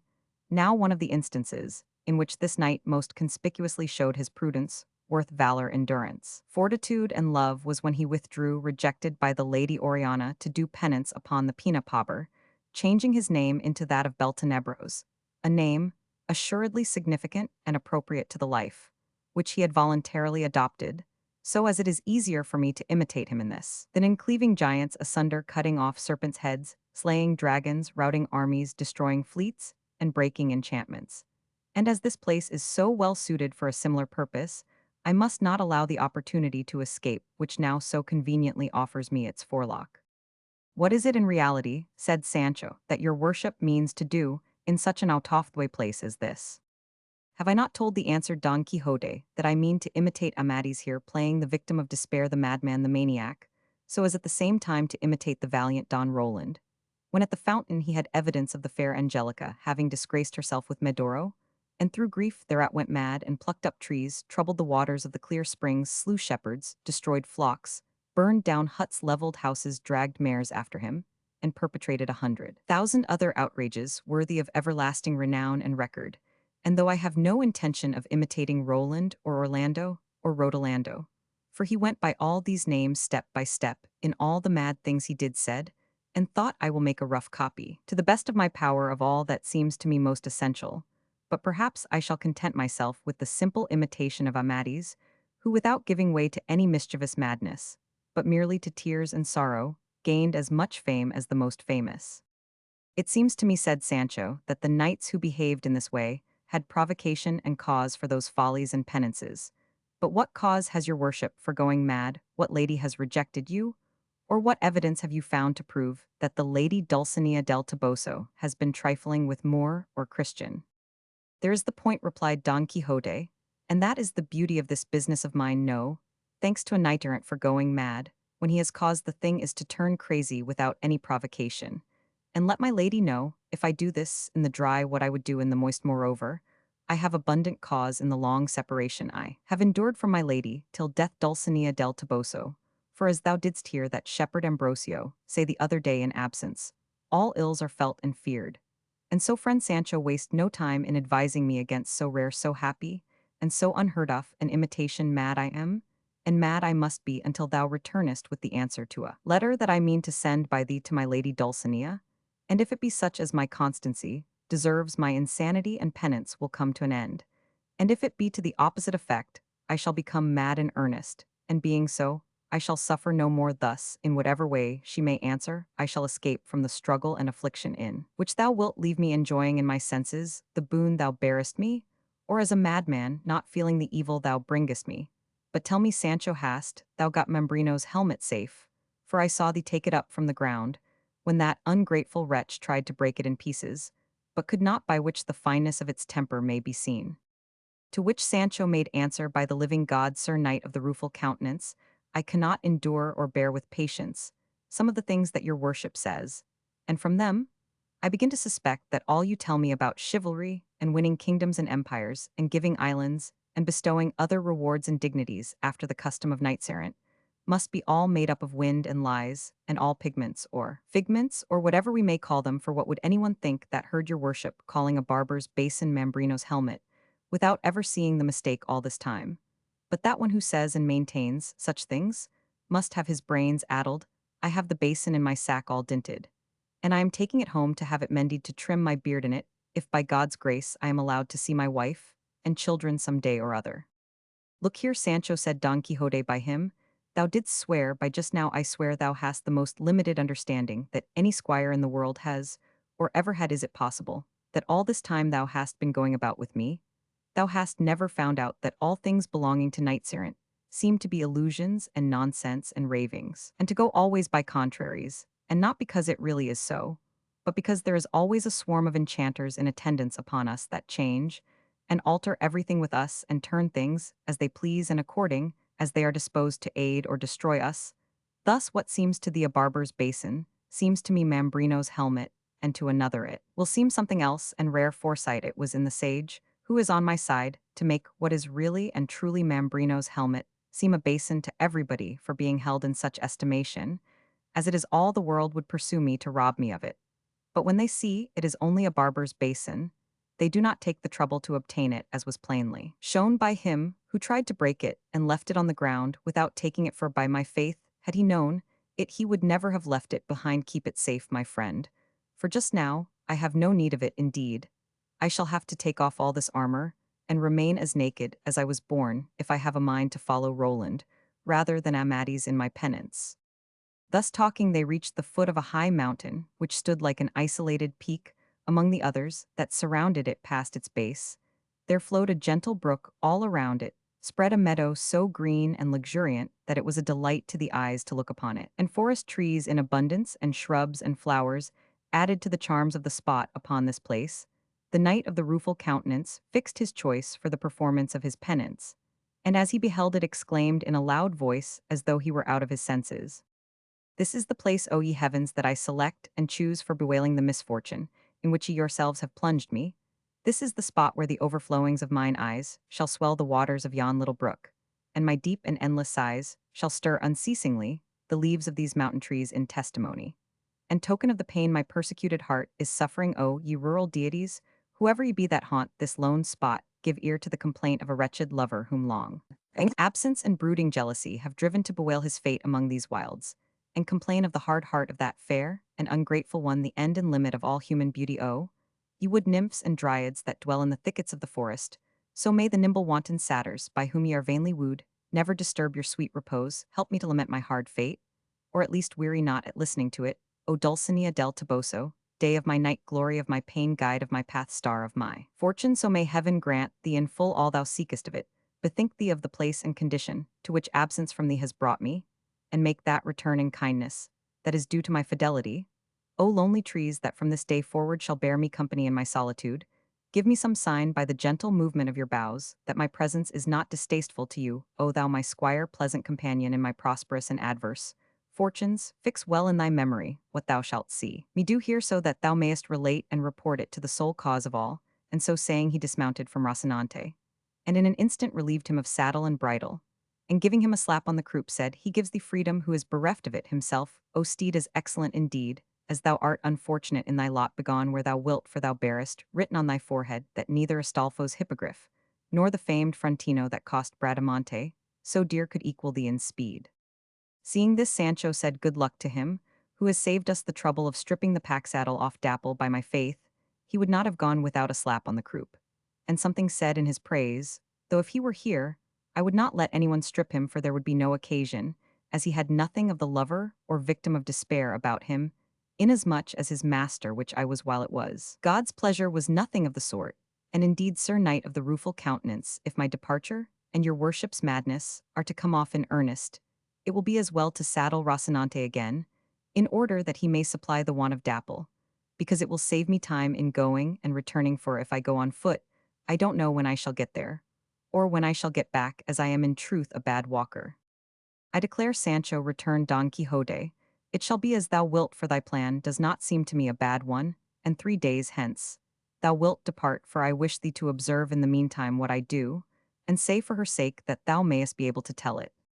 But what more have I to see besides what I have seen, said Sancho.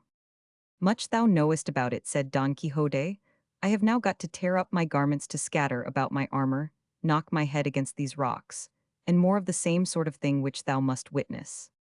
For the love of God, said Sancho, be careful, your worship, how you give yourself those knocks on the head, for you may come across such a rock,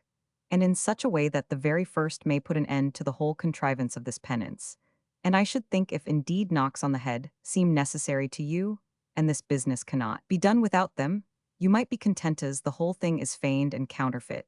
and in joke you might be content, I say, with giving them to yourself in the water, or against something soft like cotton, and leave it all to me, for ill tell my lady that your worship knocked your head against a point of rock harder than a diamond.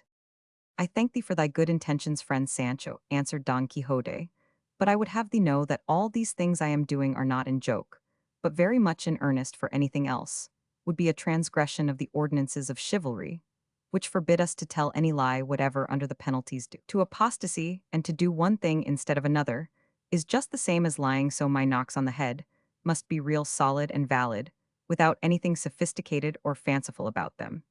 And it will be needful to leave me some lint to dress my wounds, since fortune has compelled us to do without the balsam we lost.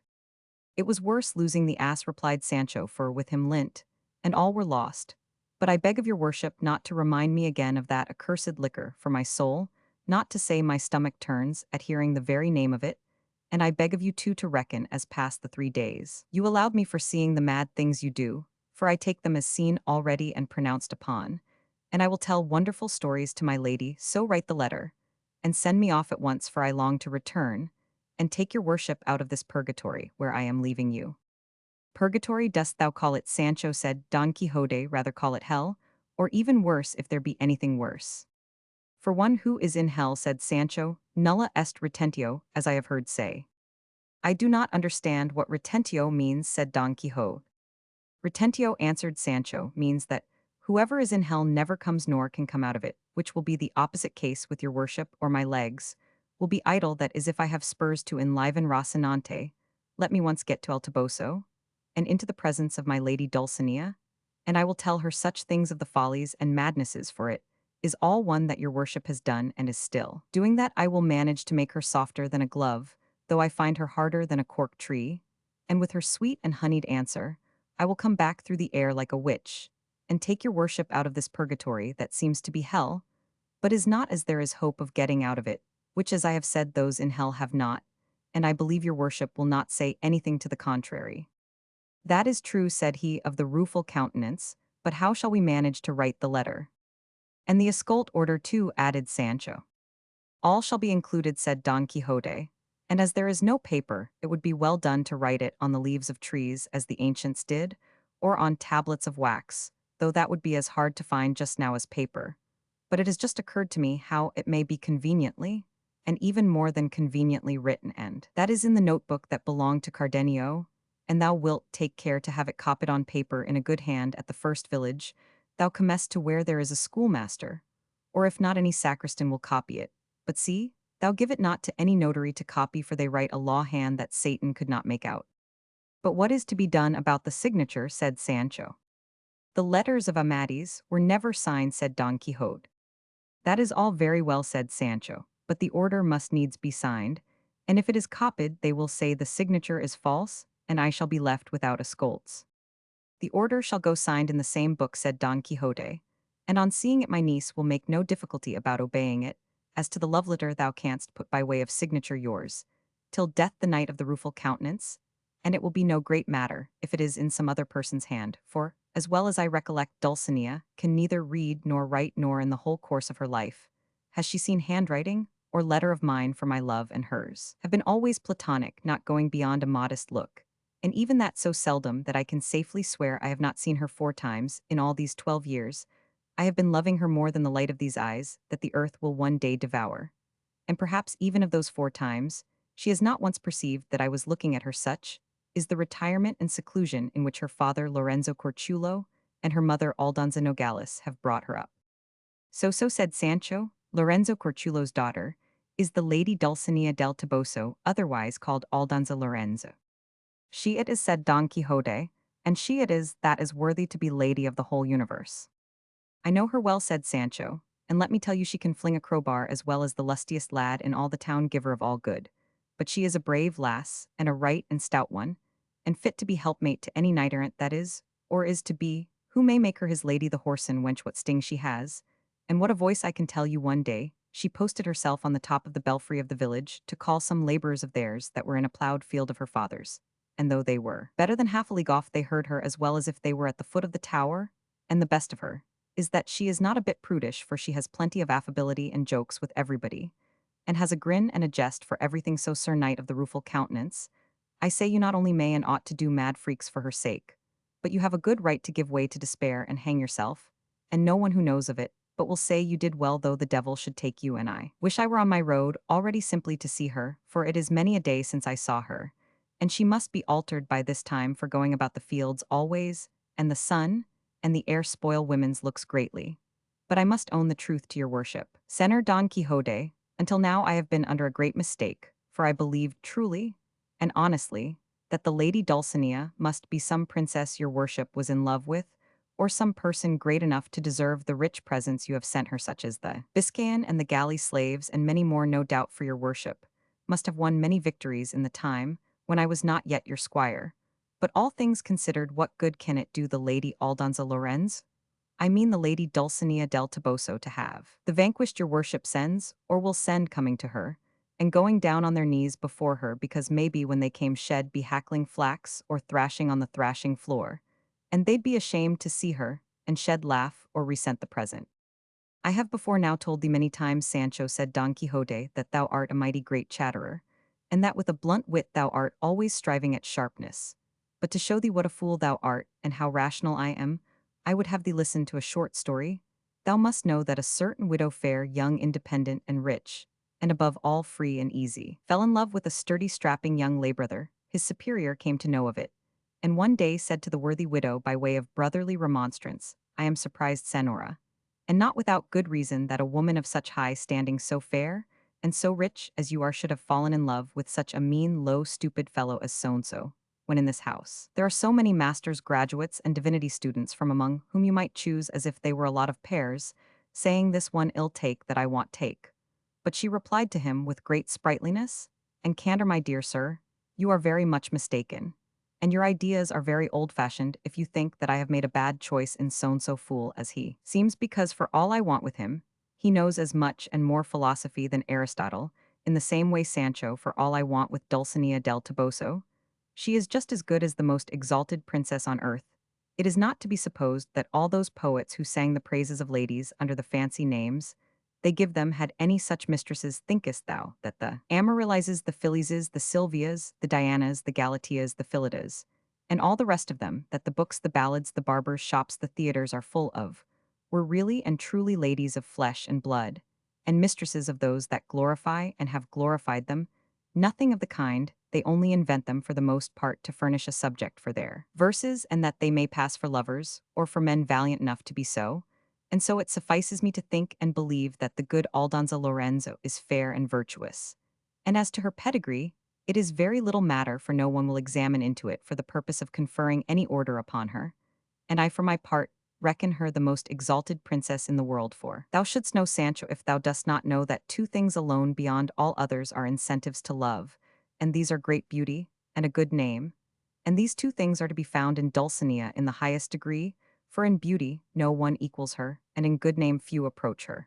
And to put the whole thing in a nutshell, I persuade myself that all I say is as I say, neither more nor less, and I picture her in my imagination, as I would have her to be, as well in beauty as in condition. Helen approaches her, not, nor does Lucretia come up to her, nor any other of the famous women of times past, Greek, barbarian, or Latin. And let each say what he will, for if in this I am taken to task by the ignorant, I shall not be censured by the critical. I say that your worship is entirely right, said Sancho, and that I am an ass, but I know not how the name of ass came into my mouth, for a rope is not to be mentioned in the house of him who has been hanged. But now for the letter, and then God be with you, I am off. Don Quixote took out the notebook, and retiring to one side, very deliberately began to write the letter. And when he had finished it, he called to Sancho, saying he wished to read it to him, so that he might commit it to memory, in case of losing it on the road, for, with evil fortune like his, anything might be apprehended, to which Sancho replied, write it 2 or 3 times there in the book, and give it to me, and I will carry it very carefully, because to expect me to keep it in my memory is all nonsense, for I have such a bad one, that I often forget my own name. But for all that, repeat it to me, as I shall like to hear it, for surely it will run as if it was in print. Listen, said Don Quixote, this is what it says. Don Quixote's letter to Dulcinea del Toboso. Sovereign and exalted lady, the pierced by the point of absence, the wounded to the heart's core, sends the sweetest Dulcinea del Toboso the health that he himself enjoys, not if thy beauty despises me, if thy worth is not for me, if thy scorn is my affliction, though I be sufficiently long-suffering, hardly shall I endure this anxiety, which besides being oppressive is protracted, my good squire Sancho, will relate to thee in full fair and great dear enemy, the condition to which I am reduced on thy account, if it be thy pleasure to give me relief. I am, then, if not do as may be pleasing to thee, for by ending my life, I shall satisfy thy cruelty and my desire. Thine till death. The Knight of the Rueful Countenance. By the life of my father, said Sancho, when he heard the letter, it is the loftiest thing I ever heard, body of me, how your worship says everything as you like in it, and how well you fit in the Knight of the Rueful Countenance into the signature. I declare your worship is indeed the very devil, and there is nothing you don't know. Everything is needed for the calling I follow, said Don Quixote. Now then, said Sancho, let your worship put the order for the 3 escolts on the other side, and sign it very plainly, that they may recognize it at first sight. With all my heart, said Don Quixote, and as he had written it, he read it to this effect. Mistress Niesby, this first of escolts please pay to Sancho Panza, my squire, 3 of the 5 I left at home in your charge, said 3 escolts to be paid, and delivered for the same number received here in hand, which upon this, and upon his receipt, shall be duly paid, done in the heart of the Sierra Morna, the 25th of August of this present year. That will do, said Sancho, now let your worship sign it. There is no need to sign it, said Don Quixote, but merely to put my flourish, which is the same as a signature, and enough for 3 asses, or even 300. I can trust your worship, returned Sancho. Let me go and saddle Rocinante, and be ready to give me your blessing, for I mean to go at once, without seeing the fooleries your worship is going to do. Ill, say, I saw you do so many that she will not want any more. At any rate, Sancho, said Don Quixote, I should like, and there is reason for it, I should like thee, I say, to see me stripped to the skin, and performing a dozen or 2 of insanities, which I can get done in less than half an hour, for having seen them with thine own eyes. Thou canst then safely swear to the rest that thou wouldst add, and I promise thee thou wilt not tell of as many as I mean to perform. For the love of God, master mine, said Sancho, let me not see your worship stripped, for it will sorely grieve me, and I shall not be able to keep from tears, and my head aches, so with all I shed last night for Dapple, that I am not fit to begin any fresh weeping. But if it is your worship's pleasure that I should see some insanities, do them in your clothes, short ones, and such as come readiest to hand, for I myself want nothing of the sort. And as I have said, it will be a saving of time for my return, which will be with the news your worship desires and deserves. If not, let the lady Dulcinea look to it. If she does not answer reasonably, I swear as solemnly as I can, that I will fetch a fair answer out of her stomach with kicks and cuffs. For why should it be borne that a knight-errant as famous as your worship should go mad without rhyme or reason? For her ladyship had best not drive me to say it, for by God, I will speak out, and let off everything cheap, even if it doesn't sell. I am pretty good at that. She little knows me, faith, if she knew me she'd be in awe of me. In faith, Sancho, said Don Quixote, to all appearance thou art no sounder in thy wits than Roman one. I am not so mad, answered Sancho, but I am more peppery. But apart from all this, what has your worship to eat until I come back? Will you sally out on the road like Cardenio to force it from the shepherds? Let not that anxiety trouble thee, replied Don Quixote, for even if I had it, I should not eat anything, but the herbs and the fruits which this meadow and these trees may yield me. The beauty of this business of mine lies in not eating, and in performing other mortifications. Do you know what I am afraid of, said Sancho upon this, that I shall not be able to find my way back to this spot, where I am leaving you. It is such an out of the way place. Observe the landmarks, well, said Don Quixote, for I will try not to go far from this neighborhood, and I will even take care to mount the highest of these rocks to see if I can discover thee returning, however not to miss me, and lose thyself. The best plan will be to cut some branches of the broom that is so abundant about here, and as thou goest to lay them at intervals, until thou hast come out upon the plain, these will serve thee after the fashion of the clue in the labyrinth of Theseus, as marks and signs for finding me on thy return. So I will, said Sancho Panza, and having cut some, he asked his master's blessing, and not without many tears on both sides took his leave of him, and mounting Rocinante, of whom Don Quixote charged him earnestly to have as much care as of his own person, he set out for the plain, strewing at intervals the branches of broom, as his master had recommended him. And so he went his way, though Don Quixote still entreated him to see him do, were it only a couple of mad acts. He had not gone 100 paces, however, when he returned and said, I must say, Senor, your worship said quite right, that in order to be able to swear without a weight on my conscience that I had seen you do mad things, it would be well for me to see, if it were only one, though in your worship's remaining here, I have seen a very great one. Did I not tell thee so, said Don Quixote. Wait, Sancho, and I will do them in the saying of a credo. And pulling off his breeches in all haste, he stripped himself to his skin and his shirt, and then without more ado, he cut a couple of gambados in the air and a couple of somersaults heels overhead, making such a display that not to see it a second time, Sancho wheeled Rocinante round,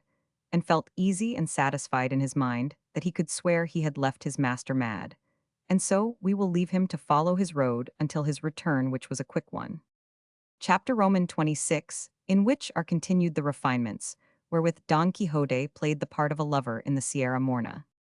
Returning to the proceedings of him of the rueful countenance, when he found himself alone, the history says that, when Don Quixote had completed the performance of the somersaults or capers, naked from the waist down, and clothed from the waist up, and saw that Sancho had gone off without waiting to see any more crazy feats, he climbed up to the top of a high rock, and there set himself to consider what he had several times before considered, without ever coming to any conclusion on the point, namely whether it would be better, and more to his purpose, to imitate the outrageous madness of Roland, or the melancholy madness of Amadis. And communing with himself, he said, what wonder is it if Roland was so good a knight, and so valiant as everyone says he was, when after all he was enchanted, and nobody could kill him save by thrusting a corking pin into the sole of his foot.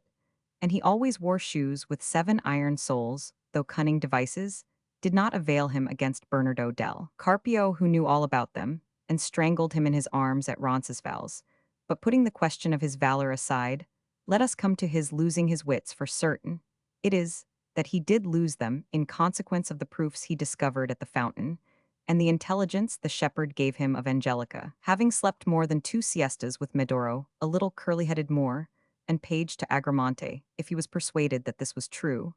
and that his lady had wronged him, it is no wonder that he should have gone mad. But how am I to imitate him in his madness, unless I can imitate him in the cause of it? For my Dulcinea, I will venture to swear, never saw a Moor in her life as he is in his proper costume, and she is this day as the mother that bore her. And I should plainly be doing her a wrong, if fancying anything else, I were to go mad with the same kind of madness, as Roland the Furious. On the other hand, I see that Amadis of Gaul, without losing his senses, and without doing anything mad, acquired as a lover as much fame as the most famous, for according to his history, on finding himself rejected by his lady Oriana, who had ordered him not to appear in her presence, until it should be her pleasure, all he did was to retire to the Pena Pober in company with a hermit, and there he took his fill of weeping, until heaven sent him relief in the midst of his great grief and need. And if this be true as it is, why should I now take the trouble to strip stark naked, or do mischief to these trees, which have done me no harm? Or why am I to disturb the clear waters of these brooks, which will give me to drink whenever I have a mind? Long live the memory of Amadis, and let him be imitated so far as is possible by Don Quixote of La Mancha, of whom it will be said, as was said of the other, that if he did not achieve great things, he died in attempting them. And if I am not repulsed or rejected by my Dulcinea, it is enough for me, as I have said, to be absent from her, And so now to business come to my memory, ye deeds of Amadis. And show me how I am to begin to imitate you. I know already that what he chiefly did was to pray and commend himself to God, but what am I to do for a rosary, for I have not got one? And then it occurred to him how he might make one, and that was by tearing a great strip off the tail of his shirt, which hung down, and making 11 knots on it, one bigger than the rest. And this served him for a rosary all the time he was there, during which he repeated countless Ave Marias. But what distressed him greatly was not having another hermit there to confess him and receive consolation from, and so he solaced himself with pacing up and down the little meadow, and writing and carving on the bark of the trees, and on the fine sand, a multitude of verses all in harmony with his sadness, and some in praise of Dulcinea. But when he was found there afterwards, the only ones completely legible that could be discovered were those that follow here. Ye on the mountainside that grow, ye green things, all trees, shrubs, and bushes, are ye weary of the woe that this poor aching bosom crushes? If it disturb you and I owe some reparation, it may be a defense for me to let you know Don Quixote's tears are on the flow, and all for distant Dulcinea. Del Toboso, the lealest lover time can show, doomed for a lady love to languish. Among these solitudes doth go, a prey to every kind of anguish. Why love should like a spiteful foe thus use him, he hath no idea. But hogsheads full thighs doth he know. Don Quixote's tears are on the flow, and all for distant Dulcinea. Del Toboso, adventure seeking doth he go, up rugged heights, down rocky valleys, but hill or dale or high or low, mishap attendeth all his sallies. Love still pursues him to and fro, and plies his cruel scourge me, a relentless fate and endless woe. Don Quixote's tears are on the flow, and all for distant Dulcinea. Del Toboso. The addition of Del Toboso to Dulcinea's name gave rise to no little laughter among those who found the above lines, for they suspected Don Quixote must have fancied that unless he added Del Toboso, when he introduced the name of Dulcinea, the verse would be unintelligible, which was indeed the fact, as he himself afterwards admitted. He wrote many more, but as has been said, these 3 verses were all that could be plainly and perfectly deciphered in this way. And in sighing and calling on the fawns and satyrs of the woods and the nymphs of the streams, and echo moist and mournful to answer console, and hear him, as well as in looking for herbs to sustain him, he passed his time until Sancho's return, and had that been delayed 3 weeks, as it was 3 days, the night of the rueful countenance would have worn such an altered countenance that the mother that bore him would not have known him. And here it will be well to leave him wrapped up in sighs and verses to relate how Sancho Panza fared on his mission. As for him, coming out upon the high road, he made for El Toboso, and the next day reached the inn where the mishap of the blanket had befallen him. As soon as he recognized it, he felt as if he were once more living through the air, and he could not bring himself to enter it, though it was an hour when he might well have done so, for it was dinner time, and he longed to taste something hot, as it had been all cold fare with him for many days past. This craving drove him to draw near to the inn, still undecided whether to go in or not. And as he was hesitating, there came out 2 persons who at once recognized him, and said one to the other, Senor licentiate, is not he on the horse there Sancho Panza, who our adventurer's housekeeper told us went off with her master as esquire? So it is, said the licentiate, and that is our friend Don Quixote's horse. And if they knew him so well, it was because they were the curate and the barber of his own village, the same who had carried out the scrutiny and sentence upon the books. And as soon as they recognized Sancho Panza and Rocinante, being anxious to hear of Don Quixote, they approached, and calling him by his name, the curate said, Friend Sancho Panza, where is your master? Sancho recognized them at once and determined to keep secret the place and circumstances where and under which he had left his master. So he replied that his master was engaged in a certain quarter on a certain matter of great importance to him, which he could not disclose for the eyes in his head. Nay, nay, said the barber, if you don't tell us where he is, Sancho Panza, we will suspect, as we suspect already, that you have murdered and robbed him, for here you are mounted on his horse. In fact, you must produce the master of the hack, or else take the consequences. There is no need of threats with me, said Sancho, for I am not a man to rob or murder anybody. Let his own fate or God, who made him kill each one, my master is engaged very much to his taste doing penance in the midst of these mountains. and then offhand, and without stopping he told them how he had left him what adventures had befallen him, and how he was carrying a letter to the lady Dulcinea del Toboso, the daughter of Lorenzo Corchulo, with whom he was over head and ears in love. They were both amazed at what Sancho Panza told them, for though they were aware of Don Quixote's madness, and the nature of it each time they heard of it, they were filled with fresh wonder. They then asked Sancho Panza to show them the letter he was carrying to the lady Dulcinea del Toboso. He said it was written in a notebook, and that his master's directions were that he should have it copied on paper at the first village. He came to on this, the curate said if he showed it to him, he himself would make a fair copy of it. Sancho put his hand into his bosom in search of the notebook, but could not find it, nor if he had been searching. Until now could he have found it, for Don Quixote had kept it, and had never given it to him, nor had he himself thought of asking for it. When Sancho discovered he could not find the book, his face grew deadly pale, and in great haste he again felt his body all over, and seeing plainly it was not to be found, without more ado, he seized his beard with both hands and plucked away half of it, and then as quick as he could, and without stopping, gave himself half a dozen cuffs on the face and nose, till they were bathed in blood. Seeing this, the curate and the barber asked him what had happened him, that he gave himself such rough treatment. What should happen to me, replied Sancho, but to have lost from one hand to the other in a moment 3 escolts each of them, like a castle. How is that, said the barber. I have lost the notebook, said Sancho, that contained the letter to Dulcinea, and an order signed by my master, in which he directed his niece to give me 3 escolts out of 4 or 5 he had at home, and he then told them about the loss of Dapple. The curate consoled him, telling him that, when his master was found, he would get him to renew the order and make a fresh draft on paper, as was usual and customary, for those made in notebooks were never accepted or honored. Sancho comforted himself with this, and said if that were so, the loss of Dulcinea's letter did not trouble him much, for he had it almost by heart, and it could be taken down from him wherever and whenever they liked. Repeat it then, Sancho, said the barber, and we will write it down afterwards. Sancho Panza stopped to scratch his head to bring back the letter to his memory, and balanced himself now on one foot, now the other, one moment staring at the ground, the next at the sky, and after having half gnawed off the end of a finger, and kept them in suspense, waiting for him to begin, he said, after a long pause, by God, sinner, licentiate devil, a thing can I recollect of the letter, but it said at the beginning exalted and scrubbing lady.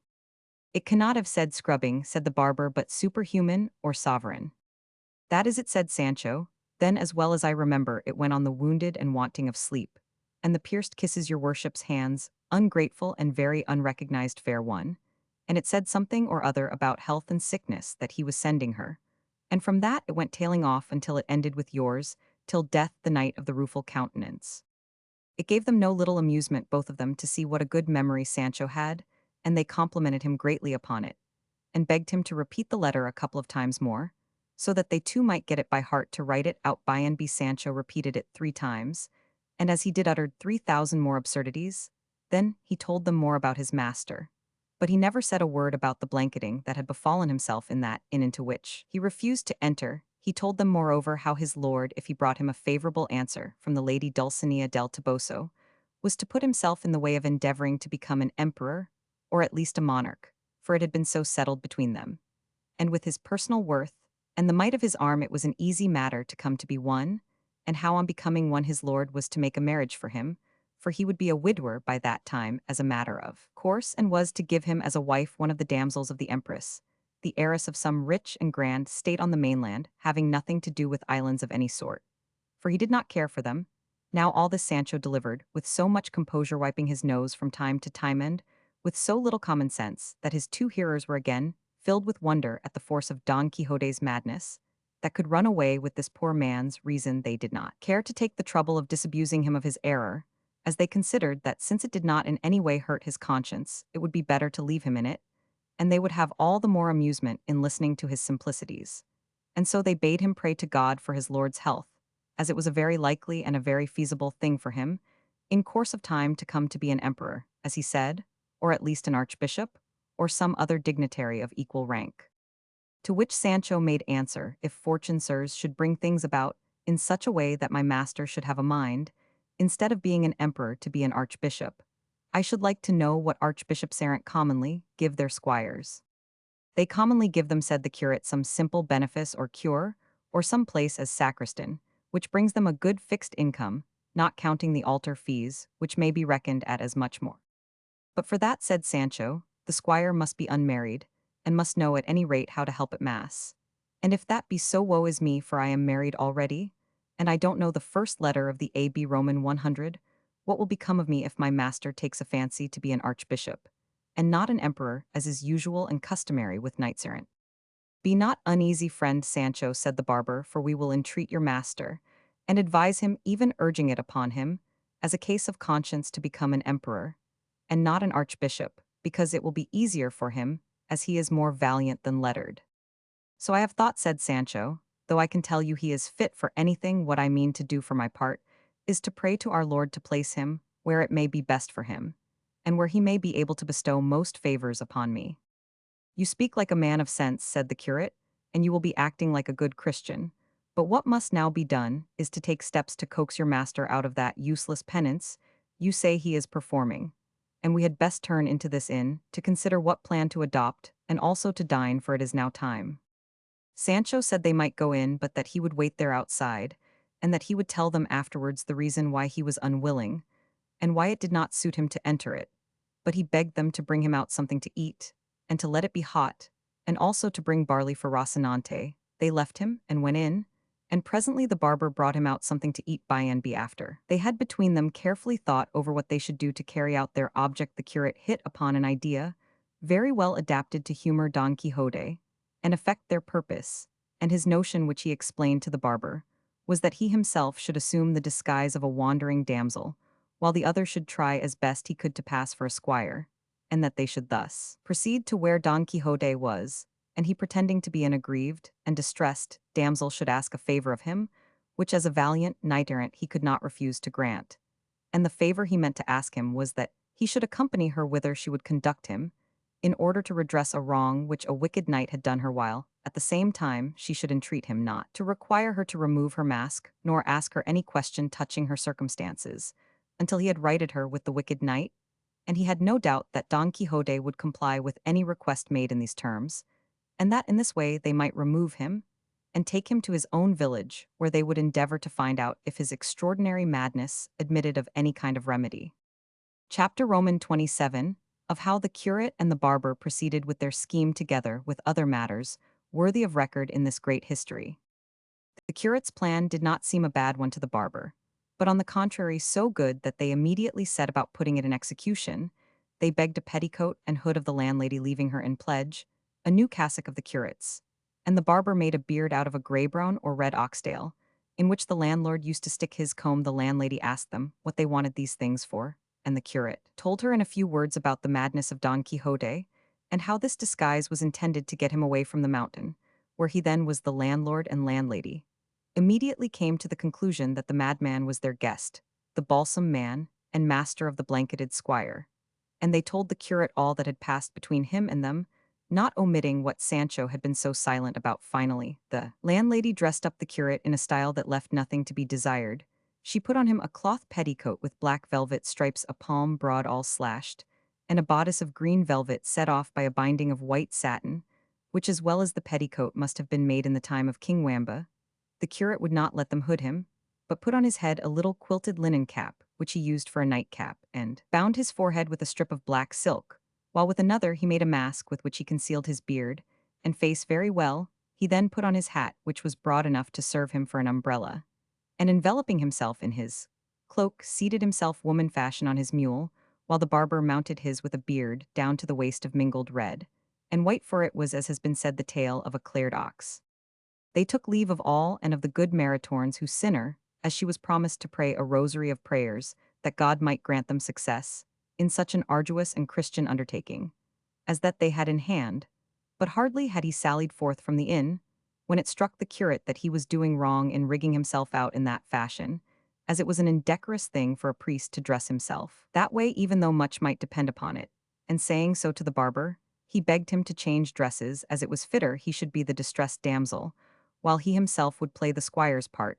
which would be less derogatory to his dignity. Otherwise, he was resolved to have nothing more to do with the matter, and let the devil take Don Quixote. Just at this moment, Sancho came up, and on seeing the pair in such a costume, He was unable to restrain his laughter, the barber, however, agreed to do, as the curate wished, and altering their plan, the curate went on to instruct him how to play his part,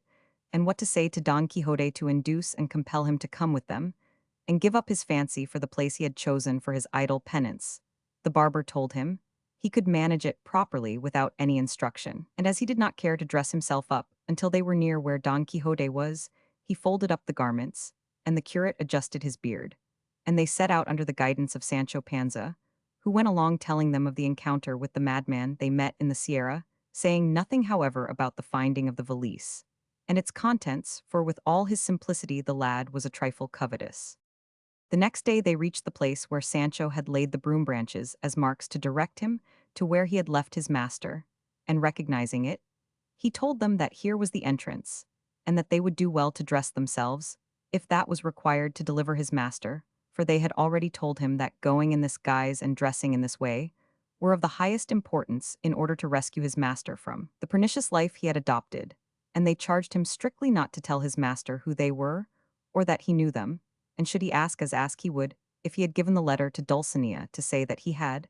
and that as she did not know how to read, she had given an answer by word of mouth, saying that she commanded him on pain of her displeasure to come and see her at once. And it was a very important matter for himself, because in this way, and with what they meant to say to him, they felt sure of bringing him back to a better mode of life, and inducing him to take immediate steps to become an emperor or monarch, for there was no fear of his becoming an archbishop. All this Sancho listened to,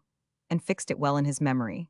and thanked them heartily for intending to recommend his master to be an emperor instead of an archbishop, for he felt sure that in the way of bestowing rewards on their squires emperors could do more than archbishops errant. He said, too, that it would be as well for him to go on before them to find him, and give him his lady's answer, for that perhaps might be enough to bring him away from the place. Without putting them to all this trouble, they approved of what Sancho proposed, and resolved to wait for him, until he brought back word of having found his master. Sancho pushed on into the glens of the Sierra, leaving them in one through which there flowed a little gentle rivulet, and where the rocks and trees afforded a cool and grateful shade. It was an August day with all the heat of one, and the heat in those parts is intense, and the hour was 3 in the afternoon, all which made the spot the more inviting, and tempted them to wait there for Sancho's return, which they Roman 999. They were reposing then in the shade, when a voice unaccompanied by the notes of any instrument but sweet and pleasing in its tone reached their ears, at which they were not a little astonished, as the place did not seem to them likely quarters for one who sang so well, for though it is often said that shepherds of rare voice are to be found in the woods and fields, this is rather a flight of the poet's fancy than the truth, and still more surprised were they when they perceived that what they heard sung were the verses not of rustic shepherds, but of the polished wits of the city, and so it proved, for the verses they heard were these: what makes my quest of happiness seem vain? A disdain. What bids me to abandon hope of ease? Jealousies. What holds my heart in anguish of suspense? Absence. If that be so, then for my grief, where shall I turn to seek relief, when hope on every side lies slain by absence, jealousies, disdain? What the prime cause of all my woe doth prove? Love. What at my glory ever looks askance? A chance. Whence is permission to afflict me given? Heaven. If that be so, I but await the stroke of a resistless fate, since working for my woe these three, love, chance, and heaven in league I see. What must I do to find a remedy? Die? What is the lure for love when coy and strain? Chain. What if all fail will cure the heart of sadness? Madness. If that be so, it is but folly to seek a cure for melancholy. Ask where it lies, the answer saith, in change, in madness, or in death.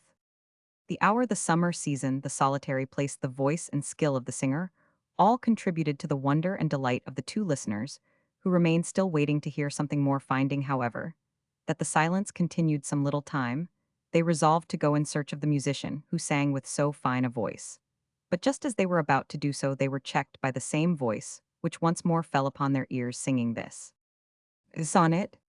when heavenward, holy friendship, thou didst go, soaring to seek thy home beyond the sky, and take thy seat among the saints on high, it was thy will to leave on earth below thy semblance and upon it to bestow, thy veil wherewith at times hypocrisy, parading in thy shape deceives the eye, and makes its vileness bright as virtue show. Friendship return to us or force the cheat, that wears it now thy livery to restore, by aid whereof sincerity is slain. If thou wilt not unmask thy counterfeit, this earth will be the prey of strife once more, as when primeval discord held its reign. The song ended with a deep sigh, and again the listeners remained waiting attentively for the singer to resume. But perceiving that the music had now turned to sobs and heartrending moans, they determined to find out who the unhappy being could be, whose voice was as rare as his sighs were piteous. And they had not proceeded far when on turning the corner of a rock they discovered a man of the same aspect and appearance as Sancho had described to them. When he told them the story of Cardenio, he, showing no astonishment, when he saw them, stood still with his head bent down upon his breast, like one in deep thought, without raising his eyes to look at them after the first glance. When they suddenly came upon him, the curate, who was aware of his misfortune, and recognized him, by the description being a man of good address, approached him, and in a few sensible words entreated and urged him to quit a life of such misery, lest he should end it there, which would be the greatest of all misfortunes. Cardenio was then in his right mind, free from any attack of that madness which so frequently carried him away, and seeing them dressed in a fashion so unusual among the frequenters of those wilds, could not help showing some surprise, especially when he heard them speak of his case, as if it were a well-known matter, for the curate's words gave him to understand as much. So he replied to them thus: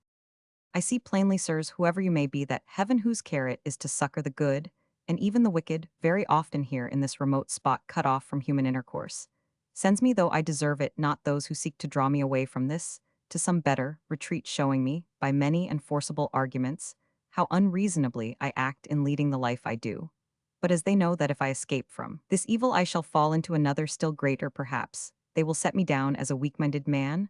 or what is worse, one devoid of reason. Nor would it be any wonder, for I myself can perceive that the effect of the recollection of my misfortunes is so great, and works so powerfully to my ruin, that in spite of myself, I become at times like a stone without feeling or consciousness, and I come to feel the truth of it when they tell me and show me proofs of the things I have done, when the terrible fit overmasters me, and all I can do is bewail my lot in vain,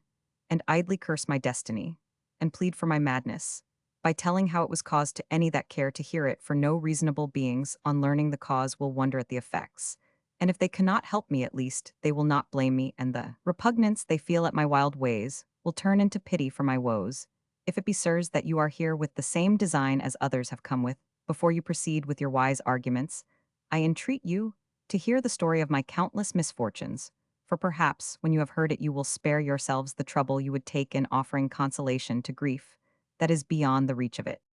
As they both of them desired nothing more than to hear from his own lips the cause of his suffering, they entreated him to tell it, promising not to do anything for his relief or comfort that he did not wish, and thereupon the unhappy gentleman began his sad story, in nearly the same words and manner in which he had related it to Don Quixote and the goatherd a few days before, when through Master Elisabad and Don Quixote's scrupulous observance of what was due to chivalry, the tale was left unfinished, as this history has already recorded. But now, fortunately, the mad fit kept off allowed him to tell it to the end. And so, coming to the incident of the note which Don Fernando had found in the volume of Amadis of Gaul, Cardenio said that he remembered it perfectly, and that it was in these words: Lucinda to Cardenio. Every day I discover merits in you that oblige, and compel me to hold you in higher estimation. So if you desire to relieve me of this obligation, without cost to my honor, you may easily do.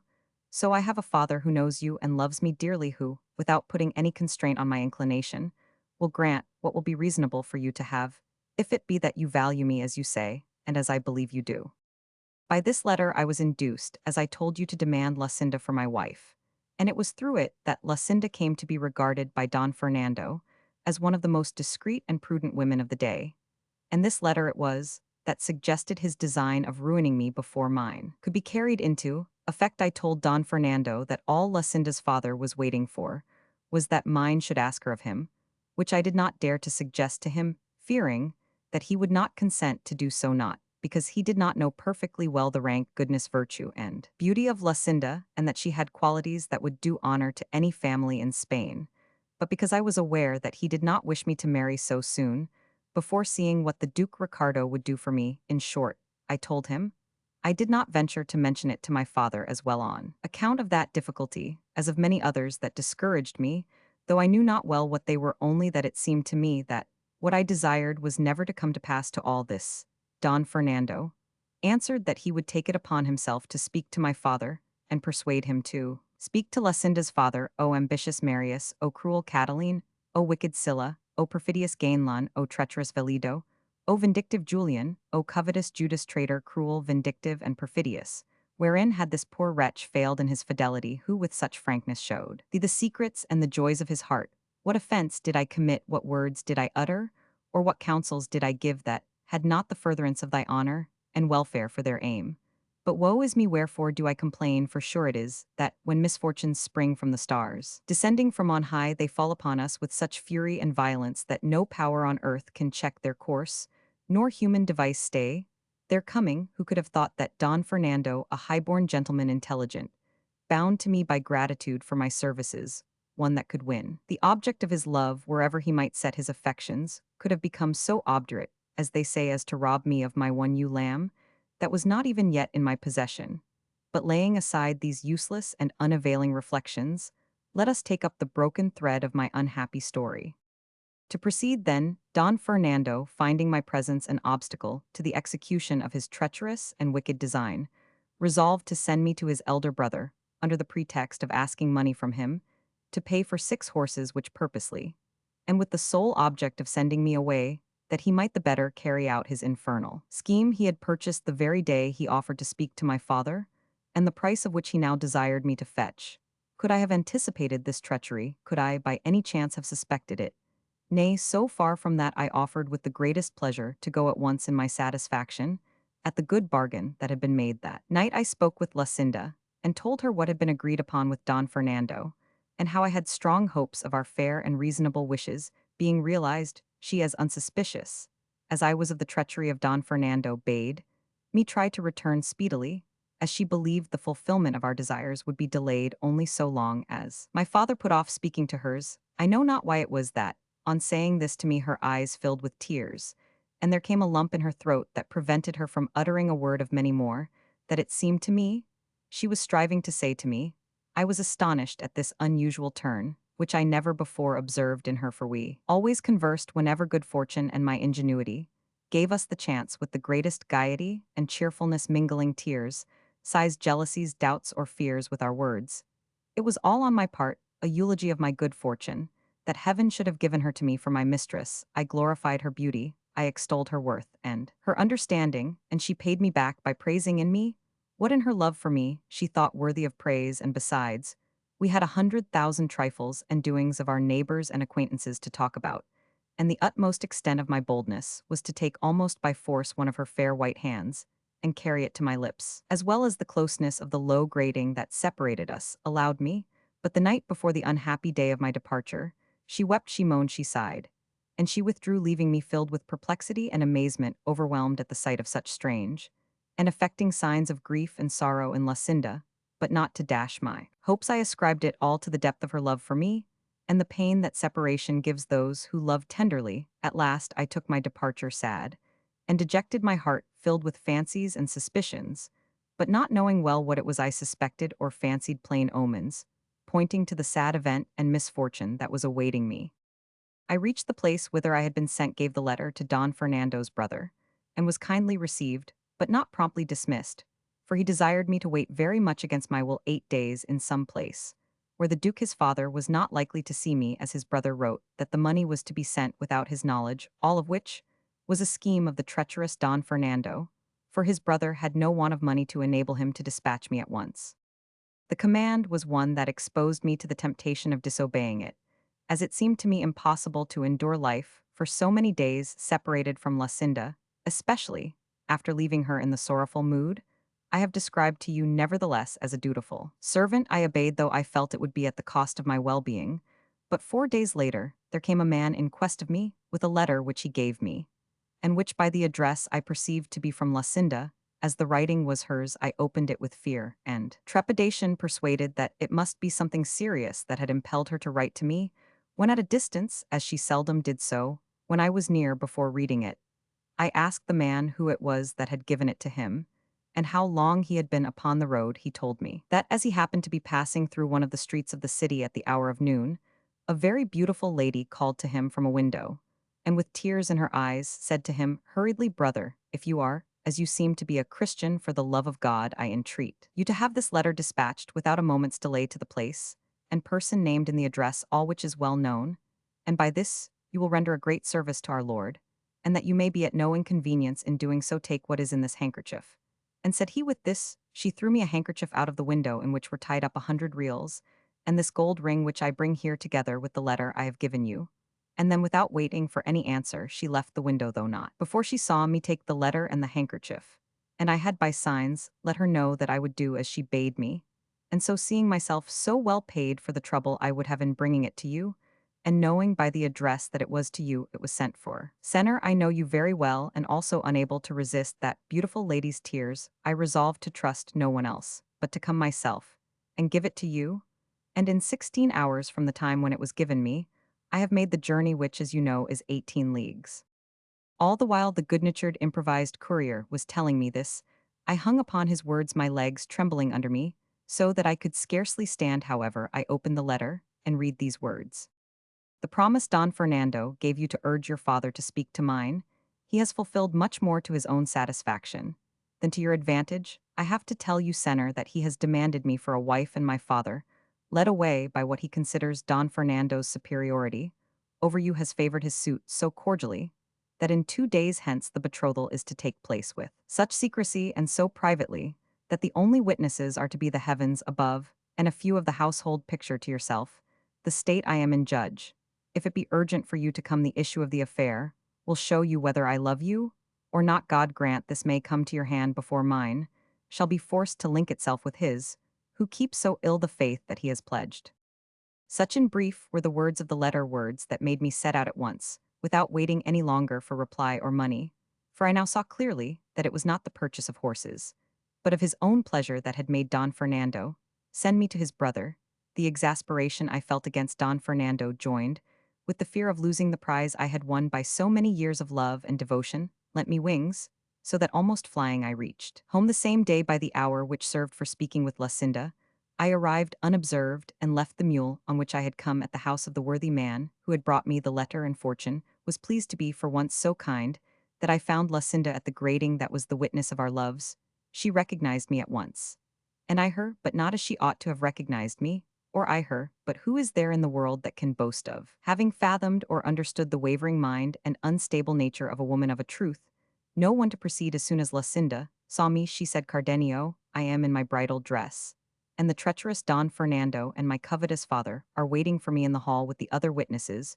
who shall be the witnesses of my death before they witness my betrothal. Be not distressed, my friend, but contrive to be present at this sacrifice, and if that cannot be prevented by my words, I have a dagger concealed, which will prevent more deliberate violence putting an end to my life, and giving thee a first proof of the love I have borne and bear thee." I replied to her distractedly and hastily, in fear lest I should not have time to reply, "May thy words be verified by thy deeds, lady. And if thou hast a dagger to save thy honor, I have a sword to defend thee, or kill myself if fortune be against us." I think she could not have heard all these words, for I perceived that they called her away in haste, as the bridegroom was waiting. Now the night of my sorrow, set in the sun of my happiness, went down. I felt my eyes bereft of sight, my mind of reason. I could not enter the house, nor was I capable of any movement, but reflecting how important it was that I should be present at what might take place on the occasion, I nerved myself as best I could, and went in, for I well knew all the entrances and outlets. And besides, with the confusion that in secret pervaded the house, no one took notice of me, so without being seen, I found an opportunity of placing myself in the recess formed by a window of the hall itself, and concealed by the ends and borders of two tapestries, from between which I could, without being seen, see all that took place in the room. Who could describe the agitation of heart I suffered as I stood there? Thoughts that came to me, reflections that passed through my mind, they were such as cannot be, nor were it well they should be told. Suffice it to say that the bridegroom entered the hall in his usual dress, without ornament of any kind as groomsman he had with him a cousin of Lucinda's, and except the servants of the house, there was no one else in the chamber soon afterwards. Lucinda came out from an antechamber, attended by her mother and two of her damsels arrayed, and adorned, as became her rank and beauty, and in full festival and ceremonial attire. My anxiety and distraction did not allow me to observe or notice particularly. What she wore I could only perceive the colors, which were crimson and white,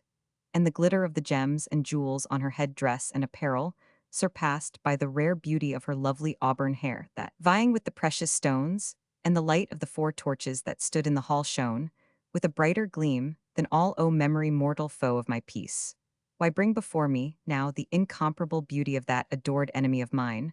Were it not better, cruel memory, to remind me and recall what she then did, that, stirred by a wrong so glaring, I may seek, if not vengeance now, at least to rid myself of life? Be not weary, sirs, of listening to these digressions. My sorrow is not one of those that can or should be told tersely and briefly, for to me each incident seems to call for many words. To this the curate replied that not only were they not weary of listening to him, but that the details he mentioned interested them greatly, being of a kind, by no means, to be omitted, and deserving of the same attention as the main story. To proceed then, continued Cardenio, all being assembled in the hall, the priest of the parish came in, and as he took the pair by the hand to perform the requisite ceremony at the words, "Will you, Senora Lucinda, take Senor Don Fernando, here present, for your lawful husband, as the Holy Mother Church ordains," I thrust my head and neck out from between the tapestries, and with eager ears and throbbing heart, set myself to listen to Lucinda's answer, awaiting in her reply the sentence of death, or the grant of life. Oh, that I had but dared at that moment to rush forward, crying aloud, "Lucinda, Lucinda, have a care what thou dost, remember what thou owest me, bethink thee thou art mine, and canst not be another's. Reflect that thy utterance of yes, and the end of my life, will come at the same instant. O treacherous Don Fernando, robber of my glory, death of my life,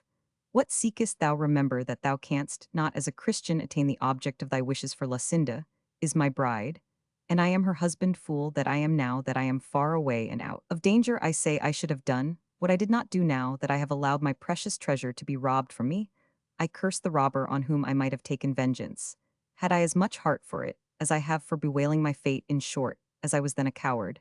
and a fool, little wonder is it if I am now dying, shame-stricken, remorseful, and mad.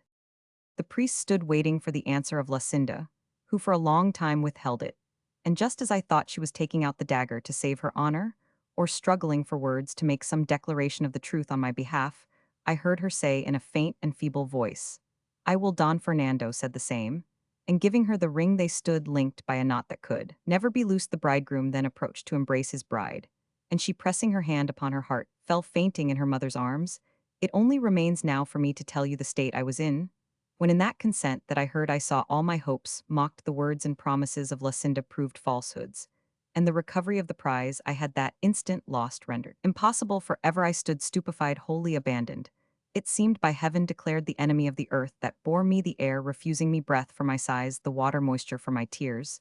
It was only the fire that gathered strength, so that my whole frame glowed with rage and jealousy. They were all thrown into confusion by Lucinda's fainting, and as her mother was unlacing her to give her air, a sealed paper was discovered in her bosom, which Don Fernando seized at once, and began to read by the light of one of the torches. As soon as he had read it,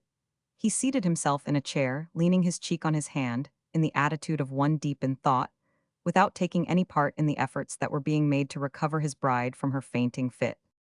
Seeing all the household in confusion, I ventured to come out regardless, whether I were seen or not, and determined, if I were to do some frenzied deed, that would prove to all the world the righteous indignation of my breast, in the punishment of the treacherous Don Fernando,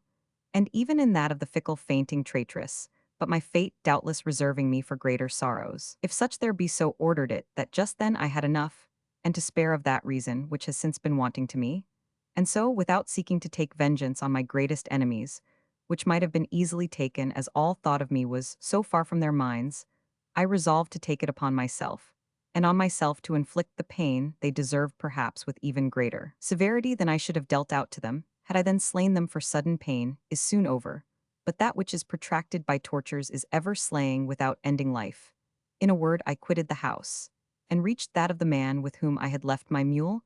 I made him saddle it for me mounted without bidding him farewell, and rode out of the city like another lot not daring to turn my head to look back upon it. And when I found myself alone in the open country screened by the darkness of the night, and tempted by the stillness to give vent to my grief, without apprehension or fear of being heard or seen, then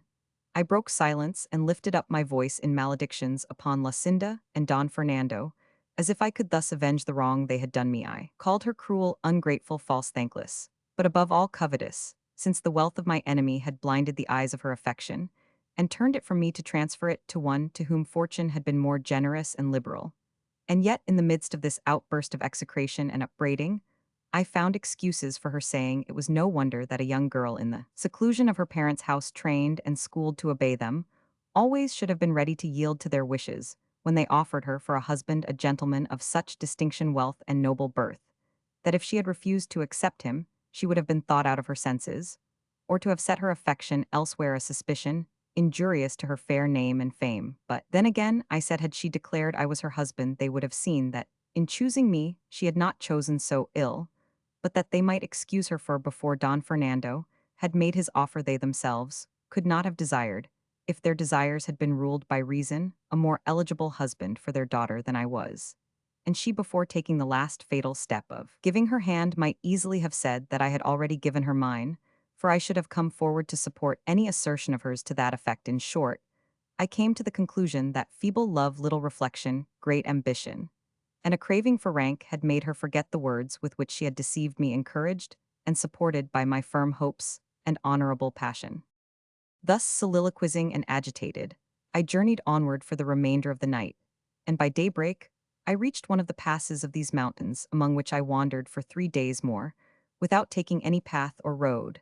until I came to some meadows lying on I know not which side of the mountains, and there I inquired of some herdsmen in what direction the most rugged part of the range lay. They told me that it was in this quarter, and I at once directed my course hither, intending to end my life here. But as I was making my way among these crags, my mule dropped dead through fatigue and hunger, or, as I think more likely, in order to have done with such a worthless burden as it bore in me, I was left on foot, worn out, famishing, without anyone to help me or any thought of seeking help. And so thus I lay stretched on the ground, how long I know not, after which I rose up free from hunger, and found beside me some goatherds who, no doubt, were the persons who had relieved me in my need, for they told me how they had found me, and how I had been uttering ravings that showed plainly I had lost my reason. And since then I am conscious that I am not always in full possession of it, but at times so deranged and crazed that I do 1,000 mad things, tearing my clothes, crying aloud in these solitudes, cursing my fate, and idly calling on the name of her who is my enemy, and only seeking to end my life in lamentation. And when I recover my senses, I find myself so exhausted and weary that I can scarcely move. Most commonly my dwelling is the hollow of a cork tree large enough to shelter this miserable body. The herdsmen and goatherds who frequent these mountains, moved by compassion, furnish me with food, leaving it by the wayside, or on the rocks, where they think I may perhaps pass and find it. And so, even though I may be then out of my senses, the wants of nature teach me what is required to sustain me, and make me crave it and eager to take it at other times. So they tell me, when they find me in a rational mood, I sally out upon the road, and though they would gladly give it me, I snatch food by force from the shepherds, bringing it from the village to their huts. Thus do pass the wretched life that remains to me, until it be heaven's will to bring it to a close, or so to order my memory that I no longer recollect the beauty and treachery of Lucinda, or the wrong done me by Don Fernando. For if it will do this without depriving me of life, I will turn my thoughts into some better channel. If not, I can only implore it to have full mercy on my soul, for in myself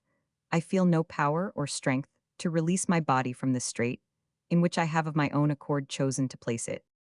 Such, sirs, is the dismal story of my misfortune. Say if it be one that can be told with less emotion than you have seen in me, and do not trouble yourselves with urging or pressing upon me. What reason suggests as likely to serve for my relief, for it will avail me as much as the medicine prescribed by a wise physician avails the sick man who will not take it. I have no wish for health without Lucinda, and since it is her pleasure to be another's when she is, or should be mine, let it be mine to be a prey to misery when I might have enjoyed happiness. She by her fickleness strove to make my ruin irretrievable. I will strive to gratify her wishes by seeking destruction, and it will show generations to come that I alone was deprived of that of which all others in misfortune have a superabundance, for to them the impossibility of being consoled, is itself a consolation, while to me, it is the cause of greater sorrows and sufferings, for I think that even in death there will not be an end of them. Here Cardenio brought to a close his long discourse and story, as full of misfortune as it was of love. But just as the curate was going to address some words of comfort to him, he was stopped by a voice that reached his ear saying in melancholy tones what will be told in the fourth part of this narrative. For at this point, the sage and sagacious historian Cid Hamete Benengeli brought the third to a conclusion. Chapter Roman 28, which treats of the strange and delightful adventure that befell the curate and the barber in the same sierra. Happy and fortunate were the times when that most daring knight Don Quixote of La Mancha was sent into the world, for by reason of his having formed a resolution so honorable as that of seeking to revive and restore to the world the long-lost and almost defunct order of knight-errantry, we now enjoy in this age of ours so poor in light entertainment, not only the charm of his veracious history, but also of the tales and episodes contained in it, which are in a measure no less pleasing, ingenious, and truthful than the history itself, which, resuming its thread carded, spun, and wound, relates that just as the curate was going to offer consolation to Cardenio, he was interrupted by a voice that fell upon his ear saying in plaintive tones, "O God, is it possible I have found a place that may serve as a secret grave for the weary load of this body that I support so unwillingly? If the solitude these mountains promise deceives me, not it is so, ah woe is me how much more grateful to my mind will be the society of these rocks and breaks that permit me to complain of my misfortune to heaven, than that of any human being, for there is none on earth to look to for counsel in doubt, comfort in sorrow, or relief in distress." All this was heard distinctly by the curate and those with him, and as it seemed to them to be uttered close by, as indeed it was, they got up to look for the speaker, and before they had gone 20 paces, they discovered behind a rock, seated at the foot of an ash tree, a youth in the dress of a peasant, whose face they were unable at the moment to see, as he was leaning forward bathing his feet in the brook that flowed past. They approached so silently that he did not perceive them, being fully occupied in bathing his feet, which were so fair that they looked like two pieces of shining crystal brought forth among the other stones of the brook. The whiteness and beauty of these feet struck them with surprise, for they did not seem to have been made to crush clods or to follow the plough and the oxen as their owner's dress suggested. And so, finding they had not been noticed, the curate, who was in front, made a sign to the other two to conceal themselves behind some fragments of rock that lay there, which they did. Observing closely what the youth was about, he had on a loose double-skirted dark brown jacket, bound tight to his body, with a white cloth he wore besides breeches and gaiters of brown cloth, and on his head a brown montera, and he had the gaiters turned up as far as the middle of the leg, which verily seemed to be of pure alabaster. As soon as he had done bathing his beautiful feet, he wiped them with a towel he took from under the montera, on taking off which he raised his face. And those who were watching him had an opportunity of seeing a beauty so exquisite that Cardenio said to the curate in a whisper, "As this is not Lucinda, it is no human creature but a divine being." The youth then took off the montera, and shaking his head from side to side there broke loose, and spread out a mass of hair that the beams of the sun might have envied. By this they knew that what had seemed a peasant was a lovely woman, nay, the most beautiful the eyes of two of them had ever beheld, or even Cardenio's if they had not seen and known Lucinda, for he afterwards declared that only the beauty of Lucinda could compare with this. The long auburn tresses not only covered her shoulders, but such was their length and abundance concealed her all round beneath their masses, so that except the feet nothing of her form was visible. She now used her hands as a comb,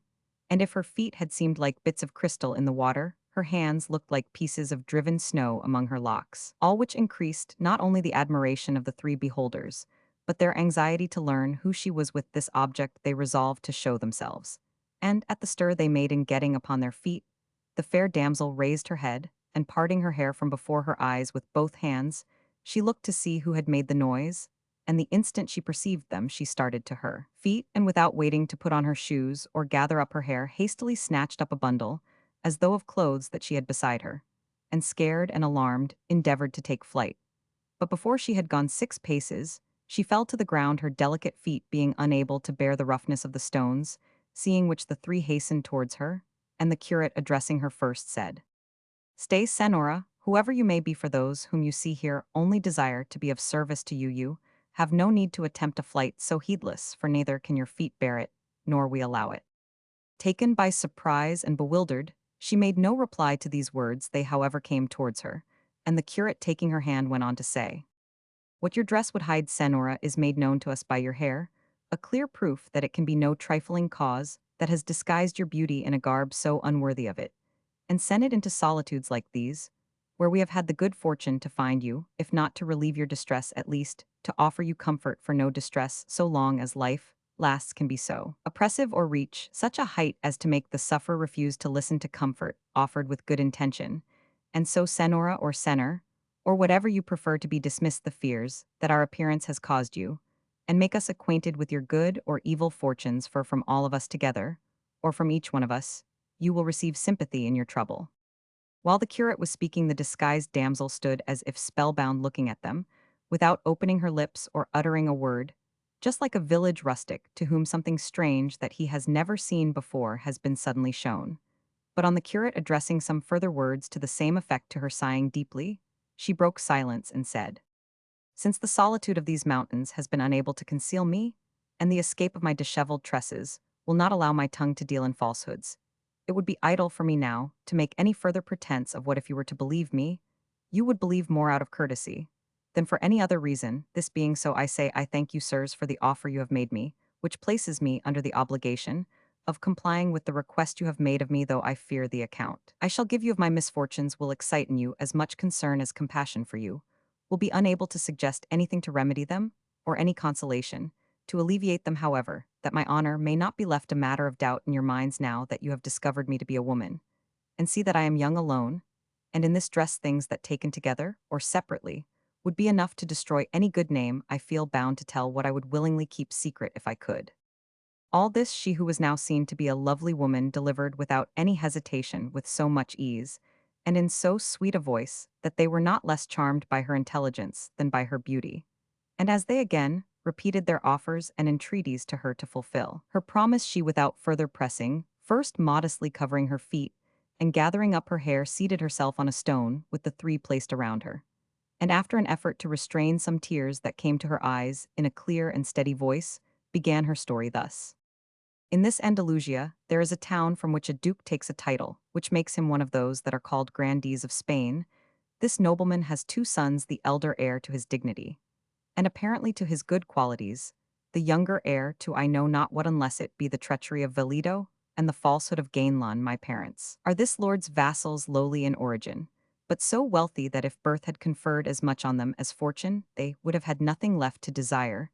nor should I have had reason to fear trouble like that in which I find myself now, for it may be that my ill fortune came of theirs, in not having been nobly born. It is true they are not so low that they have any reason to be ashamed of their condition, but neither are they so high as to remove from my mind the impression that my mishap comes of their humble birth. They are in short peasants, plain homely people, without any taint of disreputable blood, and as the saying is, old rusty Christians, but so rich that by their wealth and free-handed way of life they are coming by degrees to be considered gentlefolk by birth, and even by position, though the wealth and nobility they thought most of was having me for their daughter. And as they have no other child to make their heir, and are affectionate parents, I was one of the most indulged daughters that ever parents indulged. I was the mirror in which they beheld themselves, the staff of their old age, and the object in which with submission to heaven all their wishes centered, and mine were in accordance with theirs, for I knew their worth. And as I was mistress of their hearts, so was I also of their possessions. Through me they engaged or dismissed their servants, through my hands passed the accounts and returns of what was sown, and reaped the oilmills, the winepresses, the count of the flocks, and herds, the beehives, all in short that a rich farmer like my father has, or can have, I had under my care. And I acted as steward and mistress with an assiduity on my part and satisfaction on theirs that I cannot well describe to you. The leisure hours left to me, after I had given the requisite orders to the head shepherds, overseers, and other laborers, I passed in such employments as are not only allowable but necessary for young girls, those that the needle, embroidery, cushion, and spinning wheel usually afford. And if to refresh my mind I quitted them for a while, I found recreation in reading some devotional book, or playing the harp, for experience taught me that music soothes the troubled mind and relieves weariness of spirit. Such was the life I led in my parents' house. And if I have depicted it thus minutely, it is not out of ostentation, or to let you know that I am rich, but that you may see how, without any fault of mine, I have fallen from the happy condition I have described to the misery I am in at present, the truth is that, while I was leading this busy life in a retirement that might compare with that of a monastery and unseen, as I thought, by any, except the servants of the house, for when I went to Mass it was so early in the morning, and I was so closely attended by my mother and the women of the household, and so thickly veiled, and so shy that my eyes scarcely saw more ground than I trod on, in spite of all this the eyes of love or idleness, more properly speaking, that the lynxes cannot rival, discovered me with the help of the assiduity of Don Fernando. For that is the name of the younger son of the Duke I told of. The moment the speaker mentioned the name of Don Fernando Cardenio changed color, and broke into a sweat with such signs of emotion, that the curate and the barber who observed it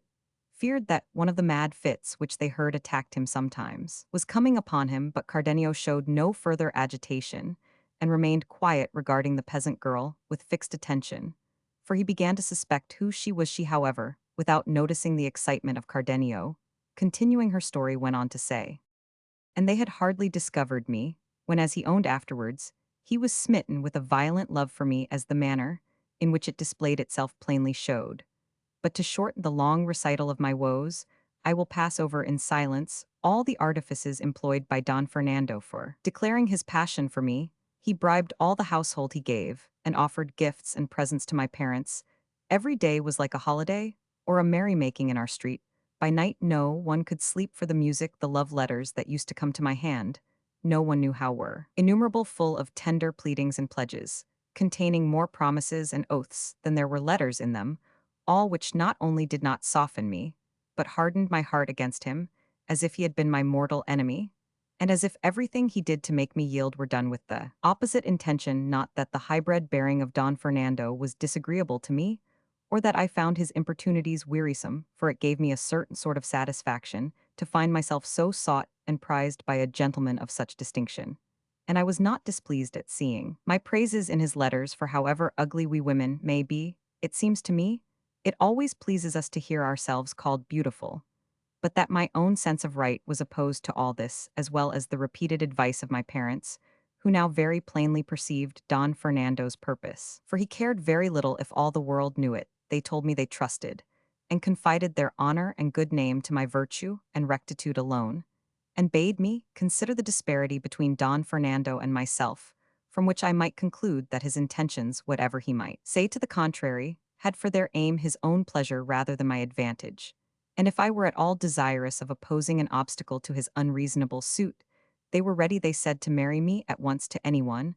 I preferred, either among the leading people of our own town or of any of those in the neighborhood, for with their wealth and my good name a match might be looked for in any quarter.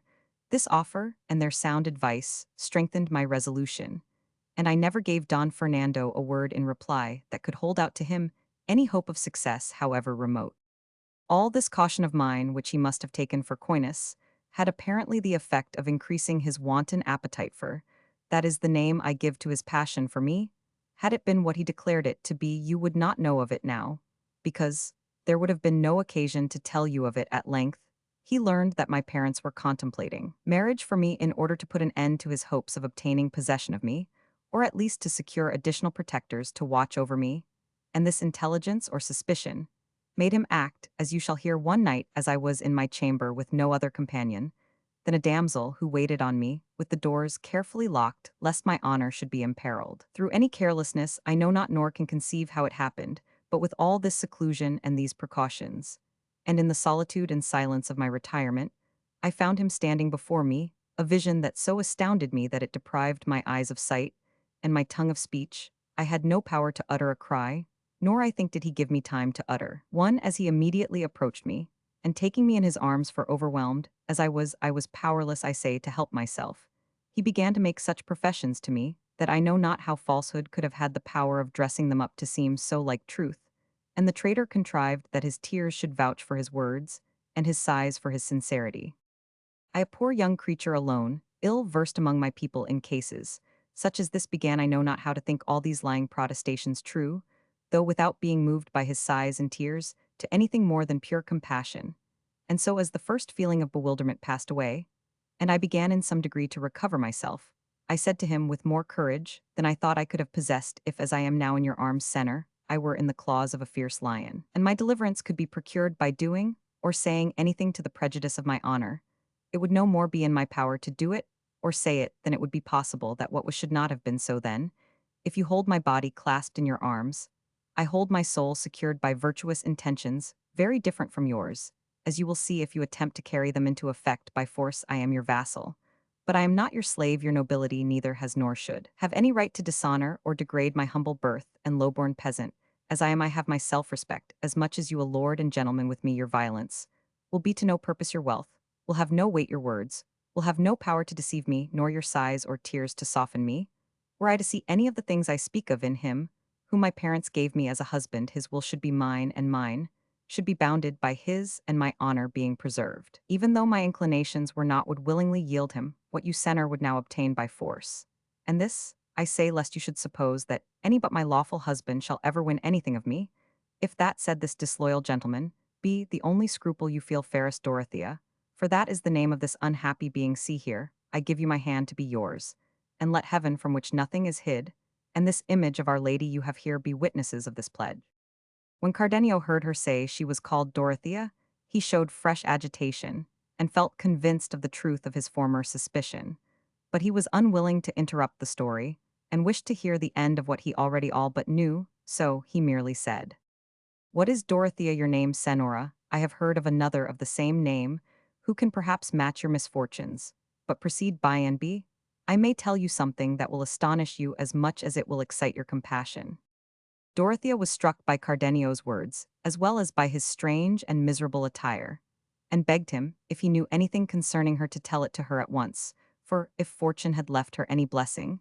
it was courage to bear whatever calamity might fall upon her, as she felt sure that none could reach her capable of increasing in any degree what she endured already. "I would not let the occasion pass, Senora," replied Cardenio, "of telling you what I think if what I suspect were the truth. But so far there has been no opportunity, nor is it of any importance to you to know it." "Be it as it may," replied Dorothea, "what happened in my story was that Don Fernando, taking an image that stood in the chamber, placed it as a witness of our betrothal, and with the most binding words and extravagant oaths, gave me his promise to become my husband, though before he had made an end of pledging himself, I bade him consider well what he was doing, and think of the anger his father would feel at seeing him married to a peasant girl and one of his vassals. I told him not to let my beauty, such as it was, blind him, for that was not enough to furnish an excuse for his transgression. And if in the love he bore me, he wished to do me any kindness, it would be to leave my lot to follow its course at the level my condition required, for marriages so unequal never brought happiness, nor did they continue long to afford the enjoyment they began with.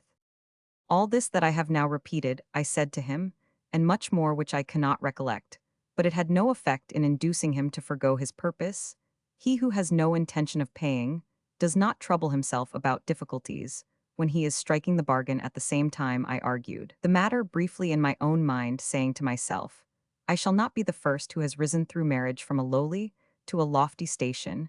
nor will Don Fernando be the first whom beauty, or as is more likely a blind attachment, has led to mate himself below his rank. Then, since I am introducing no new usage or practice, I may as well avail myself of the honor that chance offers me, for even though his inclination for me should not outlast the attainment of his wishes, I shall be after all his wife before God. And if I strive to repel him by scorn, I can see that fair means. Failing, he is in a mood to use force, and I shall be left dishonored, and without any means of proving my innocence to those who cannot know how innocently I have come to be in this position. For what arguments would persuade my parents that this gentleman entered my chamber without my consent? All these questions and answers passed through my mind in a moment, but the oaths of Don Fernando, the witnesses he appealed to, the tears he shed, and lastly the charms of his person and his hybrid grace, which, accompanied by such signs of genuine love, might well have conquered a heart even more free and coy than mine. These were the things that more than all began to influence me and lead me unawares to my ruin. I called my waiting maid to me that there might be a witness on earth besides those in heaven, and again Don Fernando renewed and repeated his oaths, invoked as witnesses fresh saints, in addition to the former ones called down upon himself. 1,000 curses hereafter should he fail to keep his promise. Shed more tears, redoubled his sighs, and pressed me closer in his arms, from which he had never allowed me to escape. And so I was left by my maid, and ceased to be one, and he became a traitor and a perjured man. The day which followed the night of my misfortune did not come so quickly, I imagine, as Don Fernando wished for when desire has attained its object. The greatest pleasure is to fly from the scene of pleasure. I say so, because Don Fernando made all haste to leave me, and by the adroitness of my maid, who was indeed the one who had admitted him, gained the street before daybreak. But on taking leave of me, he told me, though not with as much earnestness and fervor as when he came, that I might rest assured of his faith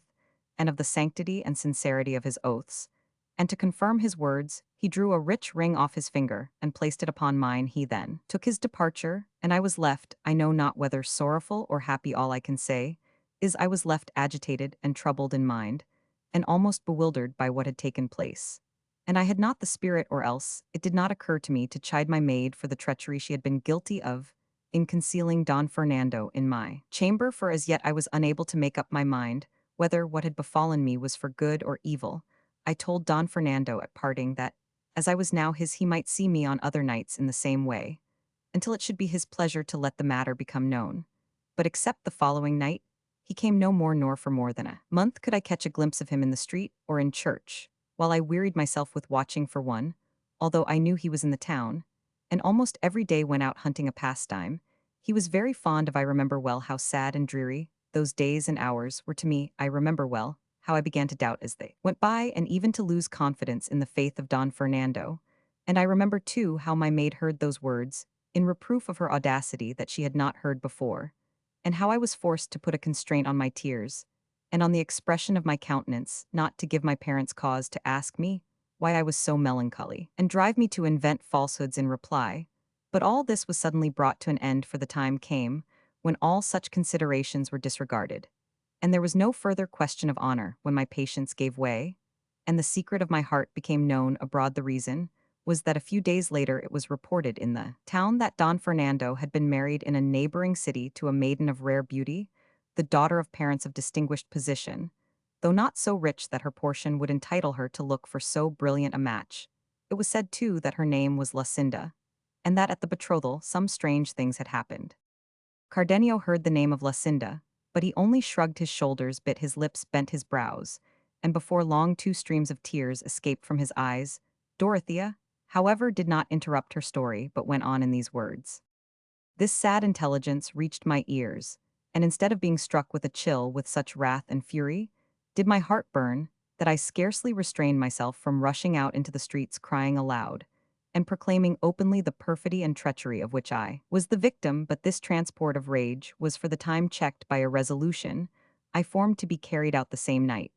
and that was to assume this dress, which I got from a servant of my father's, one of the Zagals, as they are called in farmhouses, to whom I confided the whole of my misfortune, and whom I entreated to accompany me to the city where I heard my enemy. Was he, though he remonstrated with me for my boldness, and condemned my resolution when he saw me bent upon my purpose, offered to bear me company, as he said, to the end of the world. I at once packed up in a linen pillowcase a woman's dress, and some jewels and money, to provide for emergencies, and in the silence of the night, without letting my treacherous maid know, I sallied forth from the house accompanied by my servant, and abundant anxieties, and on foot set out for the city, but borne as it were on wings by my eagerness to reach it, if not to prevent what I presumed to be already done, at least to call upon Don Fernando to tell me with what conscience he had done it. I reached my destination in 2 days and a half, and on entering the city, inquired for the house of Lucinda's parents. The first person I asked gave me more in reply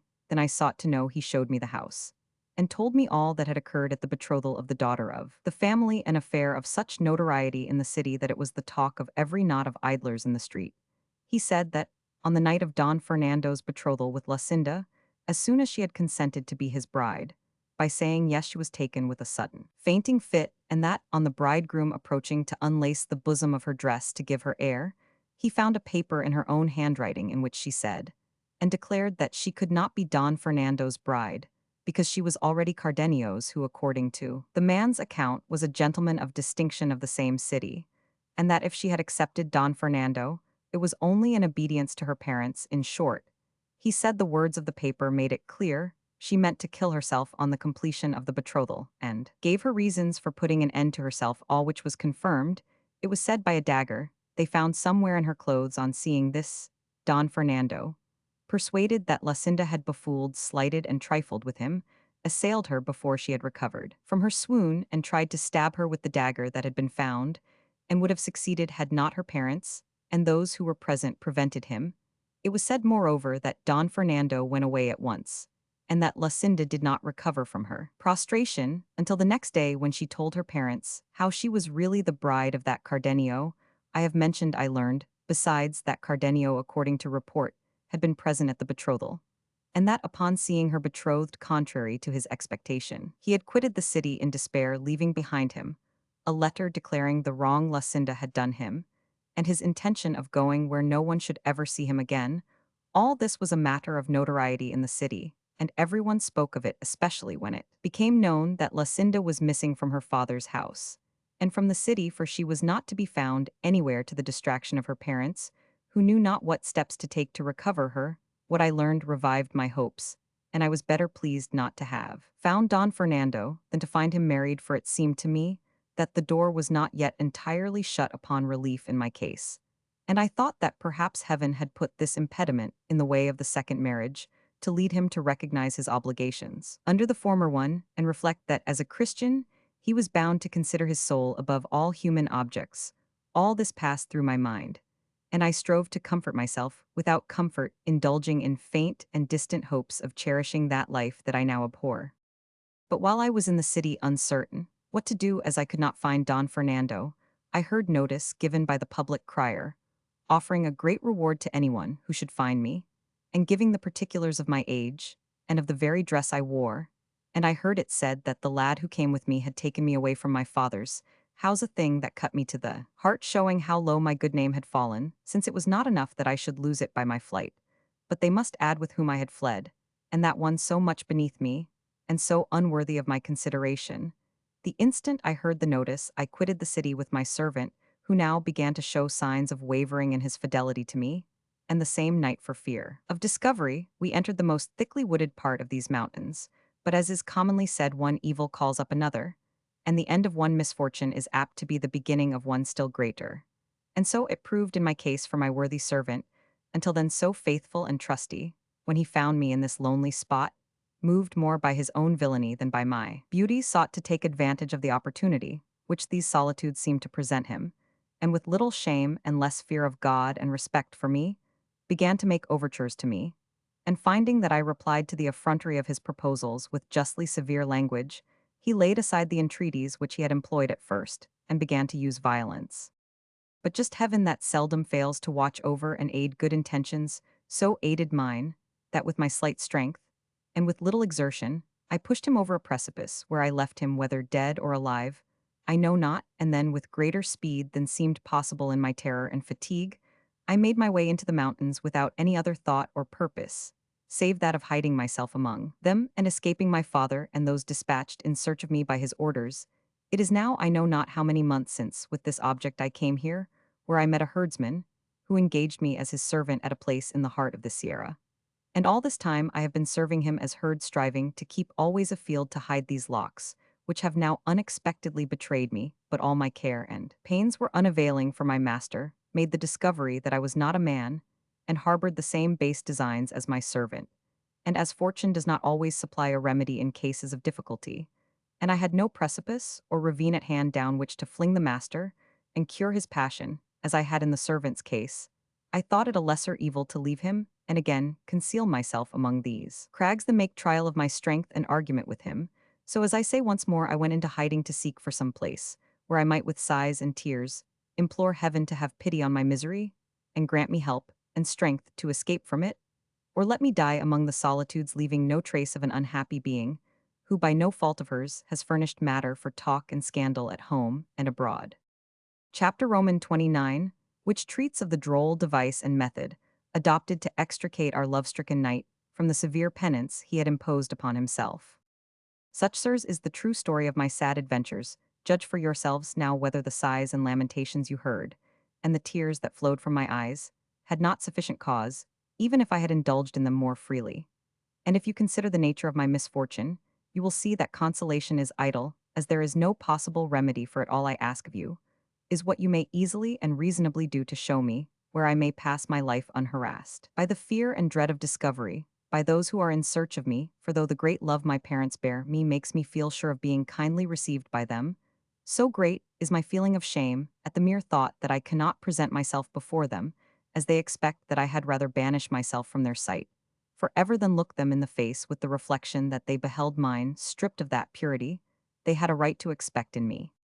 With these words she became silent, and the color that overspread her face showed plainly the pain and shame she was suffering at heart in theirs. The listeners felt as much pity as wonder at her misfortunes.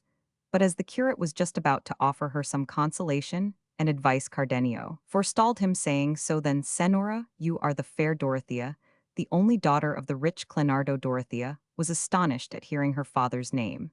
and at the miserable appearance of him who mentioned it, for it has been already said how wretchedly clad Cardenio was, so she said to him,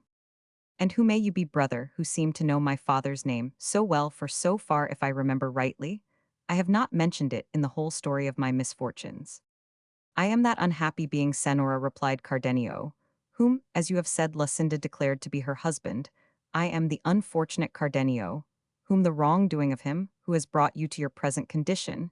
has reduced to the state you see me in, bare, ragged, bereft of all human comfort, and what is worse of reason, for I only possess it when heaven is pleased for some short space to restore it to me. I, Dorothea, am he who witnessed the wrong done by Don Fernando,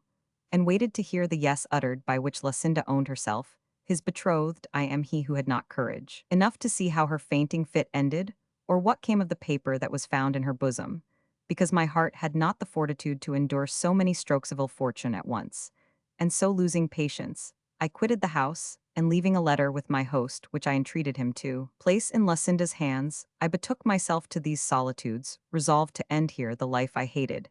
as if it were my mortal enemy. But fate would not rid me of it, contenting itself with robbing me of my reason, perhaps to preserve me for the good fortune I have had in meeting you. For if that which you have just told us be true, as I believe it to be, it may be that heaven has yet in store for both of us a happier termination to our misfortunes than we look for, because seeing that Lucinda cannot marry Don Fernando, being mine, as she has herself so openly declared, and that Don Fernando cannot marry her as he is yours, we may reasonably hope that heaven will restore to us what is ours, as it is still in existence, and not yet alienated or destroyed.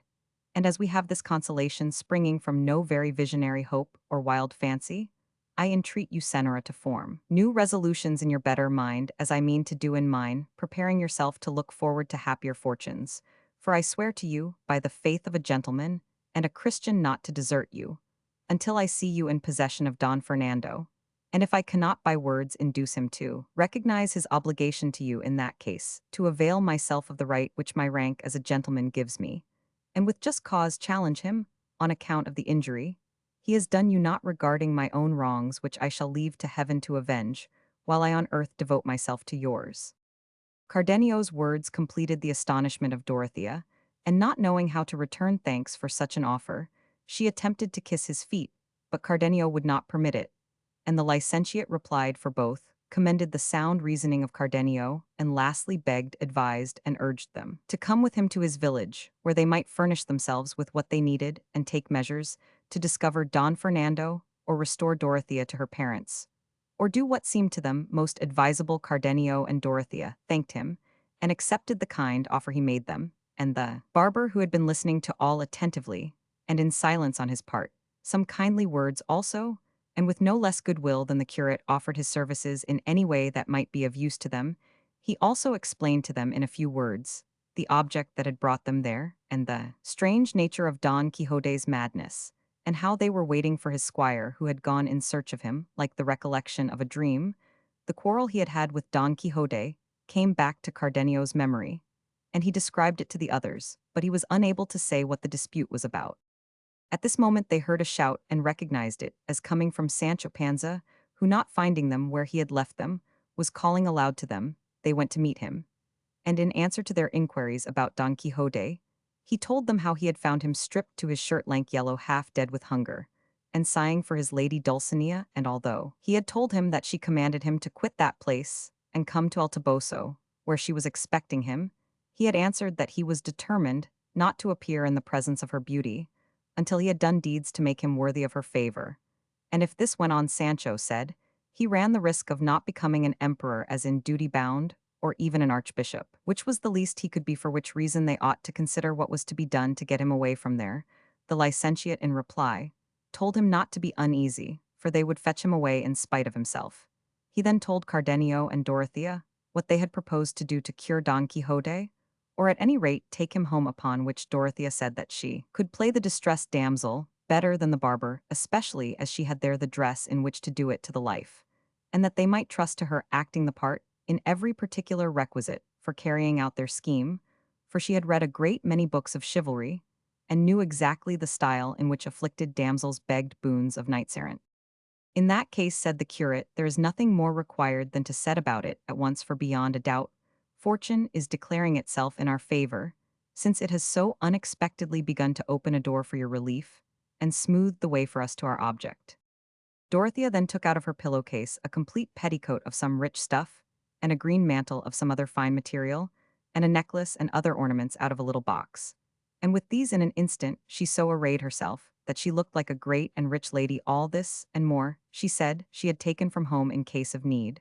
but that until then she had had no occasion to make use of it. They were all highly delighted with her grace, air, and beauty, and declared Don Fernando to be a man of very little taste when he rejected such charms, but the one who admired her most was Sancho Panza, for it seemed to him, what indeed was true, that in all the days of his life he had never seen such a lovely creature, and he asked the curate with great eagerness who this beautiful lady was, and what she wanted in these out-of-the-way quarters.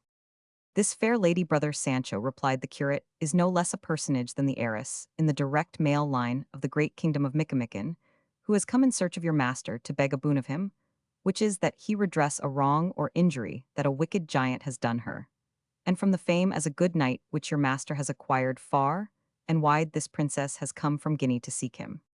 A lucky seeking and a lucky finding, said Sancho Panza at this, especially if my master has the good fortune to redress that injury, and right that wrong, and kill that son of a bitch of a giant your worship speaks of, as kill him he will, if he meets him, unless, indeed, he happens to be a phantom, for my master has no power at all against phantoms, but one thing among others I would beg of you, senor licentiate, which is that to prevent my master taking a fancy to be an archbishop, for that is what I am afraid of your worship would recommend him to marry this princess at once, for in this way he will be disabled from taking archbishop's orders, and will easily come into his empire. And I, to the end of my desires, I have been thinking over the matter carefully, and by what I can make out I find it will not do for me that my master should become an archbishop, because I am no good for the church as I am married. And for me, now having as I have a wife and children to set about obtaining dispensations, to enable me to hold a place of profit under the church would be endless work. So that senor it all turns on my master marrying this lady at Onsefer. As yet I do not know her grace, and so I cannot call her by her name. She is called the Princess Micomicona, said the curate, for as her kingdom is Micamican, it is clear that must be her name. There's no doubt of that, replied Sancho, for I have known many to take their name and title from the place where they were born, and call themselves Pedro of Alcala, Juan of Ubeda, and Diego of Valladolid, and it may be that over there in Guinea queens have the same way of taking the names of their kingdoms. So it may, said the curate, and as for your master's marrying, I will do all in my power towards it, with which Sancho was as much pleased as the curate was amazed at his simplicity, and at seeing what a hold the absurdities of his master had taken of his fancy, for he had evidently persuaded himself that he was going to be an emperor. By this time, Dorothy had seated herself upon the curate's mule, and the barber had fitted the oxtail beard to his face, and they now told Sancho to conduct them to where Don Quixote was, warning him not to say that he knew either the licentiate or the barber, as his master's becoming an emperor entirely depended on his not recognizing them. Neither the curate nor Cardenio, however, thought fit to go with them, Cardenio, lest he should remind Don Quixote of the quarrel he had with him, and the curate, as there was no necessity for his presence just yet, so they allowed the others to go on before them, while they themselves followed slowly on foot. The curate did not forget to instruct Dorothea how to act, but she said they might make their minds easy, as everything would be done exactly as the books of chivalry required and described. They had gone about 3/4 of a league when they discovered Don Quixote in a wilderness of rocks, by this time clothed but without his armor, and as soon as Dorothea saw him, and was told by Sancho that that was Don Quixote, She whipped her palfrey, the well-bearded barber following. Her anon coming up to him, her squire sprang from his mule, and came forward to receive her in his arms, and she dismounting with great ease of manner, advanced to kneel before the feet of Don Quixote, and though he strove to raise her up, she, without rising, addressed him in this fashion. From this spot I will not rise, valiant and doughty knight, until your goodness and courtesy grant me a boon, which will redound to the honor and renown of your person, and render a service to the most disconsolate and afflicted damsel the sun has seen. And if the might of your strong arm corresponds to the repute of your immortal fame, you are bound to aid the helpless being who, led by the savor of your renowned name, hath come from far distant lands to seek your aid in her misfortunes. I will not answer a word, beauteous lady, replied Don Quixote, nor will I listen to anything further concerning you, until you rise from the earth. I will not rise, senor, answered the afflicted damsel, unless of your courtesy the boon I ask is first granted me. I grant and accord it, said Don Quixote, provided without detriment or prejudice to my king, my country, or her, who holds the key of my heart, and freedom it may be complied with. It will not be to the detriment or prejudice of any of them, my worthy lord, said the afflicted damsel, and here Sancho Panza drew close to his master's ear, and said to him very softly, your worship may very safely grant the boon she asks. It's nothing at all, only to kill a big giant, and she who asks it is the exalted Princess Micomicona, queen of the great kingdom of Micomicon of Ethiopia. Let her be who she may, replied Don Quixote, I will do what is my bounden duty, and what my conscience bids me in conformity with what I have professed. And turning to the damsel, he said, let your great beauty rise, for I grant the boon which you would ask of me. Then what I ask, said the damsel, is that your magnanimous person accompany me at once whither I will conduct you,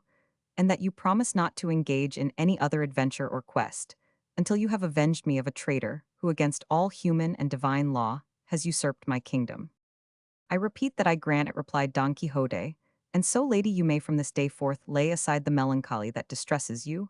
and let your failing hopes gather new life and strength, for with the help of God and of my arm you will soon see yourself restored to your kingdom, and seated upon the throne of your ancient and mighty realm, notwithstanding and despite of the felons who would gainsay it. And now hands to the work, for in delay there is apt to be danger. The distressed damsel strove with much pertinacity to kiss his hands, but Don Quixote, who was in all things a polished and courteous knight, would by no means allow it, but made her rise and embraced her with great courtesy and politeness, and ordered Sancho to look to Rocinante's girths, and to arm him without a moment's delay. Sancho took down the armor which was hung up on a tree like a trophy, and having seen to the girths, armed his master in a trice, who as soon as he found himself in his armor exclaimed,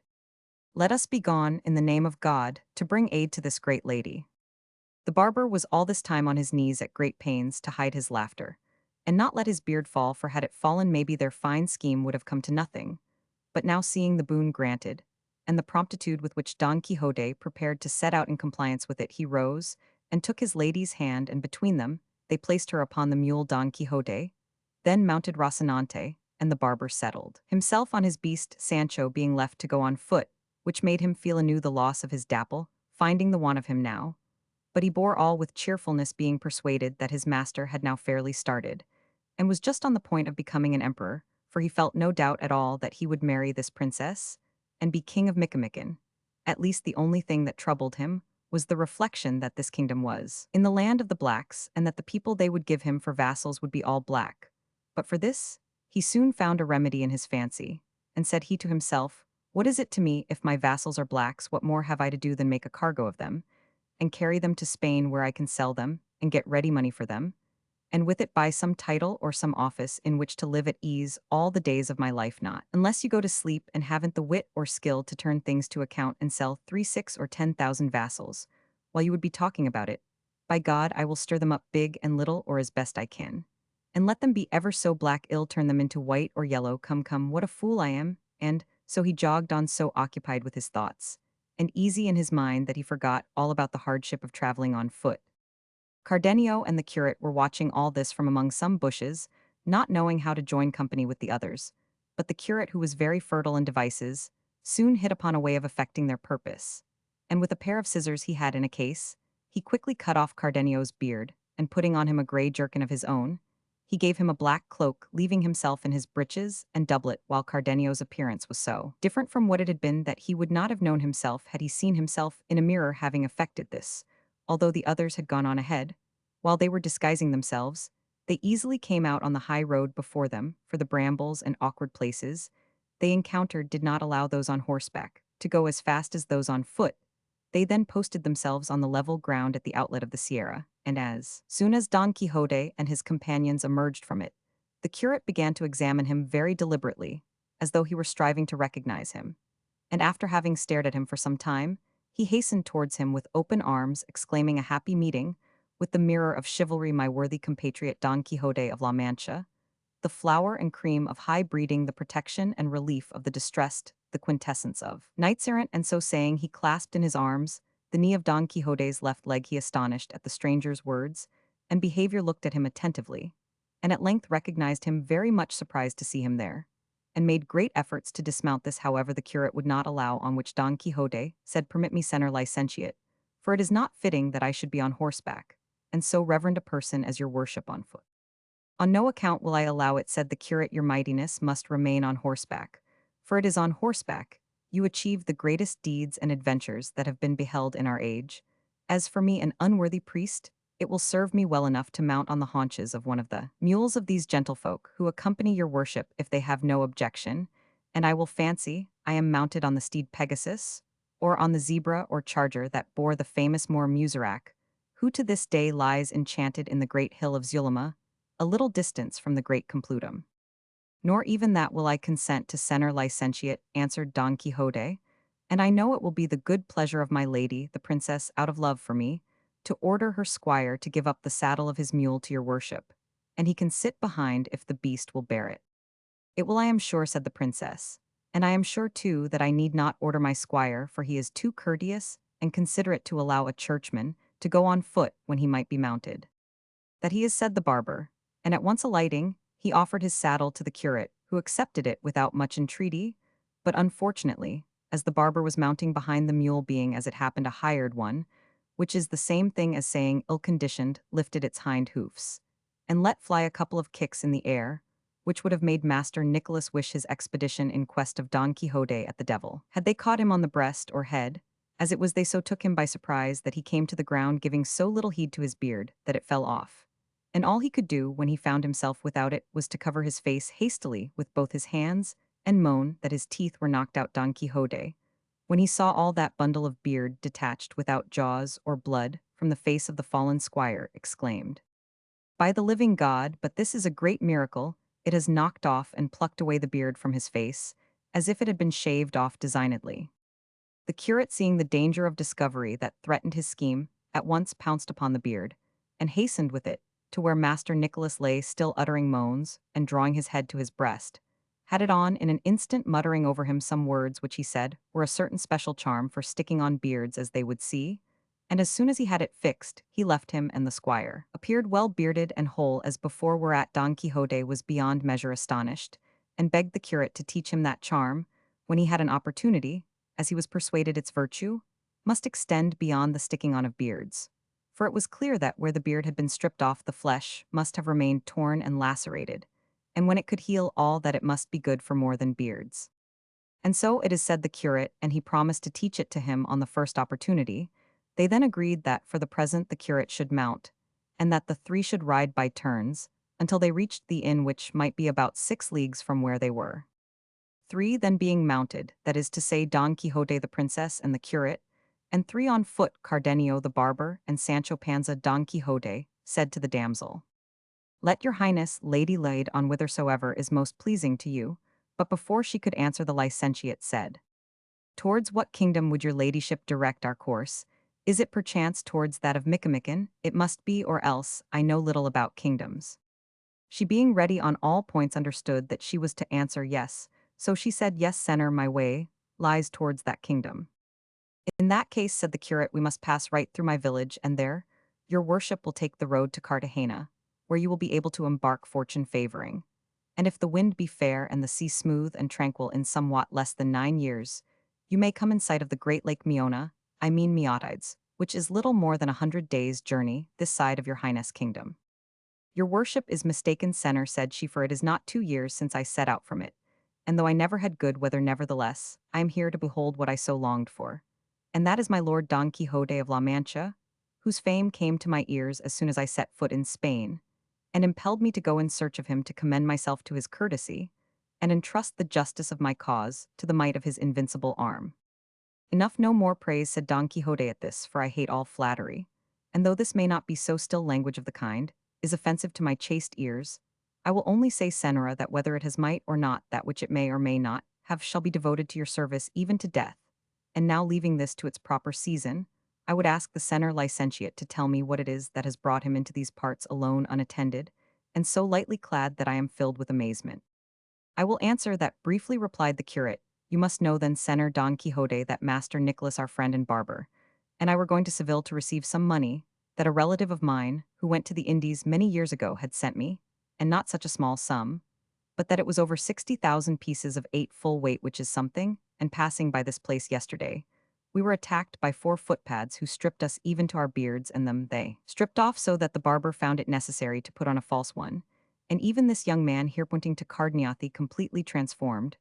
But the best of it is, the story goes in the neighborhood that those who attacked us belonged to a number of galley slaves who they say were set free, almost on the very same spot, by a man of such valor, that in spite of the commissary and of the guards, he released the whole of them. And beyond all doubt he must have been out of his senses, or he must be as great a scoundrel as they are some man without heart or conscience, to let the wolf loose among the sheep, the fox among the hens, the fly among the honey. He has defrauded justice, and opposed his king and lawful master, for he opposed his just commands. He, as I say, robbed the galleys of their feet, stirred up the holy brotherhood which for many years past has been quiet, and lastly has done a deed which his soul may be lost without any gain to his body. Sancho had told the curate and the barber of the adventure of the galley slaves, which so much to his glory his master had achieved, and hence the curate, in alluding to it, made the most of it to see what would be said or done by Don Quixote, who changed color at every word, not daring to say that it was he who had been the liberator of those worthy people. These then, said the curate, were they who robbed us, and God in his mercy pardon him, who would not let them go to the punishment they deserved. Chapter Roman 30, which treats of a dress displayed by the fair Dorothea, with other matters pleasant and amusing. The curate had hardly ceased speaking when Sancho said, in faith, then, Senor Licentiate, he who did that deed was my master.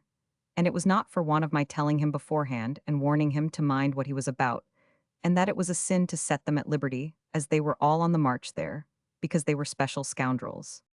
Blockhead, said Don Quixote at this, it is no business or concern of knights-errant to inquire whether any persons in affliction, in chains, or oppressed that they may meet on the high roads, go that way and suffer as they do because of their faults or because of their misfortunes. It only concerns them to aid them as persons in need of help, having regard to their sufferings, and not to their rascalities. I encountered a chaplet or string of miserable and unfortunate people, and did for them what my sense of duty demands of me. And as for the rest, be that as it may, and whoever takes objection to it, saving the sacred dignity of the Senor Licentiate and his honored person, I say, he knows little about chivalry and lies like a whoreson villain.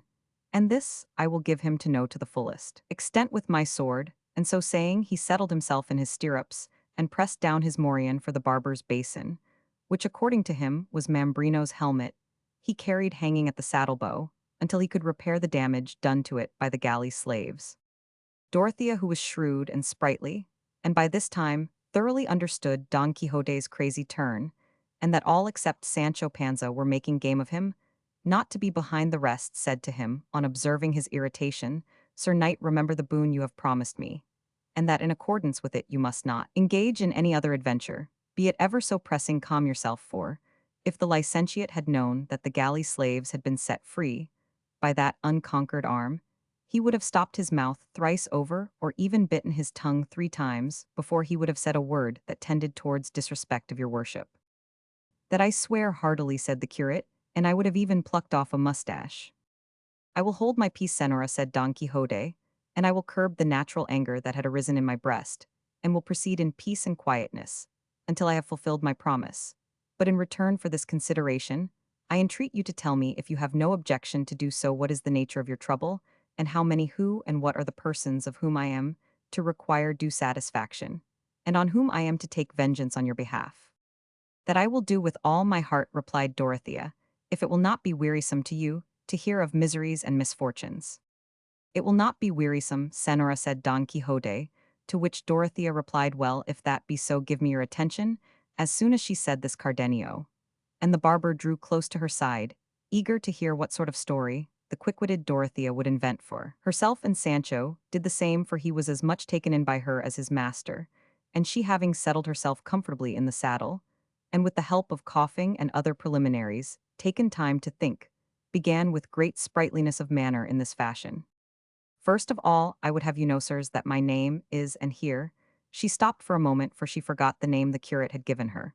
But he came to her relief, seeing what her difficulty was, and said, "It is no wonder, Senora, that your highness should be confused and embarrassed in telling the tale of your misfortunes, for such afflictions often have the effect of depriving the sufferers of memory, so that they do not even remember their own names, as is the case now with your ladyship, who has forgotten that she is called the Princess Micomicona, lawful heiress of the great kingdom of Micomicon. And with this cue, your highness may now recall to your sorrowful recollection all you may wish to tell us." "That is the truth," said the damsel, "but I think from this on I shall have no need of any prompting, and I shall bring my true story safe into port. And here it is: the king my father, who was called Tenacrio, the sapient, was very learned in what they call magic arts, and became aware by his craft that my mother, who was called Queen Jaramilla, was to die before he did, and that soon after he too was to depart this life, and I was to be left an orphan without father or mother. But all this, he declared, did not so much grieve or distress him as his certain knowledge that a prodigious giant, the lord of a great island close to our kingdom, Pandafilando of the Scowl by name, for it is averred that though his eyes are properly placed and straight, he always looks askew, as if he squinted, and this he does out of malignity to strike fear and terror into those he looks at. Had he knew, I say, that this giant, on becoming aware of my orphan condition, would overrun my kingdom with a mighty force and strip me of all, not leaving me even a small village to shelter me, but that I could avoid all this ruin and misfortune if I were willing to marry him. However, as far as he could see, he never expected that I would consent to a marriage so unequal. And he said no more than the truth in this, for it has never entered my mind to marry that giant or any other, let him be ever so great or enormous. My father said too that, when he was dead, and I saw Pandafilando about to invade my kingdom, I was not to wait and attempt to defend myself, for that would be destructive to me, but that I should leave the kingdom entirely open to him, if I wished to avoid the death and total destruction of my good and loyal vassals, for there would be no possibility of defending myself against the giant's devilish power, and that I should at once with some of my followers set out for Spain, where I should obtain relief in my distress, on finding a certain knight errant, whose fame by that time would extend over the whole kingdom, and who would be called, if I remember rightly, Don Azote or Don Gigote. Don Quixote, he must have said, Senora, observed Sancho at this, otherwise called the Knight of the Rueful Countenance. "That is it," said Dorothea. "He said moreover that he would be tall of stature and lank-featured, and that on his right side, under the left shoulder or thereabouts, he would have a grey mole with hairs like bristles." On hearing this, Don Quixote said to his squire, "Here, Sancho, my son, bear a hand, and help me to strip, for I want to see if I am the knight that sage king foretold." "What does your worship want to strip for?" said Dorothea. "To see if I have that mole your father spoke of," answered Don Quixote. "There is no occasion to strip," said Sancho, "for I know your worship has just such a mole on the middle of your backbone, which is the mark of a strong man." "That is enough," said Dorothea, "for with friends we must not look too closely into trifles, and whether it be on the shoulder or on the backbone matters little. It is enough if there is a mole, be it where it may, for it is all the same flesh. No doubt my good father hit the truth in every particular, and I have made a lucky hit in commending myself to Don Quixote, for he is the one my father spoke of, as the features of his countenance correspond with those assigned to this knight by that wide fame he has acquired not only in Spain, but in all La Mancha, for I had scarcely landed at Osuna, when I heard such accounts of his achievements that at once my heart told me he was the very one I had come in search of." "But how did you land at Osuna, Senora?" asked Don Quixote, "when it is not a seaport?" But before Dorothea could reply, the curate anticipated her, saying the princess meant to say that, after she had landed at Malaga, the first place where she heard of your worship was Osuna. "That is what I meant to say," said Dorothea. "And that would be only natural," said the curate. "Will your majesty please proceed?" "There is no more to add," said Dorothea, "save that in finding Don Quixote, I have had such good fortune that I already reckon and regard myself queen and mistress of my entire dominions. Since of his courtesy and magnanimity, he has granted me the boon of accompanying me whithersoever I may conduct him, which will be only to bring him face to face with Pandafilando of the Scowl, that he may slay him and restore to me what has been unjustly usurped by him. For all this must come to pass satisfactorily, since my good father Tenacrio the sapient foretold it, who likewise left it declared in writing in Chaldee or Greek characters, for I cannot read them, that if this predicted night after having cut the giant's throat should be disposed to marry me, I was to offer myself at once without demur as his lawful wife, and yield him possession of my kingdom together with my person. What thinkest thou now, friend Sancho, said Don Quixote? At this hearest thou, that did I not tell thee so? See how we have already got a kingdom to govern, and a queen to marry. On my oath it is so, said Sancho, and foul fortune to him, who want marry after slitting Senor Pantahilado's windpipe. And then how ill-favoured the queen is, I wish the fleas in my bed were that sort.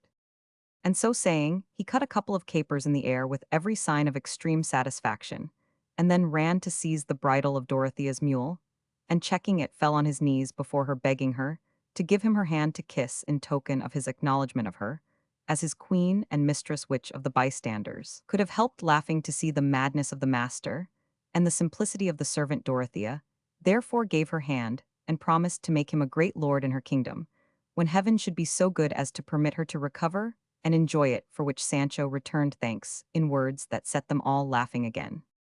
This, sirs, continued Dorothea, is my story. It only remains to tell you that of all the attendants I took with me from my kingdom, I have none left except this well-bearded squire, for all were drowned in a great tempest we encountered, when in sight of port, and he and I came to land on a couple of planks as if by a miracle. And indeed the whole course of my life is a miracle and a mystery, as you may have observed.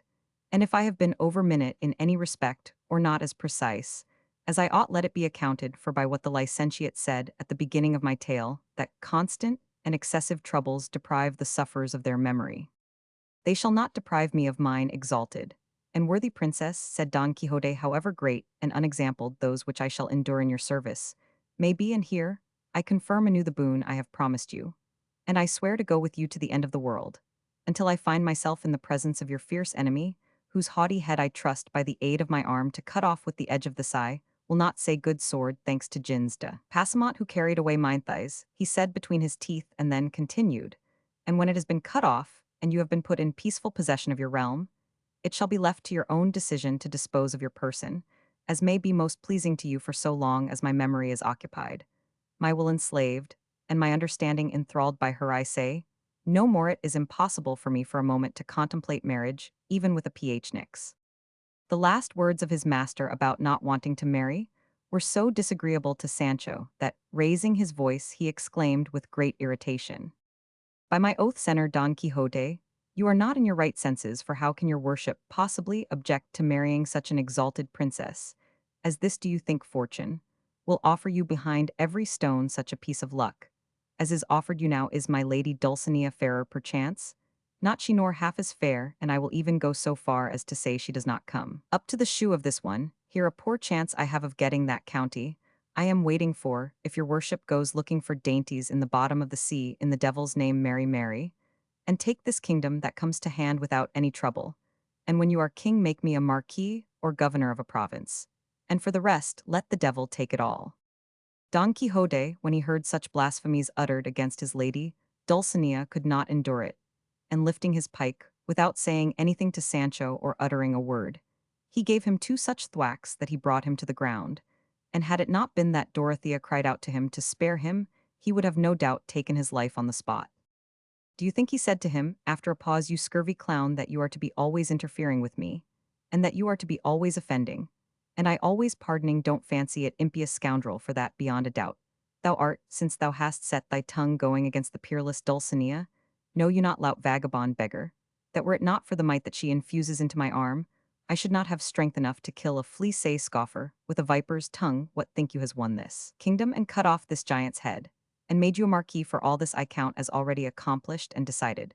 But the might of Dulcinea employing my arm as the instrument of her achievements, she fights in me and conquers in me, and I live and breathe in her, and owe my life and being to her, "O whoreson scoundrel, how ungrateful you are! You see yourself raised from the dust of the earth to be a titled lord, and the return you make for so great a benefit is to speak evil of her who has conferred it upon you." Sancho was not so stunned, but that he heard all his master said, and rising with some degree of nimbleness, he ran to place himself behind Dorothea's palfrey, and from that position he said to his master, "Tell me, senor, if your worship is resolved not to marry this great princess? It is plain the kingdom will not be yours, and not being so, how can you bestow favors upon me? That is what I complain of. Let your worship at any rate marry this queen now that we have got her here, as if showered down from heaven, and afterwards you may go back to my lady Dulcinea, for there must have been kings in the world who kept mistresses. As to beauty, I have nothing to do with it. And if the truth is to be told, I like them both, though I have never seen the lady Dulcinea." "How never seen her, blasphemous traitor?" exclaimed Don Quixote. "Hast thou not just now brought me a message from her?" "I mean," said Sancho, "that I did not see her so much at my leisure, that I could take particular notice of her beauty, or of her charms piecemeal, but taken in the lump I like her." "Now I forgive thee," said Don Quixote, "and do thou forgive me the injury I have done thee, for our first impulses are not in our control." "That I see," replied Sancho, "and with me the wish to speak is always the first impulse, and I cannot help saying once at any rate what I have on the tip of my tongue." "For all that, Sancho," said Don Quixote, "take heed of what thou sayest, for the pitcher goes so often to the well I need say no more to thee." "Well, well," said Sancho, "God is in heaven, and sees all tricks, and will judge who does most harm, I in not speaking right, or your worship in not doing it." "That is enough," said Dorothea. "Run, Sancho, and kiss your lord's hand, and beg his pardon, and henceforward be more circumspect with your praise and abuse, and say nothing in disparagement of that lady Toboso, of whom I know nothing save that I am her servant, and put your trust in God, for you will not fail to obtain some dignity, so as to live like a prince." Sancho advanced hanging his head, and begged his master's hand, which Don Quixote, with dignity, presented to him, giving him his blessing as soon as he had kissed it. He then bade him go on ahead a little, as he had questions to ask him, and matters of great importance to discuss with him. Sancho obeyed, and when the two had gone some distance in advance, Don Quixote said to him, "Since thy return I have had no opportunity or time to ask thee many particulars touching thy mission, and the answer thou hast brought back, and now that chance has granted us the time and opportunity, deny me not the happiness thou canst give me by such good news." "Let your worship ask what you will," answered Sancho, "for I shall find a way out of all as I found a way in, but I implore you, senor, not to be so revengeful in future." "Why dost thou say that, Sancho?" said Don Quixote. "I say it," he returned, "because those blows just now were more because of the quarrel the devil stirred up between us both the other night, than for what I said against my lady Dulcinea, whom I love and reverence as I would a relic, though there is nothing of that about her, merely as something belonging to your worship." "Say no more on that subject for thy life, Sancho," said Don Quixote, "for it is displeasing to me. I have already pardoned thee for that, and thou knowest the common saying, for a fresh sin, a fresh penance." While this was going on, they saw, coming along the road, they were following a man mounted on an ass who, when he came close, seemed to be a gypsy, but Sancho Panza, whose eyes and heart were there, wherever he saw asses, no sooner beheld the man than he knew him to be Gins de Passamont, and by the thread of the gypsy he got at the ball his ass, for it was in fact Dapple that carried Passamont, who to escape recognition and to sell the ass had disguised himself as a gypsy, being able to speak the gypsy language, and many more as well as if they were his own. Sancho saw him and recognized him, and the instant he did so, he shouted to him, "Ginesillo, you thief, give up my treasure, release my life, embarrass thyself not with my repose, quit my ass, leave my delight, be off, rip, get thee gone, thief, and give up what is not thine." There was no necessity for so many words or objurgations, for at the first one Gins jumped down, and at a like racing speed made off and got clear of them.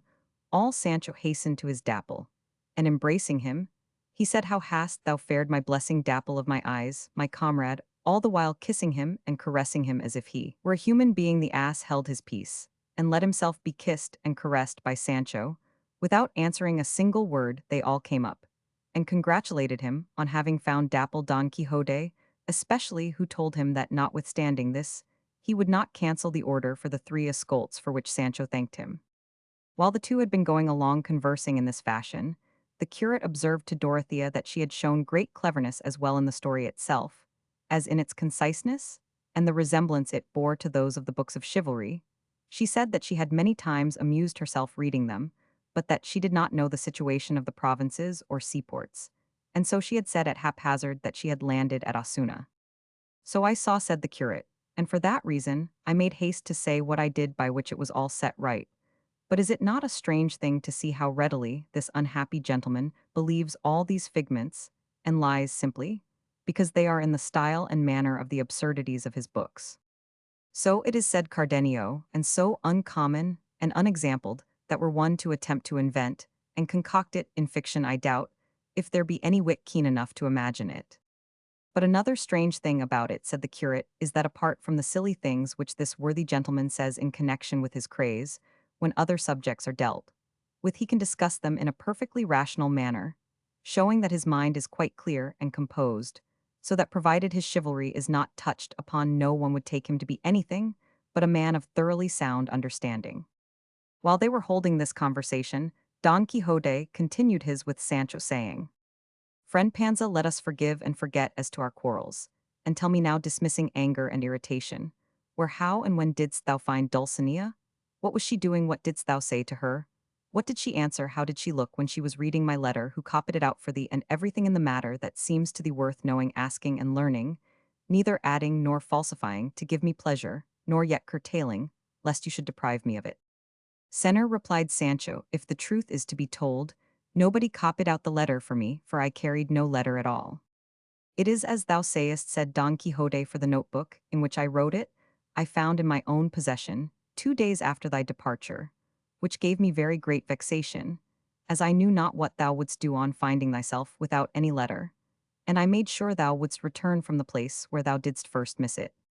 So I should have done, said Sancho, if I had not got it by heart, when your worship read it to me, so that I repeated it to a sacristan who copied it out for me, from hearing it so exactly that he said, in all the days of his life, though he had read many a letter of excommunication, he had never seen or read so pretty a letter as that. And hast thou got it still in thy memory, Sancho? Said Don Quixote. No, senor, replied Sancho, for as soon as I had repeated it, seeing there was no further use for it, I set about forgetting it. And if I recollect any of it, it is that about scrubbing, I mean to say, sovereign lady, and the end yours, till death the knight of the rueful countenance. And between these two, I put into it more than 300 my souls and my life's and my eyes.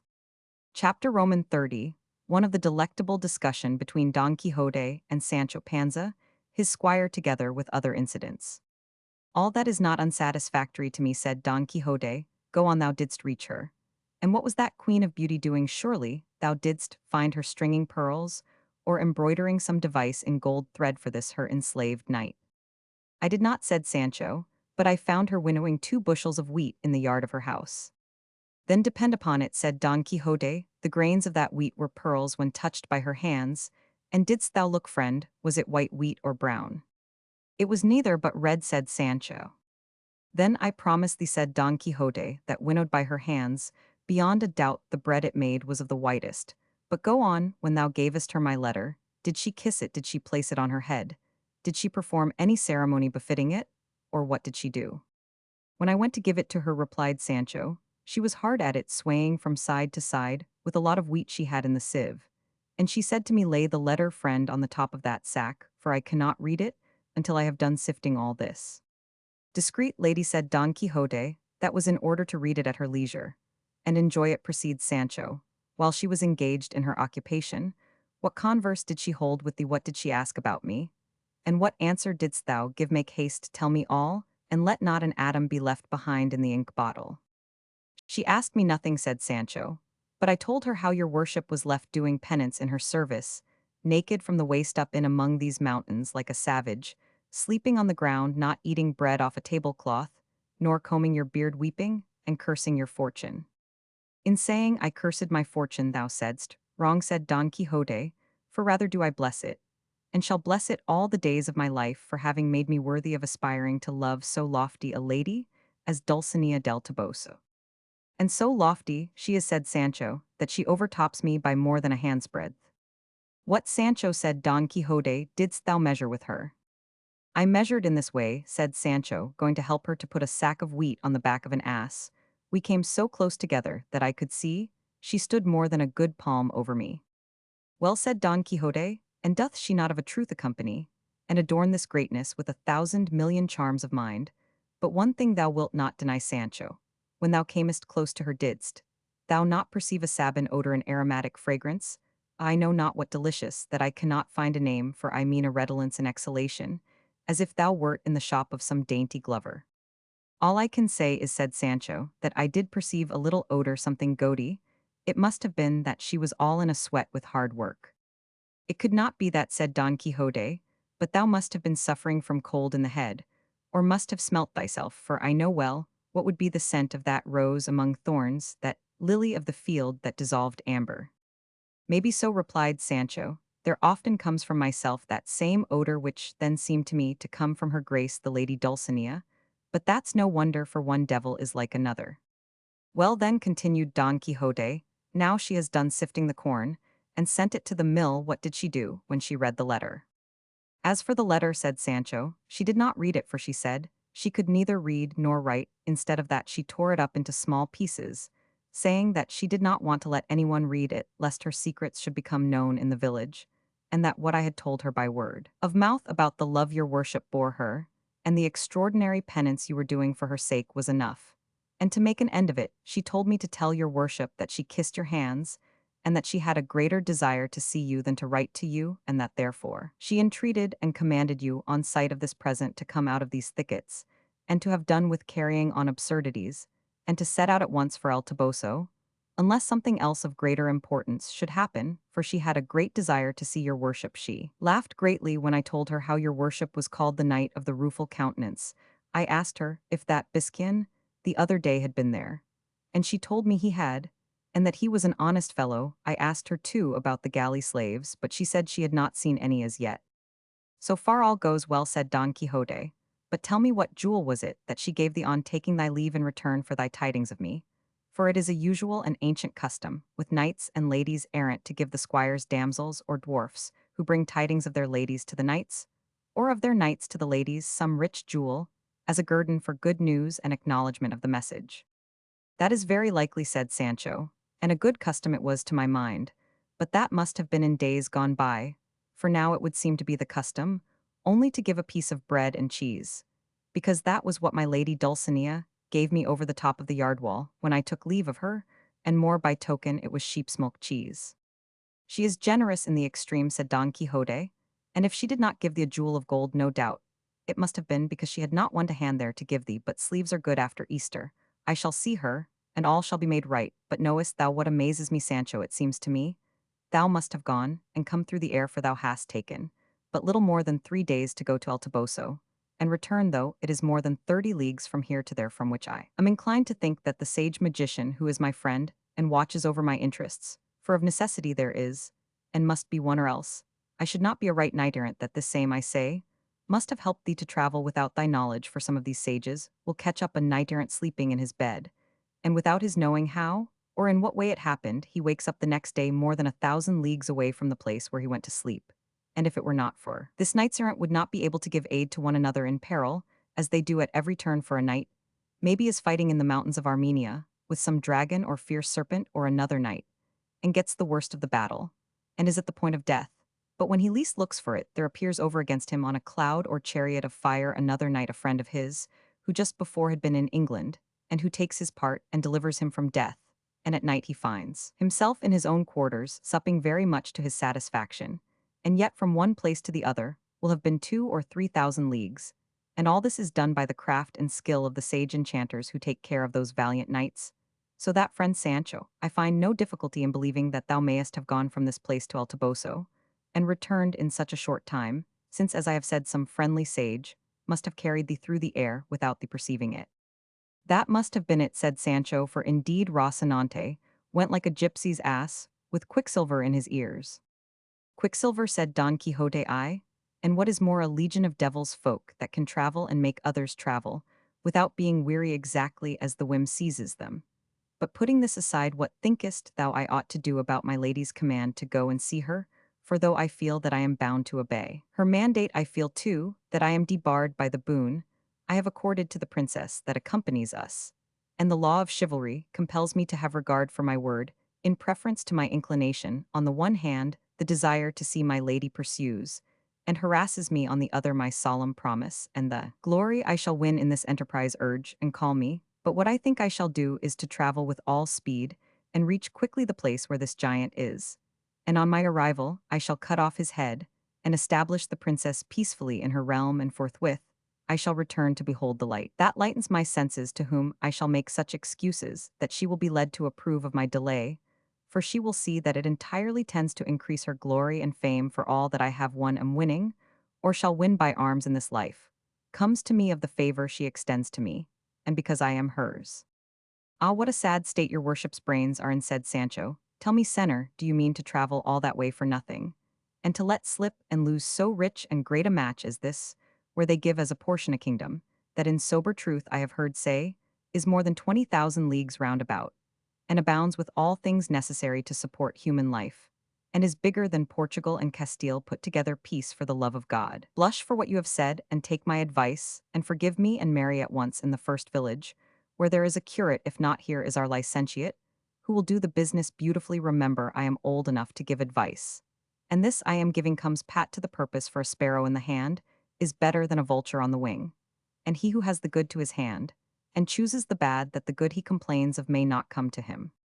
Look here, Sancho, said Don Quixote, if thou art advising me to marry in order, that immediately on slaying the giant I may become king, and be able to confer favors on thee, and give thee what I have promised, let me tell thee I shall be able very easily to satisfy thy desires without marrying, for before going into battle, I will make it a stipulation that, if I come out of it victorious, even I do not marry, they shall give me a portion of the kingdom, that I may bestow it upon whomsoever I choose. And when they give it to me, upon whom wouldst thou have me bestow it, but upon thee?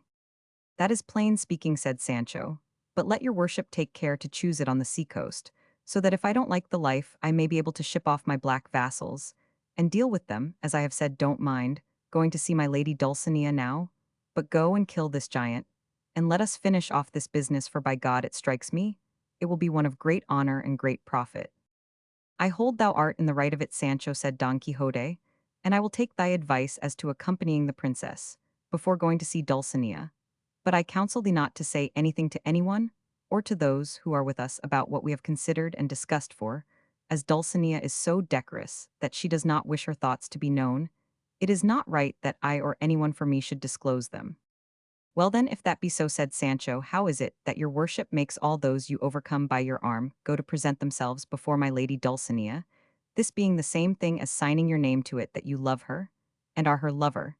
and as those who go must perforce kneel before her, and say they come from your worship to submit themselves to her? How can the thoughts of both of you be hid? Oh, how silly and simple thou art, said Don Quixote. Seest thou not, Sancho, that this tends to her greater exaltation? For thou must know that according to our way of thinking in chivalry, it is a high honor to a lady to have many knights-errant in her service, whose thoughts never go beyond serving her for her own sake, and who look for no other reward for their great and true devotion, than that she should be willing to accept them as her knights. It is with that kind of love, said Sancho, I have heard preachers say we ought to love our Lord for himself alone, without being moved by the hope of glory or the fear of punishment, though for my part I would rather love and serve him for what he could do. The devil take thee for a clown, said Don Quixote, and what shrewd things thou sayest at times one would think thou hadst studied. In faith, then I cannot even read. Master Nicholas here called out to them to wait a while, as they wanted to halt and drink at a little spring. There was there Don Quixote drew up, not a little to the satisfaction of Sancho, for he was by this time weary of telling so many lies, and in dread of his master catching him tripping, for though he knew that Dulcinea was a peasant girl of El Toboso, he had never seen her. In all his life Cardenio had now put on the clothes which Dorothea was wearing when they found her, and though they were not very good, they were far better than those he put off. They dismounted together by the side of the spring, and with what the curate had provided himself with at the inn they appeased, though not very well, the keen appetite they all of them brought with them. While they were so employed, there happened to come by a youth passing on his way, who, stopping to examine the party at the spring, the next moment ran to Don Quixote, and clasping him round the legs began to weep freely, saying, O senor, do you not know me? Look at me well, I am that lad Andres that your worship released from the oak tree where I was tied. Don Quixote recognized him, and taking his hand he turned to those present,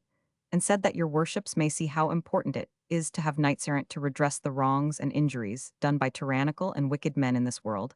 I may tell you that some days ago, passing through a wood, I heard cries and piteous complaints, as of a person in pain and distress. I immediately hastened, impelled by my bounden duty, to the quarter whence the plaintive accents seemed to me to proceed, and I found tied to an oak this lad who now stands before you, which in my heart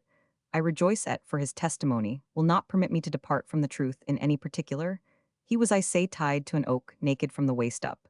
and a clown whom I afterwards found to be his master was scarifying him by lashes with the reins of his mare. As soon as I saw him, I asked the reason of so cruel a flagellation. The boor replied that he was flogging him because he was his servant,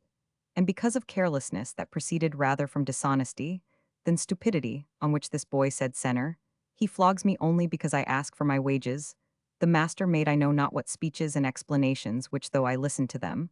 I did not accept. In short, I compelled the clown to unbind him, and to swear he would take him with him, and pay him real by real and perfumed into the bargain. Is not all this true, Andres, my son? Didst thou not mark with what authority I commanded him, and with what humility he promised to do all I enjoined, specified, and required of him? Answer without hesitation. Tell these gentlemen what took place, that they may see that it is as great an advantage, as I say, to have knights errant abroad. All that your worship has said is quite true, answered the lad, but the end of the business turned out just the opposite of what your worship supposes. How the opposite? Said Don Quixote. Did not the clown pay thee then? Not only did he not pay me, replied the lad, but as soon as your worship had passed out of the wood, and we were alone, he tied me up again to the same oak, and gave me a fresh flogging that left me like a flayed Saint Bartholomew, and every stroke he gave me he followed up with some jest or jibe about having made a fool of your worship, and but for the pain I was suffering, I should have laughed at the things he said. In short, he left me in such a condition that I have been, until now, in a hospital, getting cured of the injuries which that rascally clown inflicted on me. Then, for all which your worship is to blame, for if you had gone your own way, and not come where there was no call for you, nor meddled in other people's affairs, my master would have been content with giving me 1 or 2 dozen lashes, and would have then loosed me and paid me what he owed me. But when your worship abused him so out of measure, and gave him so many hard words, his anger was kindled,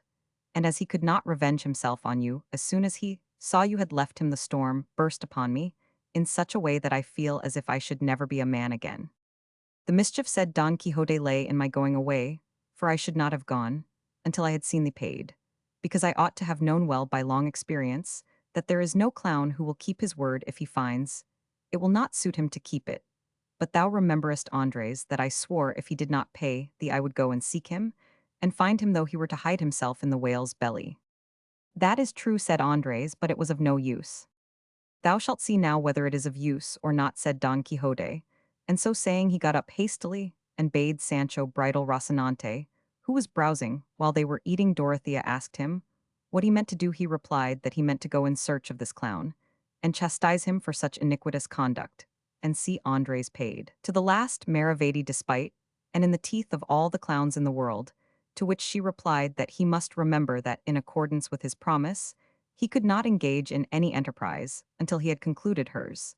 and that, as he knew this better than anyone, he should restrain his ardor until his return from her kingdom. That is true, said Don Quixote, and Andres must have patience until my return, as you say, Senora. But I once more swear and promise not to stop until I have seen him avenged and paid. I have no faith in those oaths, said Andres. I would rather have now something to help me to get to Seville than all the revenges in the world. If you have here anything to eat that I can take with me, give it me, and God be with your worship, and all knights errant, and may their errands turn out as well for themselves as they have for me. Sancho took out from his store a piece of bread and another of cheese, and giving them to the lad, he said, Here, take this, brother Andres, for we have all of us a share in your misfortune. Why, what share have you got? This share of bread and cheese I am giving you, answered Sancho, and God knows whether I shall feel the want of it myself or not, for I would have you know, friend, that we squires to knights errant have to bear a great deal of hunger and hard fortune, and even other things more easily felt than told. Andres seized his bread and cheese, and seeing that nobody gave him anything more, bent his head, and took hold of the road, as the saying is. However, before leaving, he said, For the love of God, Sir Knight-errant, if you ever meet me again, though you may see them cutting me to pieces, give me no aid or succor, but leave me to my misfortune, which will not be so great, but that a greater will come to me by being helped by your worship on whom, and all the knights errant that have ever been born God send his curse. Don Quixote was getting up to chastise him, but he took to his heels at such a pace that no one attempted to follow him, and mightily chapfallen was Don Quixote at Andre's story, and the others had to take great care to restrain their laughter so as not to put him entirely out of countenance. Chapter Roman 32, which treats of what befell Don Quixote's party at the inn. Their dainty repast being finished, they saddled at once, and without any adventure worth mentioning they reached, next day the inn the object of Sancho Panza's fear and dread. But though he would have rather not entered it, there was no help for it. The landlady, the landlord their daughter and Maritornes, when they saw Don Quixote and Sancho coming went out to welcome them with signs of hearty satisfaction which Don Quixote received with dignity and gravity, and bade them make up a better bed for him than the last time, to which the landlady replied that if he paid better than he did the last time, she would give him one fit for a Prince Don Quixote, said he would, so they made up a tolerable one for him in the same garret as before, and he lay down at once being sorely shaken, and in want of sleep. No sooner was the door shut upon him than the landlady made at the barber, and seizing him by the beard said, "By my faith you are not going to make a beard of my tail, any longer you must give me back my tail. For it is a shame, the way that thing of my husband's goes tossing about on the floor, I mean the comb that I used to stick in my good tail."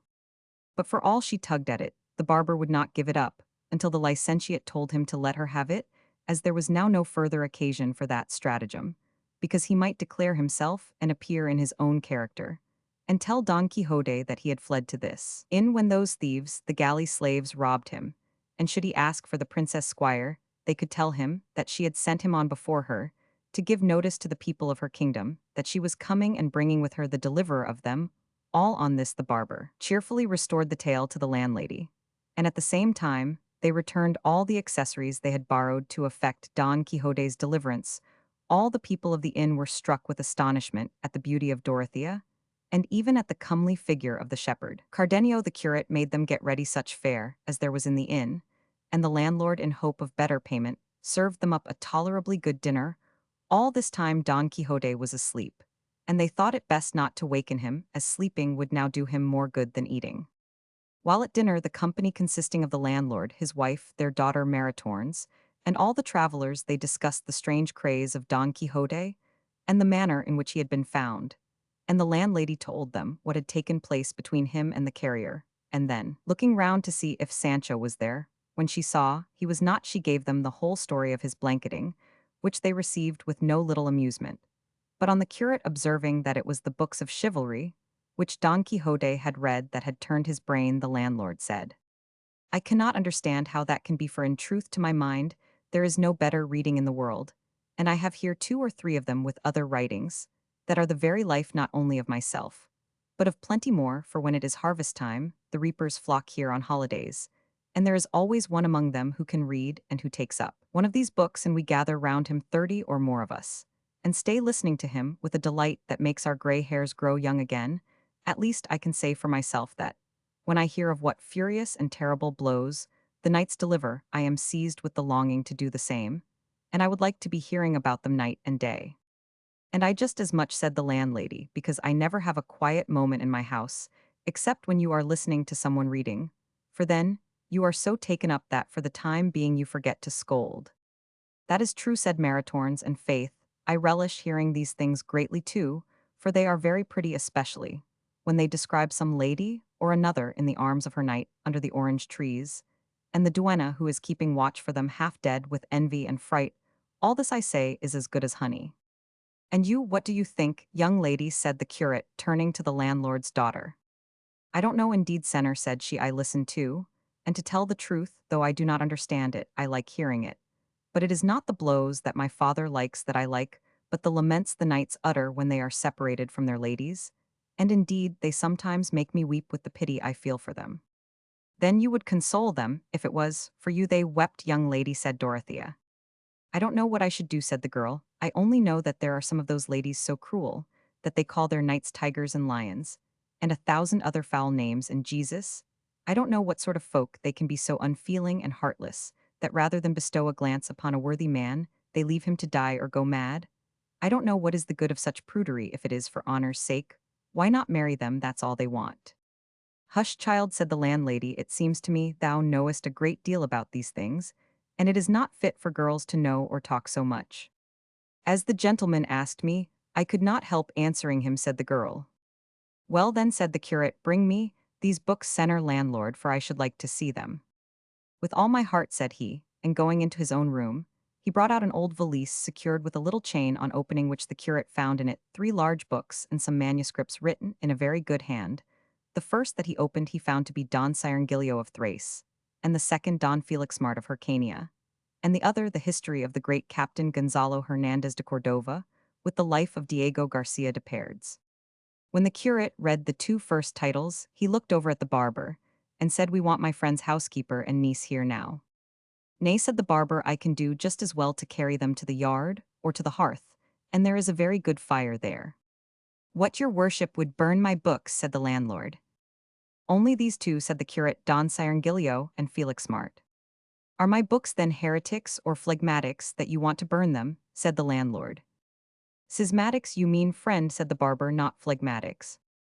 That's it, said the landlord, but if you want to burn any, let it be that about the great captain, and that Diego Garcia, for I would rather have a child of mine burnt than either of the others. Brother, said the curate, those 2 books are made up of lies, and are full of folly and nonsense. But this of the great captain is a true history, and contains the deeds of Gonzalo Hernandez of Cordova, who by his many and great achievements earned the title all over the world of the great captain, a famous and illustrious name, and deserved by him alone. And this Diego Garcia de Perez was a distinguished knight of the city of Trujillo in Estremadura, a most gallant soldier, and of such bodily strength that with one finger he stopped a mill wheel in full motion, and posted with a 2-handed sword at the foot of a bridge. He kept the whole of an immense army from passing over it, and achieved such other exploits that if instead of his relating them himself with the modesty of a knight, and of one writing his own history some free and unbiased writer had recorded them, they would have thrown into the shade all the deeds of the Hectors, Achilleses, and Rolands.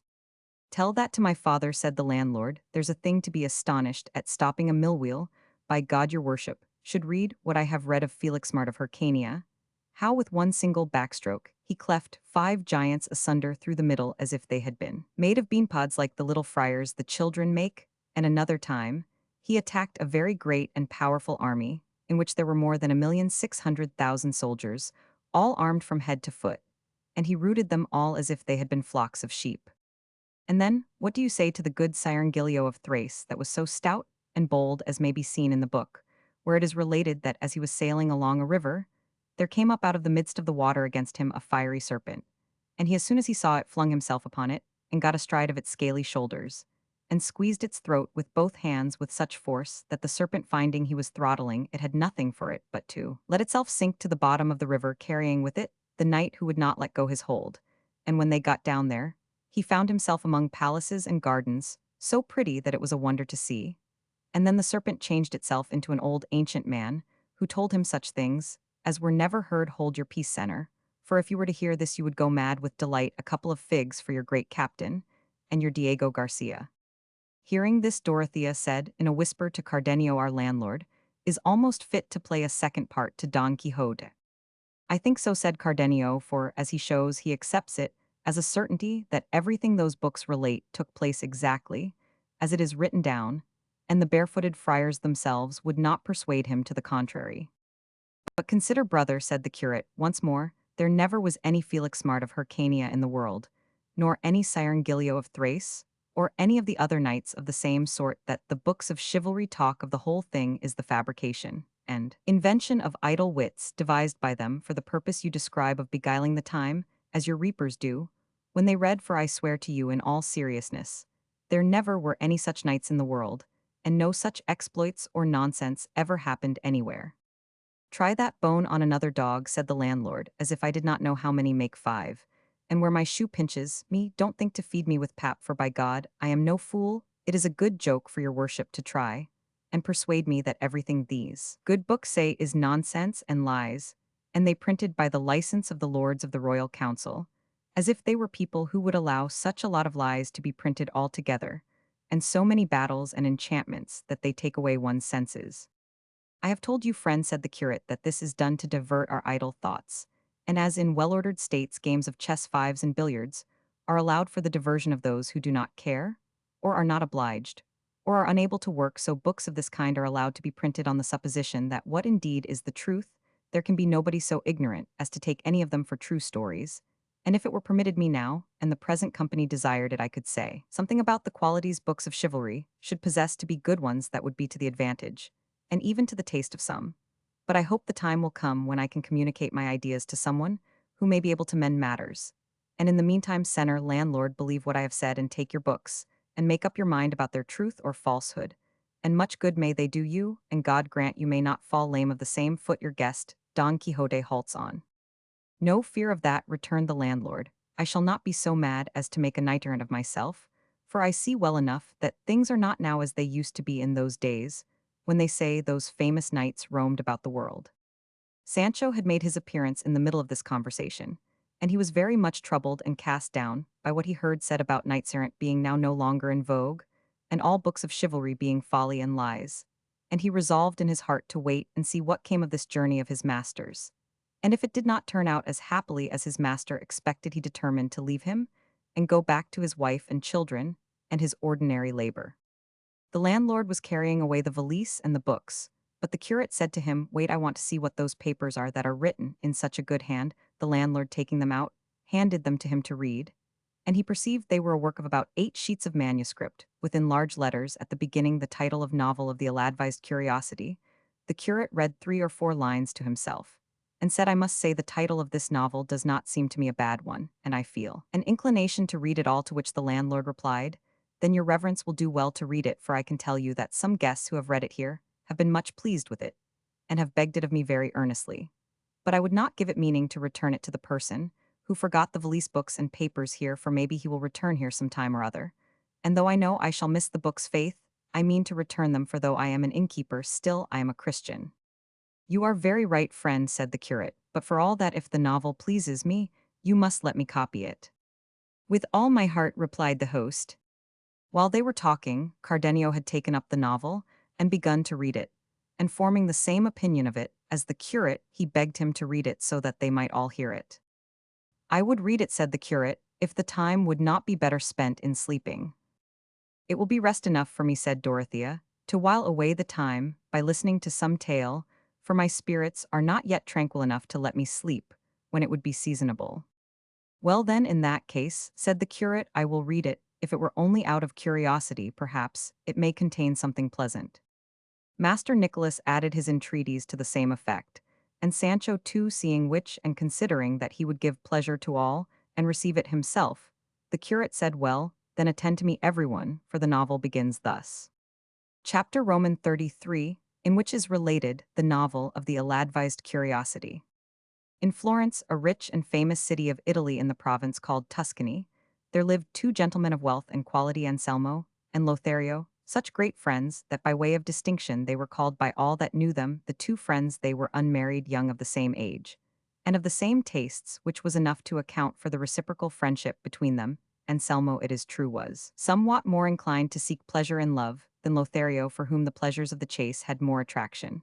But on occasion, Anselmo would forego his own tastes to yield to those of Lothario, and Lothario would surrender his to fall in with those of Anselmo. And in this way their inclinations kept pace one with the other, with a concord so perfect that the best regulated clock could not surpass it. Anselmo was deep in love with a highborn and beautiful maiden of the same city, the daughter of parents so estimable, and so estimable herself, that he resolved, with the approval of his friend Lothario, without whom he did nothing, to ask her of them in marriage, and did so, Lothario being the bearer of the demand, and conducting the negotiations so much to the satisfaction of his friend, that in a short time he was in possession of the object of his desires, and Camilla so happy in having one Anselmo for her husband, that she gave thanks unceasingly to heaven, and to Lothario, by whose means such good fortune had fallen to her. The first few days, those of a wedding, being usually days of merry-making, Lothario frequented his friend Anselmo's house, as he had been wont, striving to do honor to him and to the occasion, and to gratify him in every way he could. But when the wedding days were over, and the succession of visits and congratulations had slackened, he began purposely to leave off going to the house of Anselmo, for it seemed to him, as it naturally would, to all men of sense that friends' houses ought not to be visited after marriage with the same frequency as in their master's bachelor days, because though true and genuine friendship cannot, and should not be in any way suspicious, still a married man's honor is a thing of such delicacy that it is held liable to injury from brothers. Much more from friends. Anselmo remarked the cessation of Lothario's visits, and complained of it to him, saying that if he had known that marriage was to keep him from enjoying his society, as he used, he would have never married, and that if by the thorough harmony that subsisted between them while he was a bachelor, they had earned such a sweet name as that of the two friends, he should not allow a title so rare and so delightful to be lost through a needless anxiety to act circumspectly. And so he entreated him, if such a phrase was allowable between them, to be once more master of his house, and to come in and go out as formerly, assuring him that his wife Camilla had no other desire or inclination than that which he would wish her to have, and that knowing how sincerely they loved one another, she was grieved to see such coldness in him. To all this and much more that Anselmo said to Lothario, to persuade him to come to his house, as he had been in the habit of doing, Lothario replied with so much prudent sense and judgment that Anselmo was satisfied of his friend's good intentions, and it was agreed that on 2 days in the week and on holidays Lothario should come to dine with him. But though this arrangement was made between them, Lothario resolved to observe it no further than he considered to be in accordance with the honor of his friend, whose good name was more to him than his own, he said.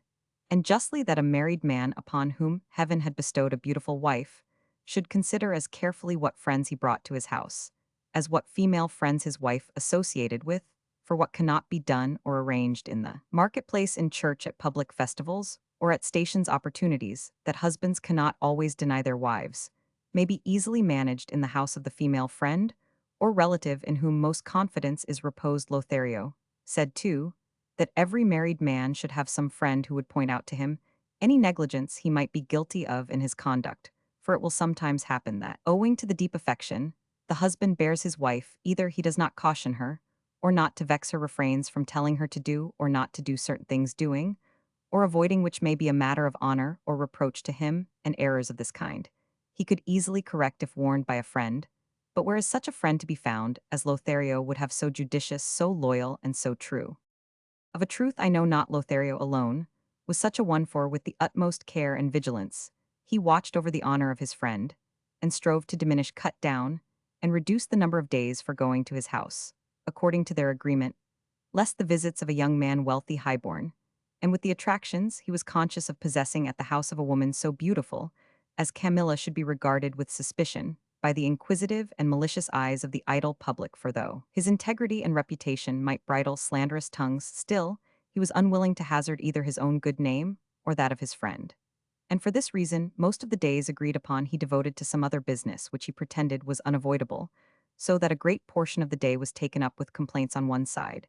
and excuses on the other. It happened, however, that on one occasion when the two were strolling together outside the city, Anselmo addressed the following words to Lothario. Thou mayest suppose, Lothario, my friend, that I am unable to give sufficient thanks for the favors God has rendered me in making me the son of such parents as mine were, and bestowing upon me with no niggard hand what are called the gifts of nature, as well as those of fortune, and above all for what he has done in giving me thee for a friend and Camilla for a wife, to treasures that I value, if not as highly as I ought, at least as highly as I am able. And yet with all these good things, which are commonly all that men need to enable them to live happily, I am the most discontented and dissatisfied man in the whole world, for I know not how long since I have been harassed and oppressed by a desire so strange and so unusual that I wonder at myself and blame and chide myself when I am alone and strive to stifle it and hide it from my own thoughts, and with no better success than if I were endeavoring deliberately to publish it to all the world. And as in short it must come out, I would confide it to thy safe keeping, feeling sure that by this means, and by thy readiness as a true friend to afford me relief, I shall soon find myself freed from the distress it causes me, and that thy care will give me happiness in the same degree as my own folly has caused me misery. The words of Anselmo struck Lothario with astonishment, unable, as he was to conjecture the purport of such a lengthy preamble. And though he strove to imagine what desire it could be that so troubled his friend, his conjectures were all far from the truth, and to relieve the anxiety which this perplexity was causing him, he told him he was doing a flagrant injustice to their great friendship in seeking circuitous methods of confiding to him his most hidden thoughts, for he well knew he might reckon upon his counsel, in diverting them, or his help, in carrying them into effect. That is the truth, replied Anselmo, and relying upon that I will tell thee, friend Lothario, that the desire which harasses me is that of knowing whether my wife Camilla is as good and as perfect as I think her to be, and I cannot satisfy myself of the truth on this point, except by testing her in such a way that the trial may prove the purity of her virtue as the fire proves that of gold, because I am persuaded, my friend, that a woman is virtuous only in proportion as she is or is not tempted,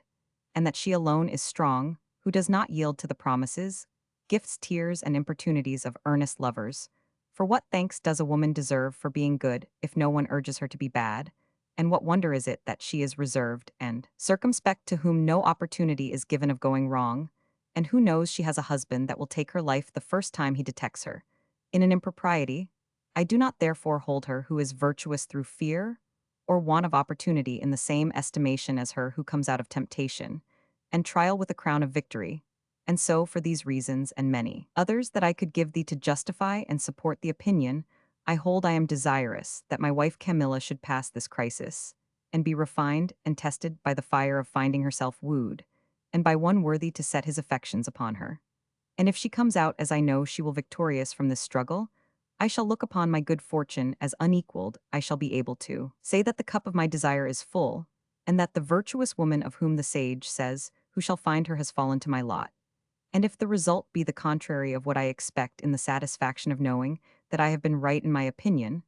I shall bear without complaint the pain which my so dearly bought experience will naturally cause me, and as nothing of all thou wilt urge in opposition to my wish will avail to keep me from carrying it into effect. It is my desire, friend Lothario, that thou shouldst consent to become the instrument for effecting this purpose that I am bent upon, for I will afford the opportunities to that end, and nothing shall be wanting that I may think necessary for the pursuit of a virtuous, honorable, modest, and high-minded woman. And among other reasons, I am induced to entrust this arduous task to thee by the consideration that if Camilla be conquered by thee, the conquest will not be pushed to extremes, but only far enough to account that accomplished which from a sense of honor will be left undone. Thus, I shall not be wronged in anything more than intention, and my wrong will remain buried in the integrity of thy silence, which I know well will be as lasting as that of death. In what concerns me, if therefore thou wouldst have me enjoy what can be called life, thou wilt at once engage in this love struggle, not lukewarmly, nor slothfully, but with the energy and zeal that my desire demands, and with the loyalty our friendship assures me of.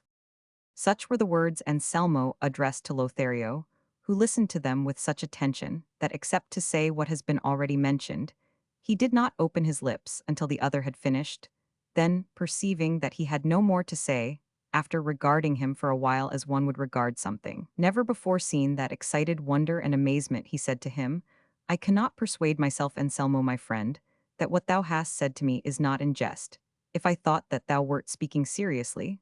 I would not have allowed thee to go so far so as to put a stop to thy long harangue, by not listening to thee. I verily suspect that either thou dost not know me, or I do not know thee, but no, I know well thou art Anselmo, and thou knowest that I am Lothario the misfortune. It seems to me that thou art not the Anselmo thou wert, and must have thought that I am not the Lothario I should be, for the things that thou hast said to me are not those of that Anselmo who was my friend, nor are those that thou demandest of me. What should be asked of the Lothario? Thou knowest true friends will prove their friends, and make use of them, as a poet has said, usque ad aras, whereby he meant that they will not make use of their friendship in things that are contrary to God's will. If this then was a heathen's feeling about friendship, how much more should it be a Christian's, who knows that the divine must not be forfeited for the sake of any human friendship? And if a friend should go so far as to put aside his duty to heaven to fulfill his duty to his friend, it should not be in matters that are trifling or of little moment, but in such as affect the friend's life and honor. Now tell me, Anselmo, in which of these two art thou imperiled, that I should hazard myself to gratify thee, and do a thing so detestable as that thou seekest of me neither? Forsooth, on the contrary, thou dost ask of me, so far as I understand, to strive and labor to rob thee of honor and life, and to rob myself of them at the same time. For if I take away thy honor, it is plain I take away thy life, as a man without honor is worse than dead, and being the instrument, as thou wilt have it so, of so much wrong to thee, shall not I too be left without honor, and consequently without life? Listen to me, Anselmo, my friend, and be not impatient to answer me, until I have said what occurs to me touching the object of thy desire, for there will be time enough left for thee to reply, and for me to hear. Be it so, said Anselmo, say what thou wilt. Lothario then went on to say, It seems to me, Anselmo, that thine is just now the temper of mind, which is always that of the Moors, who can never be brought to see the error of their creed by quotations from the Holy Scriptures, or by reasons which depend upon the examination of the understanding, or are founded upon the articles of faith, but must have examples that are palpable, easy, intelligible, capable of proof, not admitting of doubt, with mathematical demonstrations that cannot be denied, like, if equals be taken from equals, the remainders are equal. And if they do not understand this in words, and indeed they do not, it has to be shown to them with the hands, and put before their eyes. And even with all this no one succeeds in convincing them of the truth of our holy religion. This same mode of proceeding I shall have to adopt with thee, for the desire which has sprung up in thee is so absurd, and remote from everything that has a semblance of reason, that I feel it would be a waste of time to employ it in reasoning with thy simplicity, for at present I will call it by no other name, and I am even tempted to leave thee in thy folly, as a punishment for thy pernicious desire.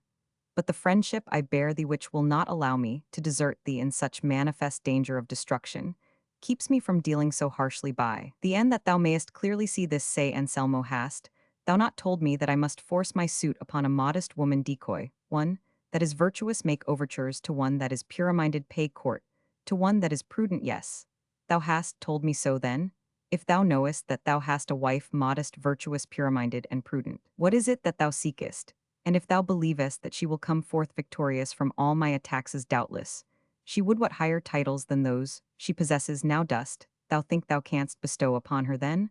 Or in what will she be better then than she is now? Either thou dost not hold her to be what thou sayest, or thou knowest not what thou dost demand. If thou dost not hold her to be what thou sayest, why dost thou seek to prove her, instead of treating her as guilty in the way that may seem best to thee?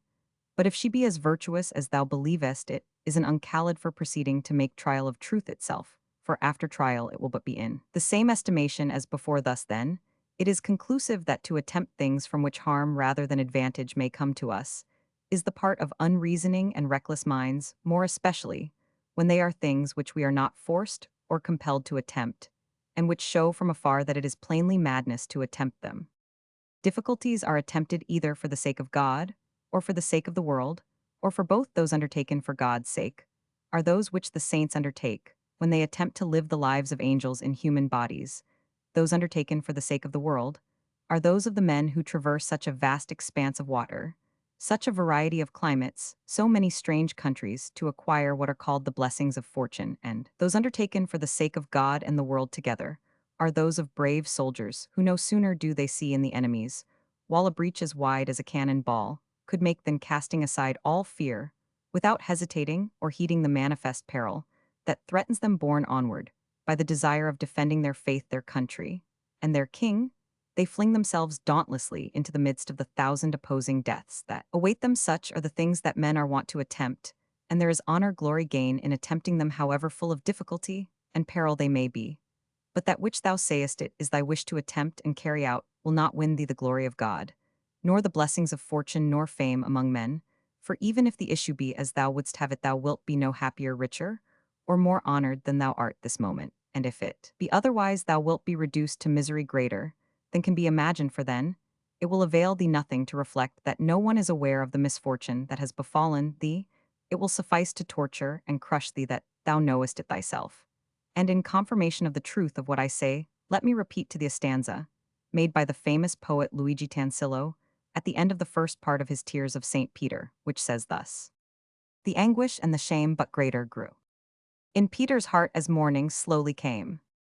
No eye was there to see him, well he knew. Yet he himself was to himself a shame, exposed to all men's gaze or screened from view. A noble heart will feel the pang the same. A prey to shame the sinning soul will be, though none but heaven and earth its shame can see. Thus by keeping it secret thou wilt not escape thy sorrow, but rather thou wilt shed tears unceasingly, if not tears of the eyes, tears of blood from the heart, like those shed by that simple doctor. Our poet tells us of that tried the test of the cup, which the wise Rinaldo, better advised, refused to do. For though this may be a poetic fiction, It contains a moral lesson, worthy of attention, and study and imitation moreover. By what I am about to say to thee thou wilt be led to see the great error thou wouldst commit. Tell me, Anselmo, if heaven or good fortune had made thee master and lawful owner of a diamond of the finest quality, with the excellence and purity of which all the lapidaries that had seen it had been satisfied, saying with one voice and common consent,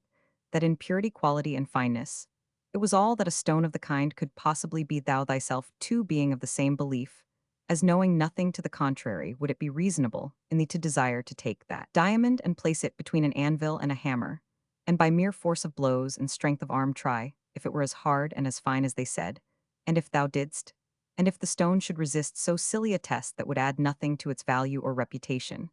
and if it were broken as it might be, would not all be lost undoubtedly, it would leaving its owner to be rated as a fool in the opinion of all consider, then Anselmo my friend, that Camilla is a diamond of the finest quality as well in thy estimation as in that of others, and that it is contrary to reason to expose her to the risk of being broken, for, if she remains intact, she cannot rise to a higher value than she now possesses, and if she give way and be unable to resist, bethink thee now how thou wilt be deprived of her, and with what good reason thou wilt complain of thyself for having been the cause of her ruin,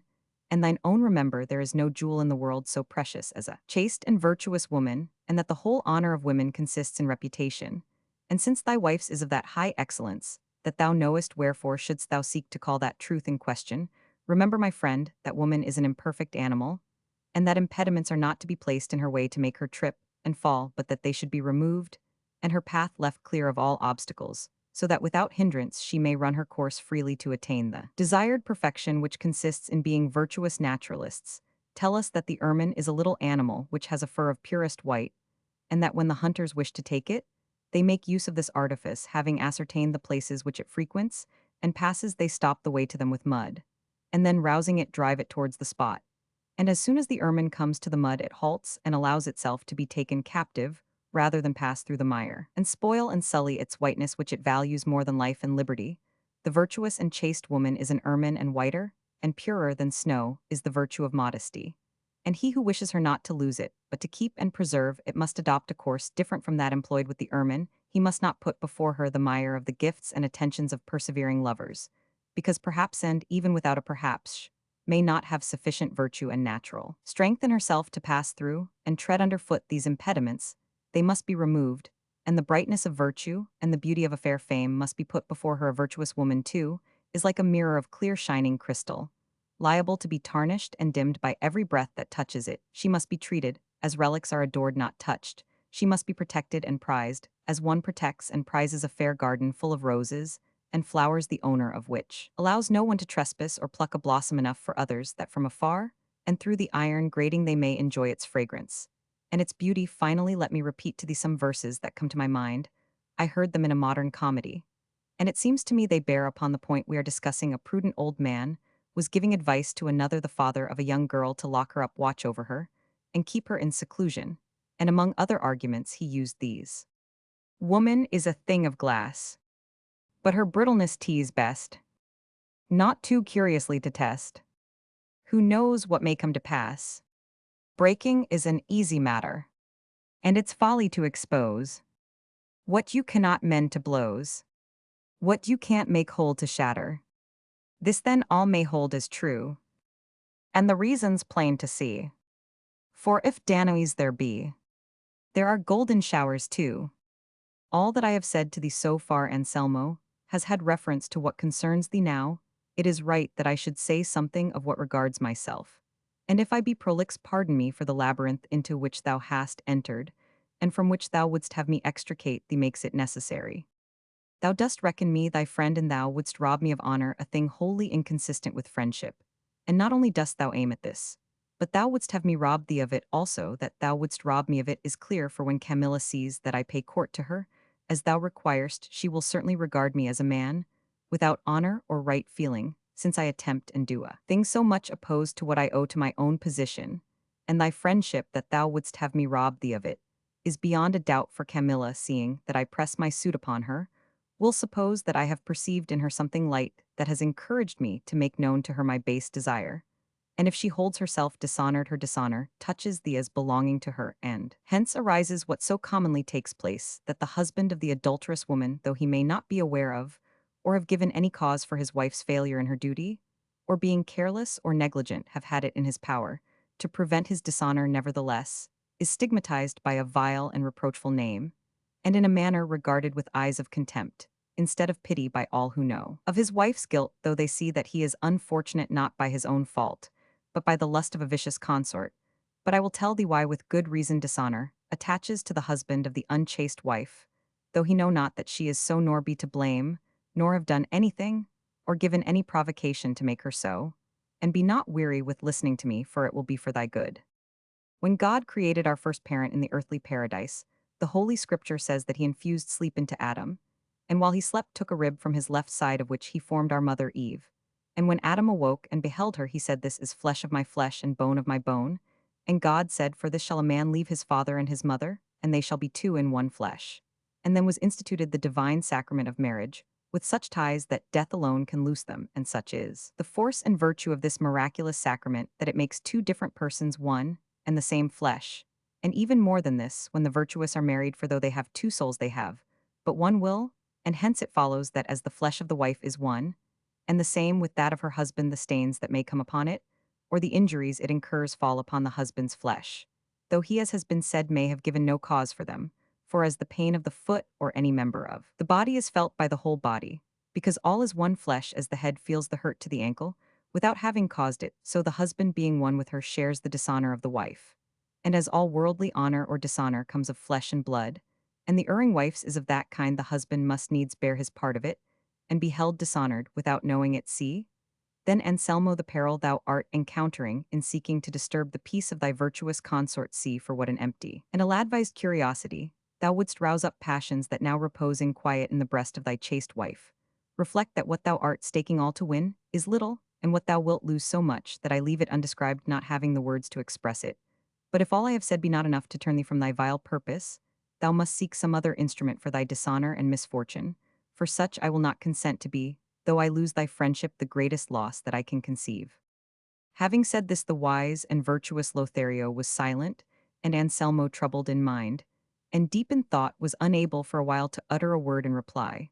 But at length he said, "I have listened, Lothario, my friend, attentively, as thou hast seen to what thou hast chosen to say to me, and in thy arguments, examples, and comparisons, I have seen that high intelligence thou dost possess, and the perfection of true friendship thou hast reached, and likewise I see and confess that if I am not guided by thy opinion but follow my own, I am flying from the good and pursuing the evil. This being so, thou must remember that I am now laboring under that infirmity which women sometimes suffer from when the craving seizes them to eat clay plaster charcoal, and things even worse, disgusting too. Look at much more to eat, so that it will be necessary to have recourse to some artifice to cure me, and this can be easily effected, if only thou wilt make a beginning, even though it be in a lukewarm and make-believe fashion, to pay court to Camilla, who will not be so. Yielding that her virtue will give way at the first attack with this mere attempt, I shall rest satisfied, and thou wilt have done what our friendship binds thee to do, not only in giving me life, but in persuading me not to discard my honor, and this thou art bound to do for one reason alone, that being as I am resolved to apply this test, it is not for thee to permit me to reveal my weakness to another, and so imperil that honor thou art striving to keep me from losing, and if thine may not stand as high as it ought in the estimation of Camilla, while thou art paying court to her, that is of little or no importance, because ere long, on finding in her that constancy, which we expect, thou canst tell her the plain truth as regards our stratagem, and so regain thy place in her esteem, and, as thou art venturing so little, and by the venture canst afford me so much satisfaction, refuse not to undertake it, even if further difficulties present themselves to thee, for, as I have said, if thou wilt only make a beginning, I will acknowledge the issue decided." Lothario, seeing the fixed determination of Anselmo, and not knowing what further examples to offer or arguments to urge in order to dissuade him from it,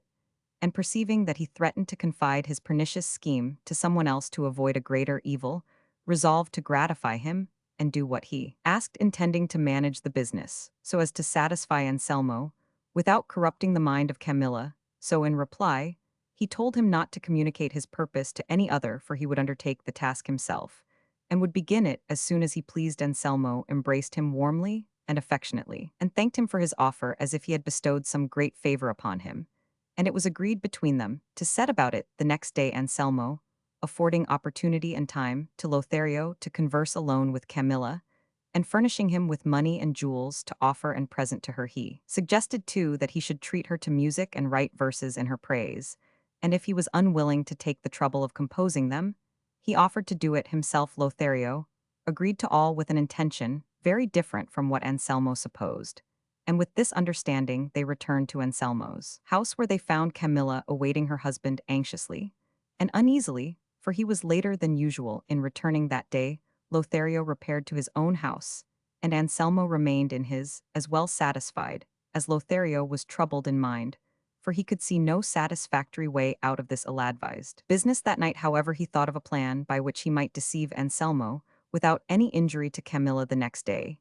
he went to dine with his friend, and was welcomed by Camilla, who received and treated him with great cordiality, knowing the affection her husband felt for him. When dinner was over and the cloth removed, Anselmo told Lothario to stay there with Camilla, while he attended to some pressing business, as he would return in an hour and a half. Camilla begged him not to go, and Lothario offered to accompany him, but nothing could persuade Anselmo, who, on the contrary, pressed Lothario to remain waiting for him, as he had a matter of great importance to discuss with him. At the same time, he bade Camilla not to leave Lothario alone until he came back. In short, he contrived to put so good a face on the reason or the folly of his absence that no one could have suspected it was a pretense. Anselmo took his departure, and Camilla and Lothario were left alone at the table, for the rest of the household had gone to dinner. Lothario saw himself in the lists, according to his friend's wish, and facing an enemy that could by her beauty alone vanquish squadron of armed knights. Judge whether he had good reason to fear, but what he did was to lean his elbow on the arm of the chair, and his cheek upon his hand, and asking Camilla's pardon for his ill manners, he said he wished to take a little sleep until Anselmo returned. Camilla, in reply, said he could repose more at his ease in the reception room than in his chair, and begged of him to go in and sleep there. But Lothario declined, and there he remained asleep until the return of Anselmo, who, finding Camilla in her own room and Lothario asleep,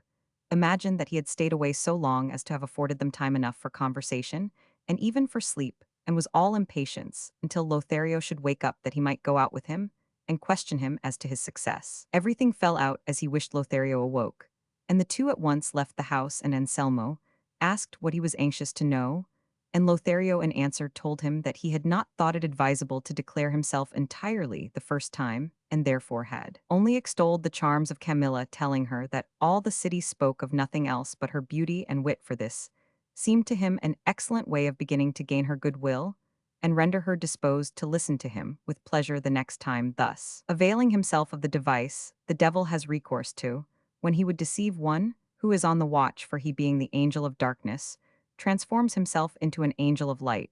and under cover of a fair seeming discloses himself at length, and effects his purpose, if at the beginning his wiles are not discovered. All this gave great satisfaction to Anselmo, and he said he would afford the same opportunity every day, but without leaving the house, for he would find things to do at home, so that Camilla should not detect the plot. Thus then several days went by, and Lothario, without uttering a word to Camilla, reported to Anselmo that he had talked with her,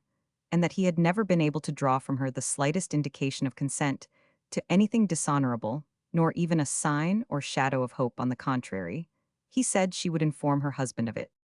So far well said. Anselmo. Camilla has thus far resisted words. We must now see how she will resist deeds. I will give you tomorrow 2,000 crowns in gold for you to offer or even present, and as many more to buy jewels to lure her, for women are fond of being becomingly attired and going gaily dressed, and all the more so if they are beautiful, however chaste they may be. And if she resists this temptation, I will rest satisfied and will give you no more trouble. And Lothario replied that now he had begun, he would carry on the undertaking to the end, though he perceived he was to come out of it wearied and vanquished the next day. He received the 4,000 crowns, and with them 4,000 perplexities, for he knew not what to say by way of a new falsehood. But in the end, he made up his mind to tell him that Camilla stood as firm against gifts and promises as against words, and that there was no use in taking any further trouble, for the time was all spent to no purpose. But chance, directing things in a different manner, so ordered it that Anselmo, having left Lothario and Camilla alone, as on other occasions shut himself into a chamber, and posted himself to watch and listen through the keyhole to what passed between them, and perceived that for more than half an hour Lothario did not utter a word to Camilla, nor would utter a word though he were to be there for an age, and he came to the conclusion that what his friend had told him about the replies of Camilla was all invention and falsehood, and to ascertain if it were so, he came out and calling Lothario aside asked him what news he had, and in what humor Camilla was. Lothario replied that he was not disposed to go on with the business, for she had answered him so angrily and harshly that he had no heart to say anything more to her. Ah, Lothario, Lothario, said Anselmo, how ill dost thou meet thy obligations to me, and the great confidence I repose in thee. I have been just now watching through this keyhole, and I have seen that thou hast not said a word to Camilla, whence I conclude that on the former occasions thou hast not spoken to her either.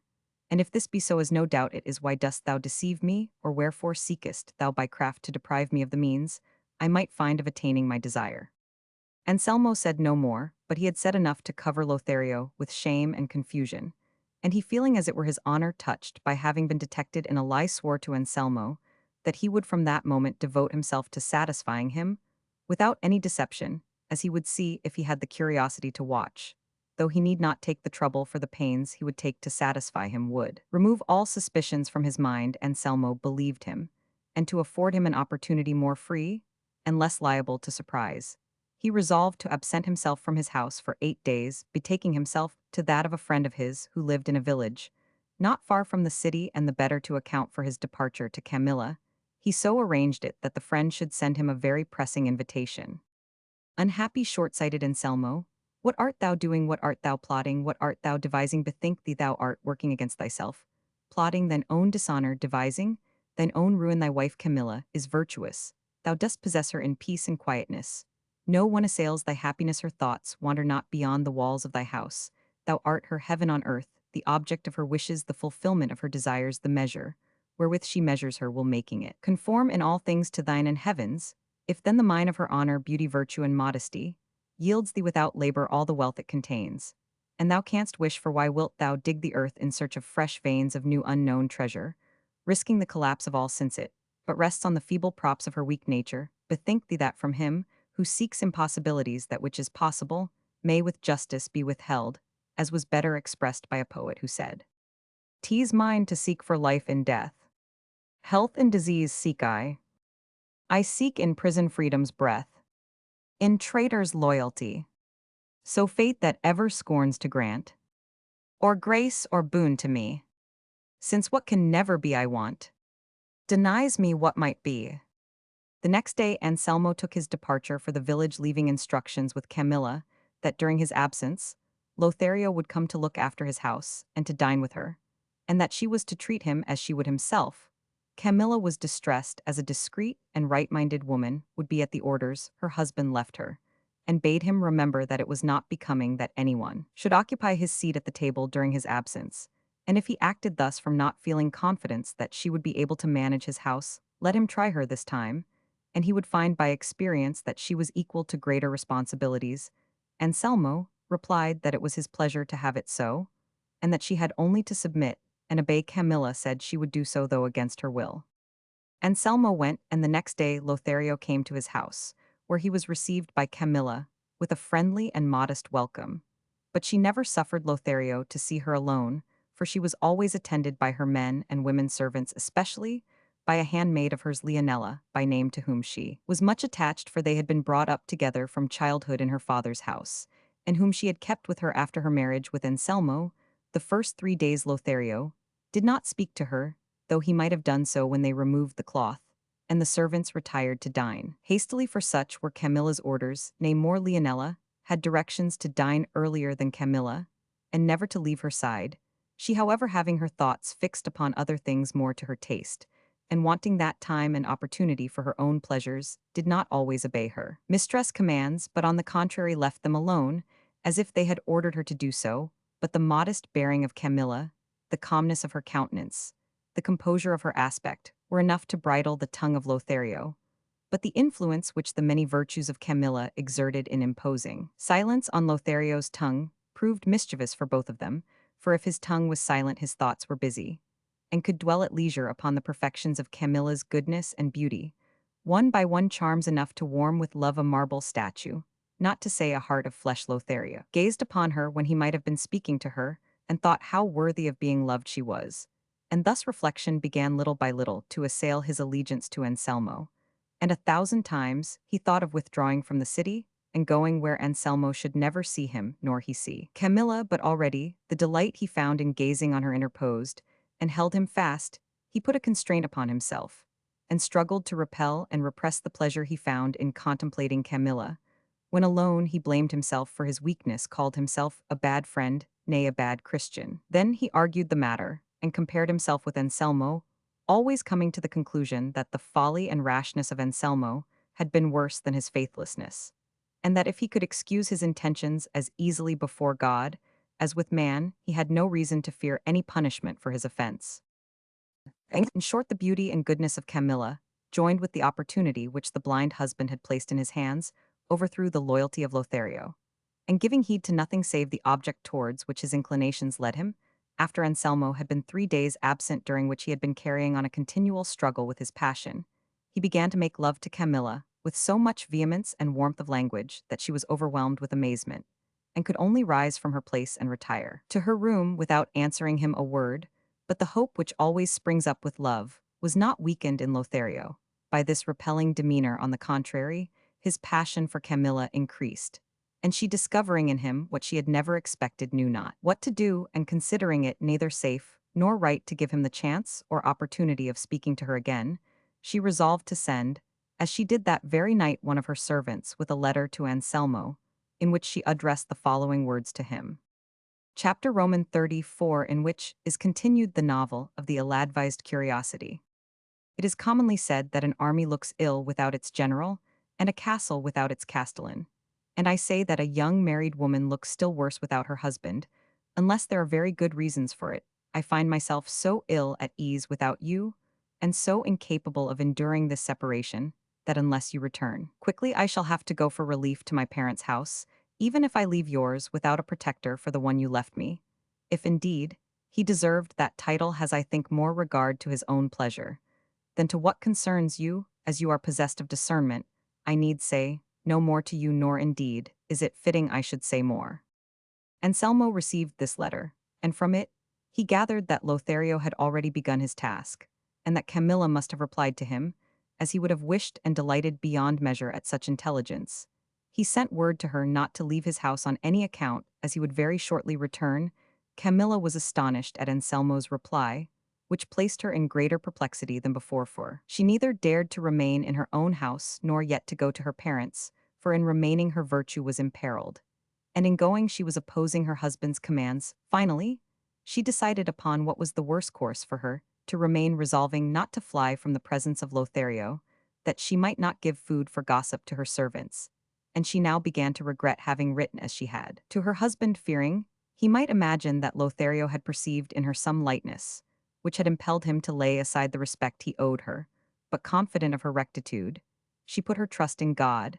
and in her own virtuous intentions, with which she hoped to resist in silence all the solicitations of Lothario, without saying anything to her husband, so as not to involve him in any quarrel or trouble. And she even began to consider how to excuse Lothario to Anselmo, when he should ask her what it was that induced her to write that letter, with these resolutions more honorable than judicious or effectual. She remained the next day listening to Lothario, who pressed his suit so strenuously that Camilla's firmness began to waver, and her virtue had enough to do to come to the rescue of her eyes and keep them from showing signs of a certain tender compassion, which the tears and appeals of Lothario had awakened in her bosom. Lothario observed all this, and it inflamed him all the more. In short, he felt that, while Anselmo's absence afforded time and opportunity, he must press the siege of the fortress. And so he assailed her self-esteem with praises of her beauty, for there is nothing that more quickly reduces and levels the castle towers of fair women's vanity than vanity itself upon the tongue of flattery. In fact, with the utmost assiduity, he undermined the rock of her purity with such engines that, had Camilla been of brass, she must have fallen. He wept, he entreated, he promised, he flattered, he importuned, he pretended with so much feeling and apparent sincerity that he overthrew the virtuous resolves of Camilla, and won the triumph he least expected and most longed for. Camilla yielded, Camilla fell. But what wonder if the friendship of Lothario, could not stand firm a clear proof to us that the passion of love is to be conquered only by flying from it, and that no one should engage in a struggle with an enemy so mighty for divine strength is needed to overcome his human power. Leonela alone knew of her mistress' weakness, for the two false friends and new lovers were unable to conceal it.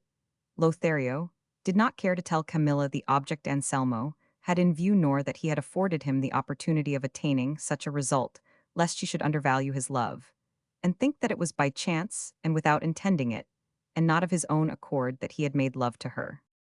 A few days later Anselmo returned to his house, and did not perceive what it had lost that which he so lightly treated, and so highly prized. He went at once to see Lothario, and found him at home. They embraced each other, and Anselmo asked for the tidings of his life or his death. "The tidings I have to give thee, Anselmo, my friend," said Lothario, "are that thou dost possess a wife that is worthy to be the pattern and crown of all good wives. The words that I have addressed to her were borne away on the wind. My promises have been despised. My presents have been refused. Such feigned tears as I shed have been turned into open ridicule. In short, as Camilla is the essence of all beauty, so is she the treasure house where purity dwells, and gentleness and modesty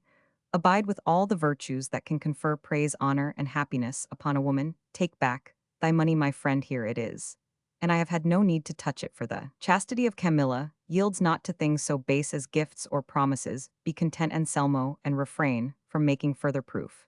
And as thou hast passed drishod through the sea of those doubts and suspicions that are and may be entertained of women, seek not to plunge again into the deep ocean of new embarrassments, or with another pilot make trial of the goodness and strength of the bark that heaven has granted thee for thy passage across the sea of this world.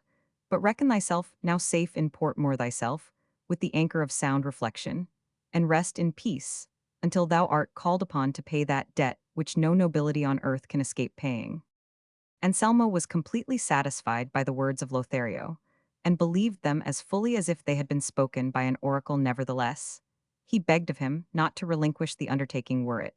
but for the sake of curiosity and amusement, though thenceforward he need not make use of the same earnest endeavors as before. All he wished him to do was to write some verses to her, praising her under the name of Chloris, for he himself would give her to understand that he was in love with a lady to whom he had given that name,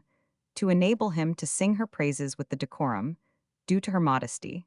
And if Lothario were unwilling to take the trouble of writing the verses, he would compose them himself. "That will not be necessary," said Lothario, "for the muses are not such enemies of mine, but that they visit me now, and then in the course of the year do thou tell Camilla what thou hast proposed about a pretended amour of mine. As for the verses, I will make them, and if not as good as the subject deserves, they shall be at least the best I can produce." An agreement to this effect was made between the friends, the ill-advised one and the treacherous, and Anselmo, returning to his house, asked Camilla the question she already wondered he had not asked before, what it was that had caused her to write the letter she had sent him. Camilla replied that it had seemed to her that Lothario looked at her somewhat more freely than when he had been at home, but that now she was undeceived and believed it to have been only her own imagination, for Lothario now avoided seeing her or being alone with her. Anselmo told her she might be quite easy on the score of that suspicion, for he knew that Lothario was in love with a damsel of rank in the city whom he celebrated under the name of Chloris, and that even if he were not, his fidelity and their great friendship left no room for fear. Had not Camilla, however, been informed beforehand by Lothario that this love for Chloris was a pretense, and that he himself had told Anselmo of it, in order to be able sometimes to give utterance to the praises of Camilla herself, no doubt she would have fallen into the despairing toils of jealousy.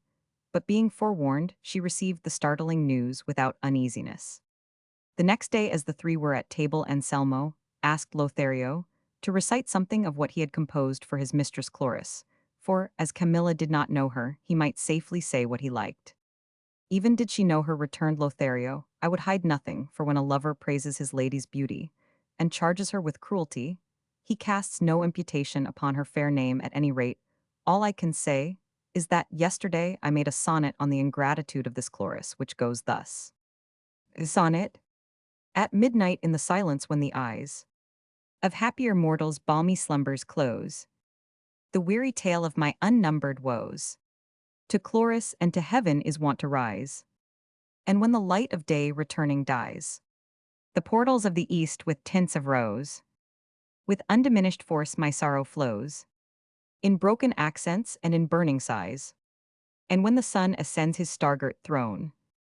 and on the earth pours down his midday beams, noon but renews my wailing and my tears, and with the night again goes up my moan. Yet ever in my agony it seems, to me that neither heaven nor Chloris hears. The sonnet pleased Camilla, and still more Anselmo, for he praised it, and said the lady was excessively cruel, who made no return for sincerity so manifest, on which Camilla said then, all that love-smitten poets say is true. As poets they do not tell the truth, replied Lothario, but as lovers they are not more defective in expression than they are truthful. There is no doubt of that, observed Anselmo, anxious to support and uphold Lothario's ideas with Camilla, who was as regardless of his design as she was deep in love with Lothario, and so taking delight in anything that was his, and knowing that his thoughts and writings had her for their object, and that she herself was the real Chloris, she asked him to repeat some other sonnet or verses, if he recollected any. I do, replied Lothario, but I do not think it as good as the first one, or more correctly speaking less bad, but you can easily judge, for it is this. Sonnet. I know that I am doomed, death is to me as certain as that thou ungrateful fair, dead at thy feet shouldst see me lying ere my heart repented of its love for thee. If buried in oblivion I should be, bereft of life, fame, favor even, it would be found that I thy image bear, deep graven in my breast for all to see. This like some holy relic do I prize, to save me from the fate my truth entails, truth that to thy hard heart its vigor owes. Alas for him that under lowering skies, in peril o'er a trackless ocean sails, where neither friendly port nor pole star shows. Anselmo praised this second sonnet too, as he had praised the first, and so he went on adding link after link to the chain with which he was binding himself, and making his dishonor secure, for when Lothario was doing most to dishonor him, he told him he was most honored, and thus each step that Camilla descended towards the depths of her abasement she mounted, in his opinion, towards the summit of virtue and fair fame. It so happened that, finding herself on one occasion alone with her maid Camilla, said to her, I am ashamed to think, my dear Leonela, how lightly I have valued myself, that I did not compel Lothario to purchase, by at least some expenditure of time, that full possession of me that I so quickly yielded him of my own free. Will I fear that he will think ill of my pliancy or lightness, not considering the irresistible influence he brought to bear upon me? Let not that trouble you, my lady, said Leonela, for it does not take away the value of the thing given, or make it the less precious to give it quickly, if it be really valuable, and worthy of being prized. Nay, they are wont to say that he who gives quickly gives twice. They say also, said Camilla, that what costs little is valued less. That saying does not hold good in your case, replied Leonela, for love, as I have heard say, sometimes flies, and sometimes walks with this when it runs with that it moves slowly. Some it cools, others it burns, some it wounds, others it slays. It begins the course of its desires, and at the same moment completes and ends it. In the morning it will lay siege to a fortress, and by night will have taken it, for there is no power that can resist it. So, what are you in dread of? What do you fear, when the same must have befallen Lothario? Love, having chosen the absence of my lord as the instrument for subduing you, and it was absolutely necessary to complete then what love had resolved upon, without affording the time to let Anselmo return, and by his presence compel the work to be left unfinished. For love has no better agent for carrying out his designs than opportunity, and of opportunity he avails himself in all his feats, especially at the outset. All this I know well myself, more by experience than by hearsay, and some day, Senora, I will enlighten you on the subject, for I am of your flesh and blood too. Moreover, Lady Camilla, you did not surrender yourself or yield so quickly, but that first you saw Lothario's whole soul in his eyes, in his sighs, in his words, his promises, and his gifts, and by it, and his good qualities, perceived how worthy he was of your love. This then being the case, let not these scrupulous and prudish ideas trouble your imagination, but be assured that Lothario prizes you as you do him, and rest content and satisfied that, as you are caught in the noose of love, it is one of worth and merit that has taken you, and one that has not only the 4 SS that they say true lovers ought to have, but a complete alphabet. Only listen to me,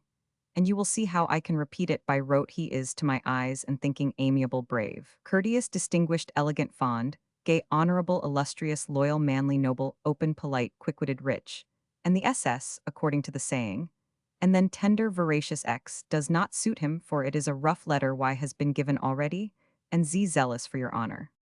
Camilla laughed at her maid's alphabet, and perceived her to be more experienced in love affairs than she said, which she admitted, confessing to Camilla that she had love passages with a young man of good birth of the same city. Camilla was uneasy at this, dreading lest it might prove the means of endangering her honor, and asked whether her intrigue had gone beyond words, and she, with little shame and much effrontery, said it had. For certain it is that ladies' imprudences make servants shameless, who, when they see their mistresses make a false step, think nothing of going astray themselves, or of its being known. All that Camilla could do was to entreat Leonela to say nothing about her doings to him, whom she called her lover,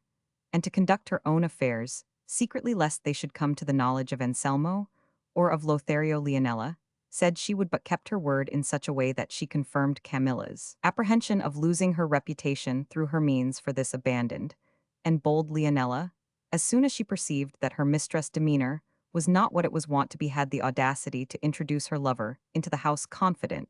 that even if her mistress saw him, she would not dare to expose him. For the sins of mistresses entail this mischief: among others, they make themselves the slaves of their own servants, and are obliged to hide their laxities and depravities, as was the case with Camilla, who, though she perceived not once but many times that Leonela was with her lover in some room of the house, not only did not dare to chide her, but afforded her opportunities for concealing him, and removed all difficulties lest he should be seen by her husband. She was unable, however, to prevent him from being seen on one occasion,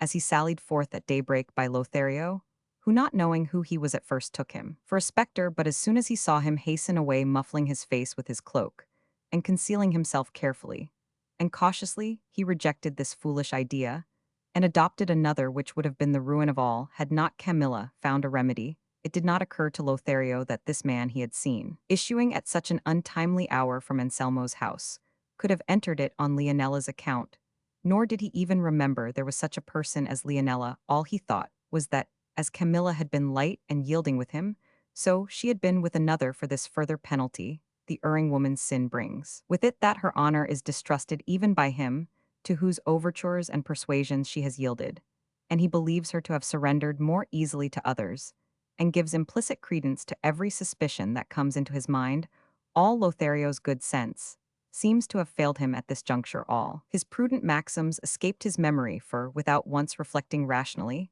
and without more ado in his impatience, and in the blindness of the jealous rage that gnawed his heart, and dying to revenge himself upon Camilla, who had done him no wrong before Anselmo had risen, he hastened to him, and said to him, "Know, Anselmo, that for several days past I have been struggling with myself, striving to withhold from thee what it is no longer possible or right that I should conceal from thee. Know that Camilla's fortress has surrendered, and is ready to submit to my will, and if I have been slow to reveal this fact to thee, it was in order to see if it were some light caprice of hers, or if she sought to try me, and ascertain if the love I began to make to her, with thy permission, was made with a serious intention. I thought, too, that she, if she were what she ought to be, and what we both believed her, would have ere this given thee information of my addresses, but seeing that she delays, I believe the truth of the promise she has given me, that the next time thou art absent from the house, she will grant me an interview in the closet, where thy jewels are kept. And it was true that Camilla used to meet him there,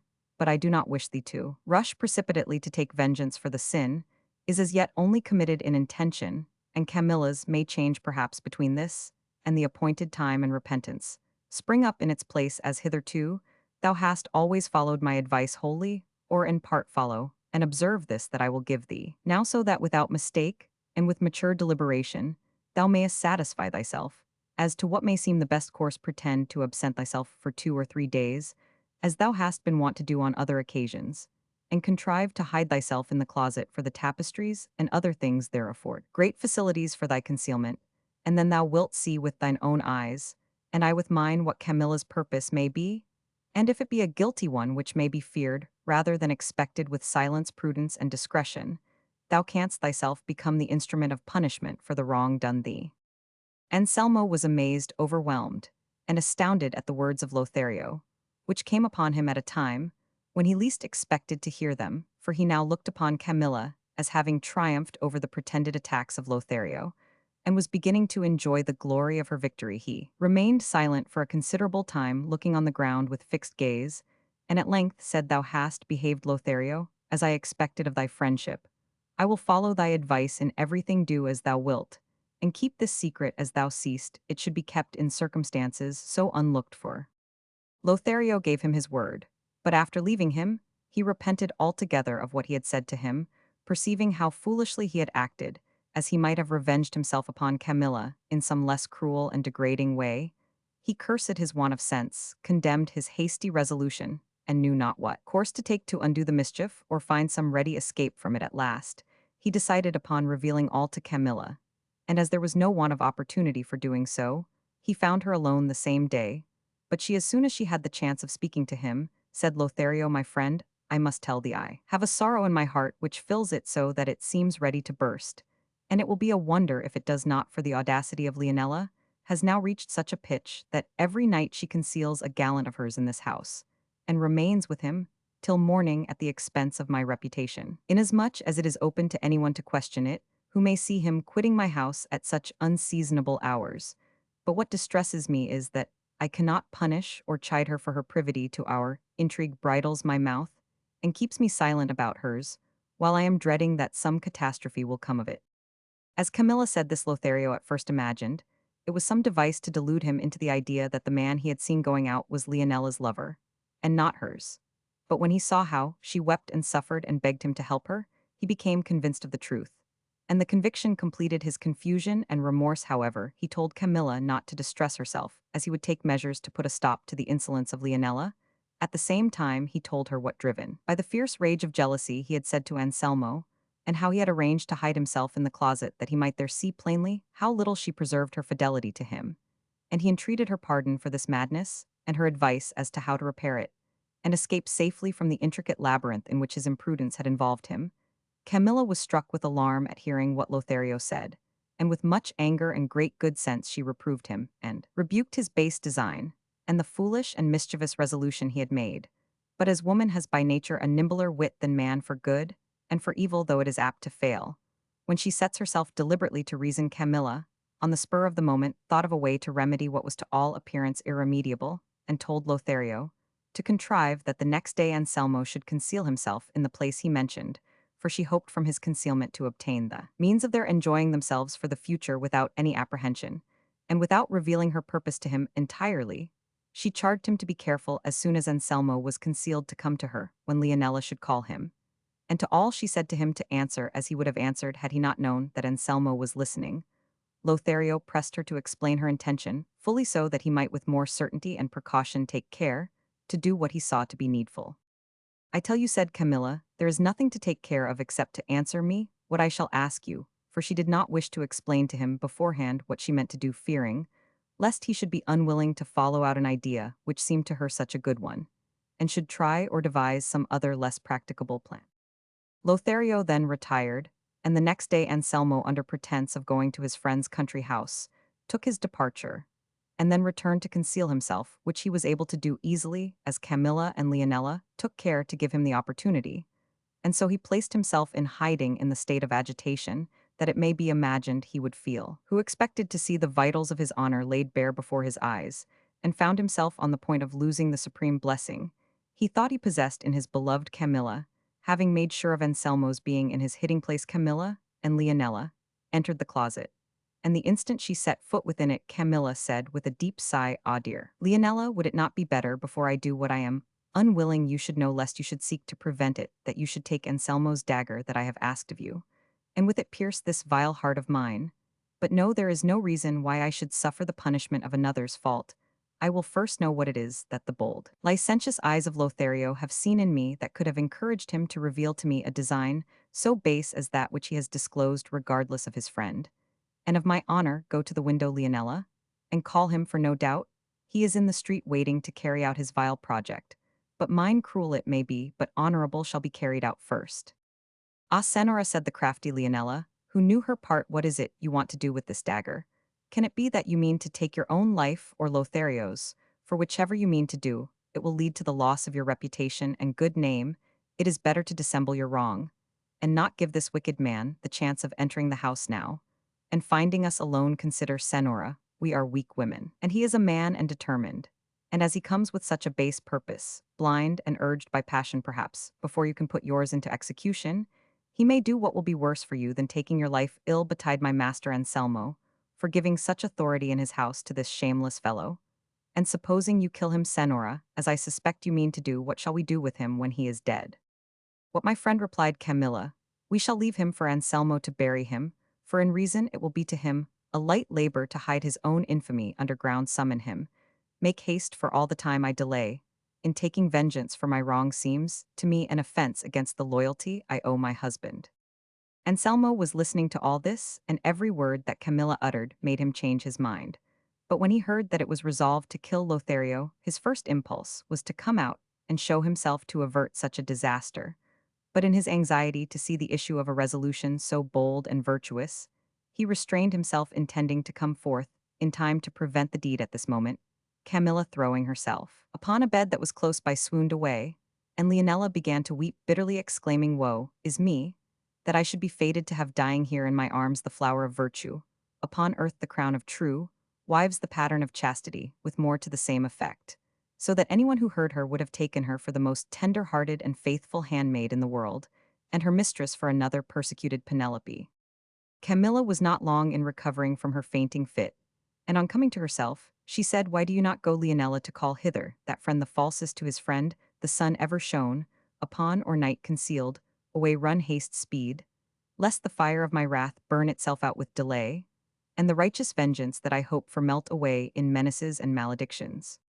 I am just going to call him, Senora, said Leonela, but you must first give me that dagger, lest, while I am gone, you should, by means of it, give cause to all who love you to weep all their lives. Go in peace, dear Leonela. I will not do so, said Camilla, for rash and foolish, as I may be to your mind in defending my honor, I am not going to be so much so as that Lucretia, who they say killed herself, without having done anything wrong, and without having first killed him on whom the guilt of her misfortune lay. I shall die if I am to die, but it must be after full vengeance upon him, who has brought me here to weep over audacity that no fault of mine gave birth to. Leonela required much pressing before she would go to summon Lothario, but at last she went, and while awaiting her return Camilla continued, as if speaking to herself, good God, would it not have been more prudent to have repulsed Lothario, as I have done many a time, before than to allow him, as I am now doing, to think me unchaste and vile, even for the short time I must wait, until I undeceive him? No doubt it would have been better, but I should not be avenged, nor the honor of my husband vindicated, should he find so clear and easy an escape from the strait into which his depravity has led him. Let the traitor pay with his life for the temerity of his wanton wishes, and let the world know, if haply it shall ever come to know, that Camilla not only preserved her allegiance to her husband, but avenged him of the man who dared to wrong him. Still, I think it might be better to disclose this to Anselmo, but then I have called his attention to it in the letter I wrote to him in the country, and if he did nothing to prevent the mischief I there pointed out to him, I suppose it was that from pure goodness of heart and trustfulness, he would not and could not believe that any thought against his honor could harbor in the breast of so staunch a friend, nor indeed did I myself believe it for many days, nor should I have ever believed it if his insolence had not gone so far as to make it manifest by open presents, lavish promises, and ceaseless tears. But why do I argue thus? Does a bold determination stand in need of arguments? Surely not. Then, traitors, avaunt, vengeance to my aid, let the false one come, approach, advance, die, yield up his life, and then befall what may. Pure I came to him, whom heaven bestowed upon me pure, I shall leave him, and at the worst bathed in my own chaste blood, and in the foul blood of the falsest friend that friendship ever saw in the world. And as she uttered these words, she paced the room holding the unsheathed dagger with such irregular and disordered steps, and such gestures, that one would have supposed her to have lost her senses, and taken her for some violent desperado, instead of a delicate woman. Anselmo, concealed behind some tapestries where he had hidden himself, beheld, and was amazed at all, and already felt that what he had seen and heard was a sufficient answer to even greater suspicions, and he would have been now well pleased if the proof afforded by Lothario's coming were dispensed with, as he feared some sudden mishap. But as he was on the point of showing himself, and coming forth to embrace and undeceive his wife, he paused, as he saw Leonela returning leading Lothario. Camilla, when she saw him drawing a long line in front of her on the floor with the dagger, said to him, Lothario, pay attention to what I say to thee. If by any chance thou darest to cross this line thou seest, or even approach it, the instant I see thee attempt it, that same instant will I pierce my bosom with this dagger that I hold in my hand, and before thou answerest me, a word I desire thee to listen to a few from me, and afterwards thou shalt reply as may please thee. First I desire thee to tell me, Lothario, if thou knowest my husband Anselmo, and in what light thou regardest him, and secondly, I desire to know if thou knowest me too. Answer me this without embarrassment, or reflecting deeply what thou wilt answer, for they are no riddles I put to thee. Lothario was not so dull, but that from the first moment when Camilla directed him to make Anselmo hide himself, he understood what she intended to do, and therefore he fell in with her idea so readily and promptly that between them they made the imposture look more true than truth. So he answered her, "Thus I did not think, fair Camilla, that thou wert calling me to ask questions so remote from the object with which I come. But if it is to defer the promised reward thou art doing, so thou mightst have put it off still longer, for the longing for happiness gives the more distress the nearer comes the hope of gaining it. But lest thou shouldst say that I do not answer thy questions, I say that I know thy husband Anselmo, and that we have known each other from our earliest years. I will not speak of what thou too knowest of our friendship, that I may not compel myself to testify against the wrong that love, the mighty excuse for greater errors, makes me inflict upon him, the I know and hold in the same estimation as he does. For, were it not so, I had not for a lesser prize acted in opposition to what I owe to my station, and the holy laws of true friendship now broken and violated by me through that powerful enemy love. If thou dost confess that, returned Camilla, mortal enemy of all that rightly deserves to be loved, with what face dost thou dare to come before one whom thou knowest to be the mirror, wherein he is reflected, on whom thou shouldst look to see how unworthily thou wrongest him? But woe is me, I now comprehend what has made thee give so little heed to what thou owest to thyself. It must have been some freedom of mine, for I will not call it immodesty, as it did not proceed from any deliberate intention, but from some heedlessness, such as women are guilty of through inadvertence when they think they have no occasion for reserve. But tell me, traitor, when did I by word or sign give a reply to thy prayers that could awaken in thee a shadow of hope of attaining thy base wishes, when were not thy professions of love sternly and scornfully rejected, and rebuked when were thy frequent pledges, and still more frequent gifts believed or accepted? But as I am persuaded that no one can long persevere in the attempt to win love unsustained by some hope, I am willing to attribute to myself the blame of thy assurance, for no doubt some thoughtlessness of mine has all this time fostered thy hopes, and therefore will I punish myself and inflict upon myself the penalty thy guilt deserves, and that thou mayest see that, being so relentless to myself, I cannot possibly be otherwise to thee. I have summoned thee to be a witness of the sacrifice I mean to offer to the injured honor of my honored husband, wronged by thee with all the assiduity thou wert capable of, and by me too through want of caution, in avoiding every occasion, if I have given any, of encouraging and sanctioning thy base designs. Once more I say, the suspicion in my mind that some imprudence of mine has engendered these lawless thoughts in thee is what causes me most distress, and what I desire most to punish with my own hands. For, were any other instrument of punishment employed, my error might become perhaps more widely known, but before I do so in my death, I mean to inflict death, and take with me one that will fully satisfy my longing for the revenge I hope for, and have, for I shall see wheresoever it may be, that I go the penalty awarded by inflexible, unswerving justice on him who has placed me in a position so desperate." As she uttered these words with incredible energy and swiftness, she flew upon Lothario with the naked dagger, so manifestly bent on burying it in his breast that he was almost uncertain whether these demonstrations were real or feigned, for he was obliged to have recourse to all his skill and strength to prevent her from striking him, and with such reality did she act this strange farce and mystification, that to give it a color of truth she determined to stain it with her own blood. For perceiving, or pretending that she could not wound Lothario, she said, "Fate, it seems, will not grant my just desire complete satisfaction, but it will not be able to keep me from satisfying it partially at least." And making an effort to free the hand with the dagger which Lothario held in his grasp, she released it, and directing the point to a place where it could not inflict a deep wound, she plunged it into her left side, high up close to the shoulder, and then allowed herself to fall to the ground as if in a faint. Leonela and Lothario stood amazed and astounded at the catastrophe, and seeing Camilla stretched on the ground and bathed in her blood, they were still uncertain as to the true nature of the act. Lothario, terrified and breathless, ran in haste to pluck out the dagger. But when he saw how slight the wound was, he was relieved of his fears, and once more admired the subtlety, coolness, and ready wit of the fair Camilla, and the better to support the part he had to play, he began to utter profuse and doleful lamentations over her body, as if she were dead, invoking maledictions, not only on himself, but also on him who had been the means of placing him in such a position.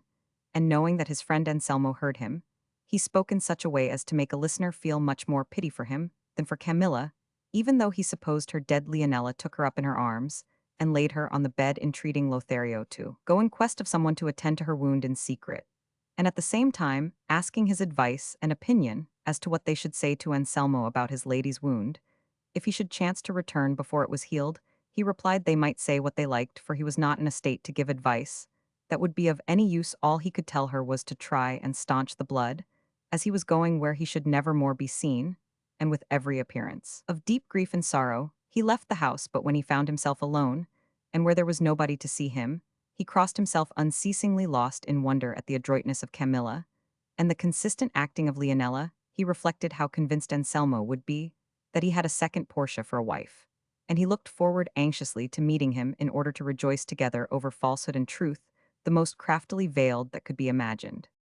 Leonela, as he told her, staunched her lady's blood, which was no more than sufficed to support her deception, and washing the wound with a little wine, she bound it up to the best of her skill, talking all the time she was tending her, in a strain that, even if nothing else had been said before, would have been enough to assure Anselmo that he had in Camilla a model of purity. To Leonela's words, Camilla added her own, calling herself cowardly and wanting in spirit, since she had not enough at the time she had most need of it to rid herself of the life she so much loathed. She asked her attendant's advice as to whether or not she ought to inform her beloved husband of all that had happened, but the other bade her say nothing about it, as she would lay upon him the obligation of taking vengeance on Lothario, which he could not do, but at great risk to himself. And it was the duty of a true wife not to give her husband provocation to quarrel, but on the contrary to remove it as far as possible from him.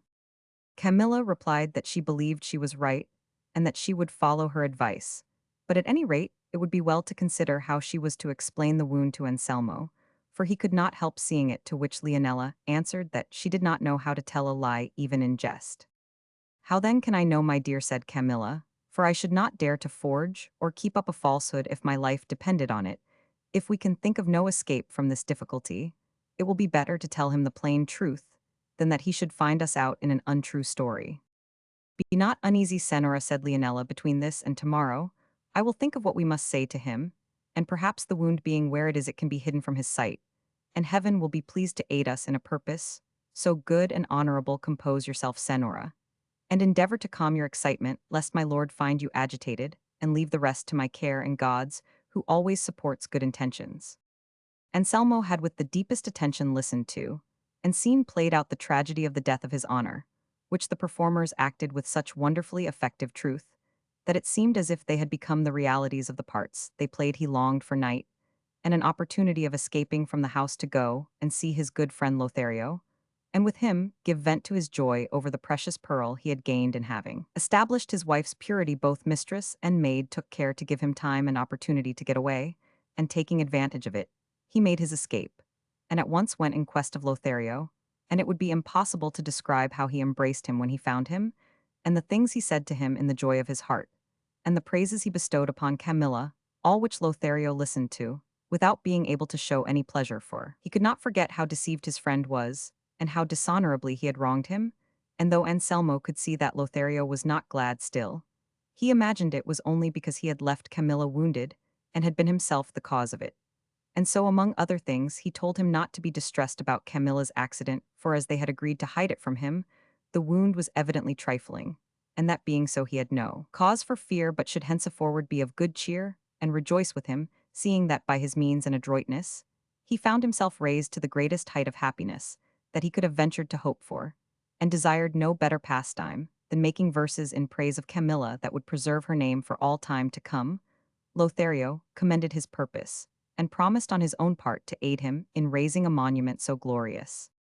And so Anselmo was left the most charmingly hoodwinked man there could be in the world. He himself persuaded he was conducting the instrument of his glory, led home by the hand of him who had been the utter destruction of his good name, whom Camilla received with averted countenance. Though with smiles in her heart the deception was carried on for some time, until at the end of a few months, fortune turned her wheel, and the guilt which had been, until then so skillfully concealed was published abroad, and Anselmo paid with his life the penalty of his ill-advised curiosity.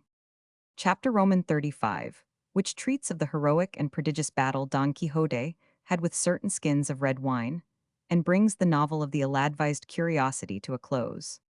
There remained but little more of the novel to be read, when Sancho Panza burst forth in wild excitement from the garret, where Don Quixote was lying shouting, "Run, sirs, quick, and help my master, who is in the thick of the toughest and stiffest battle I ever laid eyes on. By the living God, he has given the giant the enemy of my lady, the Princess Micomicona, such a slash that he has sliced his head clean off as if it were a turnip."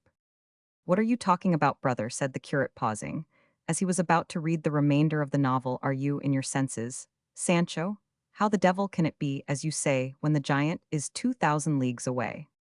Here they heard a loud noise in the chamber, and Don Quixote shouting out, "Stand, thief, brigand, villain, now I have got thee, and thy scimitar shall not avail thee," and then it seemed as though he were slashing vigorously at the wall.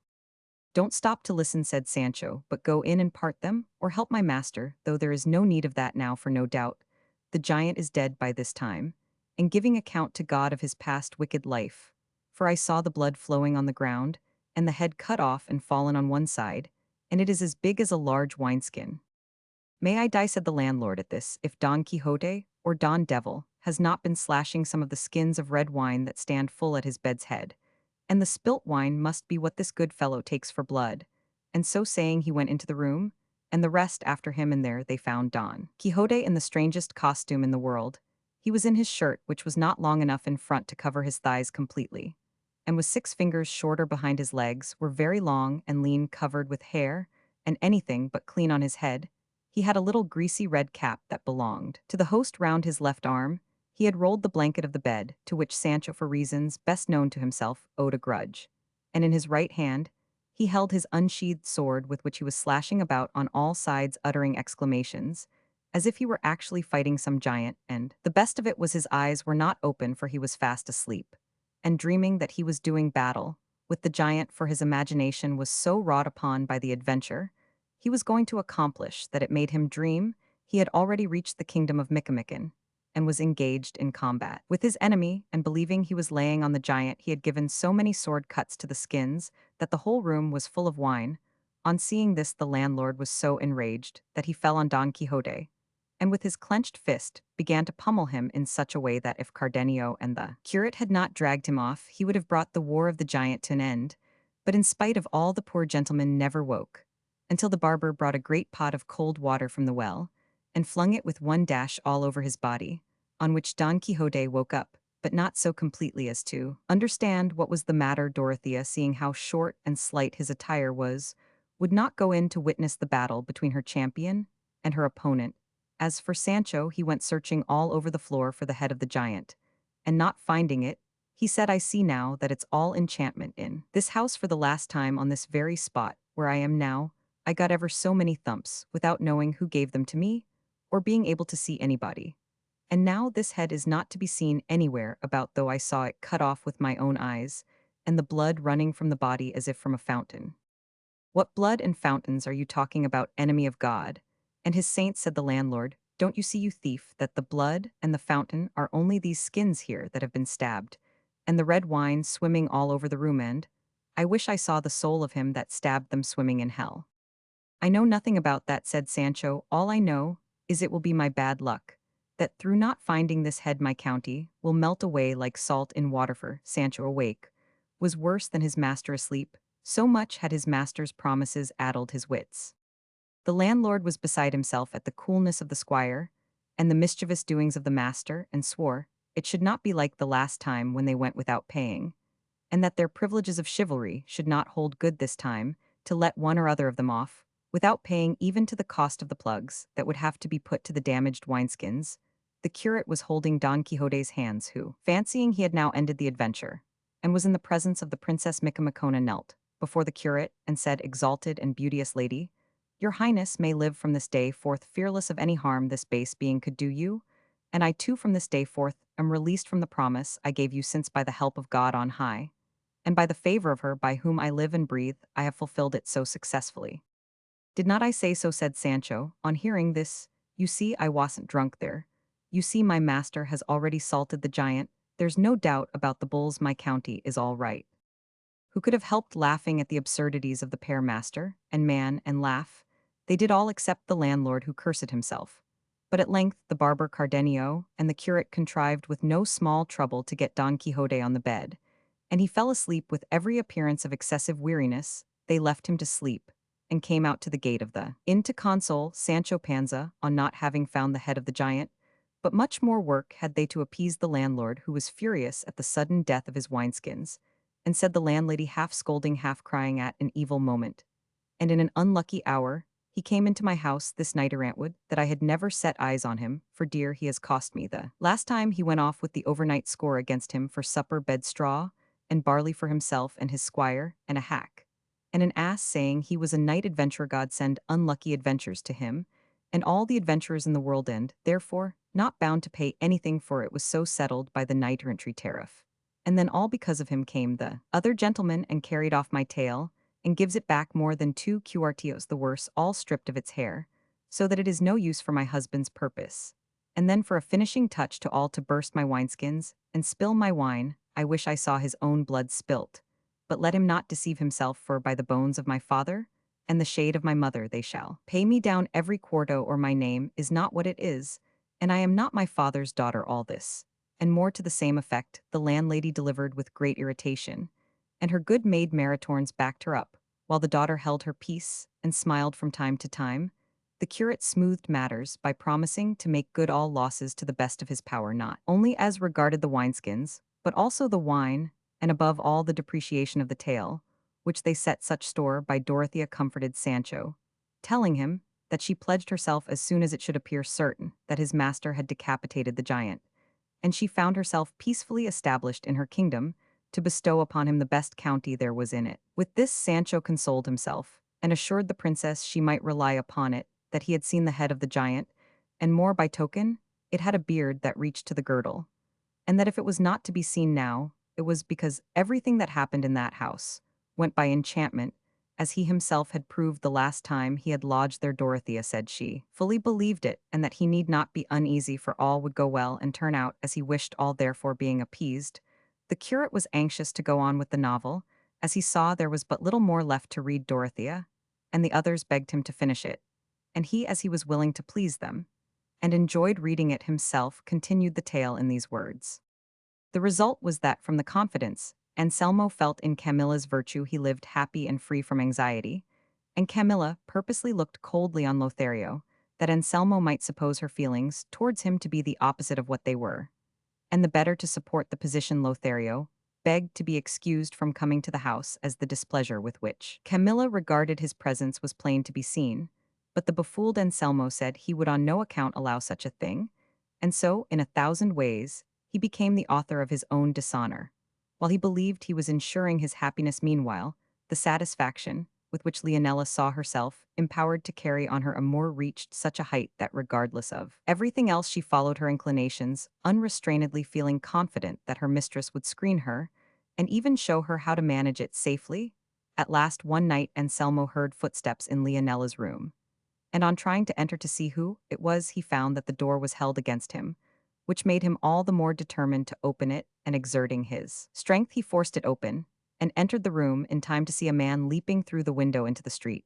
He ran quickly to seize him, or discover who he was, but he was unable to effect either purpose, for Leonela flung her arms round him, crying, "Be calm, Senor. Do not give way to passion, or follow him who has escaped from this. He belongs to me, and in fact he is my husband." Anselmo would not believe it, but blind with rage drew a dagger, and threatened to stab Leonela, bidding her tell the truth, or he would kill her. She, in her fear, not knowing what she was saying, exclaimed, "Do not kill me, Senor, for I can tell you things more important than any you can imagine." "Tell me then at once, or thou deest," said Anselmo.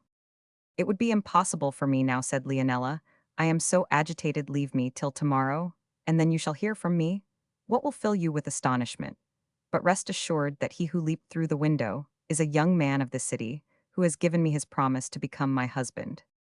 Anselmo was appeased with this, and was content to wait the time she asked of him, for he never expected to hear anything against Camilla, so satisfied and sure of her virtue was he, and so he quitted the room and left Leonela locked in, telling her she should not come out until she had told him all she had to make known to him. He went at once to see Camilla, and tell her, as he did, all that had passed between him and her handmaid, and the promise she had given him to inform him matters of serious importance. There is no need of saying whether Camilla was agitated or not, for so great was her fear and dismay that, making sure as she had good reason to do that Leonela would tell Anselmo all she knew of her faithlessness, she had not the courage to wait and see if her suspicions were confirmed, and that same night, as soon as she thought that Anselmo was asleep, she packed up the most valuable jewels she had and some money, and without being observed by anybody escaped from the house, and betook herself to Lothario's, to whom she related what had occurred, imploring him to convey her to some place of safety or fly with her, where they might be safe from Anselmo. The state of perplexity to which Camilla reduced Lothario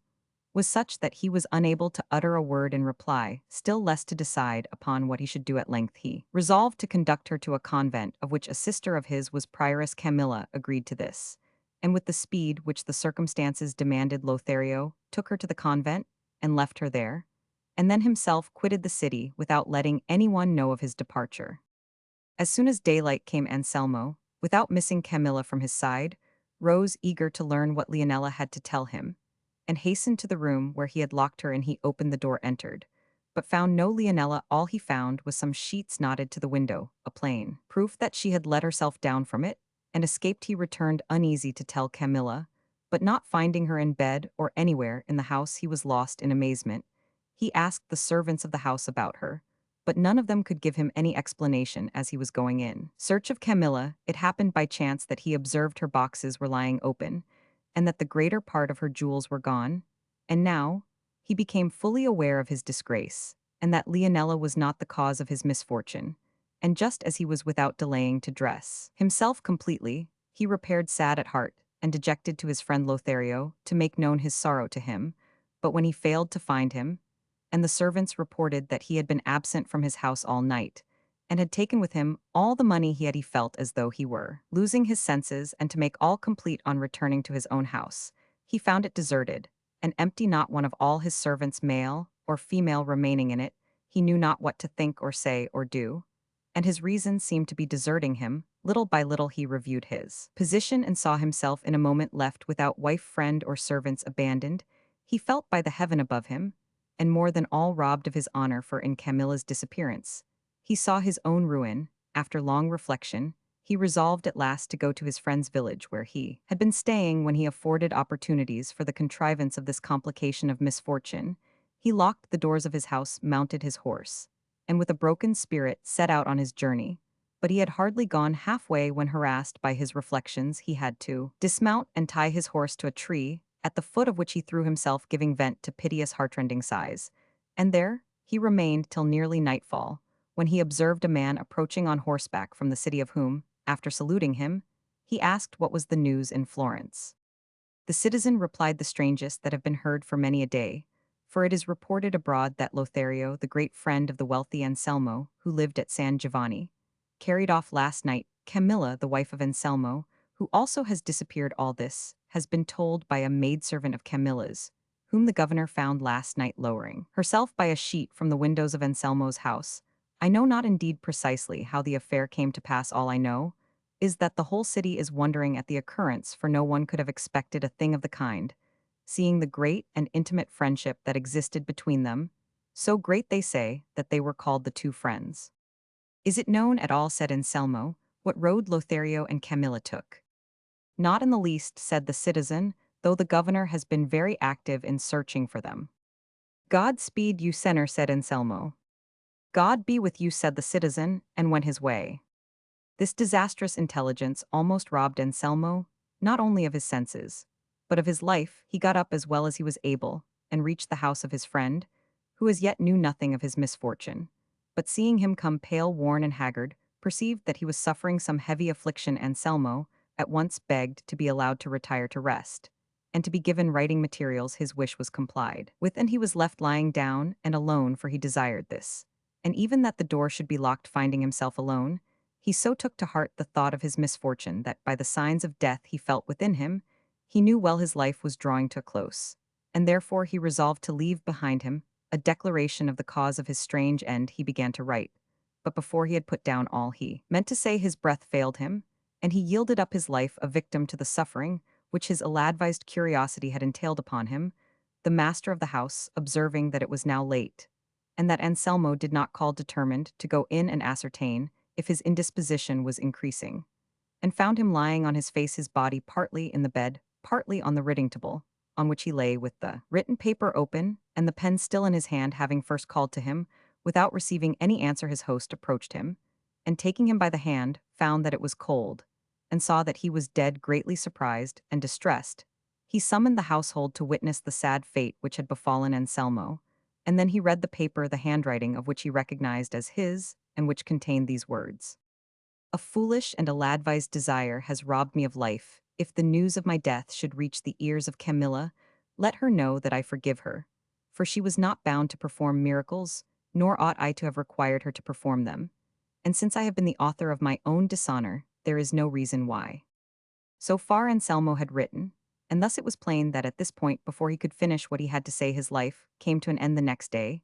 his friend sent intelligence of his death to his relatives, who had already ascertained his misfortune, as well as the convent, where Camilla lay almost on the point of accompanying her husband on that inevitable journey, not on account of the tidings of his death,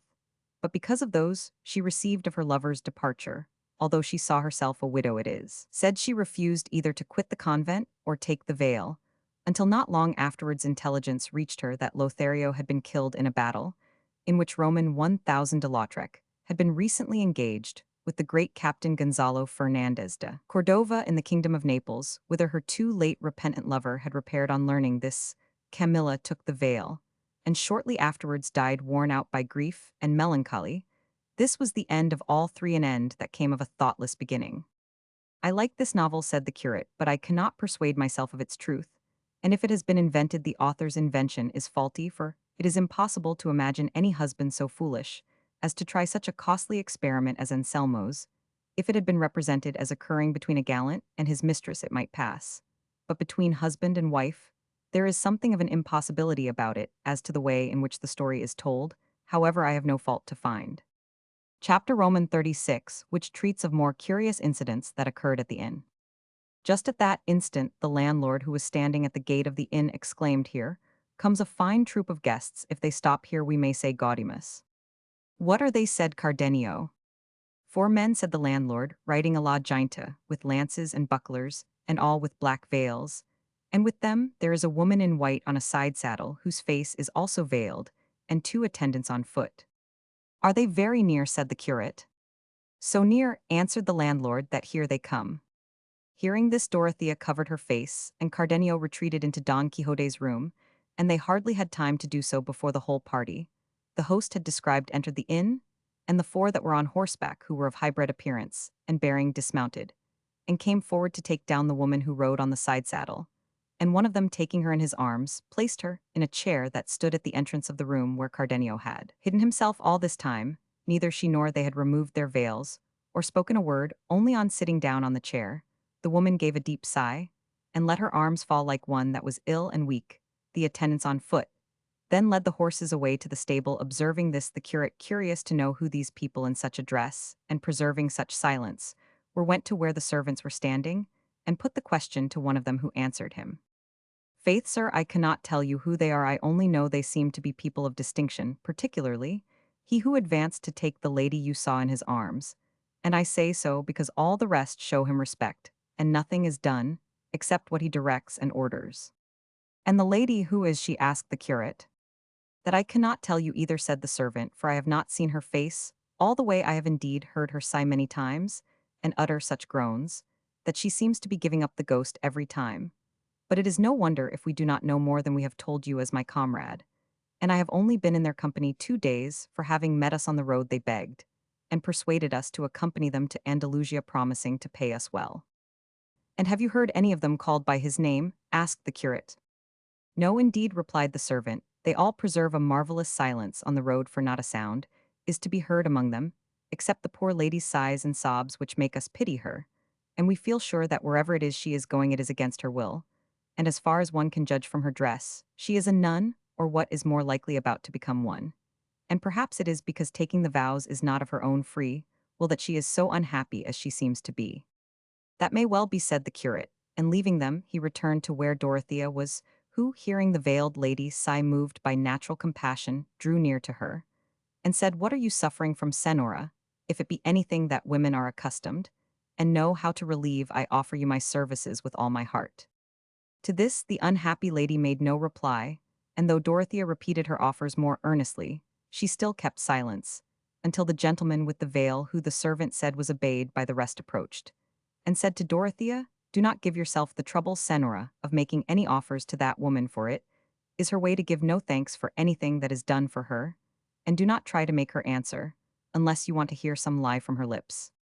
"I have never told a lie," was the immediate reply of her who had been silent, "until now. On the contrary, it is because I am so truthful and so ignorant of lying devices that I am now in this miserable condition. And this I call you yourself to witness, for it is my unstained truth that has made you false and a liar."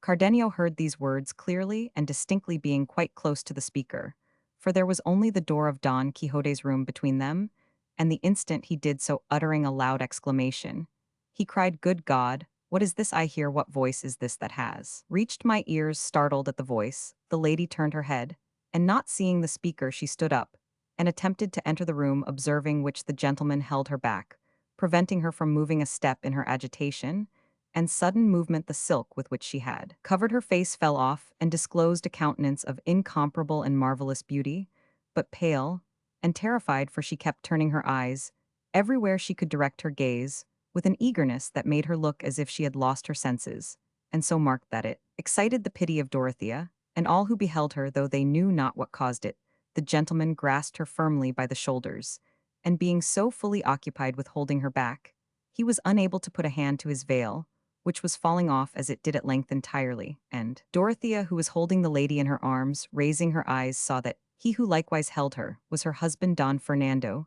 The instant she recognized him, with a prolonged plaintive cry drawn from the depths of her heart, she fell backwards fainting, and but for the barber being close by to catch her in his arms, she would have fallen completely to the ground. The curate at once hastened to uncover her face and throw water on it,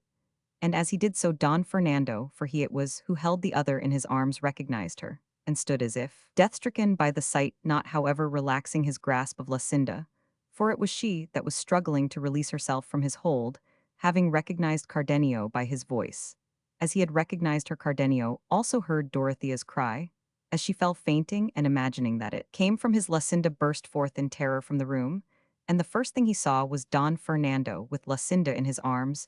Don Fernando, too, knew Cardenio at once, and all three, Lucinda, Cardenio, and Dorothea, stood in silent amazement, scarcely knowing what had happened to them. They gazed at one another without speaking, Dorothea at Don Fernando at Cardenio, Cardenio at Lucinda, and Lucinda at Cardenio. The first to break silence was Lucinda, who thus addressed Don Fernando: "Leave me, Senor Don Fernando, for the sake of what you owe to yourself, if no other reason will induce you, leave me, to cling to the wall of which I am the ivy, to the support from which neither your importunities, nor your threats, nor your promises, nor your gifts have been able to detach me. See how heaven, by ways strange and hidden from our sight, has brought me face to face with my true husband, and well you know by dear-bought experience that death alone will be able to efface him from my memory. May this plain declaration then lead you, as you can do nothing else, to turn your love into rage, your affection into resentment, and so to take my life, for if I yield it up in the presence of my beloved husband, I count it well bestowed. It may be by my death he will be convinced that I kept my faith to him to the last moment of life." Meanwhile Dorothea had come to herself, and had heard Lucinda's words, by means of which she divined who she was, but seeing that Don Fernando did not yet release her, or reply to her summoning up her resolution, as well as she could, she rose and knelt at his feet, and with a flood of bright and touching tears addressed him thus: "If, my lord, the beams of that sun that thou holdest eclipsed in thine arms did not dazzle and rob thine eyes of sight, thou wouldst have seen by this time that she who kneels at thy feet is, so long as thou wilt have it so, the unhappy and unfortunate Dorothea. I am that lowly peasant girl whom thou in thy goodness, or for thy pleasure, wouldst raise high enough to call herself thine, I am she who in the seclusion of innocence led a contented life, until at the voice of thy importunity, and thy true and tender passion, as it seemed she opened the gates of her modesty,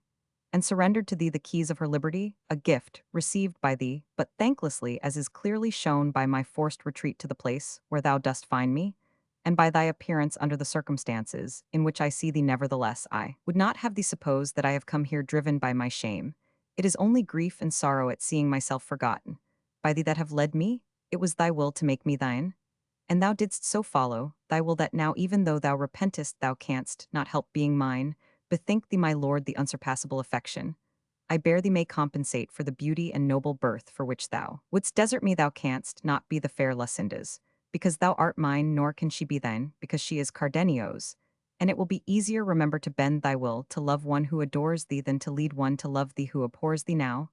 thou didst address thyself to my simplicity, thou didst lay siege to my virtue, thou wert not ignorant of my station. Well, dost thou know how I yielded wholly to thy will? There is no ground or reason for thee to plead deception. And if it be so as it is, and if thou art a Christian as thou art a gentleman, why dost thou by such subterfuges put off making me as happy at last as thou didst at first?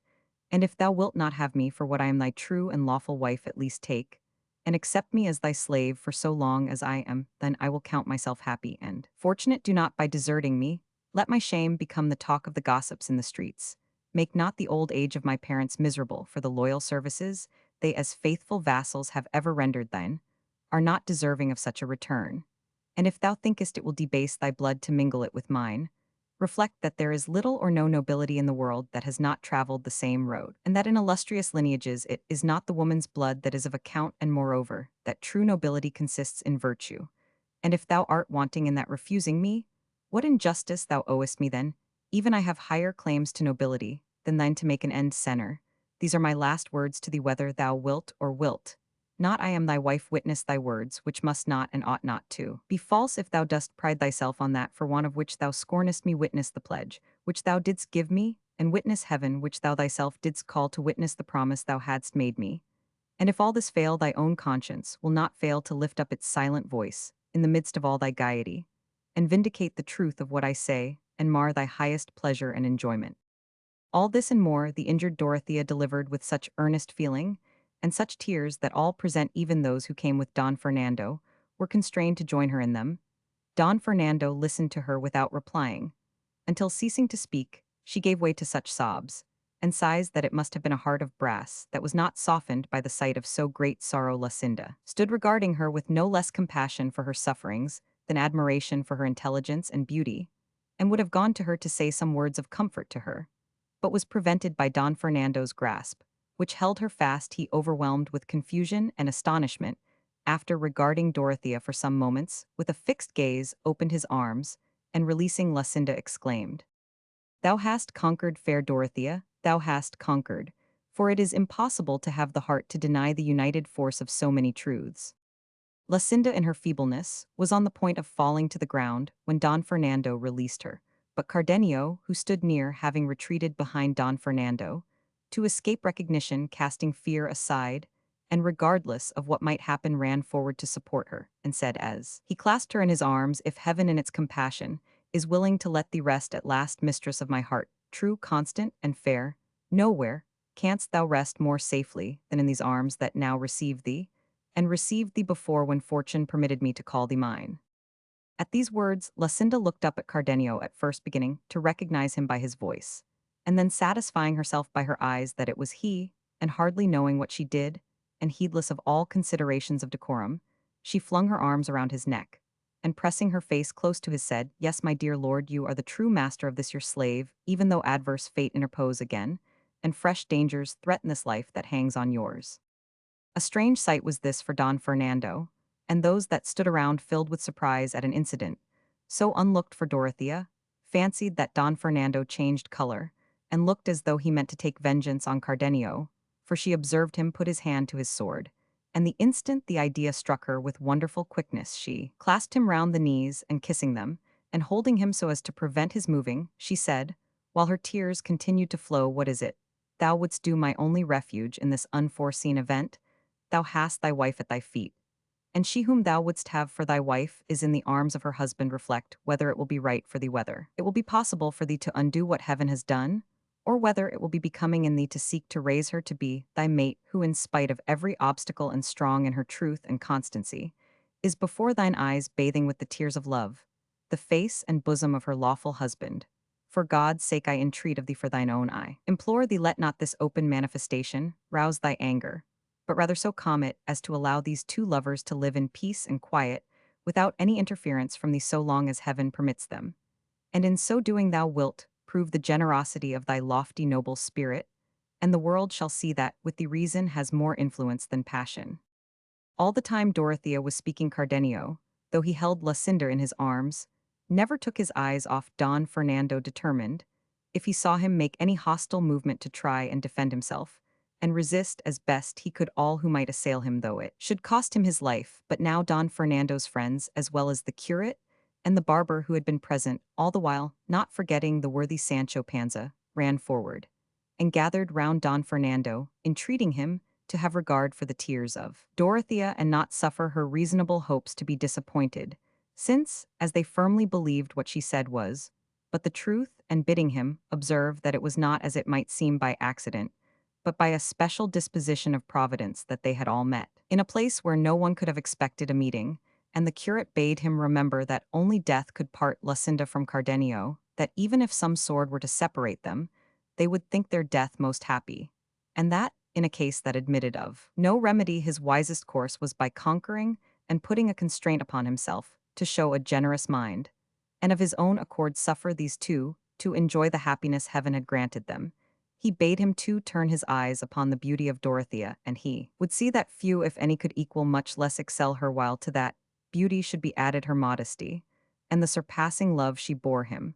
But besides all this, he reminded him that if he prided himself on being a gentleman and a Christian, he could not do otherwise than keep his plighted word, and that in doing so, he would obey God and meet the approval of all sensible people who know and recognized it to be the privilege of beauty, even in one of humble birth, provided virtue accompany it, to be able to raise itself to the level of any rank without any slur upon him who places it upon an equality with himself, and furthermore, that when the potent sway of passion asserts itself, so long as there be no mixture of sin in it, he is not to be blamed who gives way to it.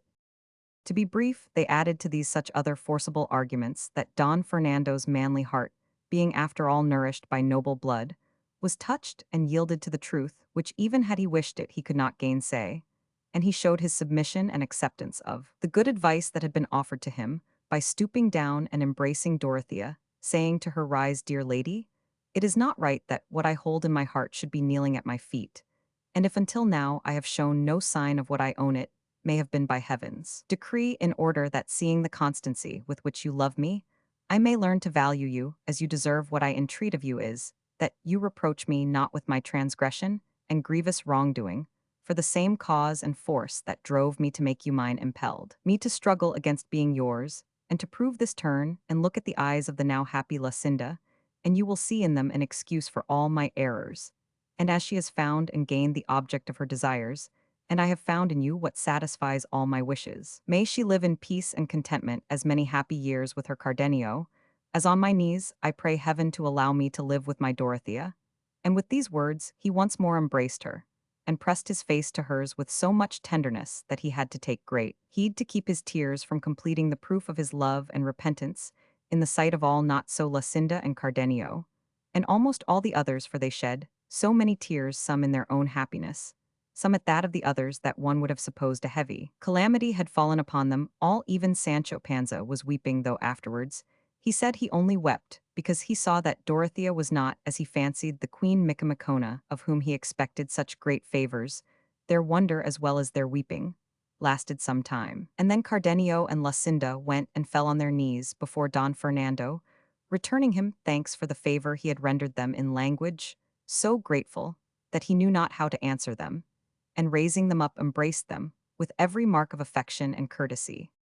He then asked Dorothea how she had managed to reach a place so far removed from her own home, and she, in a few fitting words, told all that she had previously related to Cardenio, with which Don Fernando and his companions were so delighted that they wished the story had been longer, so charmingly, did Dorothea describe her misadventures when she had finished Don Fernando,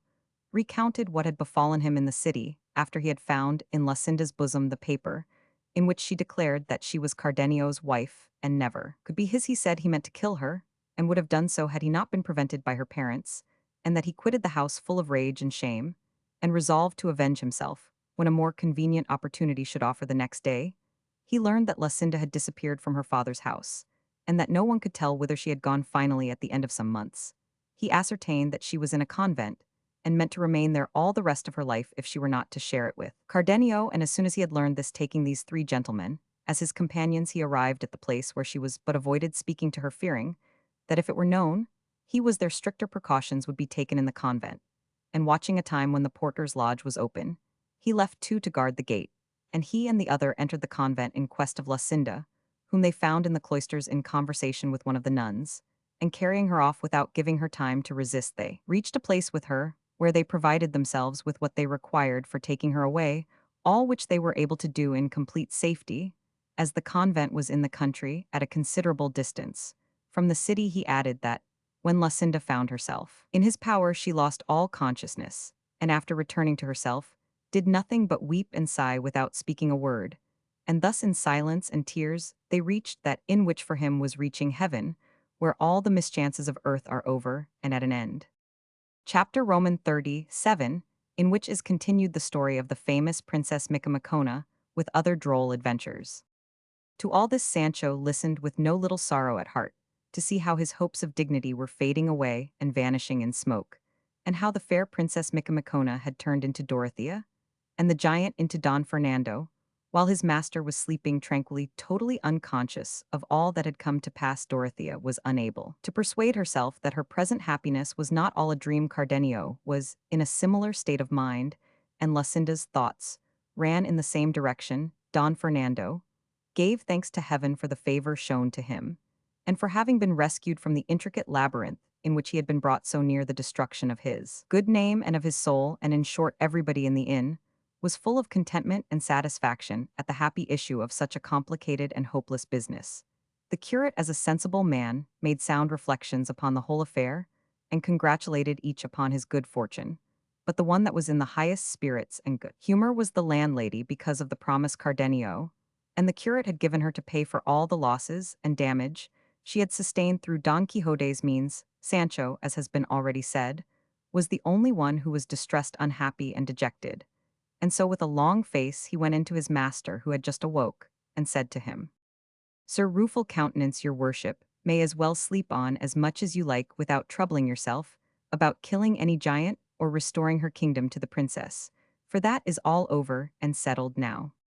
"I should think it was," replied Don Quixote, "for I have had the most prodigious and stupendous battle with the giant that I ever remember having had all the days of my life." And with one backstroke swish, I brought his head tumbling to the ground, and so much blood gushed forth from him that it ran in rivulets over the earth like water. "Like red wine, your worship had better say," replied Sancho, "for I would have you know, if you don't know it, that the dead giant is a hacked wineskin, and the blood 24 gallons of red wine that it had in its belly, and the cut-off head is the bitch that bore me, and the devil take it all." "What art thou talking about, fool?" said Don Quixote. "Art thou in thy senses?" "Let your worship get up," said Sancho, "and you will see the nice business you have made of it, and what we have to pay, and you will see the queen turned into a private lady called Dorothea, and other things that will astonish you if you understand them." "I shall not be surprised at anything of the kind," returned Don Quixote, "for if thou dost remember the last time we were here, I told thee that everything that happened here was a matter of enchantment, and it would be no wonder if it were the same now." "I could believe all that," replied Sancho, "if my blanketing was the same sort of thing, also only it wasn't but real and genuine, for I saw the landlord who is here today holding one end of the blanket, and jerking me up to the skies very neatly and smartly, and with as much laughter as strength. And when it comes to be a case of knowing people, I hold for my part, simple and sinner as I am, that there is no enchantment about it at all, but a great deal of bruising and bad luck."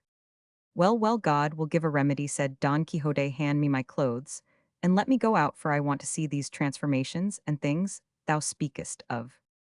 Sancho fetched him his clothes, and while he was dressing, the curate gave Don Fernando and the others present an account of Don Quixote's madness, and of the stratagem they had made use of to withdraw him from that pena pauper, where he fancied himself stationed because of his lady's scorn. He described to them also nearly all the adventures that Sancho had mentioned, at which they marveled and laughed, not a little thinking it, as all did, the strangest form of madness a crazy intellect could be capable of. But now the curate said that the Lady Dorothea's good fortune prevented her from proceeding with their purpose. It would be necessary to devise or discover some other way of getting him home. Cardenio proposed to carry out the scheme they had begun, and suggested that Lucinda would act and support Dorothea's part sufficiently well.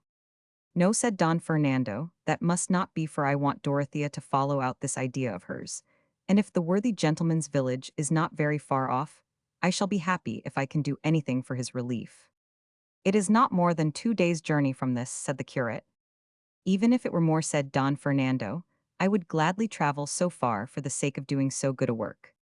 At this moment, Don Quixote came out in full panoply, with Mambrino's helmet all dinted as it was on his head, his buckler on his arm, and leaning on his staff or pike the strange figure, he presented filled Don Fernando and the rest with amazement as they contemplated his lean yellow face, half a league long his armor of all sorts, and the solemnity of his deportment. They stood silent, waiting to see what he would say, and he, fixing his eyes on the fair Dorothea, addressed her with great gravity and composure. I am informed, fair lady, by my squire here, that your greatness has been annihilated, and your being abolished, since from a queen and lady of high degree, as you used to be, you have been turned into a private maiden. If this has been done by the command of the magician, king your father, through fear that I should not afford you the aid you need, and are entitled to, I may tell you he did not know, and does not know half the mass, and was little versed in the annals of chivalry, for if he had read and gone through them, as attentively and deliberately, as I have, he would have found at every turn that knights of less renown than mine have accomplished things more difficult. It is no great matter to kill a whelp of a giant, however arrogant he may be, for it is not many hours since I myself was engaged with one, and I will not speak of it that they may not say I am lying. Time, however, that reveals all, will tell the tale when we least expect it.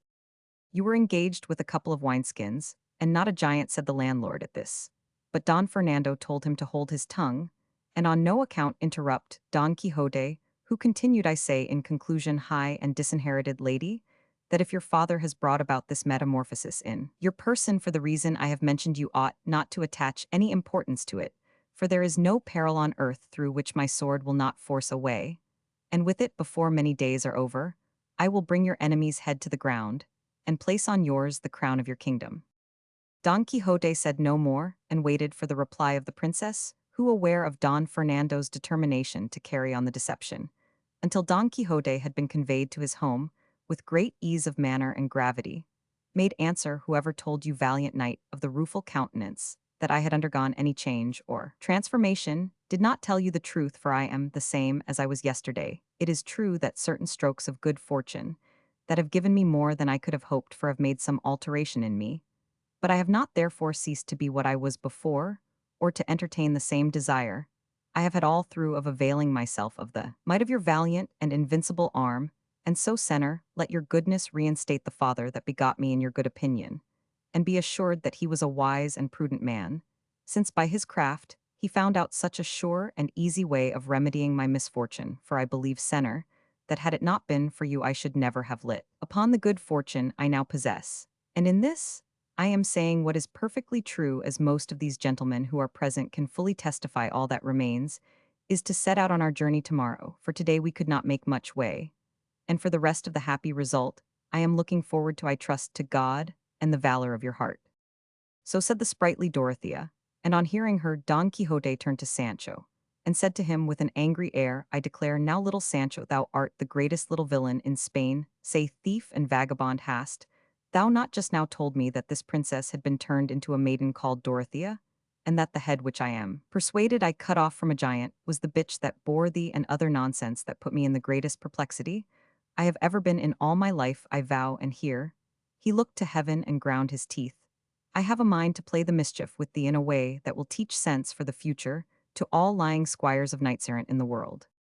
Let your worship be calm, Senor, returned Sancho, for it may well be that I have been mistaken as to the change of the lady Princess Micomicona, but as to the giant's head, or at least as to the piercing of the wineskins, and the blood being red wine, I make no mistake as sure as there is a God because the wounded skins are there at the head of your worship's bed. And the wine has made a lake of the room, if not you will see when the eggs come to be fried, I mean. When his worship, the landlord, calls for all the damages, for the rest I am heartily glad that her ladyship the queen is, as she was, for it concerns me as much as anyone. I tell thee again, Sancho, thou art a fool, said Don Quixote, forgive me, and that will do. That will do, said Don Fernando, let us say no more about it. And as her ladyship the princess proposes to set out tomorrow, because it is too late today, so be it, and we will pass the night in pleasant conversation. And tomorrow we will all accompany Senor Don Quixote, for we wish to witness the valiant and unparalleled achievements he is about to perform in the course of this mighty enterprise which he has undertaken. It is I who shall wait upon and accompany you, said Don Quixote, and I am much gratified by the favor that is bestowed upon me, and the good opinion entertained of me, which I shall strive to justify, or it shall cost me my life, or even more if it can possibly cost me more. Many were the compliments and expressions of politeness that passed between Don Quixote and Don Fernando, but they were brought to an end by a traveler who at this moment entered the inn, and who seemed from his attire to be a Christian, lately come from the country of the Moors, for he was dressed in a short-skirted coat of blue cloth with half-sleeves, and without a collar. His breeches were also of blue cloth, and his cap of the same color, and he wore yellow buskins and had a Moorish cutlass slung from a baldric across his breast behind him, mounted upon an ass. There came a woman dressed in Moorish fashion, with her face veiled and a scarf on her head, and wearing a little brocaded cap and a mantle that covered her from her shoulders to her feet. The man was of a robust and well-proportioned frame, in age, a little over 40, rather swarthy in complexion, with long mustaches and a full beard, and in short, his appearance was such that if he had been well dressed, he would have been taken for a person of quality and good birth. On entering he asked for a room, and when they told him there was none in the inn, he seemed distressed, and approaching her, who by her dress seemed to be a Moor, he took her down from the saddle in his arms. Luscinda Dorothea, the landlady, her daughter, and Maritornes, attracted by the strange, and to them, entirely new costume, gathered round her, and Dorothea, who was always kindly courteous and quick-witted, perceiving that both she and the man who had brought her were annoyed at not finding a room, said to her, do not be put out, Senora, by the discomfort and want of luxuries here, for it is the way of roadside inns to be without them still. If you will be pleased to share our lodging with us, pointing to Luscinda, perhaps you will have found worse accommodation in the course of your journey. To this the veiled lady made no reply. All she did was to rise from her seat, crossing her hands upon her bosom, bowing her head, and bending her body, as a sign that she returned thanks from her silence. They concluded that she must be a Moor and unable to speak a Christian tongue. At this moment the captive came up, having been, until now, otherwise engaged, and seeing that they all stood round his companion, and that she made no reply to what they addressed to her, he said, ladies, this damsel hardly understands my language, and can speak none but that of her own country, for which reason she does not and cannot answer what has been asked of her. Nothing has been asked of her, returned Luscinda. She has only been offered our company for this evening, and a share of the quarters we occupy, where she shall be made as comfortable as the circumstances allow. With the good will we are bound to show all strangers that stand in need of it, especially if it be a woman to whom the service is rendered. On her part and my own, Senora, replied the captive, I kiss your hands, and I esteem highly, as I ought, the favor you have offered, which on such an occasion, and coming from persons of your appearance, it is plain to see a very great one. Tell me, Senor, said Dorothea, is this lady a Christian or a Moor, for her dress and her silence lead us to imagine that she is what we could wish she was not. In dress and outwardly, said he, she is a Moor, but at heart she is a thoroughly good Christian, for she has the greatest desire to become one. Then she has not been baptized, returned Luscinda. There has been no opportunity for that, replied the captive, since she left Algiers, her native country and home, and up to the present, she has not found herself in any such imminent danger of death as to make it necessary to baptize her, before she has been instructed in all the ceremonies our Holy Mother Church ordains. But please God, ere long she shall be baptized with the solemnity befitting her, which is higher than her dress or mine indicates.